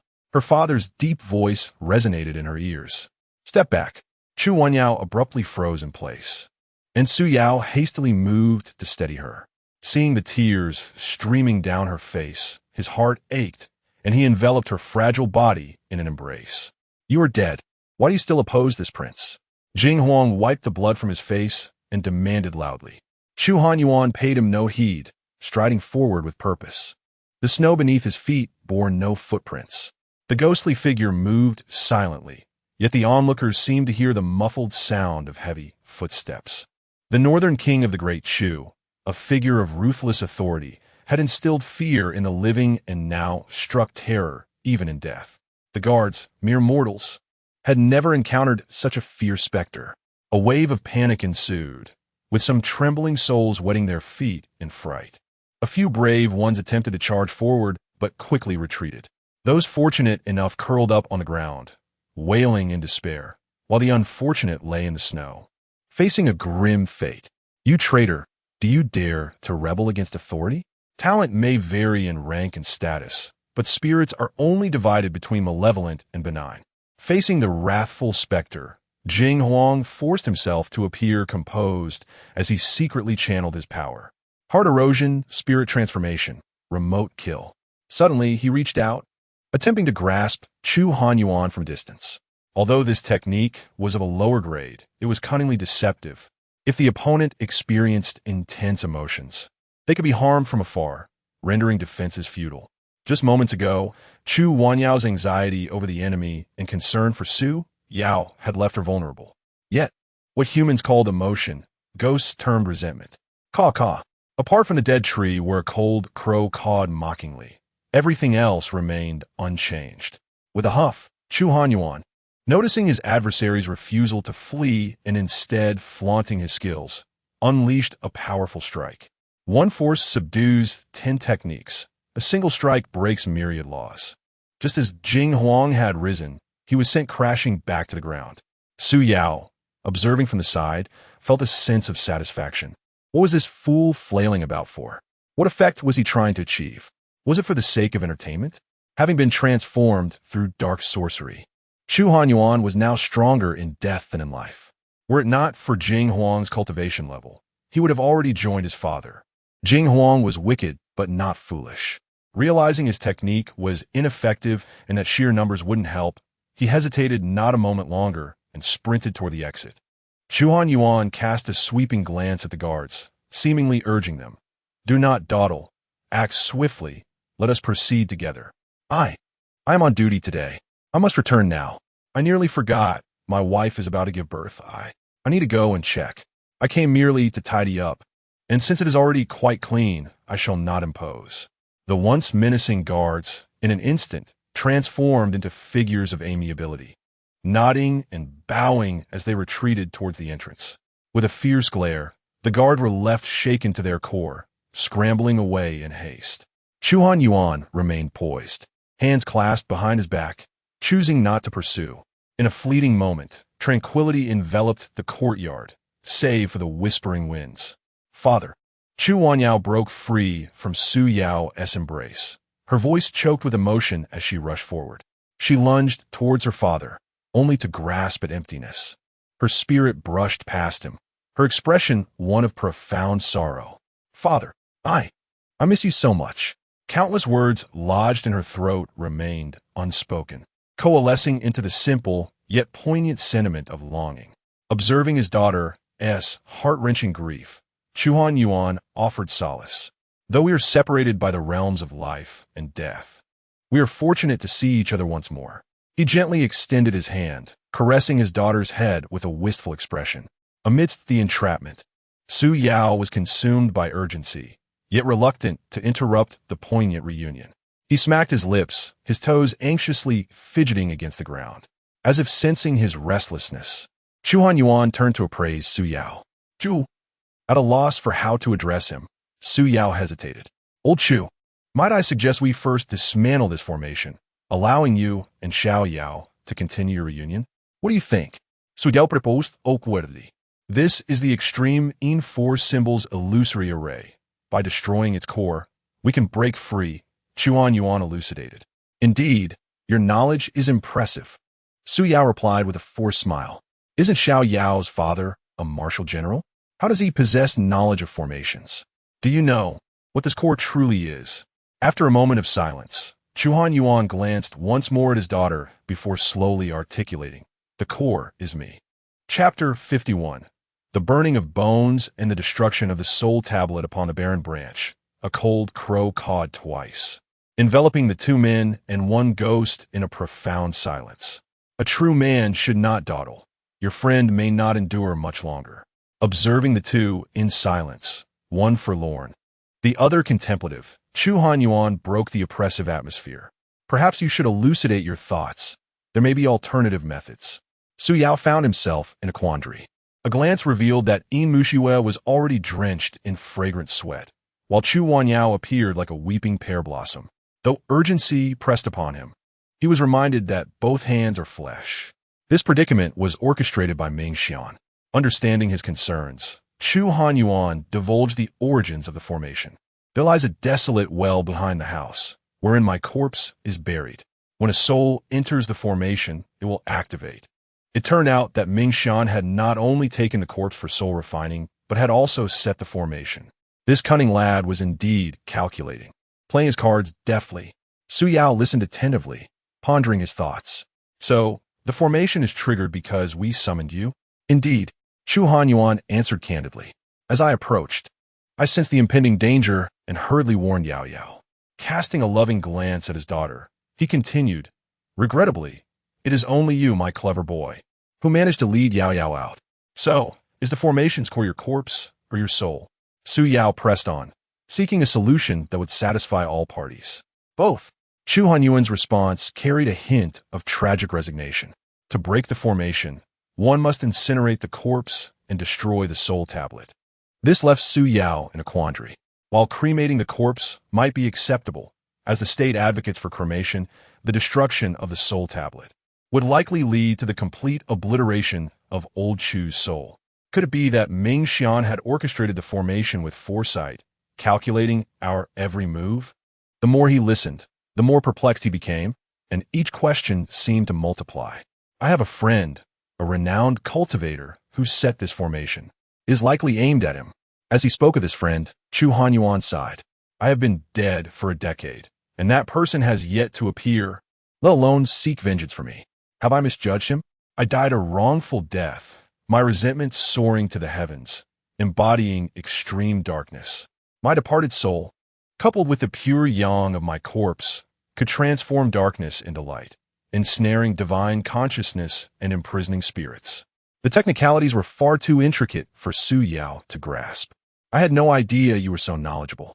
I was present when Ming Xian arranged the formation. I heard him speak. Juhanwan ziplit jufufun. Young master, Wanyao has never asked anything of you, but today I implore you for her sake. Suddenly, Chu Wanyao, who had been silently shedding tears, spoke up. Yao Yao. Before she could continue, Chu Hanyuan interjected. I'm already a dead man. I am grateful for this moment with my daughter. How could I allow the living to perish for the sake of the dead? Father. Although Chu Wanyao understood this reasoning, how could she bear to watch her father's soul dissipate? Torn with conflicting emotions, she longed to rush into his embrace, but as she moved, she realized her efforts were in vain. The paths of the living and the dead were irrevocably separate, and she could not reach her father. A profound sorrow welled up within as delicate hands clenched tightly, fingernails piercing deeply into the palm, causing crimson blood to flow freely. Oh, foolish child, Chu Hanyuan, a seasoned warrior, decisive in battle, could only let out a sigh at this moment. Suddenly, a faint sound echoed through the formation. Yin Muxue coughed up a mouthful of blood. Time is of the essence. Juhanwan et Gulim. Burn the corpses and destroy the talismans, quickly. How can a man of honor show mercy like a woman? Su Yao, with a look of exasperation and a mournful expression, replied, It is not that I do not wish to, but I cannot enter this formation. If you are capable, then go on yourself. Caw the crows on the branches. Startled, flapped their wings and flew overhead. This formation is formidable. I cannot enter. Either Chu Hanyuan spread his hands in resignation. You cannot enter? Then why do you shout at me? Su Yao was utterly speechless. Yet, seeing that Yin Muxue could not hold on much longer, anxiety consumed him, leaving him at a loss for solutions. Su, my brother, and Miss W. New York, just as despair began to settle in, a voice suddenly emerged from behind them. Zhao Jia, recovering his consciousness, trembled as he approached them. He could only recall the countless corpses of his comrades charging towards him. His heart set on seeking death as atonement. Then, all went dark, and upon awakening, he found himself back in the desolate mansion. This formation's greatest challenge lies in the heart's demons and illusions. The two are intertwined, ensnaring one's spirit. As the saying goes, conquering heaven is difficult, but conquering oneself is even more arduous. Zhao Jia faced the demons head-on, with the resolve of sacrificing himself for redemption. Not only did he succeed in dispelling the heart's demons, but he also broke free from the illusions. A formation capable of ensnaring cultivators was astonishingly unraveled by a mere mortal. Although Fu Yinxing discovered the formation's patterns and managed to mitigate the heart's demons, thus avoiding their backlash, he still could not escape the illusions due to not having triumphed over his inner turmoil. Without the luxury of delving into details, Su Yao hastily called out, Old Zhao, go to the well and dig for the corpses to rescue the people. Su Yao's urgency left Zhao Jia bewildered. Fortunately, Chu W. New York remained composed and succinctly explained the situation. Zhao Jia immediately grasped the essence, not daring to delay, and staggered towards the dry well. The well was dim, the ground at the bottom frozen solid and lacking suitable tools. Zhao Jia used his dagger to dig for half the day, yielding little result. Time was pressing, leaving no room for contemplation. He sliced open his palm, and blood gushed forth like a spring. His scalding blood melted the frozen earth, and Zhao Jia quickly bandaged his hand to staunch the bleeding. After a series of struggles, darkness encroached upon his vision, his eyelids grew heavy, and his body swayed incessantly. Thankfully, Zhao Jia was robust. He took a few deep breaths, enduring the agony in his hand, and desperately continued to excavate. Within the formation, Yin Muxue grew increasingly feeble, her delicate visage pale. Outside the formation, Su Yao paced anxiously, yet was powerless to assist. Young master looked quickly. Following the direction of the finger, they saw Zhao Jia emerging from the well, dragging a broken skeleton behind him. The bones have been found. Zhao Jia spoke with a voice weak and unsteady, his body on the brink of collapse. All is prepared, but we lack only a flame. Brother Zhao, can you breathe fire? Su Yao, in a state of panic, blurted out. Breathe fire? Why not ask if I can generate electricity? Zhao Jia, at a loss for words, did not know how to respond. In the back hall, there was fire oil in a jar at the corner. Chu Hanyuan's expression was grave as he gestured with intent. He was quite familiar with his own household. After a brief moment inside, Zhao Jia emerged carrying a clay jar, breaking the seal to reveal it was indeed filled with oil. He poured the oil over the corpse, yet lacked a source of ignition. Su Yao's thoughts stirred, and he remarked, the night watchman must possess some means to create fire. Given the nature of his nightly endeavors, a tool for lighting flames would be indispensable. As anticipated, Zhao Jia discovered a fire starter on Songhua, inadvertently noticing that the man's trousers were damp. It remained a mystery what horrors the watchman had endured within the illusion. Oddly enough, there was no trace of an unpleasant odor. With preparations complete, Zhao Jia awaited the command. Yaoer, from this day forth, take great care and do not forget the teachings of the Chu family. Chu Hanyuan urged, tears glistening in his eyes as the farewell drew near. Chu Wanyao bit her lip, refraining from speaking for fear of succumbing to tears, and fervently nodded in agreement. Blood avows loyalty, and valor guards honor. Reciting the family precepts in her heart, tears blurred her vision. Light the fire, Prince of the North. May your journey be safe. Su Yao's heart ached. His voice choked with emotion. On that snowy night in the desolate mansion, a flicker of flame emerged. The barren trees and cold crows mourned under the moonlight. The fire blazed ever brighter, and the soul tablet shattered in an instant. Chapter 52. Breaking the formation, the flickering flames blazed more fiercely in the cold wind, occasionally crackling with sound. The wisps of blue smoke were scattered by the breeze. Staring at the shattered soul token in his hand, Su Yao fell into a daze. It wasn't my doing. The quality of this item is poor. Knowing you couldn't bring yourself to act, it was my own soul token that I destroyed. The phantom of Chu Hanyuan grew increasingly indistinct. Yaoer, come here. His eyes were filled with sorrow as he beckoned to his daughter. Chu Wanyao bit her crimson lip, fighting back tears as she approached her father. The 100 Battles martial soul, which has been passed down through generations in the Chu family, possesses immense power. It was originally meant for your brother, but now it must be bestowed upon you. Chu Hanyuan's expression was solemn, his soul form nearly transparent. This 100 Battles martial soul, at the cost of burning one's vital blood and lifespan, can greatly enhance your strength for a short period. You must wield it wisely and refrain from overexertion. Chu Wanyao yearned not for any martial soul, but simply wished to retain her father as presence. Yet, she understood that such a desire was but a fleeting dream. Blood offers loyalty, martial arts protect glory. As Chu Hanyuan recited the family teachings, his phantom dissipated entirely, leaving behind a violet orb. The orb slowly flew into her forehead, and a spark of brilliance flashed in Chu Wanyao's eyes. Congratulations, Fated One, for completing Task 2 and awakening Wanyao's ability. Engulfed in a melancholic atmosphere, Su Yao was startled by the sudden announcement. Damn it, you'll be the death of me one day. He cast a glance at the air, disregarding whether Ba Allah could see him. It seemed that in Task 2, liberating Chu Hanyuan's spirit meant freeing him from the constraints of the soul token. Whether it resulted in reincarnation or dispersal of his soul was within the realm of possibility. Detected that a teammate is in an abnormal state. Time to return extended by 10 minutes. If the teammate cannot return within 30 minutes, they will be trapped in this instance. 30 minutes? Time was of the essence, and Su Yao furrowed his brow. Young master, we must rescue the sisters first. Aware of the urgency, Chu Wanyao could not afford to linger in sorrow and urged him onward. Su Yao nodded and turned his gaze toward the magical formation.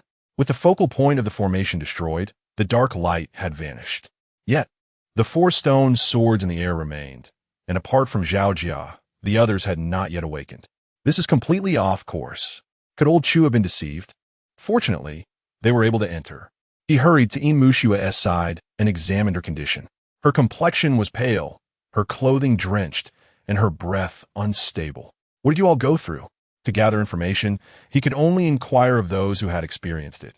Zhao Jia was the only one available. Once more plagued by inner demons and blood loss, Zhao Jia was now weakly slumped on the ground. I was not with them. He succinctly recounted his experience, and Su Yao suddenly realized the current predicament. This is, indeed, a formation within a formation. Old Chu was deceived. The formation centered on him was designed to trigger and isolate. The 4 stone sword were likely the ones controlling them. Experience yields true understanding. With no time to ponder further, Su Yao formed a sword gesture. Sword technique, invasive fire. The flying swords soared through the air, instantly unleashing a myriad of sword shadows that struck the stone swords. With a series of resounding explosions, the 4 stone swords fell, crashing into the snow-covered ground. Indeed, the previous formation was designed to thwart external attempts at breaching it. Young master, look, Sister Fu seems to be waking up. While shaking Su Yao's arm, she exclaimed with excitement. Before them, Fu Yinxing's eyelashes fluttered incessantly, indicating signs of awakening. Sister Fu, Su Yao leaned closer, calling out gently while softly patting her smooth cheek, attempting to rouse her. Perhaps due to the lack of oxygen in the illusion, a bit of artificial respiration might be in order. With that thought, Su Yao slowly closed his eyes, leaning toward Fu Yinqing's alluring red lips. Just as their lips were about to meet, a sharp pain shot through his waist. Ouch! A delicate jade hand was pinching the soft flesh at his waist, giving it a forceful twist. Little Yao, you're being mischievous again. Sister's favors are not to be taken so lightly. Fu Yinqing looked at him with a playful smile, her half-closed, beautiful eyes radiating charm. If you wish to taste the lipstick on sister's lips, I shall feed you when no one is around. What nonsense! I am a model of virtue in the cultivation world, untouched by beauty. Su Yao clutched his waist, feigning righteousness. It seems you cannot resist beauty at all. Fu Yinqing laughed, her laughter like a blooming flower, gently patting his face a few times. This teasing fox truly would not concede an inch. After a few playful pats, she desired to retaliate. Yet, her delicate hand was indeed quite pleasant to the touch. Had he known this would be the outcome, he would have acted differently earlier. Meanwhile, Songhua, having just awakened, witnessed the playful banter between the two and felt a pang of sadness in his heart. Yet, upon reflection, he considered himself an ordinary mortal, unworthy of such a celestial being, and sorrow washed over him once more. Brother Su, why isn't he the crown prince awakened yet? Zhao Jia inquired anxiously. Young master, Sister Yin has not awakened either, Chu Wanyao said, wiping the sweat from Yin Muxue's brow, her voice laced with concern. Let me take a look. Fu Yinqing's demeanor shifted to seriousness as she swiftly approached the two, scrutinizing them closely. This is bad. They've been struck by inner demons. It was evident that Fu Yinqing's experience allowed her to discern the situation immediately. I have already broken the formation. How could there still be a backlash? Su Yao questioned, puzzled. What good would it do if I were to seal the well after you have fallen in? Fu Yinqing retorted without answering directly. Sister Fu, do you prefer this roundabout way of explaining things? Su Yao expressed his dissatisfaction with her method of response. How annoying. At such a time, you still indulge in nonsense. Fu Yinqing lightly scoffed, casting a charming glance. Is there any way to help? I see that Miss Yin is on the verge of collapse. With no time for playful banter, Su Yao urged her. It is not Sister Yin who is afflicted. It should be Jing Tsong, Fu Yinqing mused, resting her chin in thought. If she is the one who has been struck, we may not even have a chance to save her. Are you suggesting that Xiao Yao's cousin was backfired, consequently implicating the beautiful Yin? It seems that while the two remained unconscious, Yin Muxue was spared from the backlash, leading Su Yao to naturally deduce the instigator. The one who appears virtuous is, in fact, a psychological deviant. The speaker may be oblivious, yet the listener is perceptive. Nearby, Song was face flushed with embarrassment. I believe I have a method worth attempting. After a moment of contemplation, Fu Yinqing expressed with a troubled countenance. Stop keeping us in suspense. Please share. Su Yao exclaimed, perspiration beading on his forehead. Given that only 30 minutes were allotted, and less than 10 had passed, time was indeed running short. I shall create 2 new illusions, drawing both Sister Yin and Jing Tsong into them. Fu Yinqing articulated her plan. Su Yao recognized that Fu Yinqing was taking a gamble, as there was no need for such hesitation otherwise. Do you have confidence? He inquired further. Whether they can emerge from the illusion in time depends solely on their fortune. Fu Yinqing sighed, responding candidly. Time is of the essence. Let us proceed with this course of action. Su Yao decided resolutely without a second thought.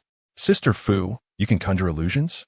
Su Yao inquired curiously, having no recollection of her possessing such abilities. With this, Fu Yinqing replied, shaking the seductive, soul-separating flute in her hand. Chapter 53. Place your bets, wager on my victory. As Su Yao gazed at the magical artifact in Fu Yinqing's hands, his eyes widened in astonishment. Was that not the dream-transferring Xiao? Remarkably, it catered to both men and women. The mere thought of using it on the enchanting Miss Yin was tantalizing. The only regret was that it wasn't a live broadcast. Alas. Without further ado, he decided to take action. Fu Yinqing summoned her spiritual power, unleashing the artifact, and the melodious sound of the Xiao resonated instantly. The ethereal notes coalesced into crimson light, shooting towards the foreheads of the 2 individuals. Transforming from group control to dual control, its potency multiplied exponentially. Jing Tsong, a mere mortal, needed no further elaboration. Under normal circumstances, Yin Muxue, possessing comparable cultivation, would not easily succumb, even against a formidable artifact. However, ensnared in a mirage, utterly defenseless and exceedingly weakened, she could offer no resistance. One could only hope she would not succumb to carnal desires and would awaken swiftly. Fu Yinxing, with her palms clammy from tension, urged the artifact onward. Within the realm of inner demons, Yin Muxue exerted her skills, desperately holding on. At this juncture, she was at the end of her tether, her spiritual power nearly depleted. Jing Tsung's consciousness flickered on the brink of extinction, yet the inner demon could not infiltrate. Suddenly, twin beams of crimson light descended from the heavens, enveloping the two. In an instant, the radiance surged, consuming them entirely. The hidden inner demon had solidified, taking the form of another Jing Tsung, waiting for the moment of soul dispersal to seize the opportunity for possession. In this day and age, even inner demons found their tasks exceedingly challenging, fraught with peril. In a daze, Yin Muxue felt an overwhelming sense of comfort. Upon opening her eyes, she discovered herself entirely unclothed, immersed in a hot spring. With sheer silk curtains and red lanterns, the mist hung thick with allure. The warm waters caressed her body like countless gentle hands, inducing a profound sense of relaxation. A delightful fragrance wafted through the air, tantalizing her senses. Her body grew warm, her legs instinctively drawing together. Where am I? How did I end up here? Straining to recollect only brought her excruciating pain. Schwer! A soft call interrupted her thoughts. The silk curtain was suddenly drawn aside, revealing Ming Shuren, his muscular torso exposed as he entered. Master, why are you here? Yin Muxue's delicate hands crossed over her chest, her cheeks flushing crimson. Disciple is still bathing. Do you have something to discuss? Perhaps we could speak once I am clothed. Her voice, a mere whisper, was laced with both shyness and indignation. There's no need for that. I have come to cultivate with you and attain enlightenment. As he spoke, Ming Shuren stepped slowly into the pool, his austere countenance softened by a hint of affection. Please, do not do this. We are master and disciple. This is contrary to propriety. Growing increasingly anxious yet stirred by a flicker of excitement, Yin Muxue's voice trembled. She curled her body, her face lowered as her breath quickened. What do proprieties matter? In my eyes, there is only my little Schwerer. Ming Shuren advanced, his robust form undeniably enticing. Yin Muxue's heart raced in confusion, yet she felt no inclination to resist. With a swift motion, Ming Shuren enveloped her in his embrace, his lips brushing against her ear as he murmured, "Isn't this what you desire, my little Schwerer?" Without allowing for a response, he pressed his lips to her delicate face and slender neck, his hands roaming freely. No, please don't like this. Yin Muxue felt utterly weak, unable to muster even a fraction of her strength, merely struggling in a symbolic manner. Her half-hearted resistance emboldened Ming Shuren, who became increasingly audacious in his actions. With her eyes tightly shut, Yin Muxue's breaths were intermingled with faint sobs. After a relentless siege, only the final barrier remained. "Given to me, little Schwer, I desire you," Ming Shuren declared, reaching out to pry away her delicate hands guarding her heart. Yao, Su Yao. A name suddenly flickered through Yin Muxue's foggy mind, both unfamiliar yet hauntingly familiar. Who was this person? He seemed crucial to me. What connection do we share? Gradually, a visage of a handsome man surfaced in her thoughts, smiling mischievously at her. Yes, it was him, my destined companion. I am on the brink of death, drawn into fate's pool, fortunate to encounter him. Together we seek our destiny. Memories surged like a tidal wave, clarity enveloped her mind. This is an illusion, my realm of desire. Sister Fu, place your bets, wager that I will triumph. The fervor in Yin Muxue's heart dissipated, her focus sharpening. With force, she pushed Ming Shuren away, her eyes opening to reveal their customary coldness. Her elegant hands swiftly formed a seal before her chest. Yuan Pin Xiangong, soul suppression. A radiant white light began to envelop her entire being. Break! With a delicate cry, the illusion before her shattered instantly. In a snowy night, amidst a desolate mansion and withered trees, there was, that man, Upon seeing Yin Muxue's eyes flutter open, Su Yao finally exhaled in relief. Miss Yin, you were squeezing your legs, your face flushed, and you even let out a few sounds. What kind of fantasy were you experiencing? After holding his breath for so long, Su Yao's laughter felt somewhat forced. He had anticipated a flurry of playful punches from Miss Yin for teasing her publicly. Curled up defensively, his hands shielded his chest. However, there were no punches, no eye rolls, nor harsh words. Yin Muxue's cheeks tinged with a light blush. Thank you, Su Yao. Thank you? I didn't do anything but worry. Su Yao scratched his head, looking bewildered. Beside them, Fu Yinxing cast a meaningful glance at Yin Muxue. Su Yao retrieved 3 Linghua rapid recovery pills from his storage ring, distributing one each to Yin Muxue, Chu Wanyao, and Zhao Jia. Each had sustained injuries in the illusion, be it from battle or defense, and urgently required healing. Had he known, he would have learned healing arts to conserve medicine. As they consumed the pills, Su Yao felt a pang of sorrow. Brother Yao, could you spare a pill for your sister? Fu Yinxing pleaded sweetly, linking her arm with Su Yao's. Having witnessed the miraculous effects of the medicine, she knew that as long as one was not dead, even the gravest injuries would mend upon consumption. You're injured? You don't seem to be, Su Yao teased, though his hands were generous with the offering. How about next time, you assist your sister in holding it? Taking the medicine, Fu Yinxing didn't miss the chance to flirt. Afterward, she gracefully approached Song Guo, placing the pill in his hand. Your tongue is injured. Once you take this, you shall be healed. You have a part in dispelling your inner demons as well. With a charming smile, she turned and returned to Su Yao's side. Song Guo quietly placed the pill into his bosom, refraining from consuming it. It was perhaps the last remnant of his connection to Madame Fu. He sighed softly, pressing the pill against his clothing. Time is up. Congratulations, the destined individual has successfully cleared the character dungeon. Please return to your room to claim your reward. Young master, what shall we do? He is yet to awaken, Chu Wanyao inquired anxiously. While everyone else had emerged from the illusion, only Jing Tsong remained unresponsive.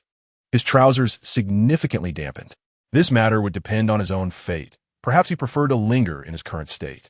As the last words were spoken, Song Guo and the others were suddenly enveloped in golden light, gradually vanishing. The separations between individuals are always so abrupt. Staring blankly at the spot where Fu Yinxing had disappeared, Song Guo felt a tumult of emotions within him. He had not even managed to bid farewell. Take care, Madame Fu. Noticing that Chu Wanyao continued to gaze at Su Yao until he vanished, Zhao Jia felt a pang of desolation. Zhao guard. A voice suddenly called from behind. Prince Jing Kong. Come with me to find someone. Zhao Jia swiftly turned and knelt in reverence. Whom does your highness wish to seek? Though it was improper to inquire, Jing Tsong's sudden abandonment of his escape from the city left him utterly astonished. Jing Tsong, with a single hand, helped Zhao Jia to his feet, maintaining his usual demeanor of grace and poise. He uttered 3 words, Ming Shuren. Chapter 54, Was I Just Dreaming? In the room of the Destiny person, the modern decor imparted a sense of homeliness to Su Yao.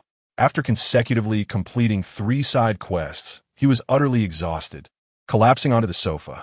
Before their departure, Yin Muxue and Fu Yinxing had been at odds, yet after their shared experiences, they laughed and chatted as if they were sisters. The gentle Chu Wanyao, however, remained silent, quietly tying on an apron and entering the kitchen. The farewell with her father had profoundly affected her. Su Yao wished to offer some words of comfort, but found himself at a loss for how to begin. After all, it was he who had ultimately decided to burn the bones. This time, Chu Wanyao's abilities have been enhanced, advancing her to R-level and awakening her talent. The 100 battles, martial soul. Characters can indeed advance. How delightful. Su Yao's desire for growth was instantly ignited. Reward: 500 points of Destiny Person Cultivation Value. Cultivation Value? What is that? Previously, the reward from side quests had been Dao points and experience. Not comprehending, Su Yao inquired, unceremoniously addressing Bala. The system ought to maintain its integrity. I'm too lazy to explain to you. Damn Bala, how could a respectable player be rebuffed by the system? A slight embarrassment crept onto Su Yao's face. Cultivation value can enhance the cultivation of the Destiny person. Currently, The cultivation of the destiny person has been elevated to the second stage of the condensation pulse realm, achieving minor completion. In narrative quests, experience is gained.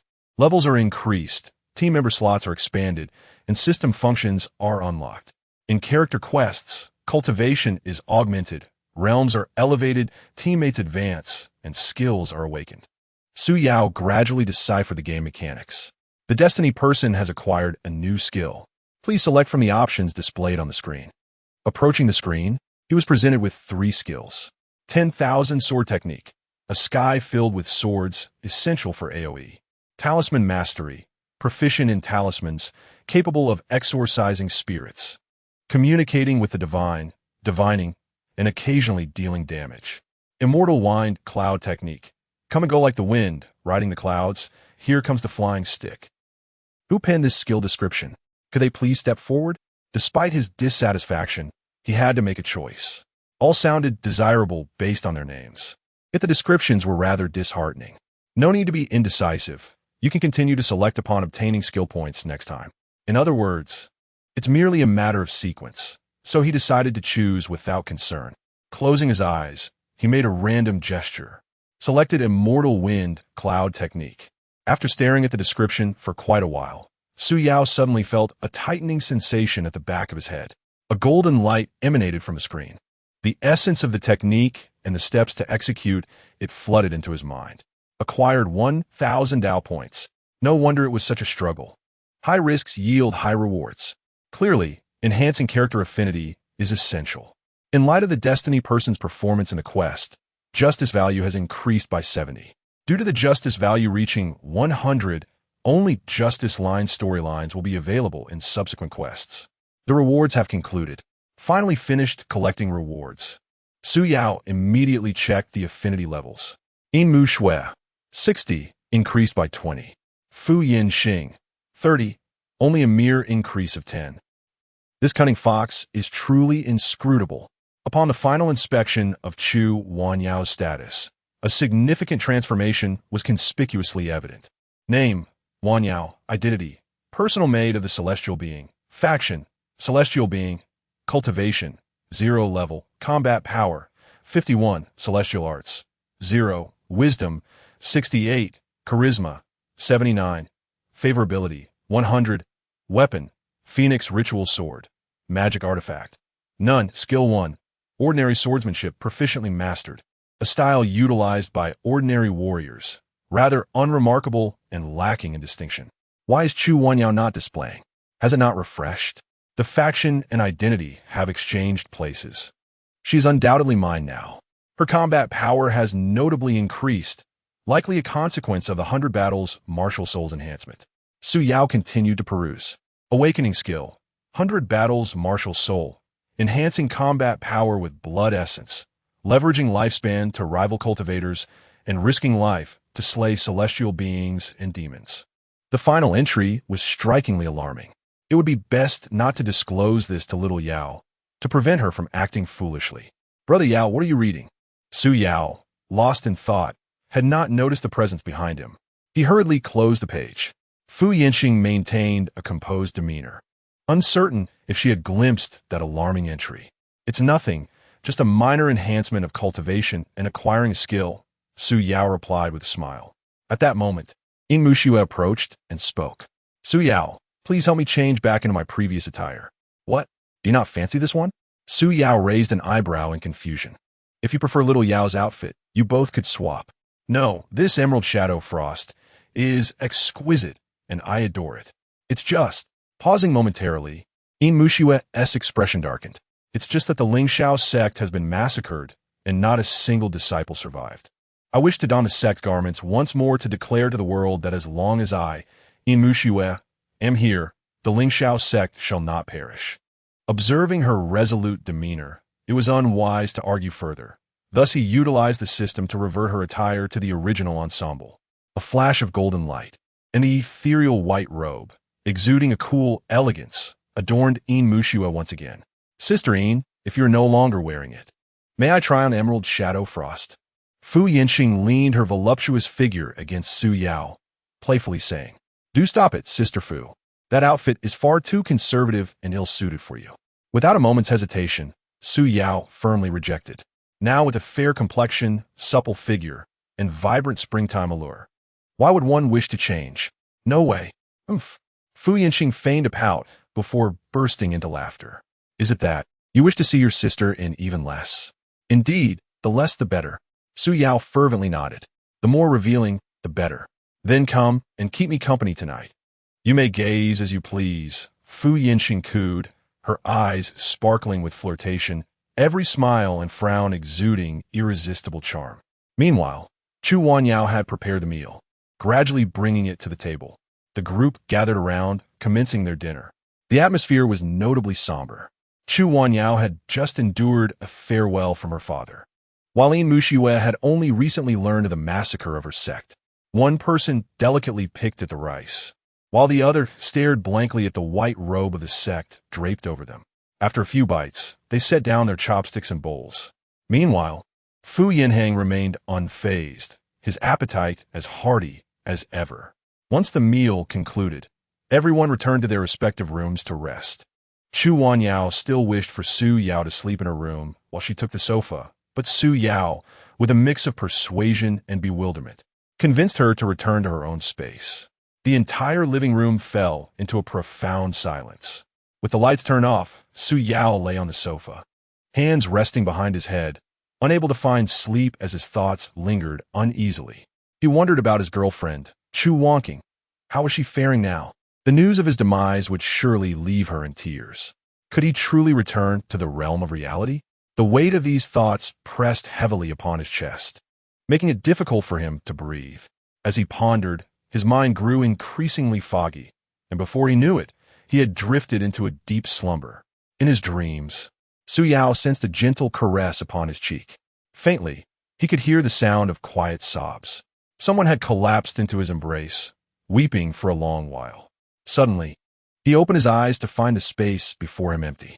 The room was still shrouded in darkness. Had it all been a dream? Shaking his dizzy head, Su Yao instinctively touched his chest, only to find the fabric damp. Was it not a dream? Who could it be? He glanced toward the 3 bedrooms, each door firmly closed. Chapter 55. Surely, this is not for real. In the room of the fated, where doors and windows were absent, day and night were indistinguishable. Su Yao had arranged the rooms with clocks. At 6:30, the door to Chu Wanyao's chamber opened first. Su Yao feigned sleep, secretly observing her every movement. Was it indeed little Yao who had cried last night? Having endured torment, her reasons were well-founded. She softly approached Su Yao's side, noticing he remained asleep, and gently tucked the blanket around him. A pair of large white rabbits, cramped within a small cage, hopped about in front of him. To avoid awkwardness, Su Yao pretended to turn over, shifting to lie on his side, curling up slightly. He looked rather adorable while asleep, his face flushed, and drool at the corner of his mouth, resembling an innocent infant. Chu Wanyao crouched on the ground, tilting her head to gaze at Su Yao, her eyes filled with tenderness and her heart brimming with affection. As she leaned in closer, a strand of hair brushed against his cheek, eliciting an itching sensation. Su Yao wished to scratch it, but did not want to reveal his act of feigned slumber. He could only endure, his facial muscles trembling. Noticing his reaction, Chu Wanyao assumed he was having a nightmare. She took his hand, whispering softly, "My lord, no matter what happens, Wanyao will always be by your side." Her breath, fragrant and soothing, was a balm to his spirit. "You are my everything, the sole motivation for my existence." Gradually leaning in, her crimson lips brushed against his cheek. How audacious of little Yao, to make such a bold move on a sleeping person. Ah, one must not judge by appearances, for courage often belies the meek.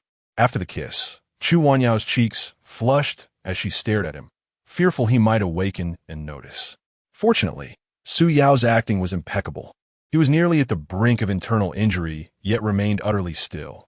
Embarrassed, Chu Wanyao rose and dashed into the kitchen. With a creak, another door opened.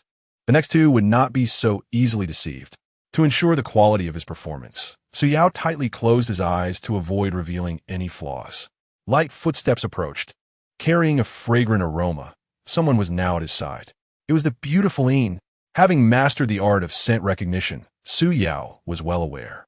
Yet after a prolonged silence, there was no movement from her. Had she left? No, there were no footsteps. With a slight crack of his eyelids, a cold gleam flashed before him. A sword was poised dangerously close. Was it Yin's Salming Lingxiao's sword? What on earth? Just a few jests in the dungeon, and yet this was the escalation? A slap would suffice. There was no need for a blade. If he continued to feign sleep, he might never awaken again. Just as he was about to open his eyes and protest loudly, the sword swept past him. It was over. He was doomed. After a moment of waiting, Su Yao felt no pain. Puzzled, he watched as Yin Muxue sheathed her Lingxiao sword and bent to pick up a strand of hair she had just cut. How frightful! If she wanted hair, she could have simply asked. This was quite the thrill. Carefully placing the hair into her scented pouch, Yin Muxue turned and returned to her room. As one wave departed, another surged forth. The moment Yin Muxue's door clicked shut, Fu Yinxing emerged. Unlike the previous two, she was not shy. Instead, she approached and plopped down beside Su Yao, her ample form pressing against him through the blanket.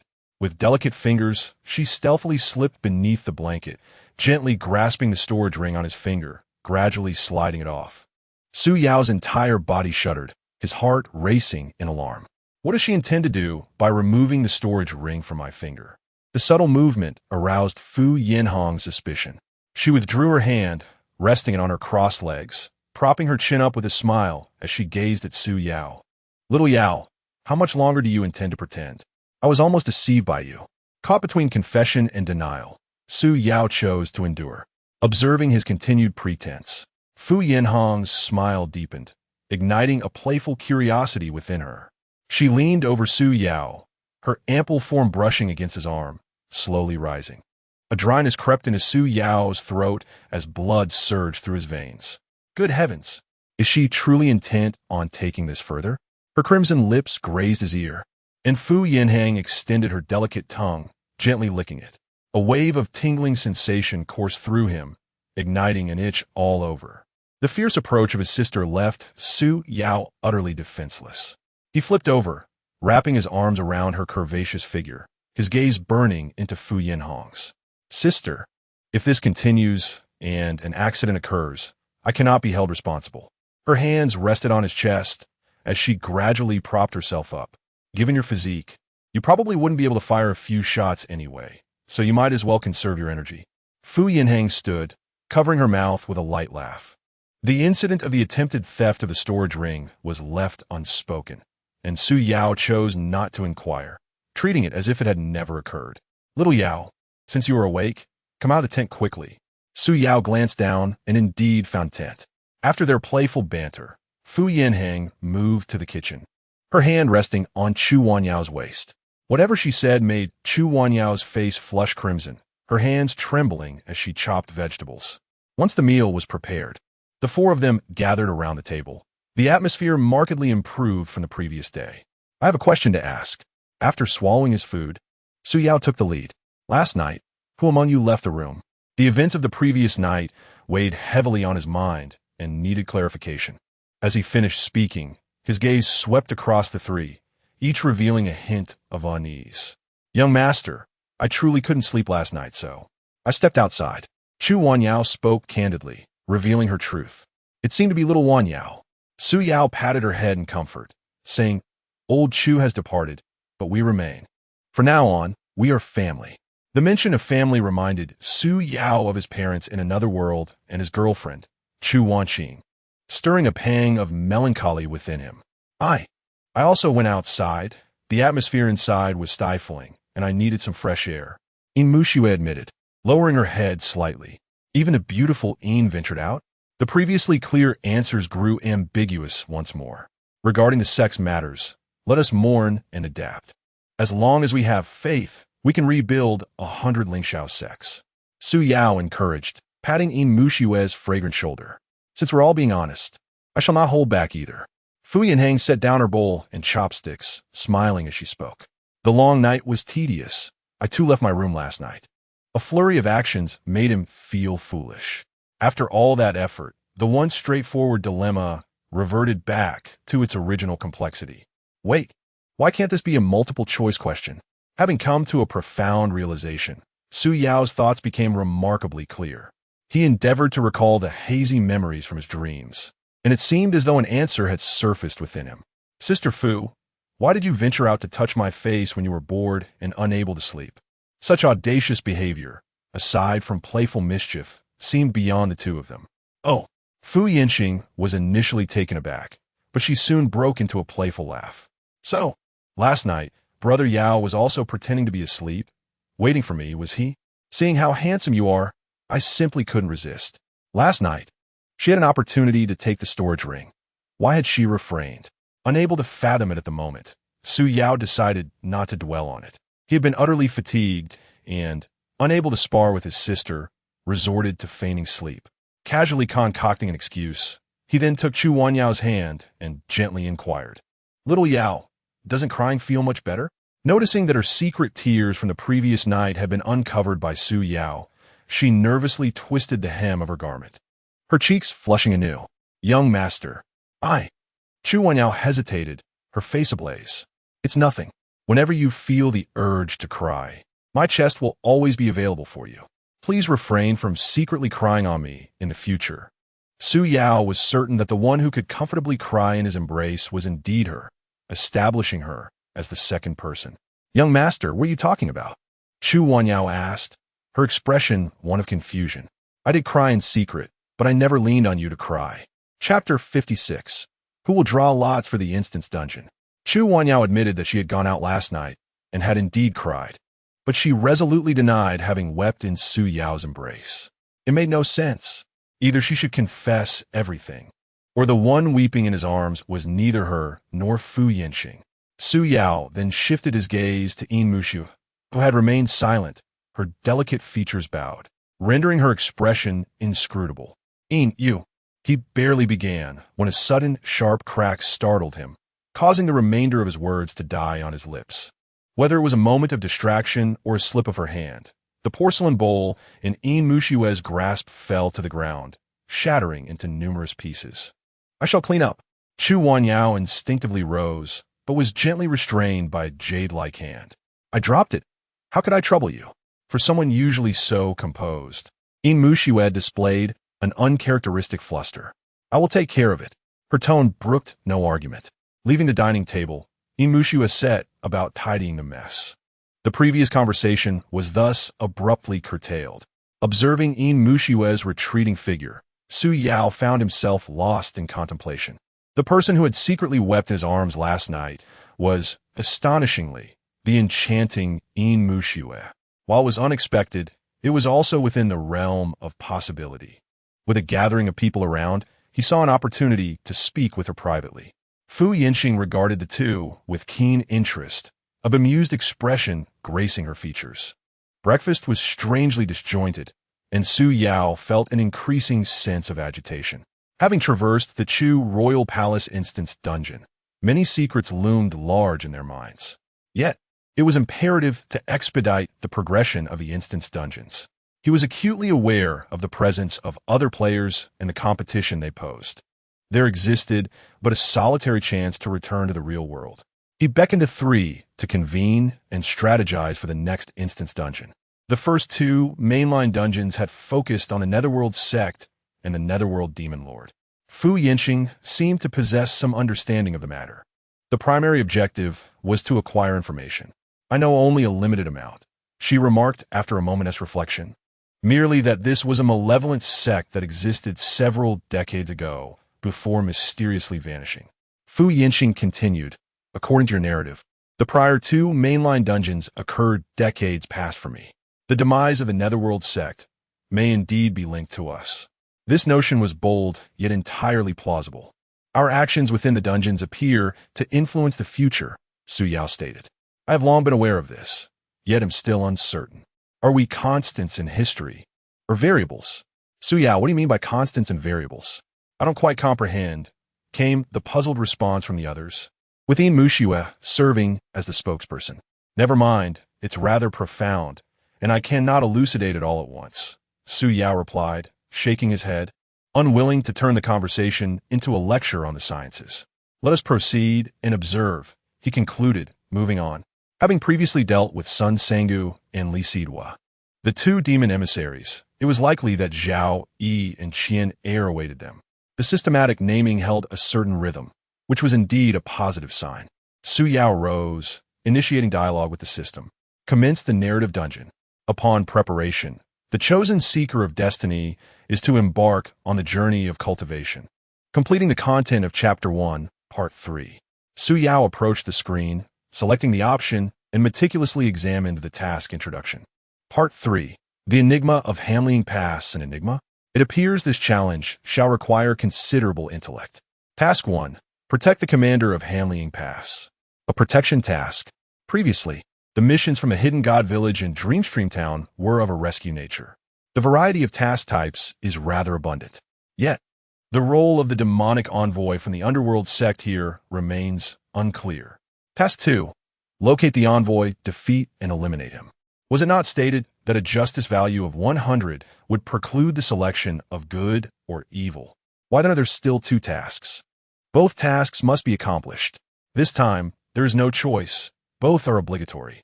Su Yao then proceeded to review the requirements for passing the level.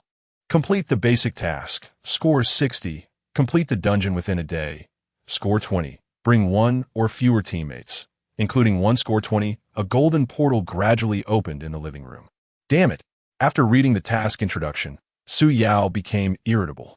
This dungeon imposes restrictions on the number of participants. It seems intentional. With 3 cards in hand, 2 of which are SSR, yet I am permitted to bring only 1. It's as if I'm being taunted. The second dungeon, though also limited, offered extra points for R grade or below. There was no need for self-dilemma. Now, however, a decision is required. How shall I choose? Su Yao grumbled in frustration, shrugged, and declared, for the sake of high scores, I can only bring 1. Let us discuss who shall accompany me. We must not quarrel. Unity is paramount. The thought of 3 beauties vying for the opportunity to join him in the dungeon was exhilarating. With a resigned expression, Su Yao settled back onto the sofa, adjusting into a comfortable position, ready to savor the spectacle of the 3 women competing. Sisters, one of you should accompany the young master. Chu Wanyao spoke first, displaying humility. The dungeon is perilous. My abilities do not match yours. It is more prudent for you to accompany the young master. Seeing the first speaker yield, Su Yao sensed something amiss. Perhaps it would be better for the younger sister or Sister Fu to go. Yin Muxue hesitated briefly before also yielding. Wanyao has recently awakened the battle soul. It is an opportune moment for her to test her skills. Sister Fu's intellect far surpasses mine. This dungeon is quite suitable for her. Is this truly happening? Little Yao's yielding can be understood, but you, Miss Yin, have spent the most time with me. Even you are deferring? Alas, the warmth of humanity, the fickleness of the world. There is still hope. I believe Sister Fu will seize the opportunity. Her cultivation is high, her intellect is sharp, and, most importantly, she is alluring, a perfect choice. It would be better if one of the 2 younger sisters accompanied him. Sister Fu, with a languid charm, continuously played with her hair. The consumption in the illusory realm of the heart was considerable. I wished to rest and recuperate. Earlier, there were caresses and stolen kisses, and now, how is it that upon donning my trousers this morning, I become unrecognizable? The 3 of them seem to be avoiding me. If this continues, I might as well embark on this quest alone. Ahem. Su Yao hastily cleared his throat, interrupting their polite hesitations. I believe it would be best for the 3 of you to refrain from further modesty. Shall we draw lots instead? It feels more equitable than making a direct choice. The 3 were reluctant to refuse. Chu Wanyao attempted to rise, only to be halted by Fu Yanhang. Allow me to draw lots. With that, she stood and fetched paper and pen, preparing 3 slips to place on the table. I shall go first. Noticing that the other 2 remained still, Yin Muxue, showing no hesitation, pinched a slip between her delicate fingers and swiftly opened it. The paper was blank, indicating she had not drawn the lot. She cast a glance, releasing a long breath of relief. Su Yao was well aware of the events from the previous night. Entering the quest alone with him would be exceedingly awkward. Upon realizing her luck, a faint smile flickered across Yin Muxue's cool, graceful features. Look how pleased she is. Am I truly so unlikable? Su Yao felt a surge of frustration, his expression darkening. Wan Yao, it's your turn. Fu Yining gestured for Chu Wan Yao to proceed. He likely discovered the incident from this morning. How embarrassing. What would I even say if I were to draw the lot? Chu Wan Yao, clearly anxious, slowly grasped a slip. As she opened it, her hands trembled slightly from nervousness. Look, my lord, I have indeed not drawn the lot. In her hand was a stark white slip. Her tense expression immediately relaxed, and her voice rose with a hint of excitement. How can one be so joyful about not drawing? What sin have I committed to warrant such avoidance, even from Xiao Yao? Su Yao found himself at a loss for words. In that case, I need not draw. Fu Yinhang remarked with a knowing smile. Let us proceed into the quest, shall we, dear Yao? Wait, Su Yao suddenly interjected. Sister Fu, considering that you prepared the lots and are also the last to draw, if you happen to win, that would be quite the coincidence. He slowly approached the table and picked up the final slip. At his words, the other two gazed at Fu Yinhang in shock. She stood with her arms crossed, maintaining her enigmatic smile. If I'm not mistaken, this one will also be blank, correct? Su Yao said, abruptly revealing the last slip. On it was hastily drawn a little turtle, quite adorable in appearance. Chapter 57. 3 Schemes in the Heart. Ah, this little turtle is truly adorable. Su Yao chuckled awkwardly as he gazed at the drawing of the turtle on the paper. Sister Fu is indeed a gifted artist, with just a few strokes. She has captured its essence so vividly. At critical moments, having a thick skin proves quite beneficial. Without uttering a word, Fu Yinxing gracefully approached the teleportation portal. Yao, if you do not hurry, your sister shall leave without you. Her charm remained intact, displaying no discernible change in demeanor. Wait for me, let's go together. Su Yao hurriedly caught up with her. Young master, please exercise caution. Su Yao, your cultivation is rather low. Ensure your own safety. Concerned voices echoed behind them. As the two entered the instance, the portal gradually vanished. The last time they emerged, it had been snowing. This time, however, the weather was delightfully clear. In the coolness of early autumn, the morning mist lingered in the forest. Sunlight filtered through the canopy, casting golden shafts of light that danced among the trees. Stepping out of the portal, Su Yao was utterly enchanted by the breathtaking scenery before him. Such a sight he had only ever witnessed in photographic works, and had previously assumed them to be digitally altered. Now he realized how little he truly understood. A delicate hand gently rested upon his shoulder, and, turning around, he found Fu Yinxing equally entranced. Nature's craftsmanship is divine, separating light from darkness. The lines of a poem, seemingly from a great poet, escaped his lips. The artistry of nature can transport mortals to a celestial realm, while even the ethereal can find solace in the mundane. Did you compose those lines on the spur of the moment? He inquired. The beauty of the scenery, the elegance of the poetry, and the allure of the person before him intertwined harmoniously. In a striking departure from her usual flirtatious demeanor, Fu Yinxing appeared unexpectedly gentle. Resting her head lightly on Su Yao's shoulder, her gaze increasingly dreamy. Those lines are the masterwork of the poet sage. With a solid foundation in literature, Su Yao quickly recalled the author. How shameless of you to flatter me and then call yourself a poet sage, Fu Yinxing teased, giving a playful scoff. Duzime, Su Yao exclaimed, momentarily forgetting that this world had no place for Du Fu, known as Duzime. Fu Yinxing glanced down at her exposed midriff, clad in a sheer crimson garment, and let out a soft hum. This is the first time someone has praised my abdomen. Oh, you naughty little brother. Your eyes are certainly not innocent.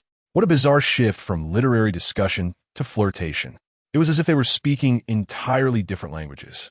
Just as Su Yao fell silent, pondering how to respond, Fu Yinxing suddenly asked, Do you enjoy outdoor escapades, Yao? Taken aback by her question, Su Yao stumbled over his words. I do like them, but here wouldn't that be? Before he could finish, Fu Yinxing's hand had already found its way to his chest. With a firm push, Su Yao found himself on a thick bed of dry branches. Are you intending to take advantage of me? This abrupt turn caught him unprepared. I wonder if we could perhaps change positions. I prefer to be the one in charge.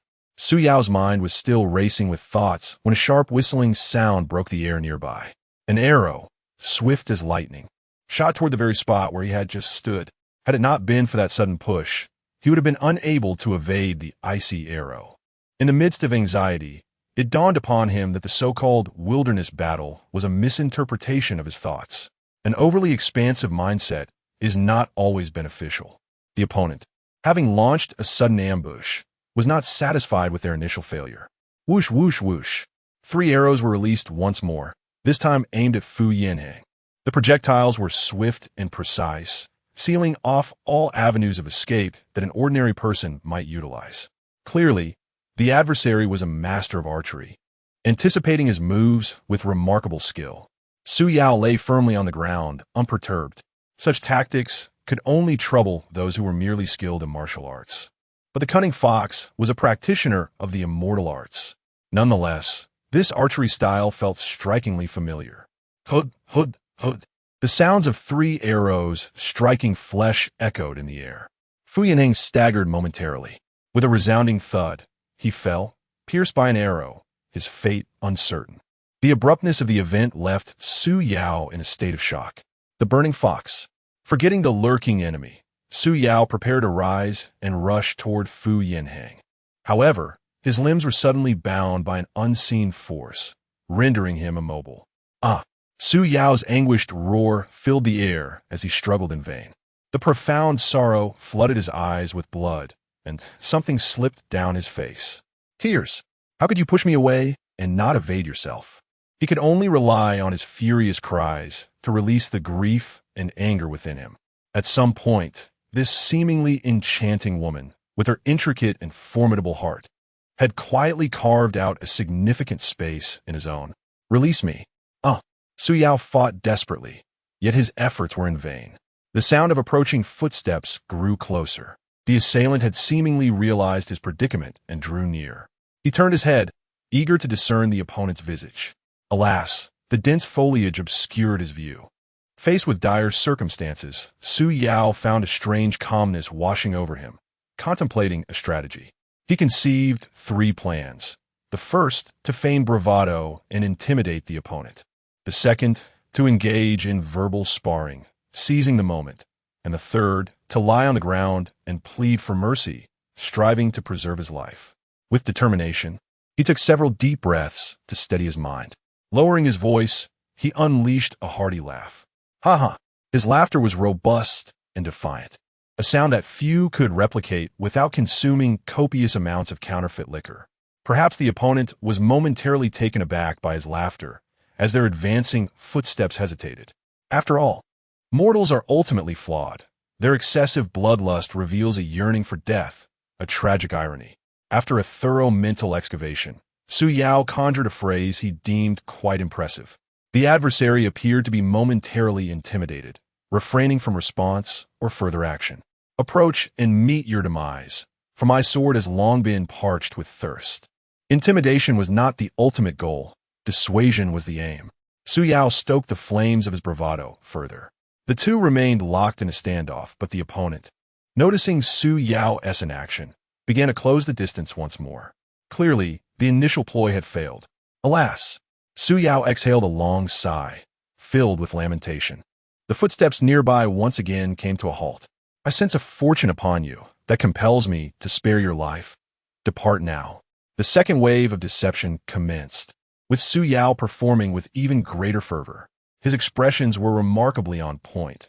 Had the opponent been able to see him, he would undoubtedly earn an additional 20 points. Yet, the second strategy did not yield the desired effect. As the words fell, the other party did not hesitate and swiftly approached him. They were soon upon him. There was no choice. He could not afford to lose face. Su Yao steeled himself, preparing to employ his cunning strategy.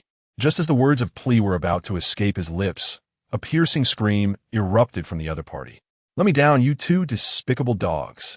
The vitriol spewed forth, increasingly offensive, filled with obscenities. From the sound, it was a man. Does he not understand the treacherous nature of humanity? Fu Yanqing gradually rose from the ground, casually discarding 3 arrows. I use my technique to immobilize the arrows, then feign being struck to draw you out. Observing her unscathed form and mischievous grin, he felt a wave of relief wash over him. It seemed he had been ensnared by this cunning vixen. Sister fool. What a clever scheme. But, could you please let me go first? Su Yao said with a playful grin. You just call me a firefox. How could I let you off without a little suffering? Fu Yinqing swayed her hips gracefully as she approached Su Yao, kneeling down to lightly trace her fingers across his face. Bind and tease me? Not a chance. Su Yao turned his head to evade, and to his astonishment, he was met with a vivid display of springtime beauty. Instantly, blood gushed from his nose. Red phoenix, pink phoenix, red-pink phoenix, flower phoenix. How infuriating. After a playful tussle, Fu Yinqing released the binding silk. Su Yao regained his mobility, rising to his feet and swinging his arms with a wicked grin. Now, I shall see which fool dares to ambush me. He lifted his gaze to find a man suspended upside down from a tree, struggling desperately. Seizing the man's belt, he turned him around to discern his features. Both men exclaimed in unison, "It's you! It's you!" Chapter 58. Sister Fu's Mastery of Vocal Techniques. Who are you? Su Yao. The man recognized the person before him at a glance, clearly astonished. Ha ha! Is this not Lin Yu, my dear younger brother? Su Yao also identified the other. It was indeed Lin Yu, the eccentric hunter with whom he had fought side by side in the second instance. At this moment, Lin Yu appeared more composed and resolute, having shed some of his youthful recklessness. The short beard he had cultivated lent him an air of maturity. Do you know each other? Fu Yinhang inquired, her expression one of skepticism. We met in the previous instance. You were not here then, Su Yao explained. His archery skills are commendable, and he is quite handsome, though regrettably a bit dull-witted. TSK. With a wave of her delicate hand, she dispelled the binding thread, causing Lin Yu to tumble to the ground with a thud. It has been several years. How is Miss Wan Yao? Lin Yu brushed off the dust from his clothing and began to inquire. Several years? It seemed that the time span between these two instances was indeed significant. No wonder this fellow appeared to have aged so much. For Lin Yu, events from many years past felt as recent as yesterday. Calculating carefully, was it not 8 years since we last met? Observing Lin Yu's puzzled expression, Su Yao feigned enlightenment. Indeed, it has been 8 years without a doubt. Better to obscure than to explain, and better to concoct a tale than to obscure the truth, he mused. These past years, Miss Wan has been quite well. Upon hearing good news about Wan Yao, Lin Yu's countenance turned wistful. By the way, what became of you all after I departed? After completing the previous instance, Su Yao had been directly transported by the system, leaving him unaware of the subsequent fates of the group, particularly Min Jianxin and Lin Jiao. Shortly after you and Miss Wan Yao vanished, Min Jianxin's master arrived. Lin Yu reminisced, his voice tinged with nostalgia. Upon hearing the name Min Jianxin, Fu Yinhang's body visibly stiffened. Li Zhangshuan? Su Yao recalled that Yin Muxue had mentioned this individual. Indeed, it was he. He took away the soul of Deya and my sister Lin Jiao, Lin Yu revealed. What were his intentions? Su Yao was taken aback by this revelation. Li Deya's physical form was abducted, and her soul was refined by a demonic envoy. Lin Jiao's body seems to harbor secrets. What exactly does Li Zhangshuan intend to do? Li Xianchang stated that Deya's soul has already been refined, and even if her body is recovered, she cannot be resurrected. He took her soul back to the Jingguang sect, claiming he would seek a way to help Deya reincarnate, lest her soul scatter into oblivion. Speaking of his fiancée, Deya, Lin Yu was engulfed in sorrow once more. And what of your sister Lin Jiao? Why was she taken away? Su Yao pressed further. Li Xianchang mentioned that Xiao Jiao possesses an extraordinarily unique constitution, which has drawn the attention of malevolent cultivators. It would be unsafe for her to remain at home. He accepted her as a disciple on the spot, bringing her back to the Jingguang sect to both protect her and teach her cultivation. As he spoke of his sister, Lin Yu sighed deeply. The bond between the siblings, having relied on one another since childhood, made their sudden separation all the more poignant. How is it that you find yourself here? How far is it from Hanling Pass? Su Yao inquired once more. After Xiao Jiao departed, it wasn't long before I too left Mingxi Town. After several twists and turns, I eventually found myself here. Following my sister's departure, in order to avoid being reminded of the past, Lin Yu chose to leave his family home. This place is Hanling, not far from Hanling Pass. Having once been a hunter, skilled in stealth and tracking, I became a scout in the army, and this is the outpost I am assigned to. After listening to the narrative, Su Yao began to grasp the situation. They had unexpectedly arrived at Hanliang, and Lin Yu mistook them for enemy spies, which is why he acted. By the way, things have been rather tumultuous here lately. What brings you to this place? Lin Yu asked few questions but was quite curious to see Su Yao. In reminiscing with you, I almost forgot the matter at hand. After hearing the story, Su Yao finally recalled the task. I have received credible intelligence that the Yin Sect intends to harm the garrison commander of Hanliang Pass. I am here to offer assistance. What? Lin Yu's expression changed dramatically as he saw confirmation. Are you certain of what you said? The source is highly reliable, though I cannot disclose specifics. I assure you it is true, Su Yao replied solemnly. Is there any doubt regarding the mission given by the system? Time is of the essence. I will take you to meet General Chu, Lin Yu said hurriedly. General Chu? The commander here has the surname Chu? After completing the third side quest, Su Yao had become particularly sensitive to that surname. Indeed, the garrison commander is General Chu Qing, a first-rank general of the Great Chu Kingdom, Lin Yu explained. General Chu is a man of loyalty and righteousness, and he has shown me great favor. He must not come to harm. Otherwise, what will happen otherwise? Noticing Lin Yu's anxious demeanor, Su Yao discerned his deep respect for Chu Qing. Otherwise, the Northern Yin army will breach the pass and march south, leading to untold suffering for the people, and the Great Chu will inevitably fall. As Lin Yu spoke, he busied himself with his gear, preparing to set off immediately. Although the distance to Hanliang Pass is not far, we must hurry, for we aim to reach there the day after tomorrow. The day after tomorrow? By then, we could be dining with General Chu, Su Yao quipped, casting a sideways glance at Lin Yu. Then, what should we do? I didn't expect time to be so pressing. Lin Yu, his forehead beaded with sweat, paced back and forth anxiously. Even if I light the wolf smoke signal, General Chu will only think an enemy force is attacking. He would never suspect that a nefarious sect intends to harm him. You are simply too impatient. I had not finished speaking, Su Yao mused. This distance is trivial for you, but for us cultivators, it poses no challenge. As he spoke, he gestured towards the quietly observing Fu Yinhang. This individual is renowned for. Before he could finish, Fu Yinhang interjected. I am Fu Rong, a cultivator skilled in evasion techniques. I can lead you back. Fu Yinhang, shedding her usual enchanting demeanor, spoke in a calm manner. Could it be that the foxfires have been influenced by the enchanting beauty, Yin? This ability to switch between charm and restraint is truly impressive. However, why does she choose to use an alias? Observing Fu Yinhang's reluctance to reveal her identity, Su Yao found himself puzzled. Very well, please wait a moment, Lin Yu said, gesturing towards a tent not far away. The tent was exceedingly concealed. Had Lin Yu not pointed it out, it would have been nearly impossible to detect. Taking advantage of Lin Yu's absence, Su Yao smiled and remarked, the name Fu Rong is quite melodious. What prompted Sister Fu to suddenly adopt a pseudonym? At this time, I had yet to be born, and using that name might complicate matters for my future self. Fu Yinxing's thoughts were intricate, and Su Yao felt his own intellect was lacking in comparison. There is something I have yet to understand. Sister Fu, could you assist me in unraveling this mystery? Su Yao said with a smile. What is it? Even my clever younger brother, Yao, cannot fathom it? Pray, share your thoughts, Fu Yinxing replied, reverting to her usual demeanor now that there were no outsiders present. Her flirtatious glances caused Su Yao's heart to race. When you pretended to be struck by an arrow earlier, I distinctly heard the sound of the arrow piercing flesh. How can that be explained? Was it also a magical effect? Su Yao inquired. He could hardly believe that Fu Yinxing could be felled by a mere arrow. Even the most convincing performance would leave room for skepticism.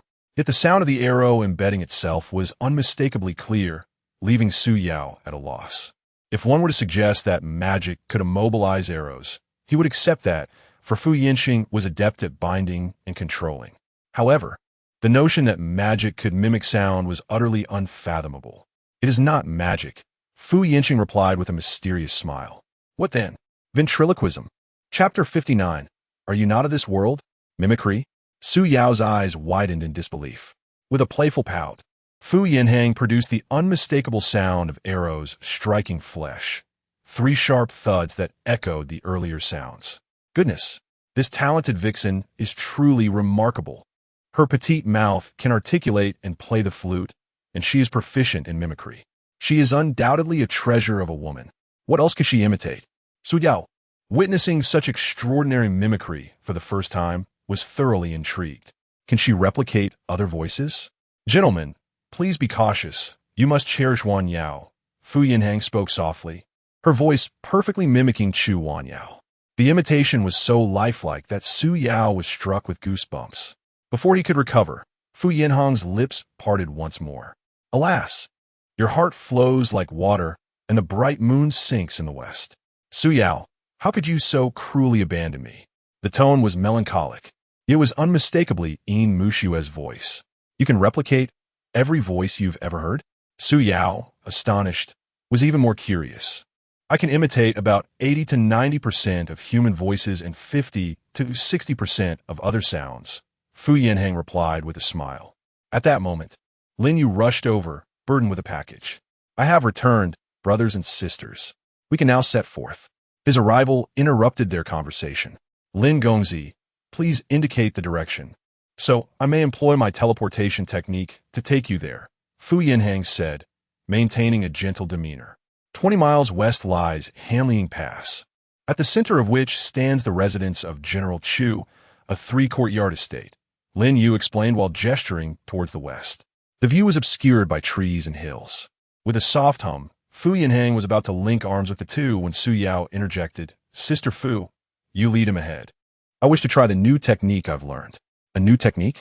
Are you certain you can manage? Fu Yinhang questioned, her doubt evident. Have no fear. I am absolutely capable, Su Yao replied confidently, flashing a charming smile. The system mandates proficiency. Once learned, it must be utilized, or I will file a complaint. Then do take care, she advised.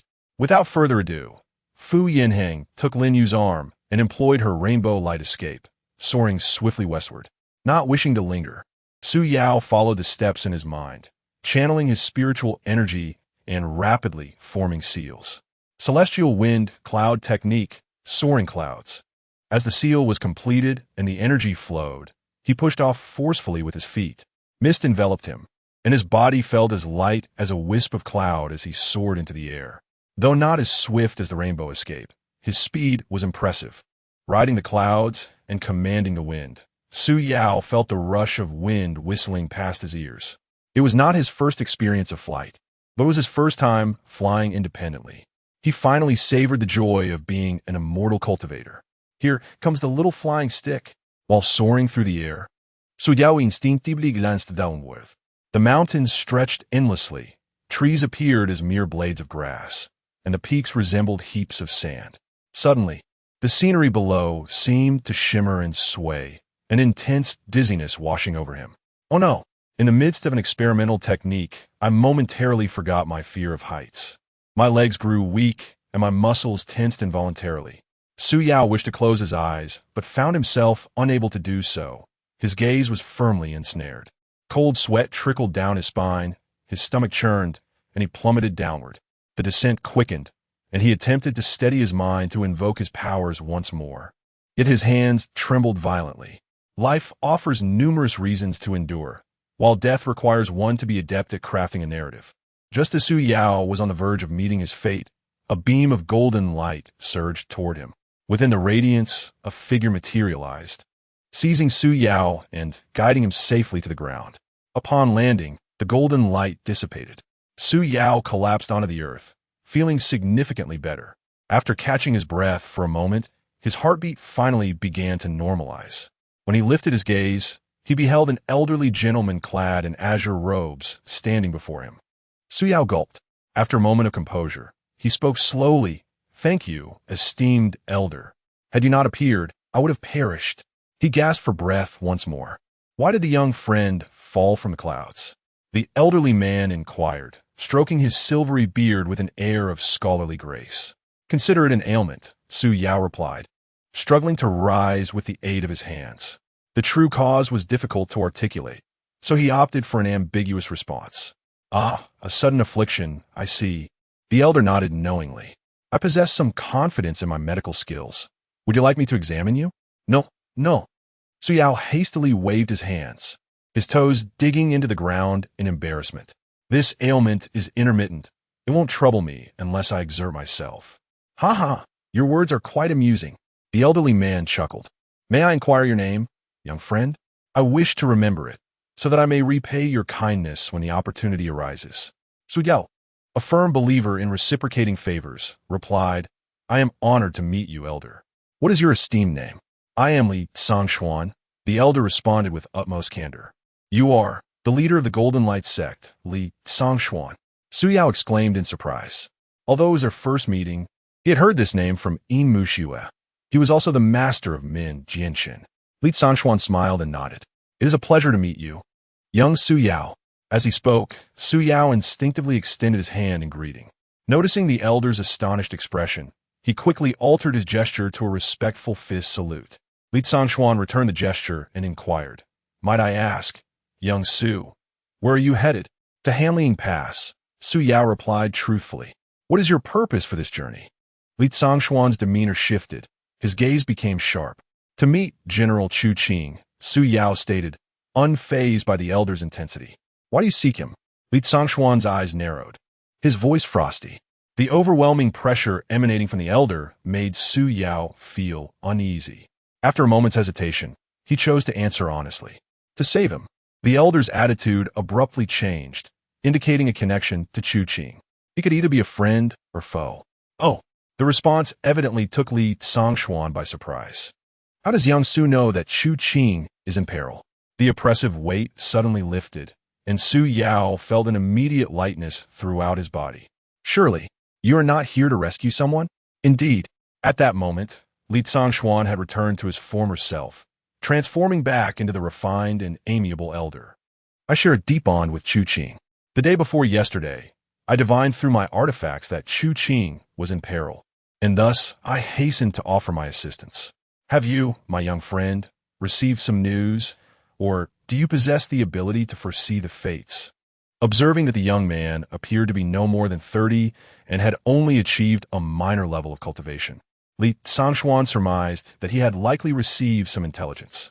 I would say this is fulfilling my destiny, Su Yao replied, his expression somewhat peculiar, prompting an even more baffled response from Li Sangshuan. From his storage ring, he produced a palm-sized metallic disc intricately inscribed with celestial patterns. As he formed a series of gestures, the disc radiated a brilliant golden light, enveloping his entire being. Chanting softly, the golden light coalesced into a myriad of twinkling stars that encircled him. After a moment, the starry manifestation of golden light abruptly vanished, leaving Li Sangshuan astounded and alarmed. What on earth are you doing? Su Yao inquired, passive. How could the star-shifting heavenly mechanism behave in such a manner? Li Sangshuan did not respond directly, but murmured to himself, strange, unusual. My abilities may be limited, and I might miscalculate, but I have never encountered a situation that cannot be measured. What precisely did you just divine? You. Upon uttering this, Li Sangshuan fell into a contemplative silence. After a moment, he slowly raised his gaze to meet Su Yao's. Could it be that you are not of this world? Chapter 60. Su Yao is my husband. Master Li is truly remarkable. Even if he does not guess correctly, he is certainly close. He understands me. For the first time feeling suspected of being from another world, Su Yao felt a twinge of excitement. Master Li, your skills are extraordinary. Su Yao grasped Li Sangshuan's hands tightly, shaking them up and down incessantly. Please, tell me, what else have you deduced? As long as there is no fee, feel free to elaborate. Neither human, nor ghost, nor immortal, nor demon, nor divine. Without any riddles, Li Sangshuan responded succinctly. In such a scenario, you are either an ancient creator deity or not a being of this world. Young friend Su, which do you believe you resemble? His words plunged Su Yao into deep contemplation. He could comprehend the distinctions between humans, ghosts, immortals, and demons, but what of the divine lineage and ancient gods? To be honest, I am indeed not from this realm. I arrived here unexpectedly and am currently seeking a way back. Su Yao could divulge no more than that. The concept of traversing through a mobile game is rather trendy, and he feared the other party might not grasp it. Could it be that the ancient texts are genuine? Li Zhangshuan was greatly astonished. What records? This clue is pivotal. Su Yao eagerly pressed for answers. The great path transforms into divine abilities, and the heavens manifest 9 realms, while you are a being from beyond the Shimi realm. Li Zhangshuan gently stroked his silver beard, speaking with profound significance. Indeed, the Golden Light sect possesses profound depth. Their ancient texts actually document such matters. The mobile game through which I traversed is called Heavenly Inquiry. It coincides perfectly. If given a chance, may I borrow that ancient text for a look? Su Yao's interest was piqued. Perhaps within its pages lay the means to return to the real world. I apologize, young friend Su, but this ancient text is a secret of the sect, accessible only to the sect leader. Li Zhangshuan doused his hopes with a cold splash of reality, politely declining. Is there anything else you might share with me? This opportunity is rare, and Su Yao continued to probe. The records in the ancient text pertain to events before creation. I can only comprehend a fraction. Li Zhangshuan's demeanor was calm, betraying no deceit. Beyond what has been mentioned, it also records that there exists another realm beyond the 9, named the Blue Star Realm, which can be reached by a mystical vessel. Blue Star? The revelation was overwhelmingly thrilling, causing his heart to race. Wasn't Blue Star precisely where he originated? A mystical vessel? In the system's marketplace, the ultimate item available for a staggering 1 million points is indeed a boarding pass.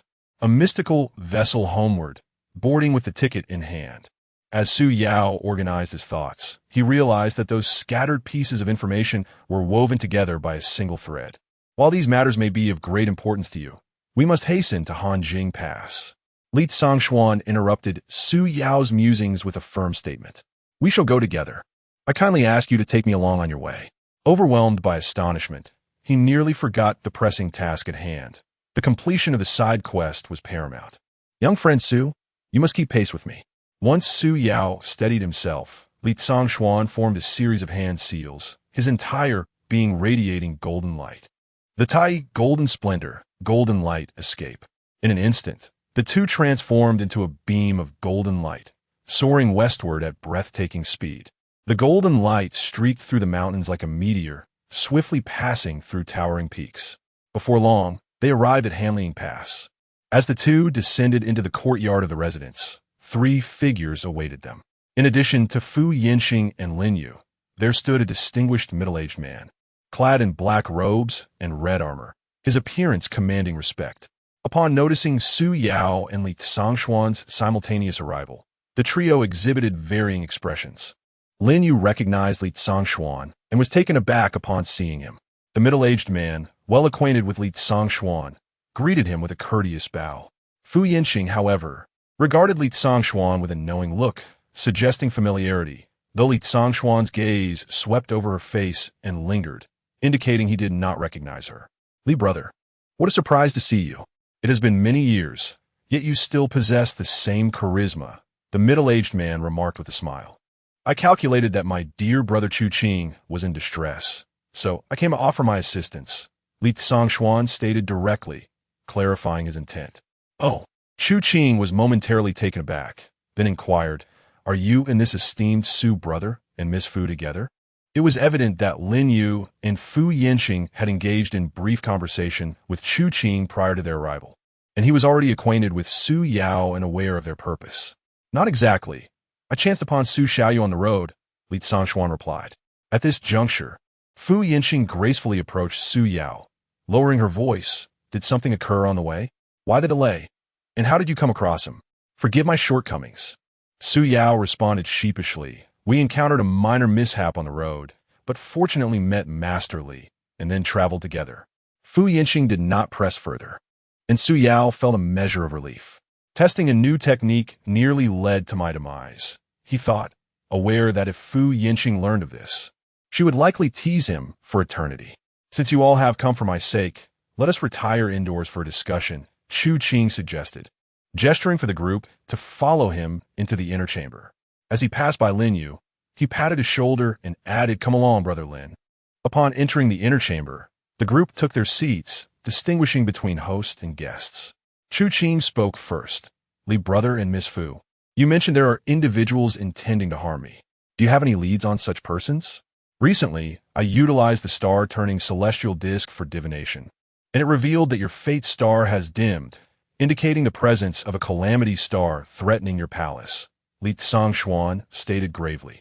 As for the identity of this individual, that remains unknown for the time being. After all this vague talk, is that truly all? Su Yao interjected, but was preempted by Fu Yinqing.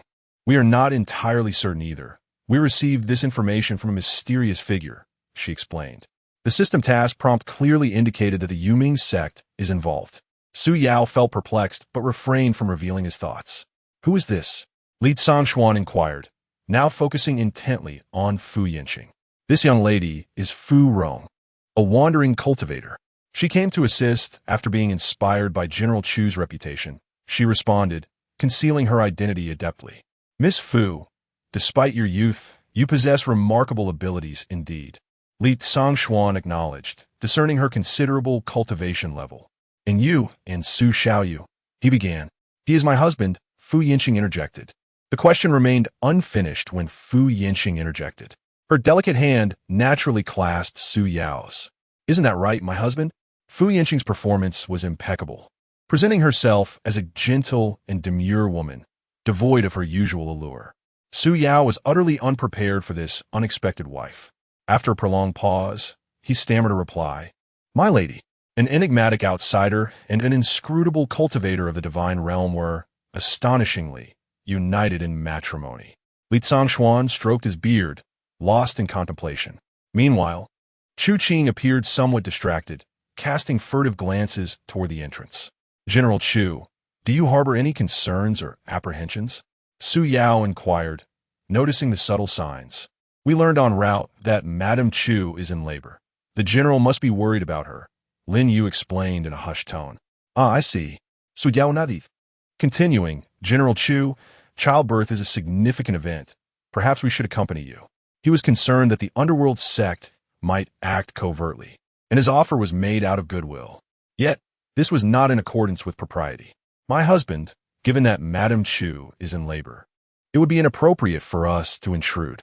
Let us remain here and wait, Fu Yinqing said with a smile, squeezing Su Yao's hand gently. Indeed, let us wait here. Su Yao quickly concurred. Then, esteemed guests, I must excuse myself for a moment. Once my wife is settled, we shall reconvene to discuss further, Chu Qing stated. Lin Yu, please find the steward and arrange accommodations for our guests. Lin Yu acknowledged and stepped out of the room. Just as Chu Qing rose to depart, the door suddenly swung open. A young maid rushed in. Master, it is dire news, the first madam. Chu Qing trembled, hastily demanding, what has happened? Speak quickly. The first madam has died. The maid cried out. Chapter 61, what is this? It's all stems. What? Chu Qing stood frozen in place. Despite facing thousands of troops with unwavering composure, he was now flustered. Where is that child? After a brief moment, Chu Qing's eyes widened in alarm as he shouted the question, his commanding presence formidable and startling. This terrified Su Yao, causing him to shudder. Meanwhile, Li Tsangxuan remained calm and composed, his eyes narrowed in contemplation. One body, two lives, and now it's gone. The maid cried out, General, please come with me. Without pausing to exchange pleasantries, Chu Qing took a swift step out of the room. The messenger maid quickly rose and followed him. We've barely arrived, and the Chu family is already in turmoil. How peculiar, Su Yao mused, rhythmically tapping the armrest of his chair. Brother Yao, did you not find something amiss with that maid just now? Fu Yangxing suddenly remarked. Given the presence of others, Fu Yinqing altered her address. Su Yao paused, momentarily taken aback, yet he refrained from probing further, instead recalling the details of the earlier encounter to form a judgment. I too noticed she was excessively composed. Moreover, she referred to herself as rather than the maid. Fu Yinqing added, this is dire. Chu Qing is in danger. Just as Su Yao was about to rise, Fu Yinqing restrained him. Someone has already gone. Our presence is unnecessary. Fu Yinqing withdrew her delicate hand and adjusted her attire, attempting to ensure her revealing gauzy dress appeared more modest. Who has gone? Su Yao inquired, passive. Look, Fu Yinqing nodded toward Li Tsangxuan, who had been deep in thought across the room. Isn't he here? Su Yao leaned in closer, lowering his voice. His physical form is present, but his consciousness has long departed, having followed her out. As she spoke, Fu Yinqing picked up a winter juju from the table beside her and offered it to Su Yao. Brother Yao opened wide. A sudden scream pierced through the window, a woman's cry of anguish. In the corridor linking the front and back courtyards, the messenger maid lay motionless on the ground, clutching a short dagger tightly in her hand. Chu Qing's expression was one of astonishment. How had Chunlan, who had been trailing behind him, become like this in an instant? Chu, this person has been cursed. She intended to ambush you. Li Tsongxuan's figure appeared out of thin air, indistinct and ephemeral. Li, how did you come here? Chu Qing asked, perplexed. I sensed a faint trace of malevolence within her, and, concerned for your safety, I dispatched my consciousness to investigate. Li Ganchuan explained. Could it be Chunlan attempted to assassinate me? The short dagger in her hand spoke volumes, causing Chu Qing to frown. Indeed, I have immobilized her. We shall see shortly what curse she has fallen victim to, Li Tsongxuan stated. Master, a maid hurriedly emerged from the inner courtyard, spotting Chu Qing from a distance and calling out, Congratulations, Master! The doctor has delivered a son, she exclaimed, hastening her steps. Upon seeing Chunlan lying motionless on the ground, she was taken aback. Xiaozhu, please repeat that. From a sorrow of losing parents to the joy of gaining a precious son. The tumultuous turn of events left Chu Qing momentarily stunned. The eldest lady has just given birth to a son, and both mother and child are safe. Xiaozhu hurriedly repeated the news. The tension in Chu Qing's body suddenly relaxed, and he let out a long sigh of relief. Have two young servants take her to the side hall first, he instructed Xiaozhu, then turned to Li Xiong, saying, You should return and wait for me. I will check on the mother and child and return shortly. Li Tsongxuan nodded and vanished in an instant. Chu Hanyuan continued toward the rear residence, his steps noticeably lighter. Li Tsongxuan, with his spiritual awareness now fully engaged, slowly opened his eyes. He saw Su Yao with his hand near Fu Yinqing's mouth. Masterly, you are back, he exclaimed, taking the pitted date that had been spat out and offering another winter date in return. You two truly share a deep bond, Li Tsongxuan remarked with a slight smile, lifting his teacup for a sip. Are you two bound by worldly ties, or are you cultivating together as Tao partners? Unregistered cohabitation.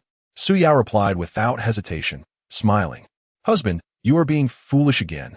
Fu Yinqing chided softly, covering her face in mild embarrassment. I was brought into the house on a grand sedan chair. Such performance. Truly convincing. Su Yao jested. You must be an old hand at acting, not just a pretty face. Being in the same boat necessitates support. He continued, Yes, Rong-er is my legitimate wife. A mischievous smile danced on Su Yao's lips. Rong-er is virtuous, adept in both the hall and kitchen, and is skilled in all matters, except for reckless driving, which can be quite humiliating for a seasoned driver. As Fu Yinqing feigned innocence, Su Yao seized the opportunity to tease her further. The two were indeed in the same boat, yet unexpectedly, Su Yao disregarded the rules of engagement. They were rowing without oars, propelled solely by sheer momentum.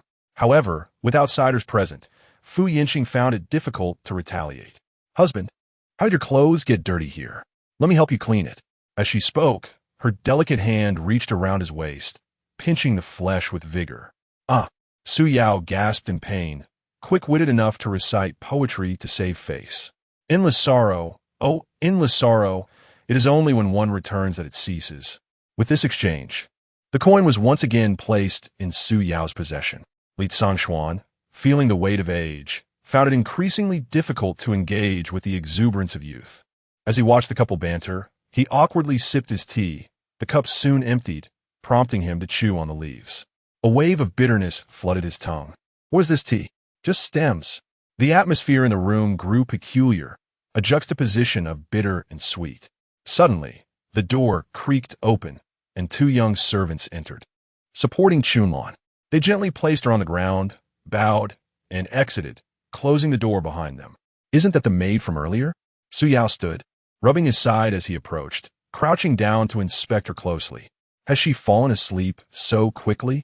He raised an eyebrow at the sight of the unmoving maid lying on the floor. She has been enchanted by my golden light spell, Li Sangxuan replied, spitting out tea leaves. What was the purpose of binding her? Is there truly something amiss with her? The young maid, appearing utterly unremarkable, seemed unlikely to be an agent of darkness. She was ensnared by foul sorcery. Li Sangxuan rose and approached, bending down to press his fingers gently against Chunlan's brow, sending forth his consciousness to probe within her being. After a brief moment, he stood up slowly. She appeared to be afflicted by the soul manipulation technique of the Netherworld sect. Is there a remedy? Su Yao, ever the gentleman, could not bear to witness a fair maiden in distress. This particular spell was likely the soul manipulation technique, a form of puppetry. Li Sangxuan stroked his beard thoughtfully, elucidating the matter. This technique, when cast upon a person, renders them seemingly normal.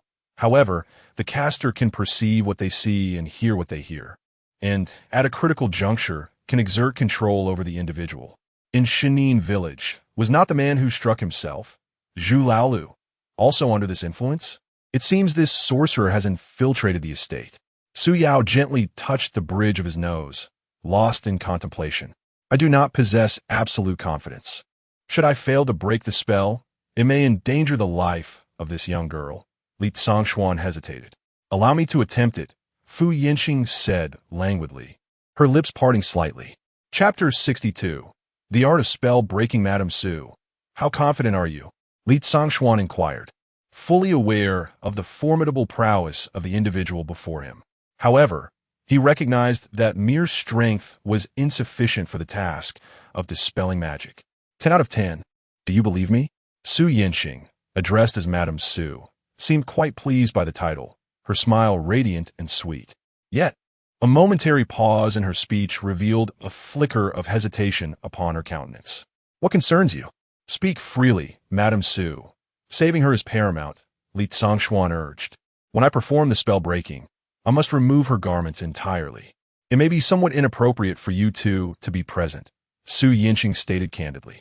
Upon hearing this, Su Yao comprehended the implication.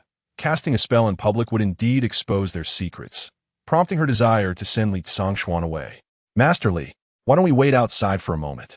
It might become rather indecent, and I fear I may not withstand it. Once Madame is finished, do remember to call for me. Su Yao understood, and after speaking, she opened the door and stepped outside. I shall guard you from outside, the old man declared. Casting one last glance at Chunlan on the floor, Li Sangxuan followed suit and exited the room. With no one else present, Su Yinxing approached Chunlan, her delicate hand waving gracefully, conjuring several strands of crimson silk from thin air. The threads appeared almost sentient, slithering into Chunlan's body through her collar and cuffs, deftly untangling her garments. Though this was merely a pretense, once spoken, it must be executed. In an instant, a youthful, curvaceous form was revealed to the cool air. Su Yinxing waved her hand once more, the silk entwining around Chunlan's slender arms, lifting her gently. In that moment, Chunlan hung her head, motionless, resembling a slumbering figure. Placing her jade hand against the pale expanse of Chunlan's chest, Su Yinxing sent her consciousness into the girl's body. After a thorough exploration, she swiftly located 3 malevolent energies residing within the spirit platform, Dantian and Perineum. Should one be dispelled, the remaining 2 would begin to devour her soul and intellect. What a sinister technique. It seems the ghostly sect is even more diabolical than my own Pleasure Sect, Su Yinxing murmured. Outside the door, Su Yao waited in boredom. He attempted to engage Li Sangxuan in casual conversation, only to find the latter's brow furrowed, his expression grave. Master Li, what troubles you? With a sigh, Li Sangxuan responded. I dispatched my consciousness to investigate, and discovered that this spell is far from simple.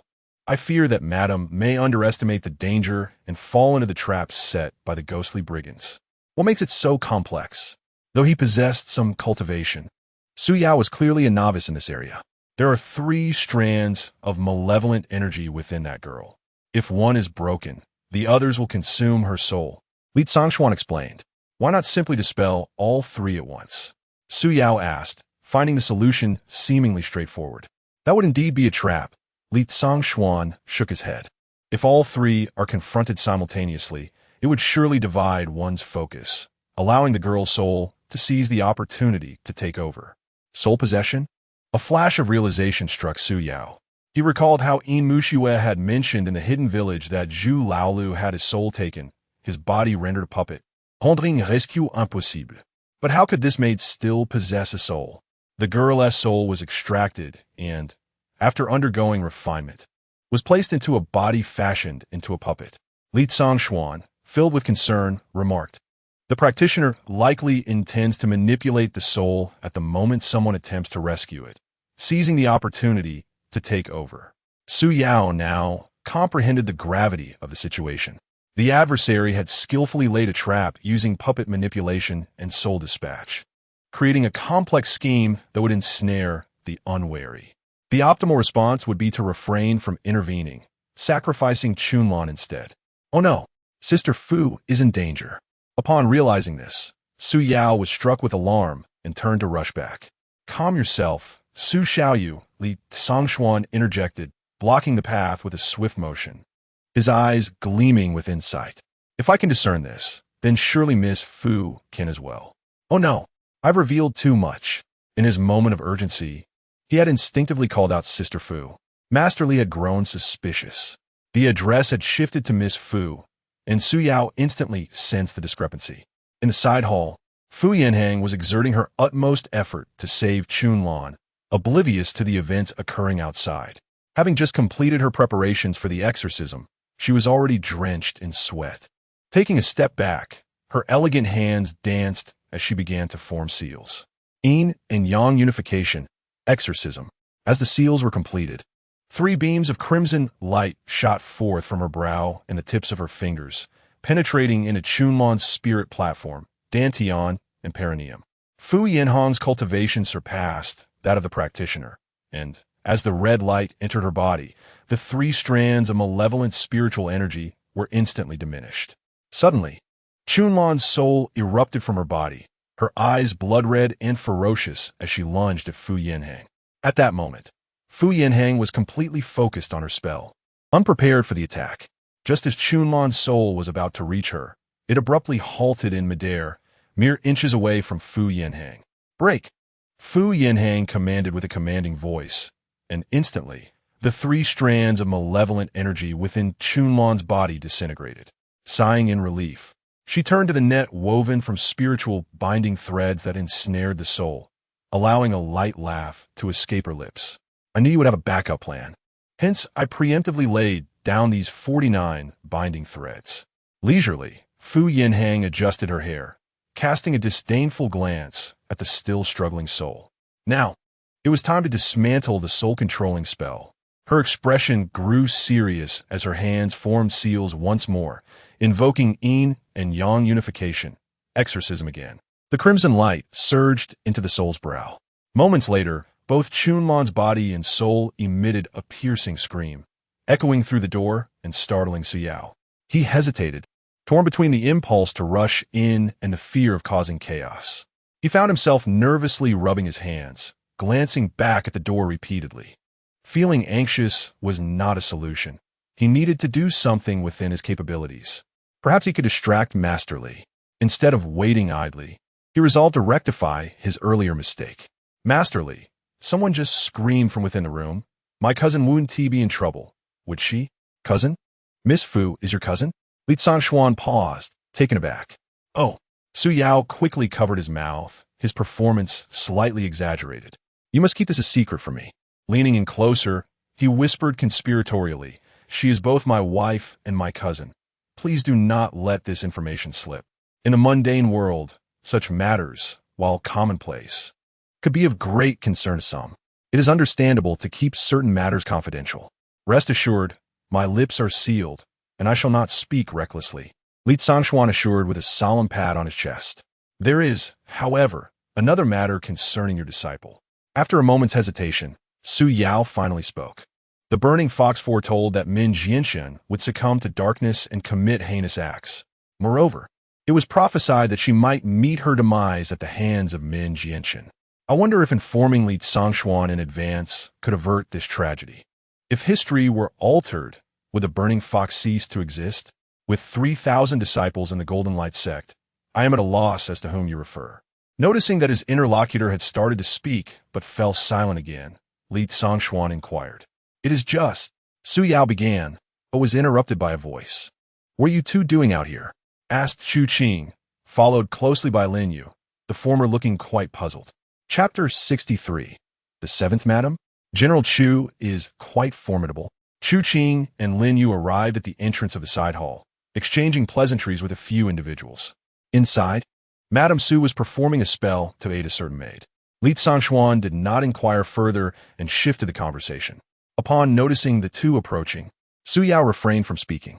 It was unexpected that Miss Fu, no, it should be Madame Su, possessed such extraordinary abilities. Chu Qing marveled and then continued, I have a humble request, and I hope that brotherly will not decline. Ha ha, Brother Chu need not be so polite. Anything within my capability, I shall not refuse. Li Sangshuan replied with a smile. Our Chu family has just welcomed a new son. With your esteemed cultivation, might you bestow a name upon him? Chu Qing bowed deeply and spoke earnestly. Well, very well then. Although reluctant, Li Sangshuan acquiesced after pacing a few steps and pondering for a moment. Your son was born at this perilous Hanliing Pass, which is steep and overlooks the abyss. Let us name him Chu Han Yuan. Han Yuan. Chu Han Yuan. Chu Qing repeated the name several times, his eyes brightening.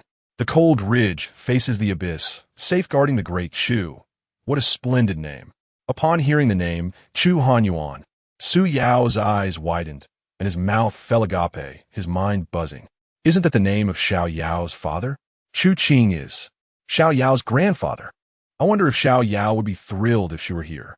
Just yesterday, in another instance, he had witnessed the tearful farewell between father and daughter.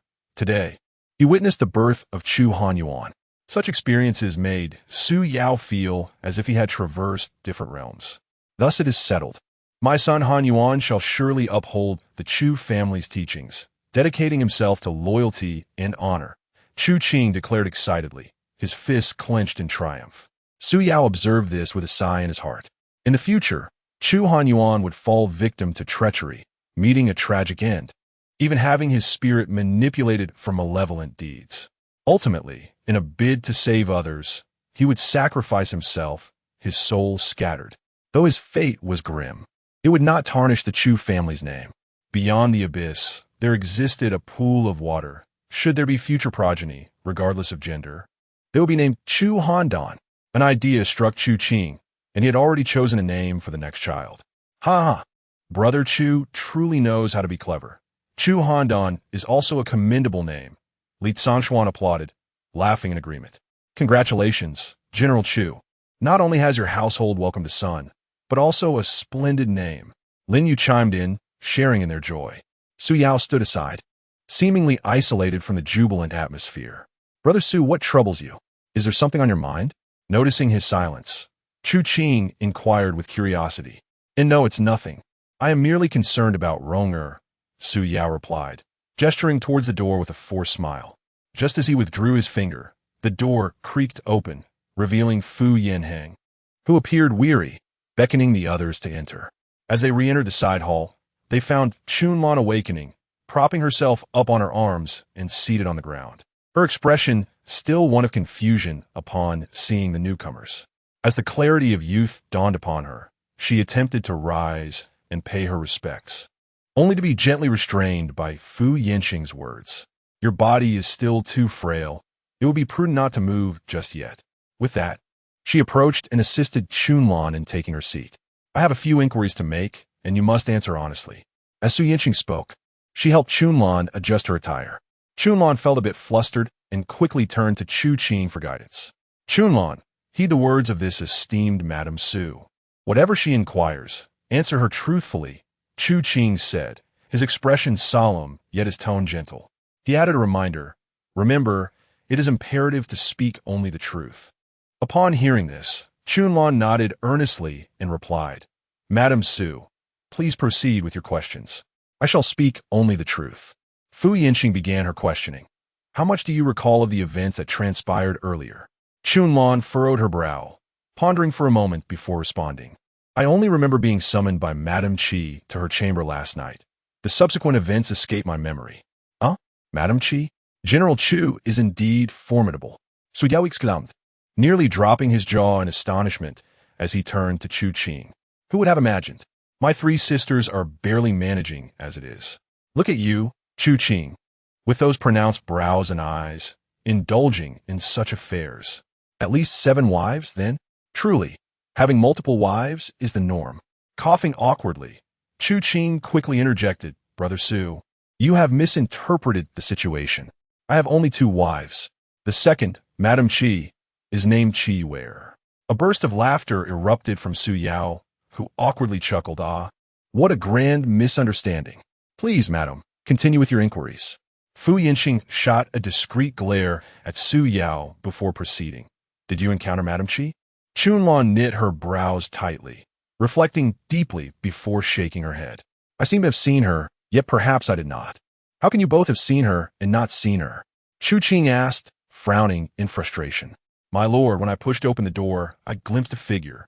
Chunlan explained, trembling slightly at Chu Qing's anger. But when she turned, I lost awareness. Whether it was Madame Qi, I cannot be certain. My husband, General Chu, I implore you both to allow me to complete my questioning, Fu Yinxing said, her smile gentle yet tinged with dissatisfaction. Exchanging glances, Su Yao and Chu Qing both fell silent, their lips pressed tightly together. Do not fear. Simply speak the truth, Fu Yinxing reassured, gently stroking Chunlan's back as she continued her inquiries. What else do you remember? It seems. I saw a golden light. Then, I felt ensnared by a net, followed by a red light. Chunlan recounted, her gaze fixed on the air as she reminisced. And then, I found myself here, before Madame Su. Golden light? A net? Red light? Su Yao couldn't contain his curiosity and murmured, the golden light must be my golden light spell. Li Sanxuan explained, casting a significant glance at Fu Yinxing. As for the internet and the red light, I suspect it to be the handiwork of Lady Su. Fu Yinxing paid no heed to Li Sanxuan, but continued to inquire. Is there anything else? Chunlan pondered for a moment before shaking her head, replying, that is all. I truly do not know anything further. After the inquiry, Fu Yinxing turned to General Chu. General Chu, if it is convenient, I would like to meet your Lady Qi. Is that permissible? The clues currently point to her, which indeed raises suspicion. Chu Qing responded, everyone, please follow me. Let us proceed together. With that, Chu Qing led the way out of the room. Su Yao was about to follow, but was halted by Fu Yinxing. My dear husband, you and Brother Lin should remain here. It would be rather inappropriate for you to visit Lady Qi's chamber. But Master Li. Before Su Yao could finish his sentence, he felt Fu Yinxing inscribing words in his palm. Upon careful inspection, it was unmistakably written, keep an eye on Chunlan. Chapter 64. Engaging in domestic rivalry with a suspense novel recognizing the handwriting on his hand, Su Yao exchanged a knowing glance with his companion. One blinked, while the other nodded slightly. I remain concerned about General Chu. I ought to check on him. Just at the threshold, he refrained from entering the ladies' quarters. Lin Yu suddenly interjected, interrupting their silent communication. Fu Yinxing disregarded Lin Yu's words, gently withdrew his hand, and turned to pursue the matter further. Brother Lin, it has been years since we last met. We missed our opportunity earlier. Do indulge me in some reminiscing. Su Yao, fully understanding the unspoken sentiment, seized Lin Yu's arm and forcibly drew him back to his seat. Young Master Su, unless there is something pressing, I shall take my leave, Lin Yu said. After a brief respite, Chunlan appeared considerably improved and managed to rise with some effort. Look at you, barely able to stand. Rest a while longer. It will not trouble us. With that, he gently pressed Chunlan back down and returned to his seat, gazing cheerfully at the two. The atmosphere grew palpably awkward, as both individuals fidgeted, one nervously twiddling his fingers, the other toying with the hem of his garment. Suddenly, Chunlan timidly spoke up, recalled something, and am uncertain whether I should share it. Speak, it is imperative that you do. Su Yao urged eagerly, sensing the potential for new leads. It is. Lady Qi sent Dongmei to summon me. Although the night was dark, she appeared somewhat off. As she spoke, Chunlan's delicate features tightened, and her body trembled slightly. Dongmei? What was amiss with her? Su Yao inquired with a serious countenance. She spoke in a chilling manner, and there was an unsettling odor about her, akin to the stench of rotten eggs mixed with decay. As Chunlan conveyed this, she instinctively covered her nose. Despite not having encountered such a scent, Su Yao could deduce its nature, the stench of death. His extensive experience with mysteries had not been in vain. That Dongmei, he began, but was interrupted by a feminine voice from outside. Chunlan, step outside for a moment. The voice was melodious, yet bore an edge of hostility. Upon hearing this, Chunlan's pupils dilated, and her body quaked in fear. Su Yao sensed imminent danger. He swiftly rose, conjured the Jiyo Tianzujian, and gripped it tightly. Lin Yu, too, detected the anomaly and unsheathed his dagger. Not receiving a response from within, the voice called again. Su Yao, facing the door, inquired coldly, "Who are you?" "I am Qiujiu, seeking Chunlan regarding a matter." The voice outside softened considerably upon hearing Su Yao's question. "Oh, not Dongmei. Why are you so frightened?" Su Yao's expression darkened, and he sheathed his sword, approaching the door to open it. There stood a striking maid, in her 20s, with a robust and graceful figure, exuding a calm and competent demeanor, though her expression was quite fierce. The sight before him was beyond expectation, both in stature and presence. Not sensing any immediate threat, Su Yao sighed with relief and inquired, "My dear sister, what business do you have with her? Today, the lady is in labor, and the entire household is in a flurry, yet the absence of Chunlan and Dongmei is conspicuous." Kaya Chrysanthemum lifts her chin, meeting the gaze that approaches her, and states with composed assertiveness, "Laziness knows no bounds. I shall discipline those two idlers on behalf of the madam, so they remember their duties." Kaya Chrysanthemum's presence is imposing, particularly her temperament. Here I am, engrossed in a mystery, while you engage in domestic strife. Chunlan is unavailable. Su Yao turns and retreats into the room, slamming the door shut with a resounding thud. It appears that Chunlan's fear stems from the scolding. Returning to his seat, he notices Lin Yu still gripping his dagger tightly, which elicits a quiet chuckle. "Lin, relax. Put away the knife," he suggests. Observing Lin Yu's unwavering focus on the door, Su Yao is filled with confusion. Lin Yu's expression grows increasingly grave as he intently states, "Do you not sense something amiss? Aside from being particularly grand, everything else seems normal." Unable to comprehend, Su Yao decides to dismiss the thought. "Do not ordinary people cast shadows?" Lin Yu inquires, seemingly bewildered. "Isn't that obvious? Who lacks a shadow?" Su Yao retorce impaciently. "That person outside does not." As he speaks, Lin Yu swiftly conceals his dagger behind him and cautiously approaches the door. Su Yao turns abruptly, only to see a white blur on the paper of the door. "Young Master Su, I am frightened." At that moment, Chunlan curls up, trembling even more violently. Lin Yu suddenly flings open the door, revealing Kaya Chrysanthemum standing at the threshold. "If Chunlan does not come out today, I shall not leave," she pouts, hands on her hips, appearing no different from an ordinary person. In a flash of steel, Lin Yu positions his dagger against Kaya Chrysanthemum's neck. "Speak, who are you really?" Cornered, Kaya Chrysanthemum smirks wickedly, her body transforming instantaneously into a swirling mass of darkness, darting past Lin Yu and lunging directly at Chunlan. The dark mist exudes a chilling wind, causing the room's temperature to plummet. Chunlan cries out, instinctively shielding her chest with her hands. Just before the dark mist can reach her, a surge of white energy sweeps past Chunlan, vanishing her in an instant, leaving the darkness to grasp at nothingness. The white energy halts on the opposite side of the room, revealing Su Yao's true form, cradling Chunlan in his arms with a smile gracing his lips. The dark mist, having failed in its assault, does not linger and swiftly escapes through the window, disappearing in moments. This celestial wind and cloud technique is truly remarkable. Not only is it swift, but it can also bypass obstacles, an impeccable escape skill. After speaking, Su Yao releases Chunlan from his embrace. However, as he does, he collapses to the ground with a thud, his face drained of color from shock. "We finally discovered the true culprit. Why did you not pursue?" Lin Yu reproaches. "Pursue? What folly is that?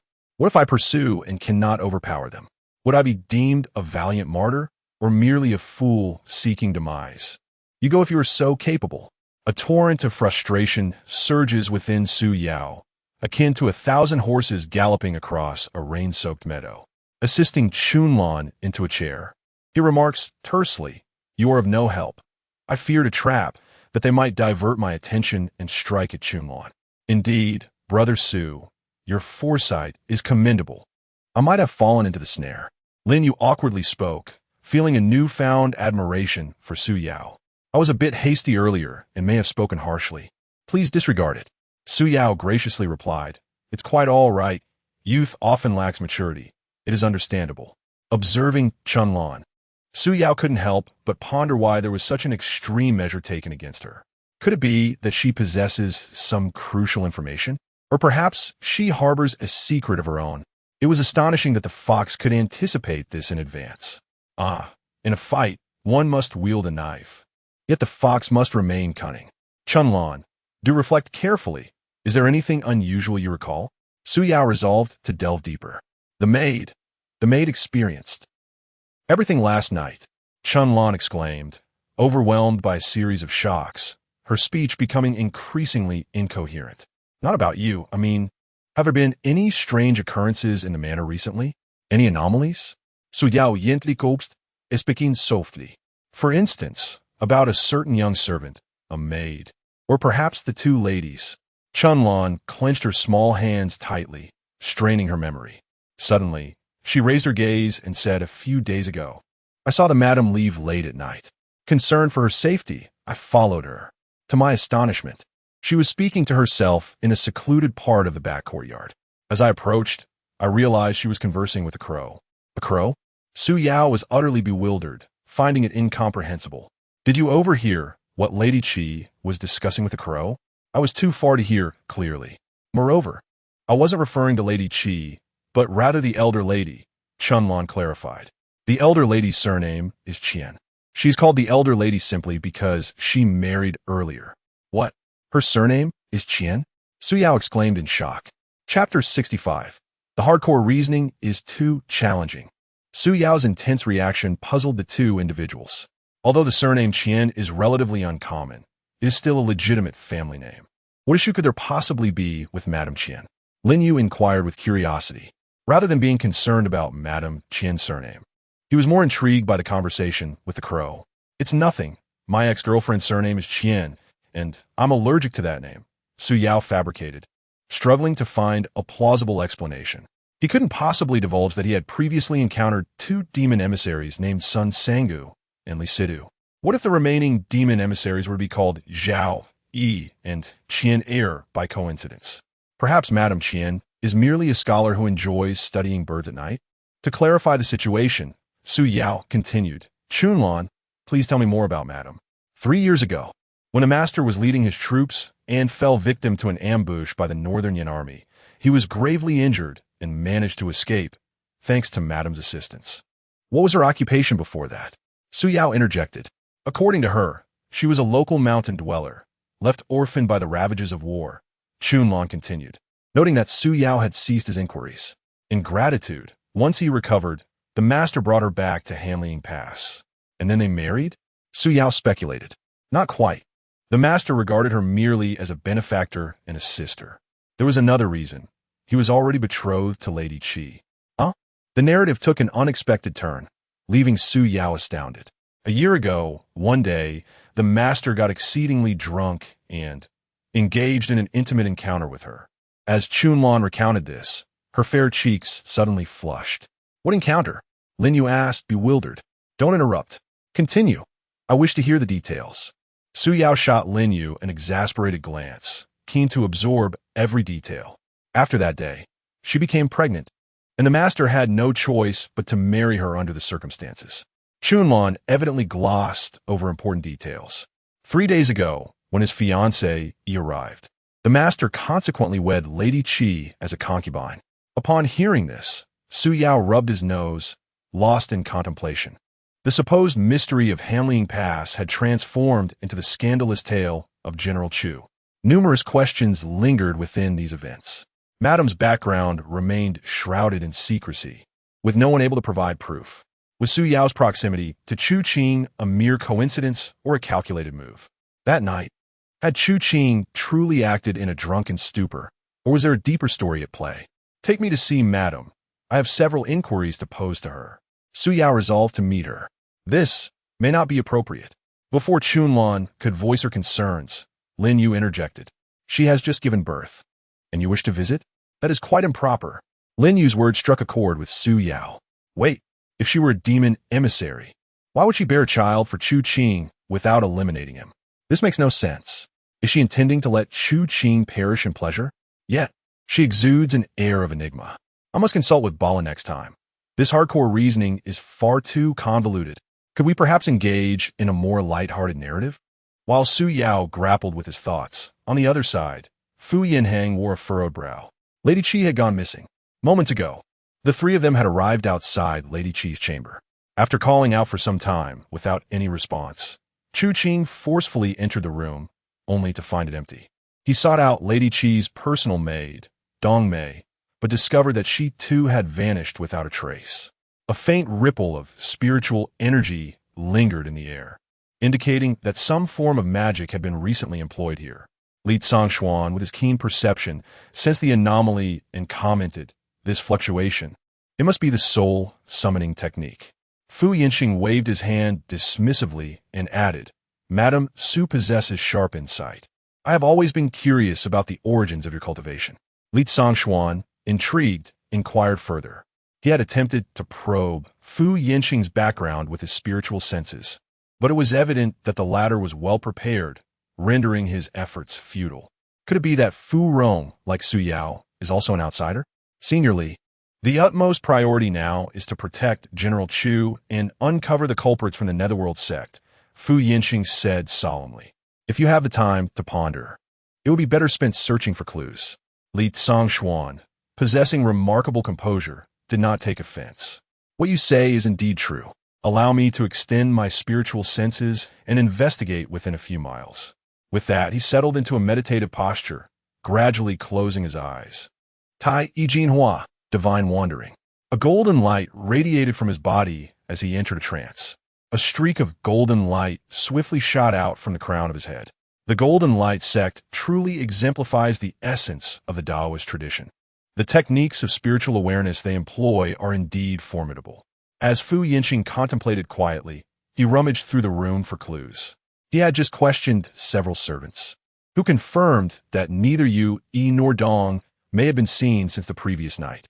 Chu Qing, with a grave expression and beads of sweat on his forehead, entered the room.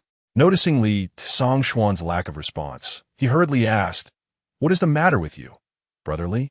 He has extended his spiritual senses to search for someone. Fu Yinxing replied casually, absent-mindedly sifting through the dressing table.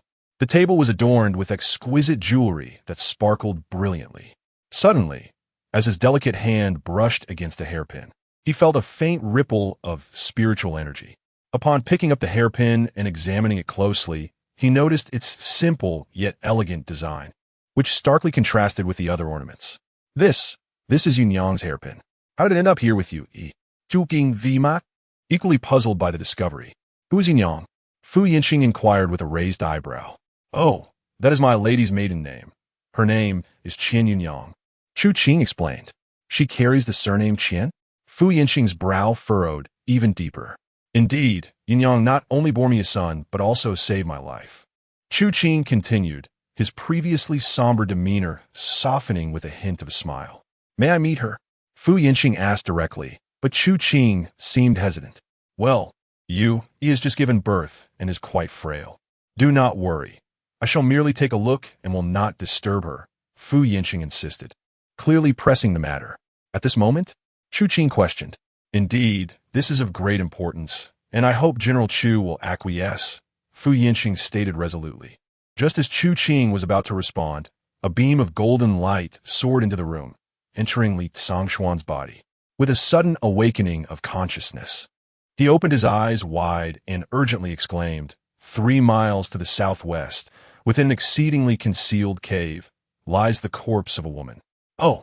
Upon hearing this, Chu Qing's expression changed slightly. She has likely been dead for 3 or 4 days. Although the body has begun to decompose, her features can still be faintly discerned. As he spoke, Li Zhangshuan waved his sleeve, and a flash of golden light appeared, conjuring a phantom image out of thin air. The phantom unmistakably depicted the very corpse he had mentioned. It was indeed the technique of the Golden Light Sect S-Void transformation. Fu Yinheng temporarily set aside his concerns about Qian Yunyang and stepped forward for a closer inspection. The phantom revealed that the deceased had once been a young woman of exquisite beauty, with delicate features and considerable allure. Yet, it was evident that she had endured extreme cruelty before her death, leaving her visage contorted and ghastly. A beauty mark adorned the corner of her right eye. Upon recognizing the woman's face, Chu Qing's eyes widened in disbelief, his voice trembling as he spoke this. "This is Yu-E." Chapter 66. Is she truly the enchantress of another sect? Gazing at the lifeless woman suspended in the void, Fu Yinxing cradled her chin in contemplation. Her brow furrowed in thought. The corpse's face was swollen, marred by purplish-blue mottling, indicating she had been deceased for at least 3 days. 3 days prior, Qi Wei had arrived at the estate to wed Chu Qing. A servant had seen her just the night before. This lifeless form belonged to Qi Wei, but who then? Was the woman in the estate? "Brotherly, take me there. I must confirm this in person," Chu Qing uttered, his eyes bloodshot and his voice hoarse. He had grown up alongside Qi Wei, and although years had passed since they last met after he enlisted, their bond remained intact. Prior to his marriage to Qian Yuanyang, he had written to her, unable to conceal the truth. To his surprise, upon learning of his impending nuptials, she journeyed a great distance, initially intending to resolve matters amicably. Little did he know, that letter would become a death warrant. "Very well, I shall escort you.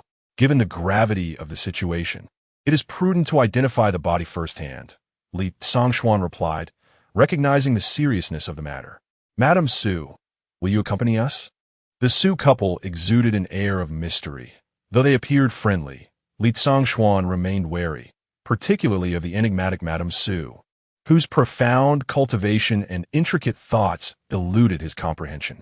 Leaving her behind alone was a source of unease. "You may proceed. I shall remain here as a precaution." Fu Yinxing declined without hesitation. "My husband lacks the necessary strength. I worry he may not handle the situation well." Her reasoning held merit, and Li Zhangshuan could not insist otherwise. "Then I must trouble you, Madam Su." With that, Li Zhangshuan took hold of Chu Qing, employing the technique of golden light escape. They transformed into a beam of golden light, soaring southwestward. Fu Yinxing did not linger either. She activated her rainbow light escape method, hastening towards Qian Yuanyang's quarters. At that moment, Qian Yuanyang had just finished nursing her child. Her attire was loosely draped, revealing an expanse of pale skin. Cradling her son, she playfully teased him with her delicate fingers. Suddenly, she sensed an unseen presence observing her. Unfazed, she adjusted her clothing, feigning ignorance while continuing to amuse her child. The previously tranquil infant erupted into loud cries. "You honor, dear, do not fear. Mother is here," she cooed gently, her jade hand soothingly patting the swaddling cloth. Her eyes filled with maternal affection. Perhaps sensing his mother's words, the baby gradually quieted. "Madam Qian, since you have noticed my presence, is there any need for pretense?" From behind a screen, Fu Yinxing emerged, a subtle smile gracing her lips. "The young lady must be a guest of my husband. What brings you to seek me?" Qian Yuanyang continued to focus on her child, not lifting her gaze. "Did you kill Qi Wei?" Fu Yinxing questioned directly, cutting through any formalities. "If I said I did not, would you believe me?" Qian Yuanyang replied with an unruffled demeanor, her rhythmic patting of the swaddling cloth unwavering. "For me to believe you, I would need to know who the true murderer is," Fu Yinxing asserted, striding confidently to the bedside and taking a seat. "If you wish to investigate, I shall not hinder you. However, should you inquire of me, I have nothing to disclose," Qian Yuanyang responded, her tone gentle, yet her words decidedly blunt. "May I inquire about this hairpin?" Fu Yinxing produced a delicate hairpin, its understated elegance unmistakable, having been discovered in Qi Yi's chamber moments prior. "This belongs to me. I misplaced it a few days ago. How did it end up in your possession?" Yu Guang cast a fleeting glance, her voice steady. The pin still resonates with traces of spiritual energy. It must be of the third-tier transformation realm, Fu Yinxing observed, scrutinizing the hairpin with apparent nonchalance. I do not comprehend what you mean. Kindly return my pin and leave, Qian Yuanyang replied coldly. Noticing the rising tension, Fu Yinxing's smile widened. She left the hairpin beside the bed and gracefully made her way towards the door, not bothering to look back. Do take good care of the child. Such opportunities are rare, she remarked.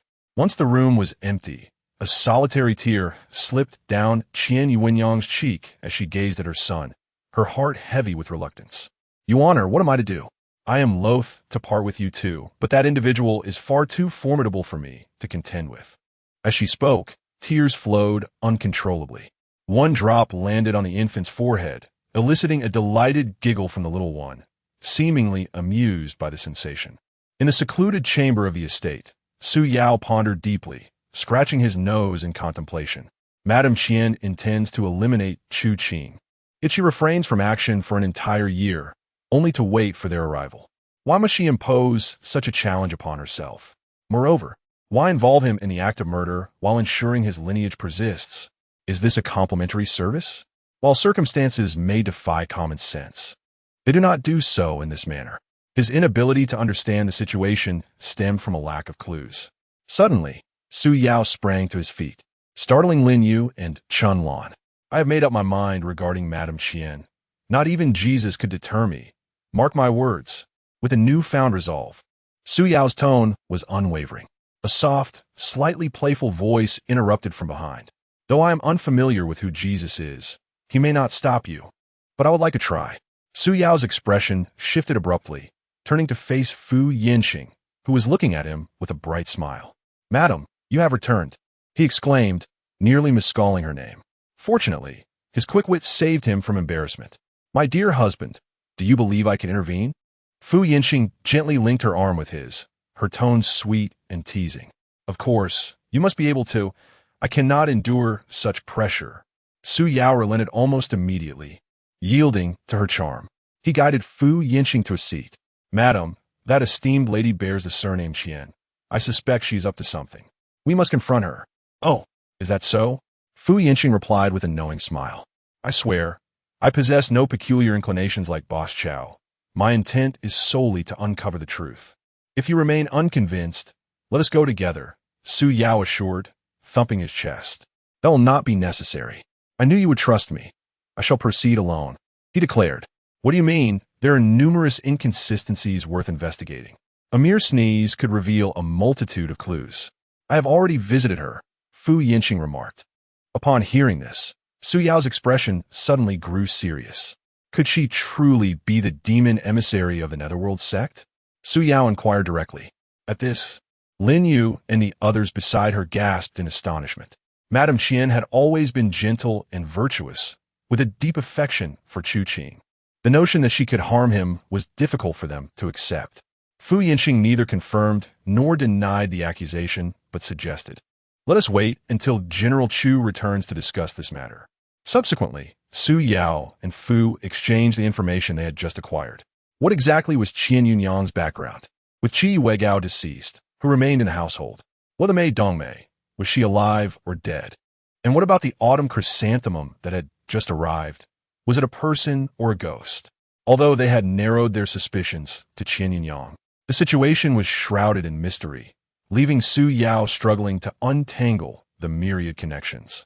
At that moment, a flurry of hurried footsteps echoed from outside.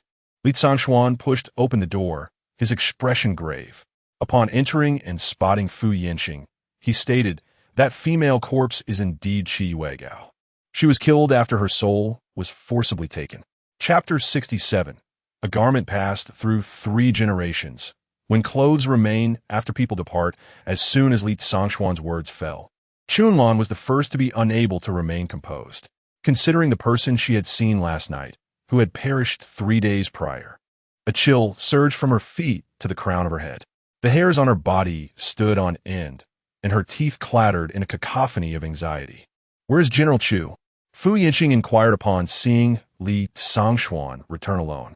We have brought back the corpse. He has gone to tend to it, Li Tsongxuan elucidated. Given the perilous atmosphere within the residence, we must investigate to prevent any unforeseen misfortune befalling him. I fear our efforts may be in vain. Su Yao expressed his concern.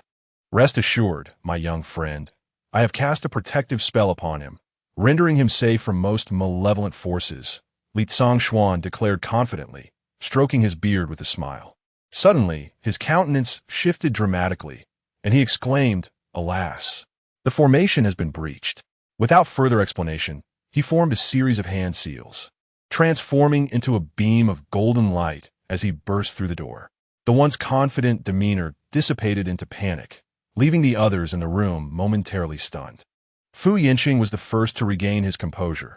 Disregarding the need for concealment, he employed the rainbow light escape technique and swiftly followed suit. Su Yao was quick to react as well, albeit a beat behind, his form dissolving into white mist as he pursued them closely. The three arrived at a secluded room in the front courtyard. Within, they found no sign of Chu Qing, only two male servants, cowering on the ground, trembling in fear. "Where's your master?" Li Tsongxuan's urgency escalated, his tone rising sharply. Overwhelmed by terror, the servants struggled to articulate their thoughts. Madame Qi, ambushed, pursued, resurrected, engaged in combat. After much stammering, the trio inferred that Madame Qi had risen from the dead, ambushed Chu Qing, and subsequently they had clashed, with Chu Qing pursuing her.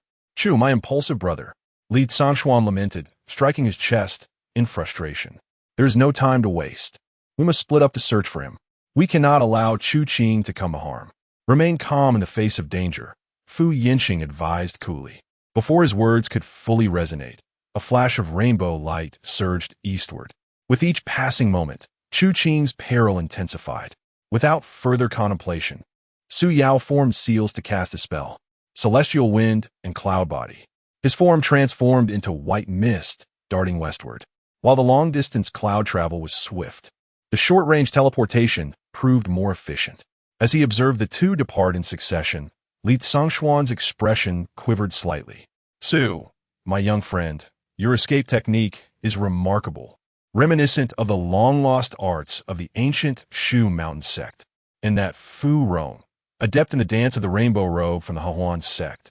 A truly enigmatic couple, embodying both righteousness and malevolence. Though the cloud body technique could not soar through the skies, it was nonetheless rapid. In the mountainous terrain beyond the borders, Su Yao hastened along, remaining vigilant to the surrounding sounds. Suddenly, he discerned the distant echoes of a skirmish. He halted abruptly, executing a dramatic turn.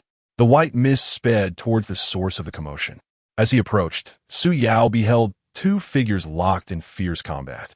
Yet, the intensity of their speed and strength far surpassed that of ordinary mortals. Upon nearing, Su Yao could not help but gasp in astonishment. The combatants were none other than Chu Qing and the resurrected Qi Yuer. Confronted with the lifeless form of his wife, Chu Qing found himself paralyzed, unable to inflict harm. At that moment, he held his sword horizontally, bracing against the oncoming claw strikes. It was no wonder he dared to pursue the corpse. His skill was indeed remarkable. The speed and strength displayed were nearly comparable to that of an immortal practitioner. "Brother Chu, I shall assist you." With a resounding shout, Su Yao revealed himself, summoning the 9 luminaries' sword with one hand while forming a hand seal with the other. Sword technique, Gale. When dealing with a rapidly moving target, this maneuver was indispensable. The flying sword soared through the air, swift as lightning, and lunged fiercely toward the undead.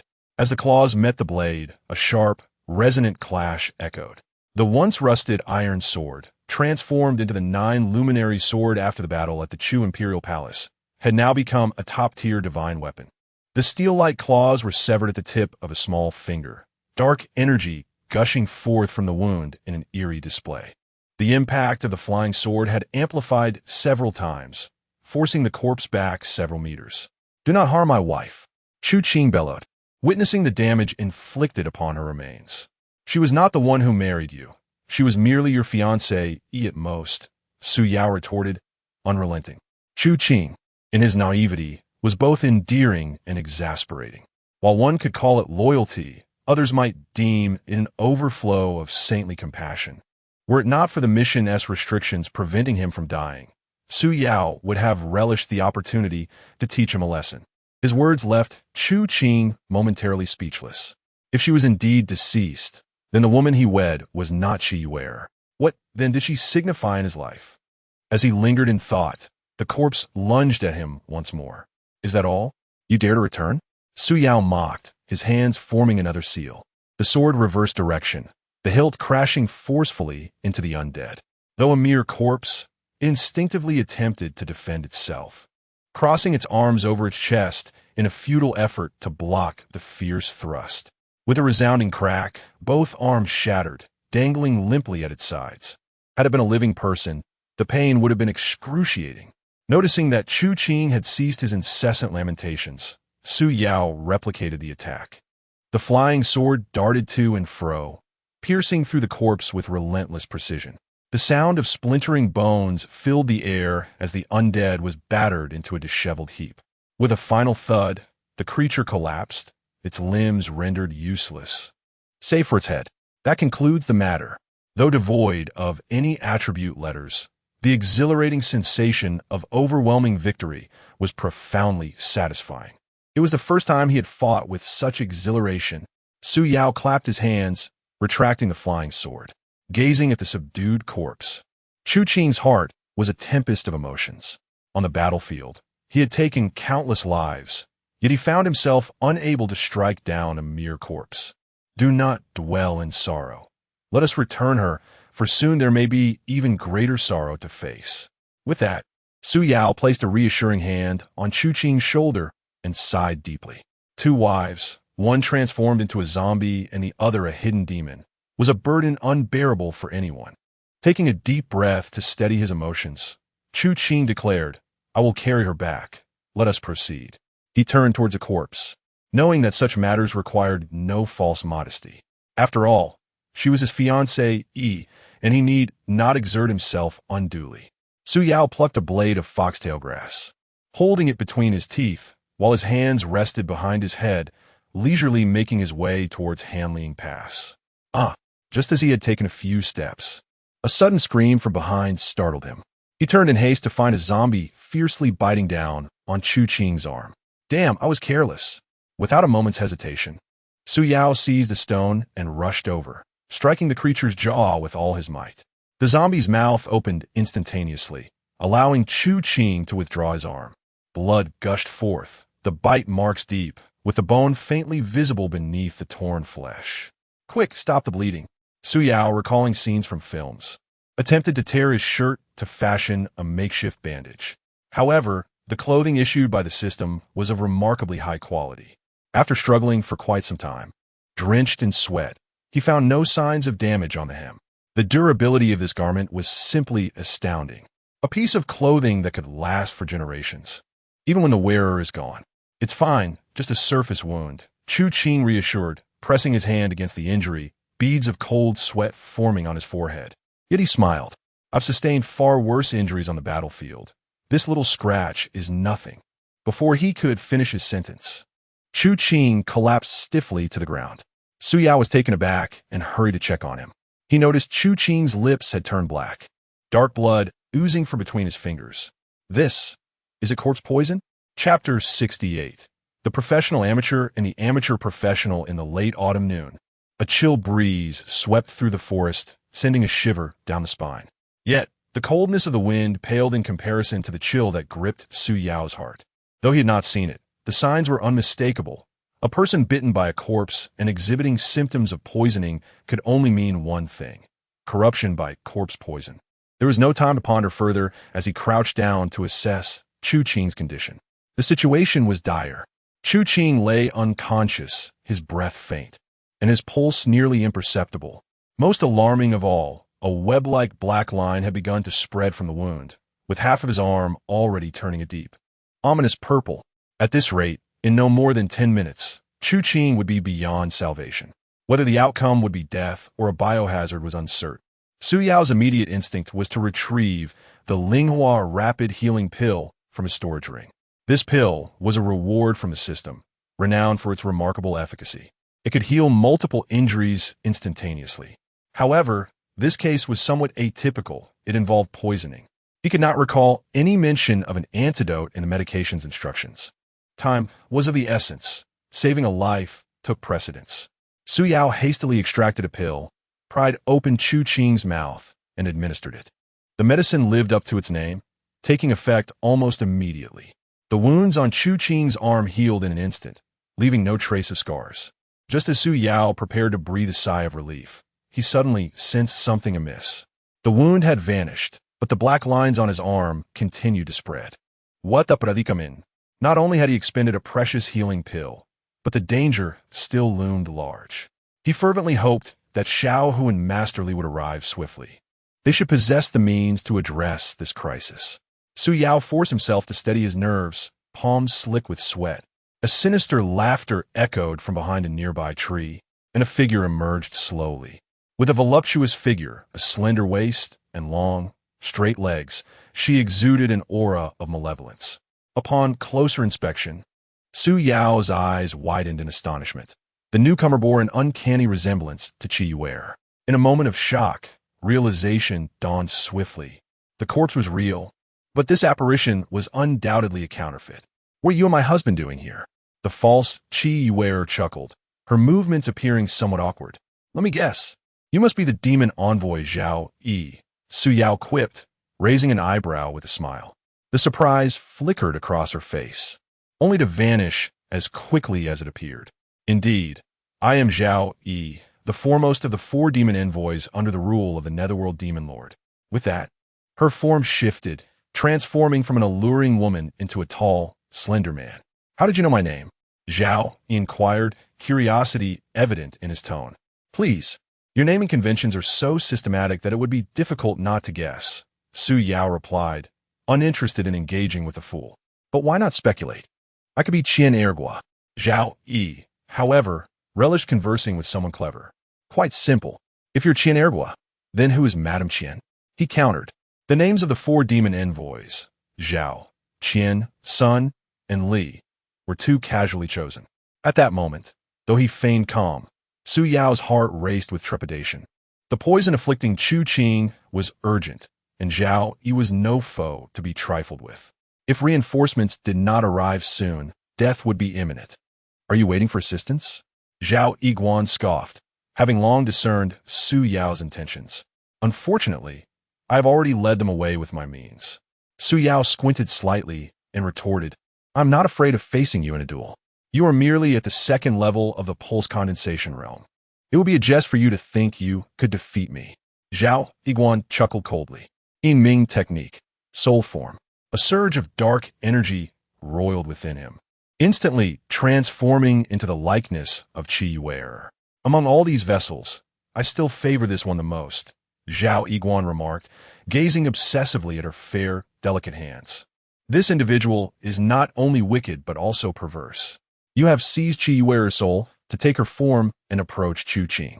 Leaving the corpse behind was merely a contingency plan, was it not? As he spoke, Su Yao discreetly summoned the 9 Suns' heavenly execution sword with a hand concealed behind him. Knowing too much can lead to a swift demise. Being overly clever can hasten one's end. Zhao Yiguan's arms spread wide as dark energy enveloped him, a sinister grin on his face. You possess both traits, so perish here. With a single hand forming a seal, Su Yao prepared to wield his sword in a preemptive strike. Suddenly, a rustling sound emerged from behind him. A surge of murderous intent washed over him, and he sensed impending danger. In an instant, his body transformed into a wisp of white mist, evading the attack.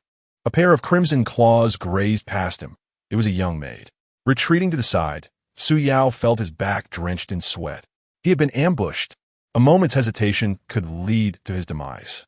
Let my corpse servant, Dongmei, play with you for a while, Zhao Yiguan said, as he began to explore the body of the corpse servant. Dongmei, with a compliant expression, allowed him to do as he pleased. Su Yao was taken aback. The previous corpse had been quite pure, driven solely by instinct. However, this one seemed different. It possessed awareness. Go, my dear Dongmei, slay him, and then eliminate Chu Qing. Yes, master, Dongmei responded, rapidly charging towards Su Yao with an eerie, flickering form. Technique of sword control, motionless mountain. Forming a seal, he summoned his sword to create a barrier before him. Oblivious to the power of this technique, Dongmei clawed at the barrier with ferocity. With a thunderous crash, although she was knocked back, the barrier shattered. Like a kite severed from its string, she flew far and crashed heavily to the ground. Moments later, she rose again. Now, her garments were tattered, exposing large swathes of alabaster skin to the air, both alluring and bizarre. Her delicate form bore numerous wounds from the sword's energy. Yet not a single drop of blood flowed. Kakik, Zhao Iguan cackled, unleashing a stream of black mist. The dark energy seeped into Dongmei's wounds, healing them in an instant. You will watch helplessly as Chu Qing succumbs to poison, and then I shall savor your slow torment. At this reminder, Su Yao instinctively glanced toward Chu Qing. The black thread was nearly crossing his shoulder. The only way to save him was to sever an arm. Forgive me, Brother Chu. Perhaps living as Yonghua is better than death. Who knows, you might have a great eagle as well. Just as he resolved to act, a scent of rouge wafted through the air, mingled with an underlying stench of decay. In a hurried turn, he found Dongmei almost upon him.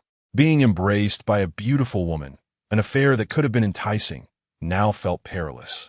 With no time to invoke his skills, he could only brace himself with his sword. The opponent advanced with remarkable speed, delivering a tremendous force. Su Yao was knocked to the ground, with his adversary pinning him down, both straining against each other through the barrier of the sword. Engaged in close combat with the alluring woman, Su Yao's expertise felt amateurish, and his amateurish techniques proved futile. Fortunately, with his elevated realm, his strength had significantly augmented. Although the position was not conducive for exerting force, he managed to hold his ground.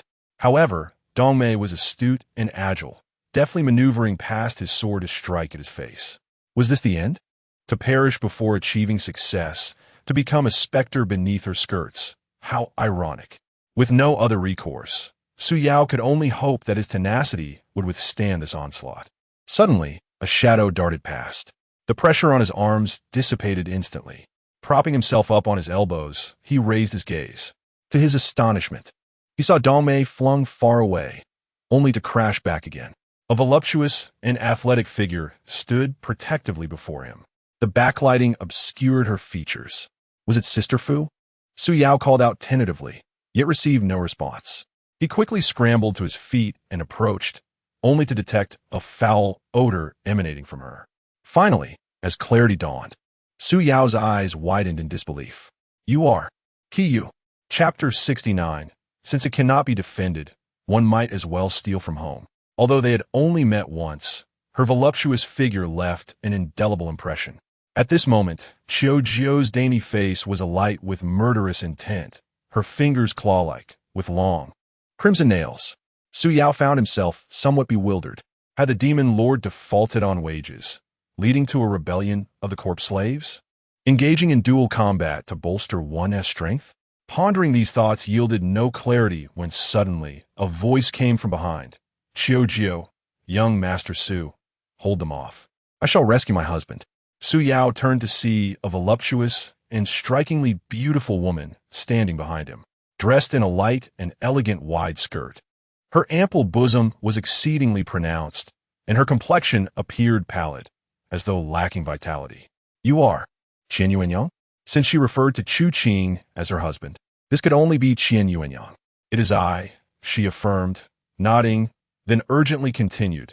I must cast a spell to save my husband. I implore you, young Master Su, to protect me. Despite her earnest words, Su Yao felt a twinge of doubt. Qian Yuanyang was the wife of the demon Lord Qianair. Had she experienced a change of heart, or was she merely deceiving him? Could he trust her? Noticing the hesitation on his face, Qian Yuanyang fell to her knees with a thud. Young Master Su, I beg you. Otherwise, my husband will surely perish. As she spoke, tears streamed down her face. Su Yao gritted his teeth, making a decision. Very well, you save Chu Qing, and I shall hold them off. At that moment, Zhao Iguan across from them appeared increasingly agitated, his voice dripping with malice. Qianair, to betray the demon lord for the sake of a man. then you shall die as well. With that, he invoked a sinister spell. Sur transformation technique, corpse transformation. As he spoke, dozens of restless souls surged forth from his being, burrowing into Dongmei. Upon their entry, she emitted a heart-rending scream, her entire body convulsing violently as her claws flailed, as if possessed. To refine one soul into a corpse creates a soulless being. To refine 49 souls into a female corpse results in a corpse queen. Beware of the toxic mist emanating from the corpse queen. Even those in the transformation realm cannot withstand it, Qian Yuanyang cautioned. Her words punctuated by action as she swiftly supported Chu Qing, leaning him against her. As her jade-like hands roamed his body, her expression suddenly shifted with alarm. This is not ordinary corpse poison. A chilling laugh erupted from Zhao Iguan. Since it is a trap of my making, of course, I must add some extra seasoning. With no time to lose, Qian Yuanyang quickly summoned her spiritual energy, her entire being enveloped in a dark glow. Parting her ruby lips, she drew in a deep breath, inhaling the black mist that emanated from Chu Qing's 7 orifices. As the screams subsided, Dongmei's eyes glowed with an eerie light, her hands transformed, her entire form now drenched in crimson. A red mist poured from her, withering all flora in its wake. Su Yao's expression shifted dramatically as he inhaled sharply. This corpse queen appeared formidable indeed. Fortunately, I am not a close combat fighter. Otherwise, I would have no means to contend with her. Without hesitation, he formed a sword seal and summoned his flying sword. Having completed her transformation, Dongmei did not linger, darting forward like a bolt of lightning. Qiujiu stepped forward to obstruct her, but was violently swatted aside, crashing into a tree as thick as a vat. Sword technique, invasion of fire. The flying sword hovered above Su Yao's head, instantly transforming into countless sword shadows, resembling a wildfire spreading across the plains, all shooting towards the opponent. Dongmei did not flinch or evade, bracing herself against the onslaught of sword shadows with her body. Countless sword shadows struck against her, crackling like thunder, yet they could not harm her in the slightest. As Su Yao channeled his spiritual energy, beads of sweat streamed down his forehead, gradually dripping down his cheeks. With the enhancement of his spiritual power, the sword shadows grew several times stronger, akin to a tempest rushing into a crimson mist. Faced with this intensified barrage, Dongmei had no choice but to shield herself with her arms. Although the damage was minimal, it forced her to a standstill. Soon, she acclimated to the intensity of the assault, enduring the rain of swords as she began to advance slowly. I can barely hold on. Su Yao had exhausted all his strength, and his spiritual energy was nearly depleted. A wave of dizziness washed over him, and his vision began to blur. At that moment, as the critical moment to detoxify approached, Qian Yuanyang could not afford to be distracted. As the dark energy gradually flowed away, the black lines on Chu Qing's arm began to recede. Relying on oneself is better than relying on others. Su Yao resolved to shift his strategy to a desperate gamble. He retracted the flying sword, grasping it in his hand, and transformed into a wisp of cloud, charging fiercely towards Dongmei. Transitioning from range combat to close quarters, he was determined to take action without pretense. The myriad sword shadows abruptly vanished, and before Dongmei could react, she was confronted by a surge of white mist. Instinctively, she swung her bloodied claws, but struck nothingness. The cloud-like energy surged through her, carrying with it wisps of crimson mist, heading straight for Zhao Yigan behind her. To strike the archer first, one must capture the king first. Since defense was futile, he opted to raid the enemy's stronghold. Zhao Yigan had been lurking in the back all along. Perhaps he specialized in summoning. Seeing the opponent charging toward him, Zhao Yigan was thrown into a panic. He hurriedly turned to flee. Yet, the cloud-like energy was swift, soon closing in on him. Just a few steps away, Zhao Yigan suddenly pivoted, a wicked smile curling at the corners of his mouth. He quickly assumed a stance, bending his legs and lowering his shoulders, resembling a master of martial arts. As the cloud-like energy approached, he seized a moment and delivered a devastating side punch, his iron fist roaring forth. Zhao Yigan was undoubtedly an anomaly within the Netherworld sect. Originally a farmer in his village, he had fortuitously encountered a master of martial arts and became his disciple. After achieving success in his studies, he began to indulge in nefarious deeds, evading the righteous cultivator's pursuit and seeking refuge in the Netherworld sect. Once within the sect, he practiced diligently and devoted himself to the study of boxing techniques. Through arduous training, he reached a remarkable level of mastery, able to withstand any ordinary warrior's 3 punches without the need for any esoteric techniques. He never forgot his roots, proudly calling it the farmer's 3 punches. Having long seen through Su Yao's intentions, he prepared to unleash a punch from the optimal distance for a sword attack. As soon as the opponent revealed himself, this punch would surely strike true, while his sidestepping would conveniently evade the long sword. The anticipation was grand, yet reality was stark. The powerful punch he threw met only air. The cloud-like energy did not linger, continuing to pass through him. Both parties were left bewildered, unsure whether to flee or to launch a surprise counterattack. Just as Zhao Yigan prepared to turn and respond, he suddenly felt a searing pain throughout his body, as if countless small blades were slicing through him. This sensation was eerily reminiscent of being poisoned by the blood of the fallen. With a thud, Zhao Yiguan collapsed to the ground, emitting a piercing scream. In a frenzied state, he tore at his garments, revealing his fair, delicate skin marred by a patch of crimson. Dong Mei also ceased her assault, swiftly retreating to her master's side to guard against any opportunistic attacks. Meanwhile, Su Yao circled widely, only returning to Qian Yuanyang's side once the red mist in the clouds had fully dissipated, revealing his form. Is the poison cured? Su Yao's complexion was pale, beads of sweat dotting his forehead as he gasped for breath. Qian Yuanyang offered no reply, fully devoted to the task of detoxification. At that moment, her once enchanting visage had turned ghastly pale, her eyes tightly shut, black blood trickling from the corners. After a brief interval, the last wisp of black energy was extracted. Qian Yuanyang staggered, collapsing to the ground. Fortunately, Su Yao was quick-witted and caught her just in time. What manner of corpse poison is this? It is exceedingly potent and difficult to remedy. This is the corpse goo spirit poison, Qian Yuanyang murmured weakly as she slowly opened her eyes. It is based on corpse poison, lured by goo poison, supplemented by spirit poison, affixed to the bones, scorching the soul, eroding the essence. This poison is incurable. Her voice grew increasingly faint. Upon hearing this, Su Yao was taken aback, responding in confusion. Incurable? Chapter 70. I am Qian Yuanyang, not Qian Ergua. Qian Ergua, you madwoman. Are you willing to sacrifice your life for a man? Zhao Yiguan trembled as he spoke, desperately suppressing the poison coursing through his veins. 3 years prior, I had been sent to eliminate him, yet fate intervened, and I saved him instead. Qian Yuanyang's gaze turned distant, lost in the memories of that year. At the time, as a newly appointed sorceress, I possessed strength but lacked accomplishments, desperately needing to prove myself.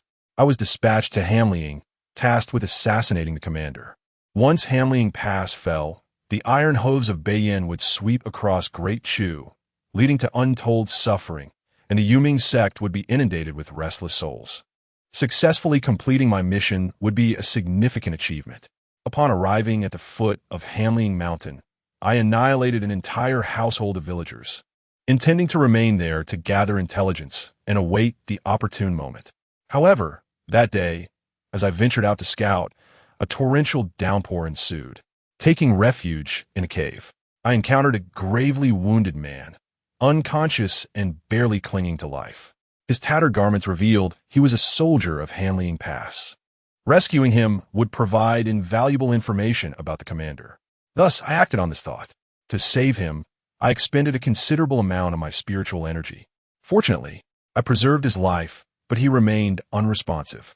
For several days, I meticulously tended to him, changing bandages, feeding him, and caring for his body, hoping that my efforts would yield the desired outcome. That night, he began to stir, muttering in delirium. He spoke of blood offering loyalty, of martial valor, and of comrades' well-being, declaring he would hold the rear. He expressed that, even in death, he would yield not an inch of ground. He must have been a survivor of the recent battle beyond the pass. I had heard whispers of that conflict, aware of the countless souls lost. Betrayal had ensued, and reinforcements had turned against their own. 10,000 defenders had fallen into the ambush of 100,000 cavalry. Rather than a battle, it resembled a massacre. From a distance, I had glimpsed the aftermath, where corpses formed small mountains, and the plains were stained crimson. I had thought that years of training within the sect would desensitize me to such sights. Yet, that fleeting glimpse left me profoundly shaken. In pursuit of cultivation, of immortality, of transcendence, was it truly justifiable to regard human life as mere fodder, to view all beings as insignificant? Suddenly, his hand clasped mine, warm and strong. It was the first time I had been touched by a stranger. Logically, I should have felt embarrassment or at least discomfort. Yet, apart from my heart racing, I felt no irritation at all.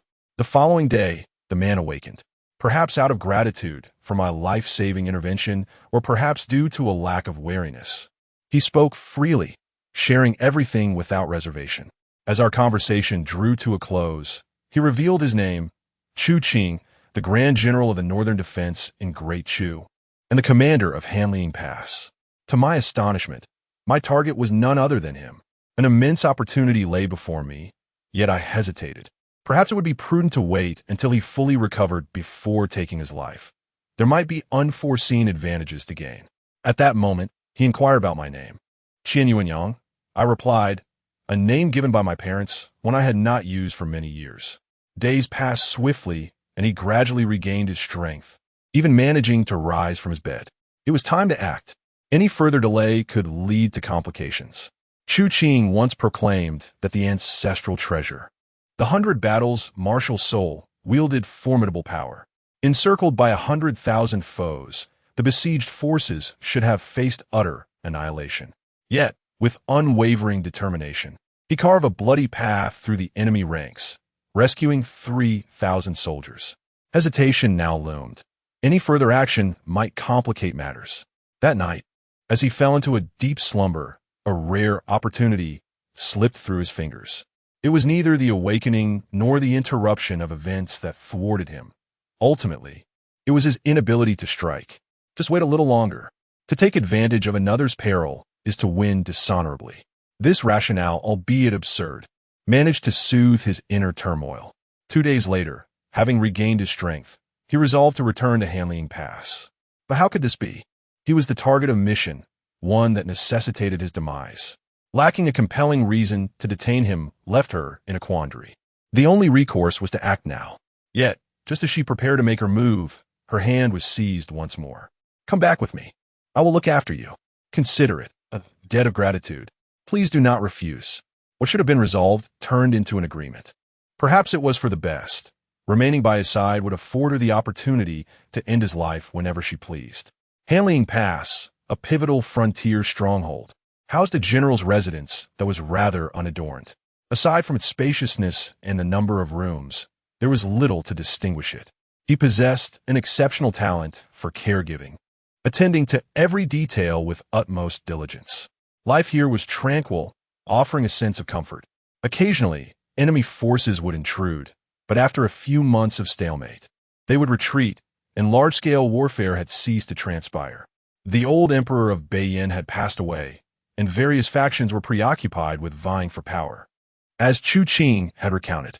As for the manner of the emperor's demise, he elaborated that he had personally led the charge at Hanliang Pass, expending his vitality to unleash the 100 battles martial soul, ultimately striking down the emperor amidst the chaos of battle. One life for 10 years of peace along the border is worth the sacrifice, he said, laughing heartlessly, a foolish grin adorning his face. How absurd it was to relinquish one's life for the sake of others. This place resembled the town of his childhood, vibrant with life, bustling with merchants and traders. He often accompanied me on leisurely strolls through the streets. The townsfolk, upon seeing him, would erupt with excitement. Their eyes betrayed genuine respect, emanating from the depths of their hearts. Whenever he purchased goods, the vendors would adamantly refuse payment. His stubbornness prevailed, leading to numerous amusing incidents. He had presented me with various garments, cosmetics, and jewelry, including a simple yet exquisite hairpin that I cherished dearly. 2 fleeting years had passed, and I had nearly forgotten the mission assigned to me by my sect. Yet, whenever I recalled that Chu Qing must die, a wave of helplessness would wash over me. No more dwelling on the past. It cannot be changed. The future remains uncertain. One must live in the present. Yet, a lingering question plagued my heart. How did Chu Qing truly perceive me? After numerous clumsy attempts to probe his feelings, I found my efforts yielded unsatisfactory results. He regarded me merely as a savior and, furthermore, as a sister. Upon further inquiry, I discovered he was betrothed. The two had known each other since childhood, sharing a bond that blossomed in their youth. While he fought in the army, she awaited his return. The name of that woman was Qi Yuer, a resident of Shenin village. Upon hearing this, my heart ached with a bittersweet pang, a profound sorrow enveloping me. The identity of a sister held no allure. It was not a title I desired. That night, he was invited to dine together. The dishes were personally prepared, and the wine was brewed by hand. As the drinking progressed, he began to envision a bright future, a world of peace, retiring from the battlefield to cultivate the land, marrying and raising children, and enjoying a tranquil old age. Encouraged to drink more, he complied. Enchanted by the wine, he soon lost his reason. This enchantment was learned from a disciple of the Heroines sect. After killing her, he obtained a manual titled Yin Yang Desire Heart Formula. He had studied it out of mere curiosity, never anticipating that he would one day put it to use. Gone was his former elegance, replaced only by brutality and wildness. It was unclear how long they had battled, but both were utterly exhausted. Upon awakening the next day, he found bloodstains upon the bedding. After that night, he was consumed by guilt, vowing to take responsibility. A month later, he often felt unwell and summoned a physician. After a pulse diagnosis, the physician merely smiled. Your pulse indicates good fortune. Without hesitation, he married the next day. On their wedding night, they embraced in sleep. It was truly comforting and reassuring. The following day, he arranged for a maid named Qiu to attend to me. This maid was efficient in her tasks, but had a rather fiery temperament.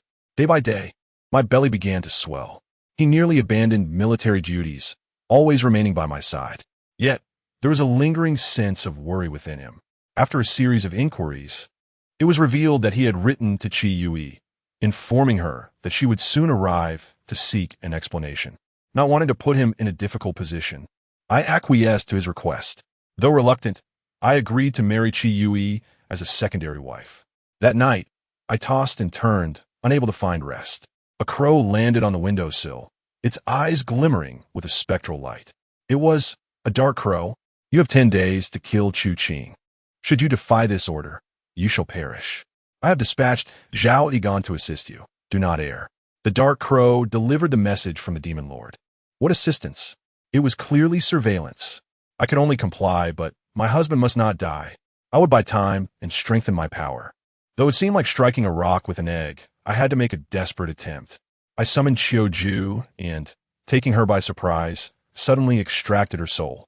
Though reluctant, there was no other choice. By forging a soul corpse, I would gain the strength to fight. For my husband, for my child, I was willing to embrace the darkness. I am Qian Yuanyang, not Qian Ergu. Chapter 71. Madam, that scoundrel struck me. It hurts. Regaining her senses, Qian Yuanyang struggled to her feet, swaying as she approached Chu Qing. Coldly, she declared, unless I perish, you shall not harm my husband. Noticing her unsteady stance, Su Yao hurried to support her. Do not overexert yourself. In your current state, even the wind could topple you. Qian Yuanyang remained silent, gritting her teeth as she began to channel her spiritual energy. However, the poison had penetrated too deeply, and she spewed forth a mouthful of dark blood, followed by a violent fit of coughing. Sensing her master's predicament, the soul corpse, Qiu, swiftly positioned itself in front of her, extending its claws in a menacing posture. Do you think you can prevent me? Zhao Yigan sneered, fully suppressing the corpse poison within him. Dongmei, withdraw the poison mist and eliminate them, leaving none alive. Having just fallen prey to a cunning ambush by the enemy, they were forced to retract the poison mist, as the foe's peculiar movements had allowed them to carry it over. Caution is prudent, but regrettably excessive. At that moment, Su Yao's spiritual energy was depleted, and he was physically drained. Not only was it challenging to execute techniques, but merely standing was a struggle. As Dongmei inhaled the crimson mist into her being, a voice behind Su Yao signaled Chu Qing's awakening. What is happening here? Chu Qing rose, bewildered by the scene before him. What is going on? A family gathering? There were 6 figures present, a curious assembly of both living and undead. 2 wives, Qian Yuanyang and Qi Yue, confronted one another, while the maidservants, Qiu Ju and Dong Mei, shielded their respective masters. Including the fallen corpse of Qi Yue, there were 5 in total, a bizarre sight indeed. The Qi Yue before you is a counterfeit, intent on killing you. Qian Yuanyang seeks to detoxify you, but is on the brink of death. Both maidservants have transformed into corpses, each loyal to their master. Your task is simply to strike the adversary. Su Yao articulated the situation with clarity. Though Chu Qing did not grasp every detail, he understood his course of action. Step back. I will handle this. Chu Qing picked up the sword lying on the ground, gripping it firmly as he focused, a golden mark appearing on his forehead. Yunyang, even if it costs me my life, I shall protect you and avenge Yue. No sooner had he spoken than he surged forward, his speed nearly imperceptible. Simultaneously, a figure from the opposing side charged toward him. Clang! The 2 figures collided, producing a resounding crash. Surrounding flora and stones were sent flying, the impact generating a gust that shook the branches. Dong Mei's crimson claws, seemingly as hard as steel, effectively blocked the long sword. The shock reverberated through Chu Qing's arm, a foul stench of decay assailing his senses. The strength of a corpse rivaled that of a high-level cultivator. Nonetheless, Chu Qing was a battle-hardened warrior, and with the enhancement of the 100 battles martial soul, his strikes were swift and fierce. The sword light enveloped Dong Mei like a vast net, with speed not in his favor and strength nearly equal. It was technique that would determine the outcome. In mere moments, Dong Mei found herself increasingly beleaguered, frequently exposing vulnerabilities. Her steps became erratic, and though she sustained several sword strikes, her corpse-like state rendered her devoid of blood. Chu Qing's formidable combat prowess was astonishing. A glint of malice flickered in Zhao Yigan's eyes as he suddenly produced a bell, entirely black in hue. At a glance, Qian Yuanyang recognized the artifact summoned by the opponent and weakly uttered, "Oh no, that is, the corpse bell of the Underworld Emperor," although unaware of its effects. The mere mention of its name instilled a sense of awe in Su Yao. Before he could react, a chime resonated through the air. Suddenly, Xiujuan turned and lunged towards the 2 of them. Who would have imagined that the sole corpse at his side would be manipulated by the enemy? The proximity was too close, and the incident too abrupt for Su Yao to respond in time. A pair of delicate hands forcefully pushed against his chest. Though the strength was not overwhelming, it still sent him staggering back several paces, narrowly avoiding the impending strike. Exerting every ounce of her strength, Qian Yi managed to push Su Yao away, but there was no escape for herself.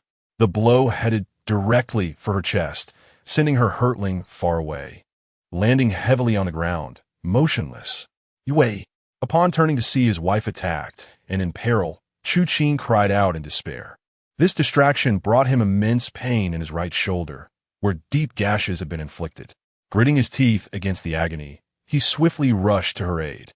Just as Qiujuan was about to deliver a lethal blow to Su Yao, he collided forcefully with her, sending her crashing away. Unable to halt his momentum, he fell to the ground. Su Yao attempted to retrieve the Linghua Rapid Recovery Pill from his storage ring to restore his state quickly. Yet, the more anxious he became, the more elusive it seemed. Cold sweat streamed down his forehead, and his hands trembled. Finally, he located the vial within his storage ring, but before he could extract it, Qiujuan and Dongmei charged at him, one after the other. Was this how a transcendent, fated individual was to meet his demise? Countless images flickered through Su Yao's mind. His parents' loving faces from the real world, his girlfriend Chu Wanjing's gentle gaze, and in this realm, the cool yet caring look of Yin Muxue, along with Chu Wanyao's eyes filled with affection and Fu Yinxing's inscrutable smile. Perhaps there would be another chance to meet again, or perhaps never again.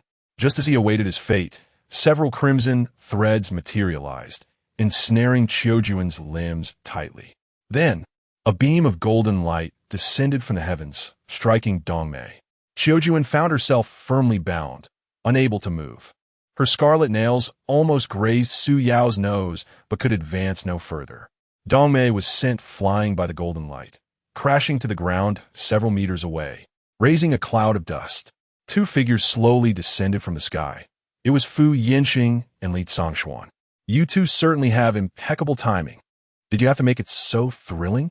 Upon seeing the arrival of the powerful figures, Su Yao felt a sudden wave of relief wash over him, his body turning to jelly as he collapsed onto the ground. Are you all right, my friend? Li Zongxuan inquired with concern. I'm great. Absolutely fantastic. In fact, I'm feeling splendid. Despite lacking the strength to stand, Su Yao managed to jest. Husband, you seem quite energetic. Shall we retreat while you continue? Fu Yinxing, however, was not inclined to indulge him, her beautiful eyes curving into crescent moons with a smile. This cunning vixen, even as a feigned couple, a little concern wound T hurt. Can't maintain the facade of a virtuous wife? Though discontent brewed within, one must feign humility in speech. Adopting a strategy from his brothers, Su Yao learned to be flexible, able to bend or stand firm as the situation demanded. Madam, that scoundrel struck me, it hurts, he exclaimed, adopting a pitiful expression while pointing at Zhao Yiguan. This gesture left Fu Yinhang momentarily stunned. This younger brother of Yao was indeed amusing. However, I found myself rather captivated by this act. With a gentle smile, I replied softly, Husband dear, please rest well. Such trifling characters are best dealt with by me. Turning to Zhao Yiguan, my eyes betrayed no emotion, as if I were gazing upon a lifeless corpse. Under such a gaze, discomfort loomed. Yet both of them were at the fourth stage of the divine realm, and Zhao Yiguan stood no chance against either. The mission of the demon lord was crucial, but one's own life held greater significance. Dongmei attack. Eliminate them, he shouted, while secretly forming hand seals, preparing to employ a method of escape. Dongmei, having been refined, knew she was outmatched, but could only comply. She rose and lunged forward once more, overestimating her abilities. Foolishness, Li Zongxuan scoffed, forming a seal. Tai Jinhua, golden light prison. As the spell was cast, a beam of golden light descended from the heavens, enveloping Dongmei. The golden radiance coalesced, transforming into a luminous prison, confining her within. Realizing there was no chance of victory, Zhao Yiguan instantly transformed into a wisp of black mist, soaring into the sky. Su Yao was taken aback. The quest demanded the defeat of the demon envoy. If he escaped, what hope remained? He could not be allowed to flee. Yet it was too late. The wisp of black mist had already vanished swiftly into the distance. Chapter 72. Sister Fu, embrace me, quickly pursue them. Why are you still dawdling? Su Yao urged, his urgency palpable. After all, if the person fled and was not located within the allotted time, the mission would surely fail. The two formidable figures paid no heed to Su Yao, continuing their leisurely conversation. Madam Su, your binding technique of the Hahuan silken threads is indeed exquisite. Capturing a demon envoy from the underworld sect should be a trivial matter, Li Zongxuan remarked, stroking his beard with a faint smile. Realizing that her disguise had been seen through, Fu Yinhang decided to abandon her pretense.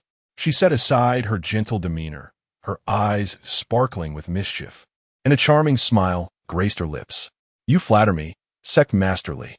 Everyone knows that your Golden Light sect is the true orthodox sect of the Xinmen. Today, we are fortunate to witness such prowess, broadening the horizons of us mere frogs at the bottom of the well. Su Yao could only express his exasperation. The person was already fleeing far away. Why were they still engaging in such trivial pleasantries? Fortunately, their exchange was brief. Observing that neither had any intention of making a move, Li Zongxuan ceased his courtesy. With a wave of his hand, brilliant golden light erupted, coalescing into the shape of a sword that hovered before him. He pointed in the direction of the retreating dark mist and bellowed, slash. In an instant, the golden sword flickered and vanished, and simultaneously, the distant black mist dissipated. A pained scream echoed, and Zhao Yiguan materialized, plummeting from the air. Truly, the legendary weapon of the sect, the Tai Golden Immortal Sword, was formidable. Fu Yinhang clapped her hands in delight. Following this, her delicate fingers danced, swiftly forming hand seals. Huan's silken threads, shadowless threads. In a blink, several crimson threads appeared beside the falling Zhao Yiguan, ensnaring him with blinding speed and dragging him back. As he was pulled before them, it became evident that a gaping wound marred his chest, from which sanguine blood flowed incessantly, an alarming sight indeed. At this moment, Zhao Yiguan could no longer maintain his soul's visage, revealing his true form. Lying on the ground, he breathed shallowly, with death imminent. Facing high-tier practitioners, low-tier cultivators were but a fleeting shadow, reflecting on the vast difference in their realms and his audacity to confront such a powerful foe. Su Yao felt a mix of admiration and trepidation. At that moment, Zhao Yiguan's legs twitched, his pupils dilated, and he succumbed to his nefarious fate. Qiu Jiu and Dong Mei lost all control, ceasing their struggles, their eyes vacant as they stood like statues. Li Zongxuan waved his hand, dispelling the golden light that had confined Qiu Jiu. First, to examine the corpse, then to tidy up. Seizing the opportunity, Su Yao stealthily removed the storage ring from Zhao Yiguan's finger, concealing it in his palm. Clearing his throat to mask his guilt, he remarked, "This scoundrel has met his end. May he remember to be a good person in his next life." After saying this, he feigned nonchalance, only to be halted by Li Zongxuan. "Young Master Su, having dispatched this vile creature, I have contributed in some measure, have I not? Indeed. You are wise and valiant, still vigorous in your old age, and possess remarkable skills." But then caught sight of the amused glint in Li Zongxuan's eyes, causing a shiver to run down his spine. "Since I have played a part in this endeavor, perhaps a share of the treasures within that storage ring should be allotted to me?" Li Zongxuan extended a hand, a smile lingering on his lips. "Is your clothing always slipping down?" Su Yao said irritably. "What does this mean?" Clearly, Li Zongxuan was still unaccustomed to clever wordplay. With such slippery shoulders, of course the clothing will slide down. He reluctantly took out a storage ring that he had just acquired, still warm from his grasp. He retrieved several large bags of spirit stones, a fragment of a soul summoning technique, and a corpse-controlling bell. "Now, how do you wish to divide this loot?" "I only require the bell and that book." This old man, with an aura of ethereal grace, resembled a crafty merchant. "This is rather excessive. You might as well take everything." Su Yao retorted with dissatisfaction. Was the other party a lion? Why such a bold demand right off the bat? Ha ha ha. Seeing the other party's insolence, Li Zongxuan was not angered but rather chuckled. "These two items pose a potential hazard. I must handle them with care to prevent them from falling into the hands of nefarious individuals who might wreak havoc upon the world. I kindly ask for your cooperation in handing them over." Su Yao appeared displeased, ready to haggle, when a delicate hand rested upon his shoulder. "Just give him the items." Fu Yinhang softly urged, "They are of no use to us. We have never suffered losses in trade here." Su Yao wished to protest further, but felt the gentle pressure of the hand and swallowed his words, displaying clear reluctance. "Here, take it." Mrs. Su, with her profound wisdom, acted decisively, and Su Yao complied. Li Zongxuan smiled as he accepted the two items. "Naturally, I shall not allow you to suffer a loss. I will gift you this magical artifact." He produced a small stick, about the length of a palm, and offered it to Su Yao. It felt neither like gold nor jade, its material unknown. Weighing in his hand, Su Yao remarked, "What is this?" He questioned, puzzled by its purpose. "This is a transformational weapon. Simply recite the incantation, and it can morph into any weapon." After explaining its usage, Li Zongxuan shared the incantation with Su Yao. "Incredible. I must try it out." Su Yao recited the incantation, envisioning a weapon. After a long wait, the stick remained unchanged. "Damn it, you tricked me. I've been had." Su Yao exclaimed, pointing an accusatory finger at Li Zongxuan, his frustration evident. "That cannot be. This treasure works flawlessly every time." Li Zongxuan appeared baffled, adopting an innocent expression. "What weapon did you intend to transform it into?" "An AK-47. Why can't it change?" Upon witnessing Li Zongxuan's utter confusion, Su Yao realized that this artifact only transformed into cold weapons. Once more, he recited the incantation, and the stick instantly elongated, transforming into a Tang Dao that appeared in his hand. While it did not meet his expectations entirely, it was still somewhat useful. However, as Su Yao held the transformational weapon and spirit stones, he suddenly felt an unsettling realization. Zhao Yiguan was dead, while Chu Qing was unharmed. Logically, the system should have notified him that the quest was complete. Yet, the system remained silent. Protect the guard. Eliminate the demon envoy. Wait, Qian Yunyang was Qian Heir's widow, and she was also a demon envoy. Could it be that he needed to kill her? Su Yao hurriedly scanned his surroundings but found no sign of Chu Qing, Qian Yunyang, or Qiu Ju. There was no need to search any longer. Fu Yinhang spoke softly, just now. While you were haggling, Qiu Ju left with Qian Yunyang. What about Chu Qing? Su Yao hurriedly inquired. If something were to happen to Chu Qing, it would truly be a disaster. This Chu Qing is indeed a source of constant worry. He has gone after his wife. Fu Yinhang replied with a somber expression, casually remarking, Did you not see? Why did you not stop them? Su Yao, slightly irritated, lamented the sudden complications arising just as they were on the verge of completing their task. To kill Qian Yuanyang? Is that even possible for you? Fu Yinhang shot Su Yao a disapproving glance and replied coldly. This. Su Yao found himself at a loss for words. In terms of the mission, Qian Yuanyang must perish. Yet, should this pitiable, lovesick woman truly meet her end? Moreover, she had just saved his life moments ago. As Sho had pointed out, he simply could not bring himself to do it. Noticing Su Yao's troubled expression and his silence, Fu Yinhang sighed and gently reassured him, Brother Yao, there is no need to overthink. Qian Yuanyang is far too poisoned. She is beyond saving. In no time at all, she will succumb. Before her passing, let us grant her and her husband some moments of solitude. Feeling a pang of emotion, Su Yao lifted his gaze to Fu Yinhang. Sister Fu, hold me. My heart feels uneasy. A fragrant breeze enveloped him as her soft, voluptuous form pressed closely against his chest. Chapter 73. My beloved, I wish for you to grant me 3 requests. The autumn breeze whispered gently. The foliage turned to hues of gold. The mountain path was rugged and treacherous. Yet Chu Qing, despite his injuries, hurried forth with determination, unable to catch up with Qian Yunyang. Yunyang, please have Kyuj stop. Wait for me. He called out anxiously, his breath coming in ragged gasps. However, Kyuj showed no intention of halting, cradling Qian Yunyang in her arms as she sped through the forest. Earlier, after Chu Qing had valiantly charged into the fray to rescue Su Yao, he had fallen and was left disoriented. Fortunately, Li Xuan and his companion arrived just in time to turn the tide and alleviate the crisis. Enduring the pain, he rose and rushed towards Qian Yunyang, only to find her struggling to prop herself up. Tears welled in Qian Yunyang's eyes as she gazed longingly at her approaching husband, her lips quivering as she finally uttered, My beloved, take good care of Yuan Air, and please stay safe. A sense of foreboding washed over Chu Qing. Just as he neared his wife, a figure darted past him. In a flash, Qian Yunyang was whisked away into the woods like an arrow released from a bow. As the silhouette came into focus, it was none other than Kyuj.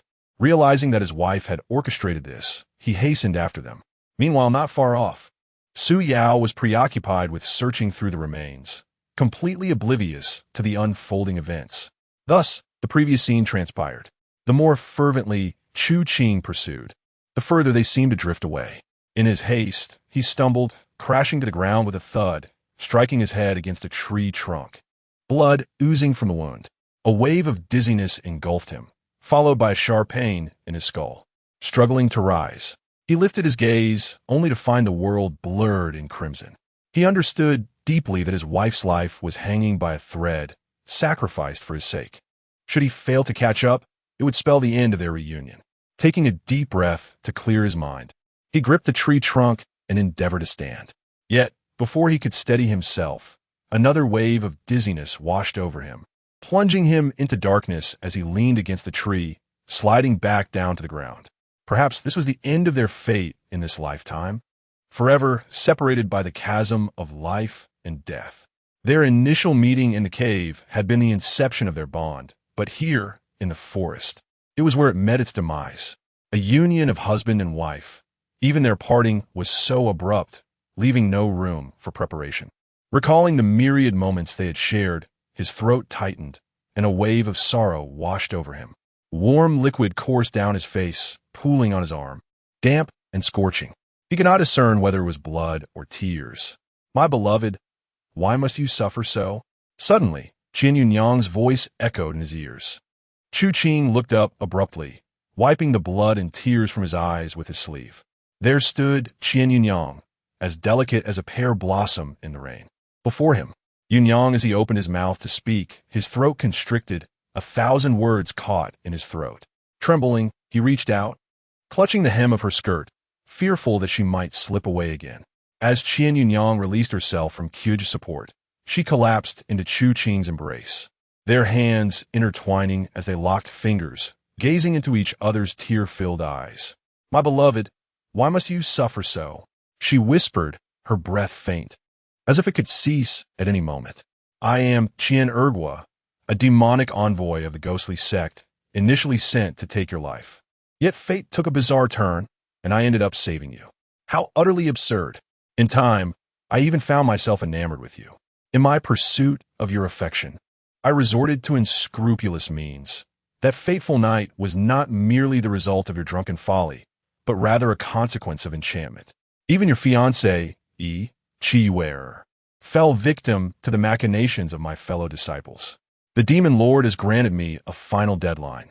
You must not survive this day. I am torn between my desire to end your life and my conflicting feelings. With a flood of secrets unveiled, Qian Yunyang felt an immense weight lifted from her shoulders. With a sigh, she continued, I intended to kill you, yet I saved you. I sought to love you, yet I manipulated you. I long to remain by your side, yet I am compelled to part from you. I owe you much, and you owe me a fair share as well. It seems we are even now. Perhaps it is time for you to let go." As Qian Yunyang rambled on, Chu Qing listened in silence, his gaze devoid of shock, reproach, or hatred. Instead, it was filled with tenderness and reluctance. "My lady, you ought to have confided in me sooner. Perhaps we could have avoided this tragic juncture." He tightened his embrace, fearing that any looseness might cause her to vanish. "I dare not speak, nor can I, for fear that once I do, I will cease to be Qian Yunyang and become merely Qian Ergua. I cannot gamble, for I fear the stakes, and I cannot afford to lose." Qian Yunyang's voice grew ever fainter, as fragile as a whisper in the wind, her eyelids growing heavy, narrowing to a mere slit. "Foolish girl, how could you ever lose with me by your side?" Chu Qing replied with a smile, though tears streamed down his face. "My husband, it is truly wonderful to have you here, yet our time together in this life is regrettably short. It feels insufficient. However, I must count my blessings, for I have had the fortune to meet you." Suddenly, Qian Yunyang opened her eyes, her once murky gaze now shimmering with clarity, a flush of color emerging on her pallid cheeks.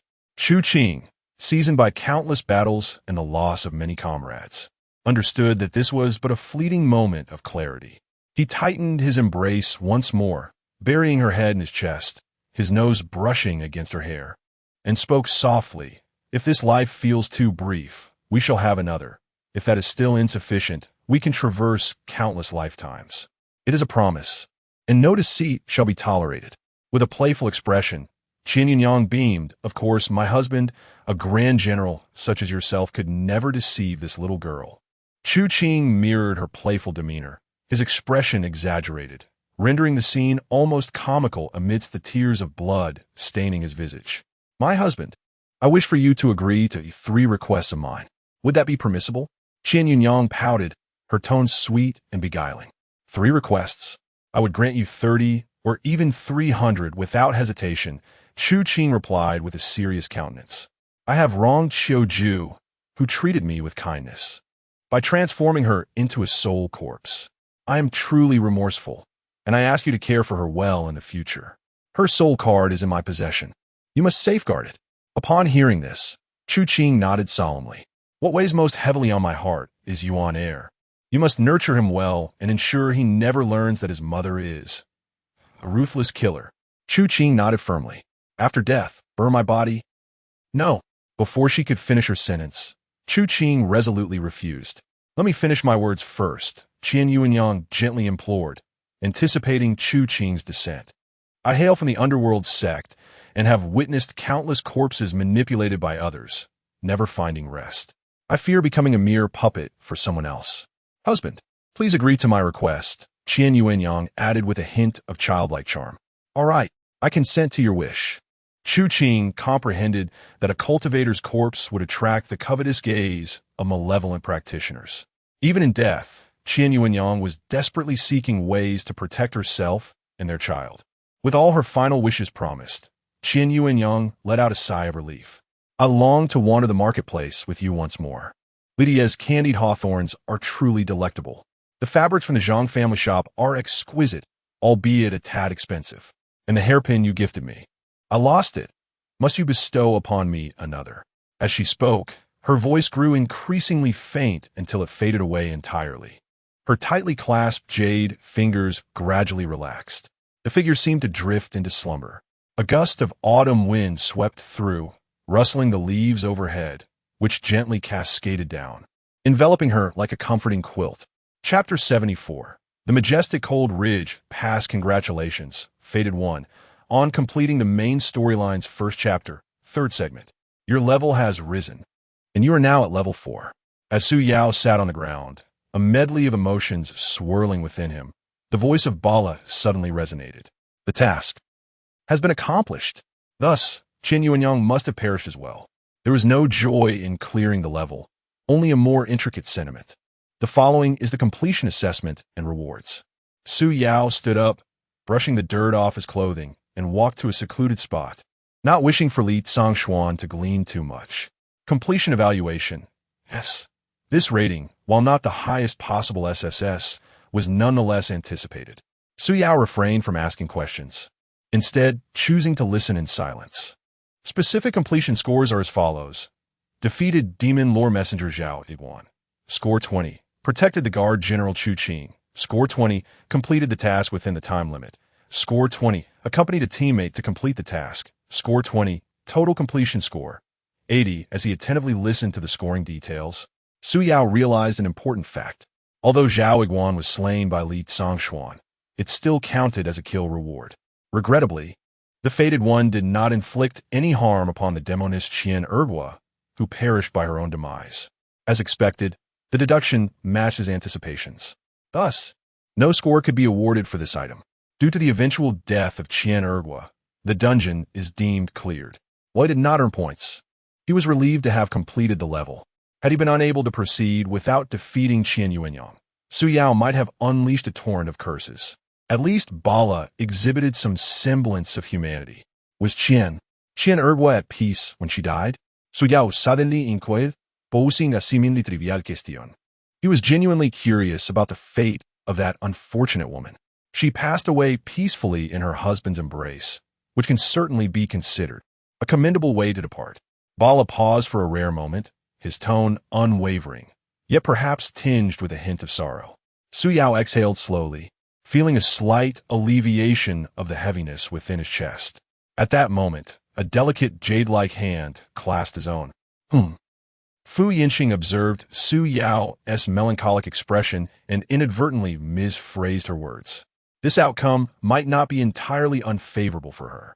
If she had survived, how would she face Chu Qing in the future? Having witnessed Qian Yuanyang flee from Chu Qing, Fu Yinxing felt a profound empathy as a woman.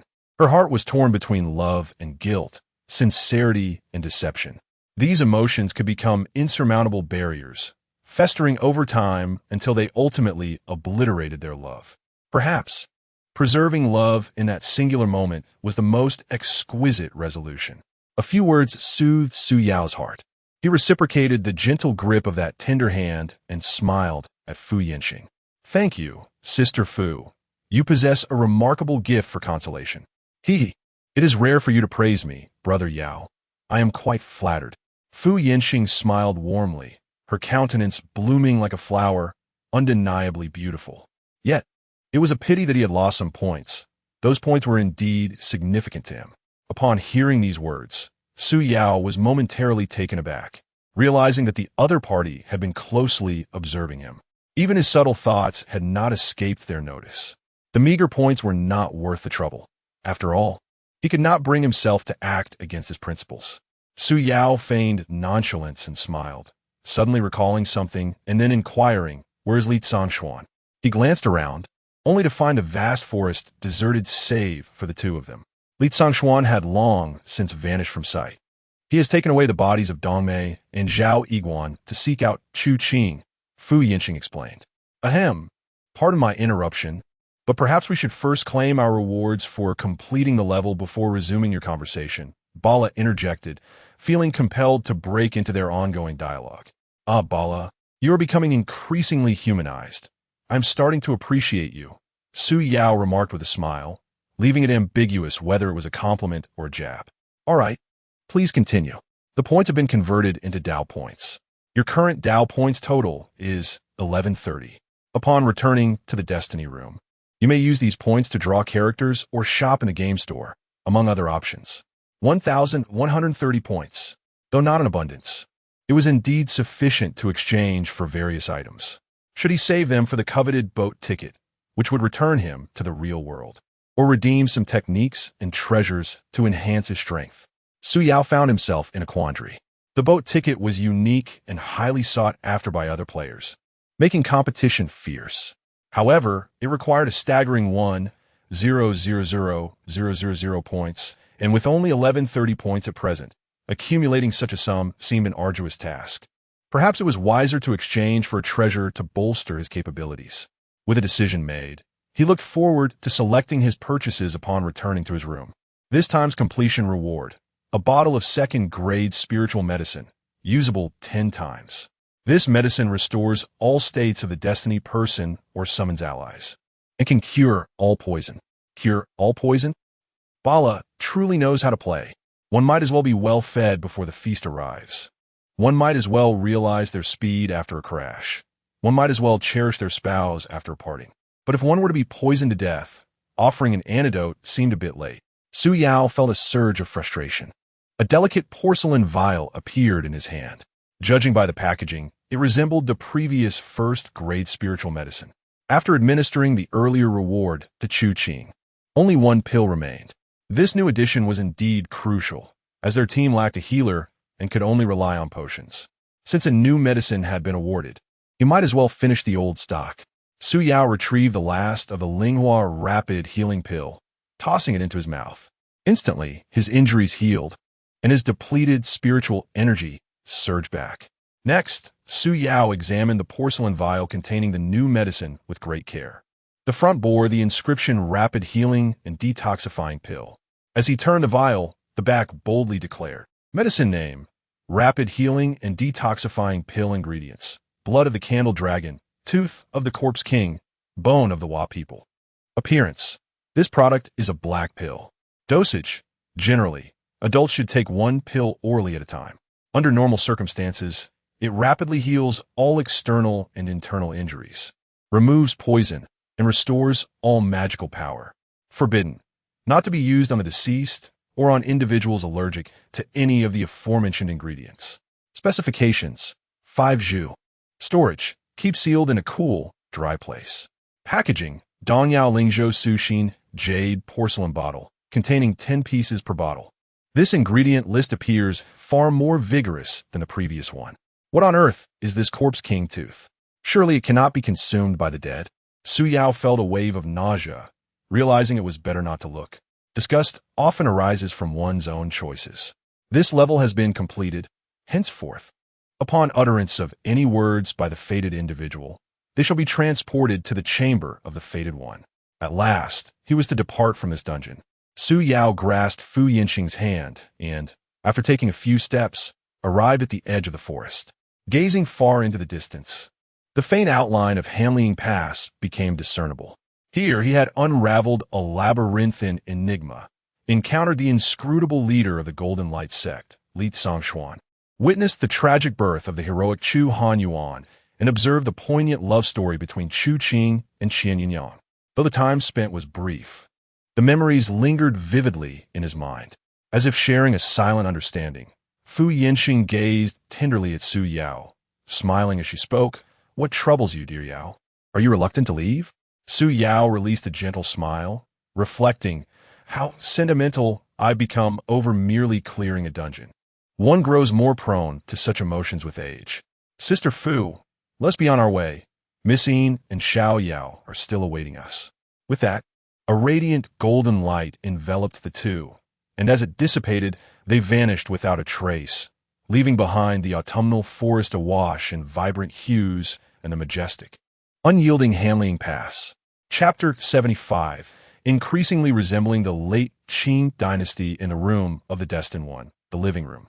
The two were curled up on the sofa, idly watching television. Yin Muxue reclined slightly, extending a pair of long, well-toned legs, their curvature flawless. Her delicate feet, pale with a hint of rosy hue, were exquisite in their detail. Chu Wanyao hugged her knees, propping her chin on them, appearing somewhat distracted. After Su Yao's departure, they had been waiting in vain, boredom settling heavily upon them, leading them to explore the peculiar device known as the television. After much fiddling, they finally managed to grasp its use. As the television flickered to life, it startled them both. Within the glass screen, not only were there scenic landscapes, but also moving figures. Sister Yin, how can there be so many people in this little screen? Chu Wanyao inquired, tilting her head in curiosity. Perhaps it's some sort of remote viewing artifact. Yin Muxue speculated. The television was far too advanced. Even with her extensive knowledge, she could not fathom its origins. Currently, a melodramatic fantasy drama was playing. In the story, the saintess of the demonic sect was tasked with assassinating a righteous prodigy, but fate led her to fall in love with him instead. Ultimately, she willingly faced death to save her beloved. At this moment, during the climax, the saintess lay in her beloved's embrace, uttering her farewell words. The righteous prodigy, filled with deep emotion, wept uncontrollably, nearly letting his tears flow onto the heroine's face. She was caught in a predicament, unable to escape, almost suffering internal injuries from the tension. Their performances were excessively theatrical. Sister, he won't come to any harm, will he? Though her eyes were glued to the screen, Chu Wanyao's thoughts had already drifted elsewhere. Rest assured, with Sister Fu by his side, he'll be fine, Yin Muxue reassured her, though unease lingered within her heart. She had witnessed the dangers of such situations. Even though Fu Yanhang was highly skilled and astute, it was not guaranteed he could ensure complete safety. Yes, what you say makes sense. They will definitely be fine, Chu Wanyao replied earnestly, as if to comfort herself. Just then, a burst of golden light gradually unfurled, revealing two figures. It's the young master, Chu Wanyao exclaimed with joy, leaping off the sofa and rushing towards them. Yin Muxue also hurried to her feet, oblivious to her bare feet. As the golden light dissipated, Su Yao and Fu Yanhang appeared in the living room, hands intertwined, staring at their clasped hands. Yin Muxue felt a wave of inexplicable bitterness wash over her, a heaviness settling in her chest. Young master, was everything smooth? Chu Wanyao asked, her face flushed with excitement. With me on the job, everything is bound to go well. Su Yao beamed, brimming with pride, completely forgetting that without the timely arrival of the two formidable figures, he would have met a dire fate. I knew it. The young master is the most formidable. Chu Wanyao chimed sweetly, gently brushing the dust off Su Yao's clothes. Fu Yanhang, perceptive as ever, sensed an unusual atmosphere and instinctively released Su Yao's hand. Come with me for a moment. There are matters your sister wishes to discuss with you, he said softly, taking Chu Wanyao by the hand. My home. Chu Wanyao responded, somewhat surprised. Yes, concerning your father and grandparents. Fu Yanhang decided to disclose the truth regarding Chu Qing and his wife.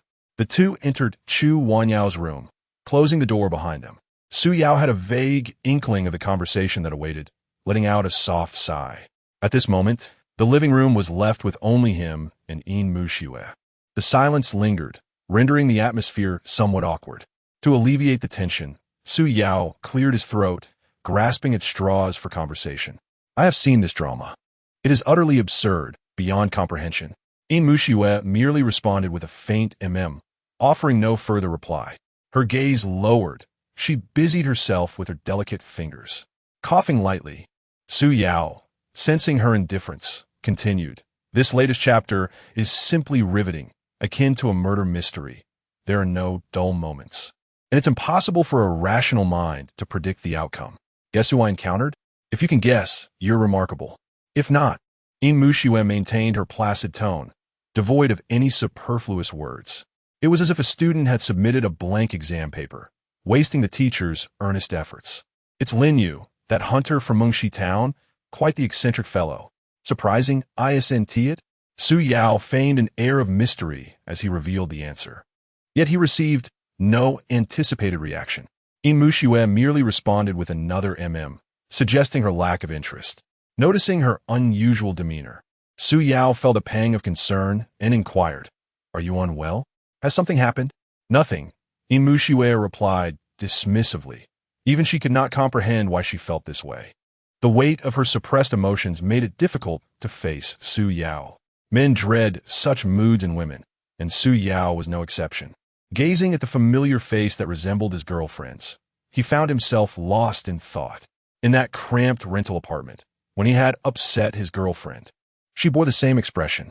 Back then, he would employ various tactics to cheer her up, but there was only one that proved effective: embracing her. Perhaps it was a lapse in judgment or the resurgence of that familiar sensation. In a moment of impulse, Su Yao pulled Yin Muxue close, enveloping her in his arms. She gasped in surprise, pressing against his chest, her warmth sending a tremor through him. Oh no! His mind had momentarily faltered, mistaking Yin for his girlfriend. What should he do? How would he explain? Fortunately, Su Yao possessed a thick skin and a steady demeanor. Internally flustered, he maintained an outward calm. If it came to it, he could merely endure a beating. If that failed, he could endure another. Now that matters had escalated, he resolved that rather than apologize, he would indulge in the moment. With this determination, he relaxed and began to savor the softness of her embrace. There were no flailing punches or scornful remarks. Yin Muxue struggled slightly before settling into tranquility. Time seemed to freeze. Eventually, after an indeterminate span, a pair of delicate arms encircled Su Yao's waist. I don't know what came over me. My mood suddenly soured. It wasn't my intention to neglect you, Yin Muxue murmured softly. I understand. Women have those days each month when emotions run high. It's quite normal, Su Yao replied with a chuckle. Yin Muxue scoffed lightly, yet she was not offended. Instead, she said reflectively, "You were just as irreverent when I first met you, but I recognized you as a man of integrity." A man of integrity? For the first time receiving such high praise, Su Yao felt as though he had encountered a kindred spirit. Alas, while others mock my eccentricity, I find amusement in their inability to see through it. Yet you possess discernment, unfooled by my frivolous facade. You certainly have a way with words. Now, do let go of me. They shall be emerging shortly. Yin Muxue released her embrace, blushing as she spoke. However, Su Yao hesitated. But what? I have not yet had my fill of your embrace. Su Yao shamelessly declared. Suddenly, a sharp pain shot through his waist as a delicate hand pinched the tender flesh. Hiss! Su Yao gasped in pain, quickly releasing Yin Muxue. How is it that even the beautiful Yin can employ such tactics? Moreover, her technique is as refined as that of a skilled fox. The pinching, lifting, and twisting were executed seamlessly, a striking similarity indeed. Yet, it seems the enchanting Yin has transformed considerably.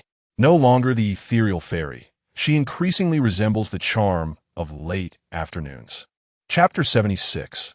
The young lady of the Chiu family suddenly. The door swung open, and Fu Yinheng stepped out alone. Where is Xiao Yao? Why hasn't she come out?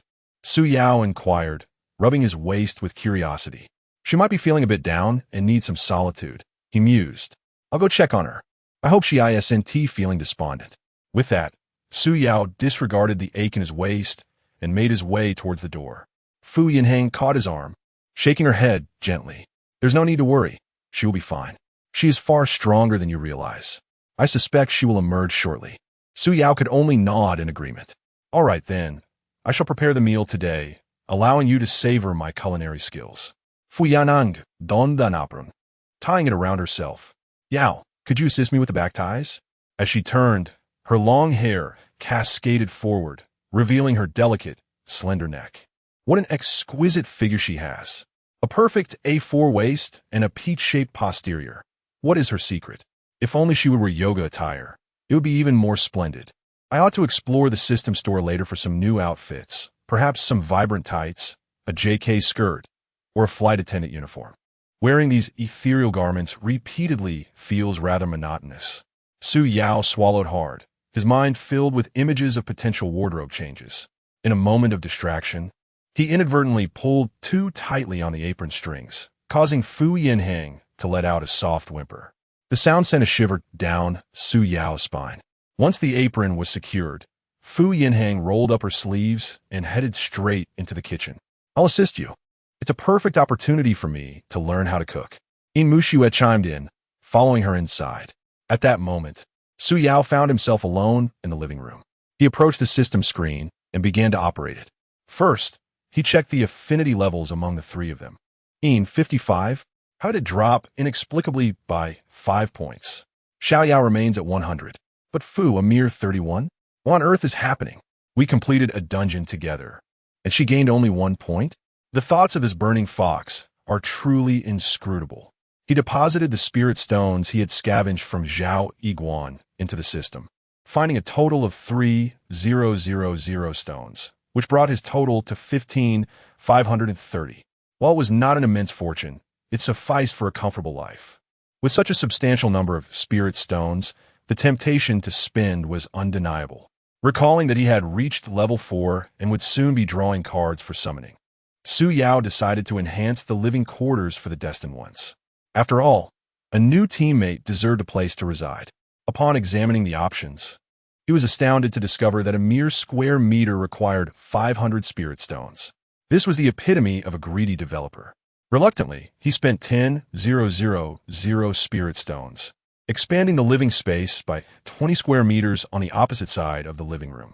Including the cost of furnishings and daily necessities, he ultimately expended 12,000 spirit stones. Su Yao felt a pang of anguish in his heart. He resolved that upon entering the next dungeon, he would find a way to acquire more spirit stones. This amount was utterly insufficient. Continuing to browse through the spirit stone market, he indeed stumbled upon a plethora of apparel options. The selection was vast and varied, yet all modern styles were marked as unsuitable for dungeon entry. Remarkably, everything he had wished for was available. With a mischievous grin, Su Yao indulged in an extravagant shopping spree, acquiring a plethora of items both serious and whimsical. He purchased everything from celestial to aquatic themes, including lace and intricate cutouts, reveling in his choices. An array of vibrant hues of silk stockings was gathered, as excess was of no concern, given the negligible expense of a few spirit stones. It mattered not who would don these garments. The true tragedy lay in the absence of attire when someone was ready to wear it. After this grand acquisition, he had expended a total of 873 spirit stones. The newly procured garments swiftly appeared in the living room, and with no one around, Su Yao hastily stored them in his spatial ring. Once he steadied his emotions, he prepared for a card draw. Each time before drawing, he felt a blend of excitement and trepidation, pondering the beauty that awaited him. Now, with a draw count reaching 200 points, the cost of a single replacement without disbanding his team was rather painful. All he could do was rely on luck. He opened the draw page, held his breath, and pressed the button with fervor. A brilliant golden light shone behind him, but Su Yao did not turn around. Instead, he quickly tapped the teammate option. To his astonishment, a new avatar appeared among the list of teammates.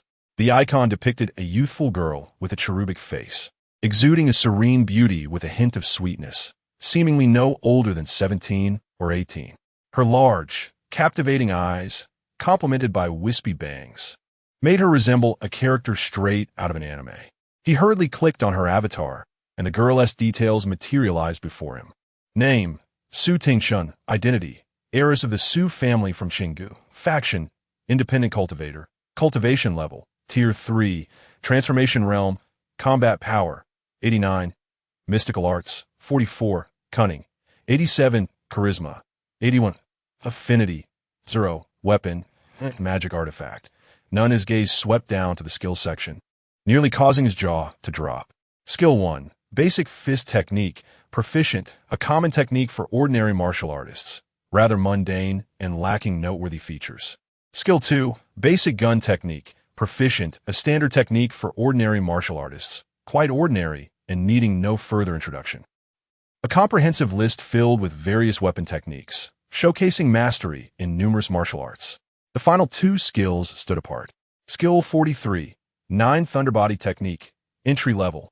The Su family's most formidable spell, infusing the body with the essence of 5 thunders, shattering the heavens and dispelling all evils. Skill 3. Yuan Pen Xiangong. Entry level. The supreme mental technique of the Lingxiao sect. From chaos comes the birth of all things. Mastering the divine transformation of Yuan Pen. Awakening skill. What? The final technique bore resemblance to the one possessed by the enchanting Yin. What could this mean? It indicated her as the daughter of the Su family, yet she wielded the techniques of the Lingxiao sect. Congratulations, Fated One. You have acquired an SSR-level character. Heiress of the Su family, Su Tingchun. Just moments ago, Su Yao had executed his actions with remarkable speed, and now he received the prompt notification. With a clear understanding of the situation, he turned to witness the golden light dissipating. Before him stood a petite girl, perfectly mirroring the avatar he had just seen, her serene and sweet demeanor intact. Though diminutive in stature, her proportions were flawless, and she donned a blue and white outfit that exuded an air of spirited elegance. Upon seeing the young girl display no reaction, Su Yao presumed she was simply shy and waved his hand, initiating a greeting. Hello, you must be Su Tingchun. Allow me to introduce myself. No need for introductions. I already know who you are, Su Tingchun retorted, casting a glance at Su Yao as if he were a fool. How could you possibly know my name is Su Yao? Su Yao exclaimed, taken aback by this unexpected situation. Well, now you know, Su Tingchun shrugged, mocking him. Feeling somewhat embarrassed, Su Yao was quite displeased. Damn it, deceived by this cherubic face. How could she possibly be a daughter of a distinguished family? She exudes the very essence of the streets, a complete rogue. Who are you calling a rogue? Rogue. Fortunately, Su Yao reacted swiftly, narrowly avoiding falling into a verbal trap. Ah, it seems you are not as foolish as you appear, Su Tingchun remarked, rubbing her nose as she continued. I'm hungry. Is there anything to eat? None, Su Yao retorted, still irked from their earlier exchange, having just finished a meal. What audacity this rogue has, acting as if she belongs here. Meals are ready. You may eat now, came the voices of Yin Muxue and Fu Yinqing as they emerged from the kitchen, carrying dishes in their hands. Both were momentarily taken aback upon noticing a stranger in the living room. In an instant, Su Tingchun transformed into a picture of innocence, her voice dripping with feigned distress. Sisters, Su Gij said he wouldn't feed me and intends to let me starve. Woo-woo. With that, she truly began to cry. Chapter 77. As the evening deepens on the spring river, stars reflect in the water accompanying the light boat, Su Tingchun pouted her delicate pink lips, exuding an air of innocent grievance. Yin Muxue quickly set down her meal and shot a glare at Su Yao. She gently patted Su Tingchun's shoulder, offering words of comfort. Little sister, do not cry. He is like this, not with a wicked heart. He was merely teasing you just now. Only those within the card pool could enter the fateful person's room, and Yin Muxue surmised that this young girl was a new teammate. Don't be fooled by this little schemer, Miss Yin, Su Yao exclaimed, flustered and irate. She is no pushover. Wah! Su Tingchun suddenly threw herself into Yin Muxue's embrace, weeping loudly. Brother Su doesn't like me. He is so mean to me. The sorrowful cries elicited sympathy from those who heard, and Su Yao began to question his own sanity. Was he truly witnessing this dramatic shift in demeanor? Fu Yinqing stood quietly to the side, observing with a detached gaze. Perhaps the commotion had drawn the attention of Chu Wanyao, who emerged with slightly reddened eyes, as if she had been weeping. Young master, who is this young lady? She inquired curiously upon noticing an unfamiliar face in the living room. This is Su Tingchun, my latest draw, Su Yao replied, exasperated. She has already dug her own grave, and now she is putting on a performance. She would be wasting her talents if she were not acting. Hearing this, Su Tingchun peeked out from Yin Muxue's embrace. Sniffling as she said, I was so hungry that I asked Brother Su for some food, and he said there was none. The other three women turned their gazes towards Su Yao, awaiting his response. I did say that, but what I meant was Su Yao stammered, gesturing aimlessly, struggling to articulate his thoughts. Su Yao, how could you act this way? Yin Muxue scolded, gently stroking Su Tingchun's back in exasperation. If you are worried about that mouthful of food, I will forego my portion for Sister Tingchun. Young master, Tingchun is so pitiful. Do not let her go hungry. Chu Wanyao implored softly, tugging at Su Yao's sleeve. This little schemer, though young, is quite adept at manipulation. The Su family of Qinggu is not merely a garden estate. I presume. At this moment, Su Yao found himself a loss for words and turned to Fu Yinqing for assistance. I prepared enough food for 5, and having just completed a quest, I am quite famished as well. Let us all eat together. Fu Yinqing beckoned, taking a seat at the dining table. Ignoring him, Yin Muxue led Su Tingchun to the table. When Su Yao and Chu Wanyao arrived, only one seat remained unoccupied. Young master, you, before she could finish her sentence. Chu Wanyao was gently urged into a seat. Without uttering a word, Su Yao picked up a bowl of rice and settled onto the sofa, eating in a sulky manner. Chu Wanyao attempted to rise again, but was restrained by Yin Muxue. Do not mind him. Let's enjoy our meal, she said, turning to Su Tingchun. Just as she intended to speak, she noticed the girl voraciously devouring her food, the bowl nearly emptied. Yin Muxue handed her a glass of water, speaking softly, eat slowly. Do not choke. If you find insufficient, feel free to take from my bowl. As Su Yao was engrossed in chewing his rice, a dish was placed before him. Upon raising his head, he beheld Fu Yinqing, who was holding a bowl and wearing a smile. She plopped down beside him, picked up a piece of food, and added it to Su Yao's bowl. With a grin, Fu Yinqing remarked, You look quite adorable when you appear so aggrieved, little Yao. Fu sister, do you believe me? Su Yao asked, disbelief evident in his trembling voice. Of course I believe you. That girl is rather whimsical, but she harbors no malice. Fu Yinqing responded, glancing over at the dining table, where 3 individuals were engaged in conversation.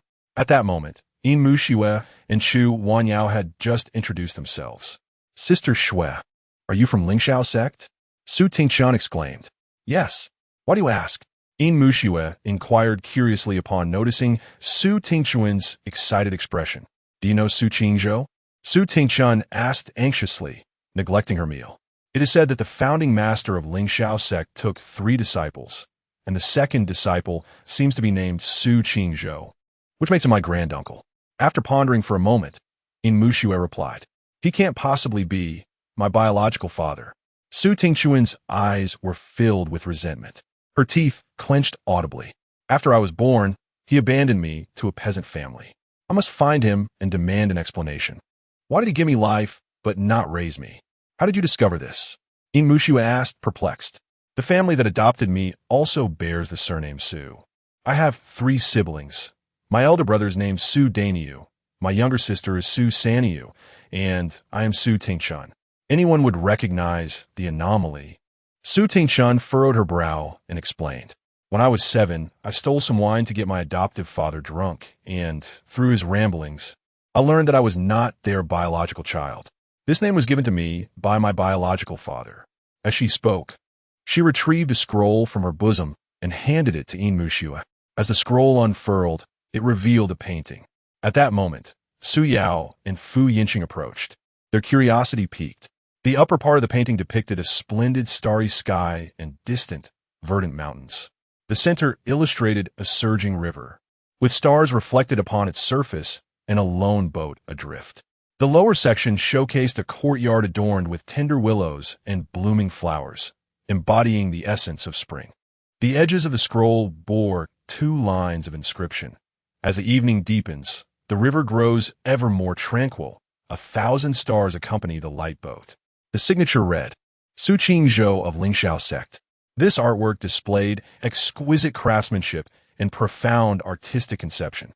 Fu Yinqing, who had a deep appreciation for painting, could not help but exclaim in admiration. Looking at these lines of inscription, it seems your name is derived from here. As she spoke, She turned to Su Tingchun, who was biting her lip in silence. 1,000 stars accompany the light boat.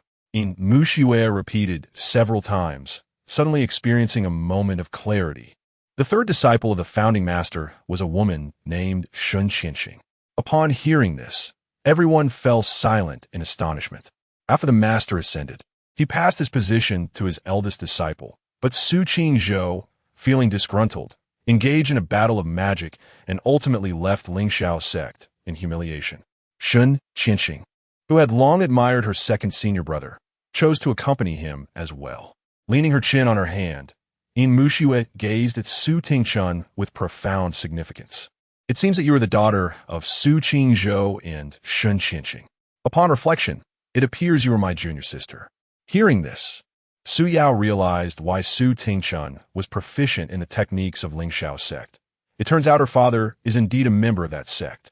Sister Yin, have you ever encountered Su Qingzhou? Su Tingchun adeptly established connections, addressing her as sister right away. After leaving the sect, Master Su Qingzhou has never returned. Yin Muxue replied candidly.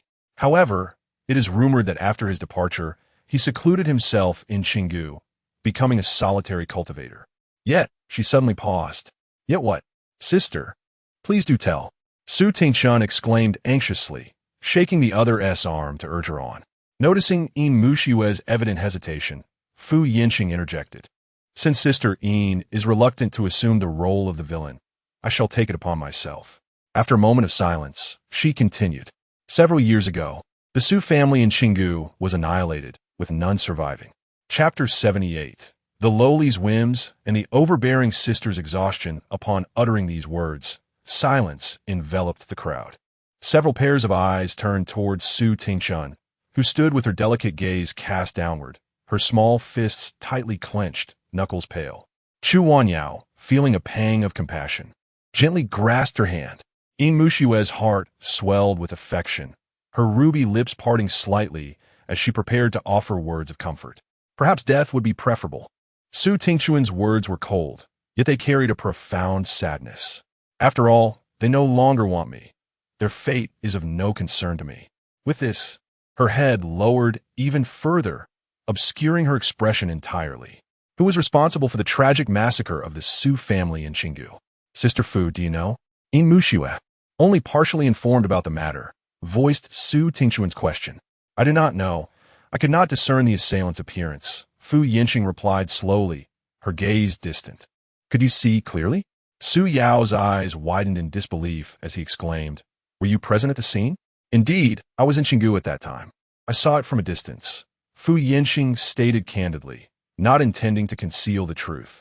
The Su family of Qinggu was renowned in the realm of cultivation. Though they lived in seclusion, they were frequently visited by aspirants seeking mentorship. However, the family head, Su Qingzhou, had stringent requirements, and those fortunate enough to be accepted were a rarity. Upon hearing this, Su Yao grasped the situation. After leaving Lingxiao sect, Su Qingzhou had established an independent foothold in Qinggu. It was evident that Su Qingzhou was not merely a recluse, but rather someone with considerable ambition. Yin Muxue interjected. I have also heard of these events. After that person went missing, I contemplated inviting Uncle Su back to take charge, but she shook her head, letting out a sigh. However, Uncle Su and that individual were at odds. I feared he would refuse my request, so I had no choice but to accept the mantle of sect leader in a time of crisis. Everyone, except Su Tingchun, understood that the person she referred to was Ming Xian, the former sect leader of Lingxiao sect and Su Qingzhou's senior brother. In the imperial palace of Chu, Ming Xian had declared he had annihilated Lingxiao sect, plunging Yin Muxue into despair, leading to a rift between master and disciple. Since then, that name had become taboo, seldom spoken of. And then, what brought you to Qinggu? Su Yao pressed for the continuation of the tale. I went to borrow a magical artifact, Fu Yinqing answered. Could it be that you sought the Lingxiao thunder-breaking umbrella? Yin Muxue inquired, her curiosity piqued. You are indeed astute, Sister Yin. Yes. I sought to borrow the Lingxiao thunder-breaking umbrella, Fu Yinqing confirmed with a nod. Upon realizing her guess was correct, Yin Muxue explained to Su Yao. After the Lingxiao ancestor ascended, he left behind two treasures. One, the Tsaming Lingxiao sword, was given to that person and is now in my possession. The other, the Lingxiao thunder-breaking umbrella, was entrusted to Uncle Su. Is this umbrella particularly remarkable? Su Yao inquired, intrigued by the artifact. I have seen the sword on Miss Yin. It has a striking appearance, but its true strength eludes me. What makes this umbrella so special that it warrants seeking out the fox for assistance? Dear Brother Yao, you are unaware that every significant breakthrough in cultivation invokes a heavenly tribulation. Understanding that the other party was a novice in the ways of immortality, Fu Yinxing patiently elucidated. For instance, when transitioning from the first stage of spirit-gathering realm to the second stage of meridian condensation realm, the individual must endure the searing flames of the elixir fire, which manifests as a peculiar fire within the dantian, scorching the entire body. Conversely, when one ascends from the fourth stage of divine connection realm to the fifth stage of harmonization realm, they must confront 49 bolts of profound thunder from the heavens. Su Yao was taken aback. He had not anticipated that the journey of an average cultivator could be fraught with such peril.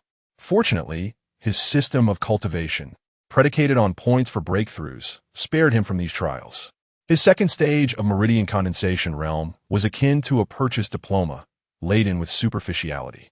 Noticing that the other had grasped the concept, Fu Yinxing continued, At that time, my senior sister, who had reached the pinnacle of divine connection realm, was on the verge of a breakthrough and dispatched me to borrow a magical artifact.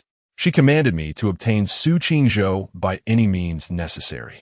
The relentless determination of the Heroines sect often carried significant implications. Su Yao furrowed his brow as he listened. He had always regarded Fu Yinxing as a confidant. Even with an awareness of the Heroines sect's methods, he was reluctant to believe she was that type of person. Adjusting his mindset, he interjected, So, this magical artifact can enhance one's cultivation and facilitate breakthroughs, correct? At his words, Fu Yinxing stifled a laugh and cast him a sidelong glance. Yin Muxue, unable to contain herself, interjected, Lingxiao, Thunderbreaker umbrella, can withstand the profound thunder from the heavens. Misinterpreting the situation, Su Yao urged, Fu sister, please continue. Thus, they were led into a vivid recounting of that fierce battle. As Fu Yinxing spoke, she found herself lost in memories. Above Qinggu, two figures, one clad in blue and the other in black, clashed in midair, engaging in a deadly duel. Both were at the pinnacle of divine connection realm, their moves swift and their techniques fierce. The battlefield transformed as the storm raged, and in the end, the figure in blue was vanquished and fell to the ground. At that time, I was merely at the third stage of transformation realm and dared not approach too closely. After a lengthy wait, when I saw no further movement, I ventured forth to discover the valley strewn with corpses, with none surviving. Fu Yinxing narrated with great intensity, and the listeners were enraptured. Sister, did you see Su Qingzhou's corpse with your own eyes? Suddenly, Su Tingchun, who had been silent, inquired. I have never seen him, nor do I know his appearance, so I cannot confirm whether his remains were among the fallen. Fu Yinxing contemplated before adding, However, the figure clad in blue who fought in midair was likely Su Qingzhou, for individuals with such strength are rather rare. After absorbing her account, Su Yao suddenly had a thought and urgently asked, You did not enter the valley to rescue anyone, did you? You seem to know me quite well.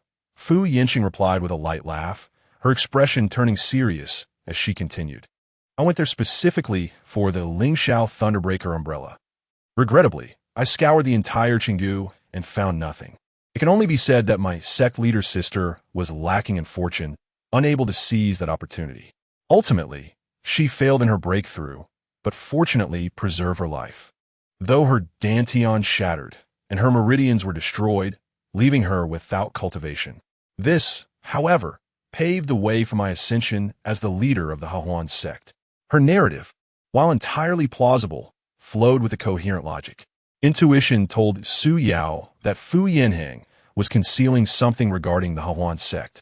Su Tingchun, disinterested in the sect itself, was solely eager to uncover the identity of the perpetrator. She playfully shook Fu Yinhong's arm and sweetly implored, Dear sister, although you may not have discerned the person's appearance, you must possess other clues. Please, do share them with me. Noticing Fu Yinhong's silence, Su Tingchun intensified her efforts. She nestled her head against Fu Yinhong's chest, playfully nuzzling. Sister Oh, dear sister, just tell Tingchun, won't you? It became evident that while an adorable little girl could be charming, even a mature and poised woman could find it overwhelming. Fu Yinheng, with a benevolent smile, relented. All right, I shall tell you. However, her expression shifted, and she stated coldly, initially, I was unaware of who that person was, but recently I have come to a realization. Before Fu Yinheng could reveal the answer, Su Yao interjected, it must be Ming Shuren. Chapter 79. Is she the savior summoned by the system? Su Yao possesses a commendable trait, a quick mind. However, he is also burdened by a flaw. His tongue is swifter than his thoughts. As soon as he finished speaking, a sudden realization struck him. Yet, words once uttered are akin to borrowed money. They cannot be effortlessly reclaimed. For a moment, silence enveloped the group. Yin Muxue wore a complicated expression, her delicate face shifting through a spectrum of emotions, fluctuating between light and dark. Yin, Sister Yin, the nobleman he. Yin Muxue pressed her lips together and feigned composure, replying, I am fine. Please continue. Why would it be him? Having spoken thus, Su Yao felt compelled to pursue his line of reasoning to its conclusion. He continued, timing motive ability. Upon hearing this, Fu Yinxing's lips curled into a smile as he regarded Su Yao with interest. Yin Muxue furrowed her brows, contemplating for a moment before a spark of understanding lit her eyes. Only Su Tingchun and Chu Wanyao remained, their eyes wide with confusion, appearing adorably naive. Su Tingchun, though astute, was unaware of many matters. Chu Wanyao was well informed, but had not considered the implications. The two innocent sisters nearly overwhelmed Su Yao with their charm. Brother Su, good brother, could you clarify a bit more, please? Su Tingchun pouted her rosy lips and whined, elongating her last syllable. Despite feeling exasperated and somewhat irritated by her antics, Su Yao found himself unable to resist her allure. He cleared his throat and explained at that time. The individual had departed from Lingxiao sect, and their whereabouts were shrouded in mystery. The timeline aligns. When I encountered that person, they were already at the 5th stage of the harmonization realm and likely on the verge of a breakthrough. The Lingxiao Thunder Umbrella would certainly be of use to them. The motive aligns as well, for they possess the strength to accomplish such deeds, and thus the ability aligns too. His deductions were logical and well-founded, rendering even the less knowledgeable duo enlightened. I shall seek out Ming Shuren for clarification. Su Tingchuan's gaze turned cold, her lips curling into a playful snarl, transforming the sweet maiden into a fierce little wolf. Ah, but little one, you may find yourself disappointed, Su Yao remarked, dousing her enthusiasm with a splash of cold water. Why not? Su Tingchuan's expression faltered, her eyes narrowing at Su Yao with a hint of menace. Let me clarify. It is not my intention to prevent you from going, Su Yao quickly reassured, feeling the weight of her scrutiny. However, it is Balin who forbids us. The only way to exit this room is by entering a dungeon. He reiterated the rules of entering the dungeon for clarity. So you mean, even if we leave, we cannot ascertain the time or place we will arrive at? Su Tingchun rubbed her nose, speaking earnestly. Having explained the situation for so long, it seemed this little one grasped the concept effortlessly. Quite impressive. Su Yao nadit, efferming, indeed. A promising student. According to your reasoning, we could enter my character's dungeon. At that specific time, Ming Shuren must be present. Su Tingchun not only comprehended the situation, but also discerned a path forward. Do you harbor feelings for me? Su Yao suddenly posed a seemingly unrelated question. What? What do you intend to do? Su Tingchun took a step back, instinctively crossing her arms over her chest. The other three regarded Su Yao with astonished expressions as well. In your copy, let us elevate our mutual affinity to a perfect score of 100, while you currently stand at a mere 0. Su Yao observed the other party's discomfiture, maintaining a serious facade, yet internally reveling in delight. Dare to challenge me? You have much to learn. Su Tingchun, hands firmly on her hips, puffed out her chest, and proclaimed loudly then, I shall strive to develop a fondness for you. After speaking at length, Su Yao felt a parched throat, intending to sip some water to soothe his voice. However, upon uttering those words, he was immediately choked, coughing incessantly until tears streamed down his face. Truly formidable. Such an extraordinary thought process. Is she the savior summoned by Bala, specifically to rectify the situation of the fated one's quarters? After a prolonged bout of coughing, he finally regained some composure, though his throat ached from the effort. Su Yao hastily drank some water, attempting to alleviate the irritation. Though I do not favor men, for you, I can make an exception. Fearing that Su Yao might choke to death, Su Tingshun added another quip. This time, the choking intensified, leaving Su Yao gasping for breath, his face flushed crimson.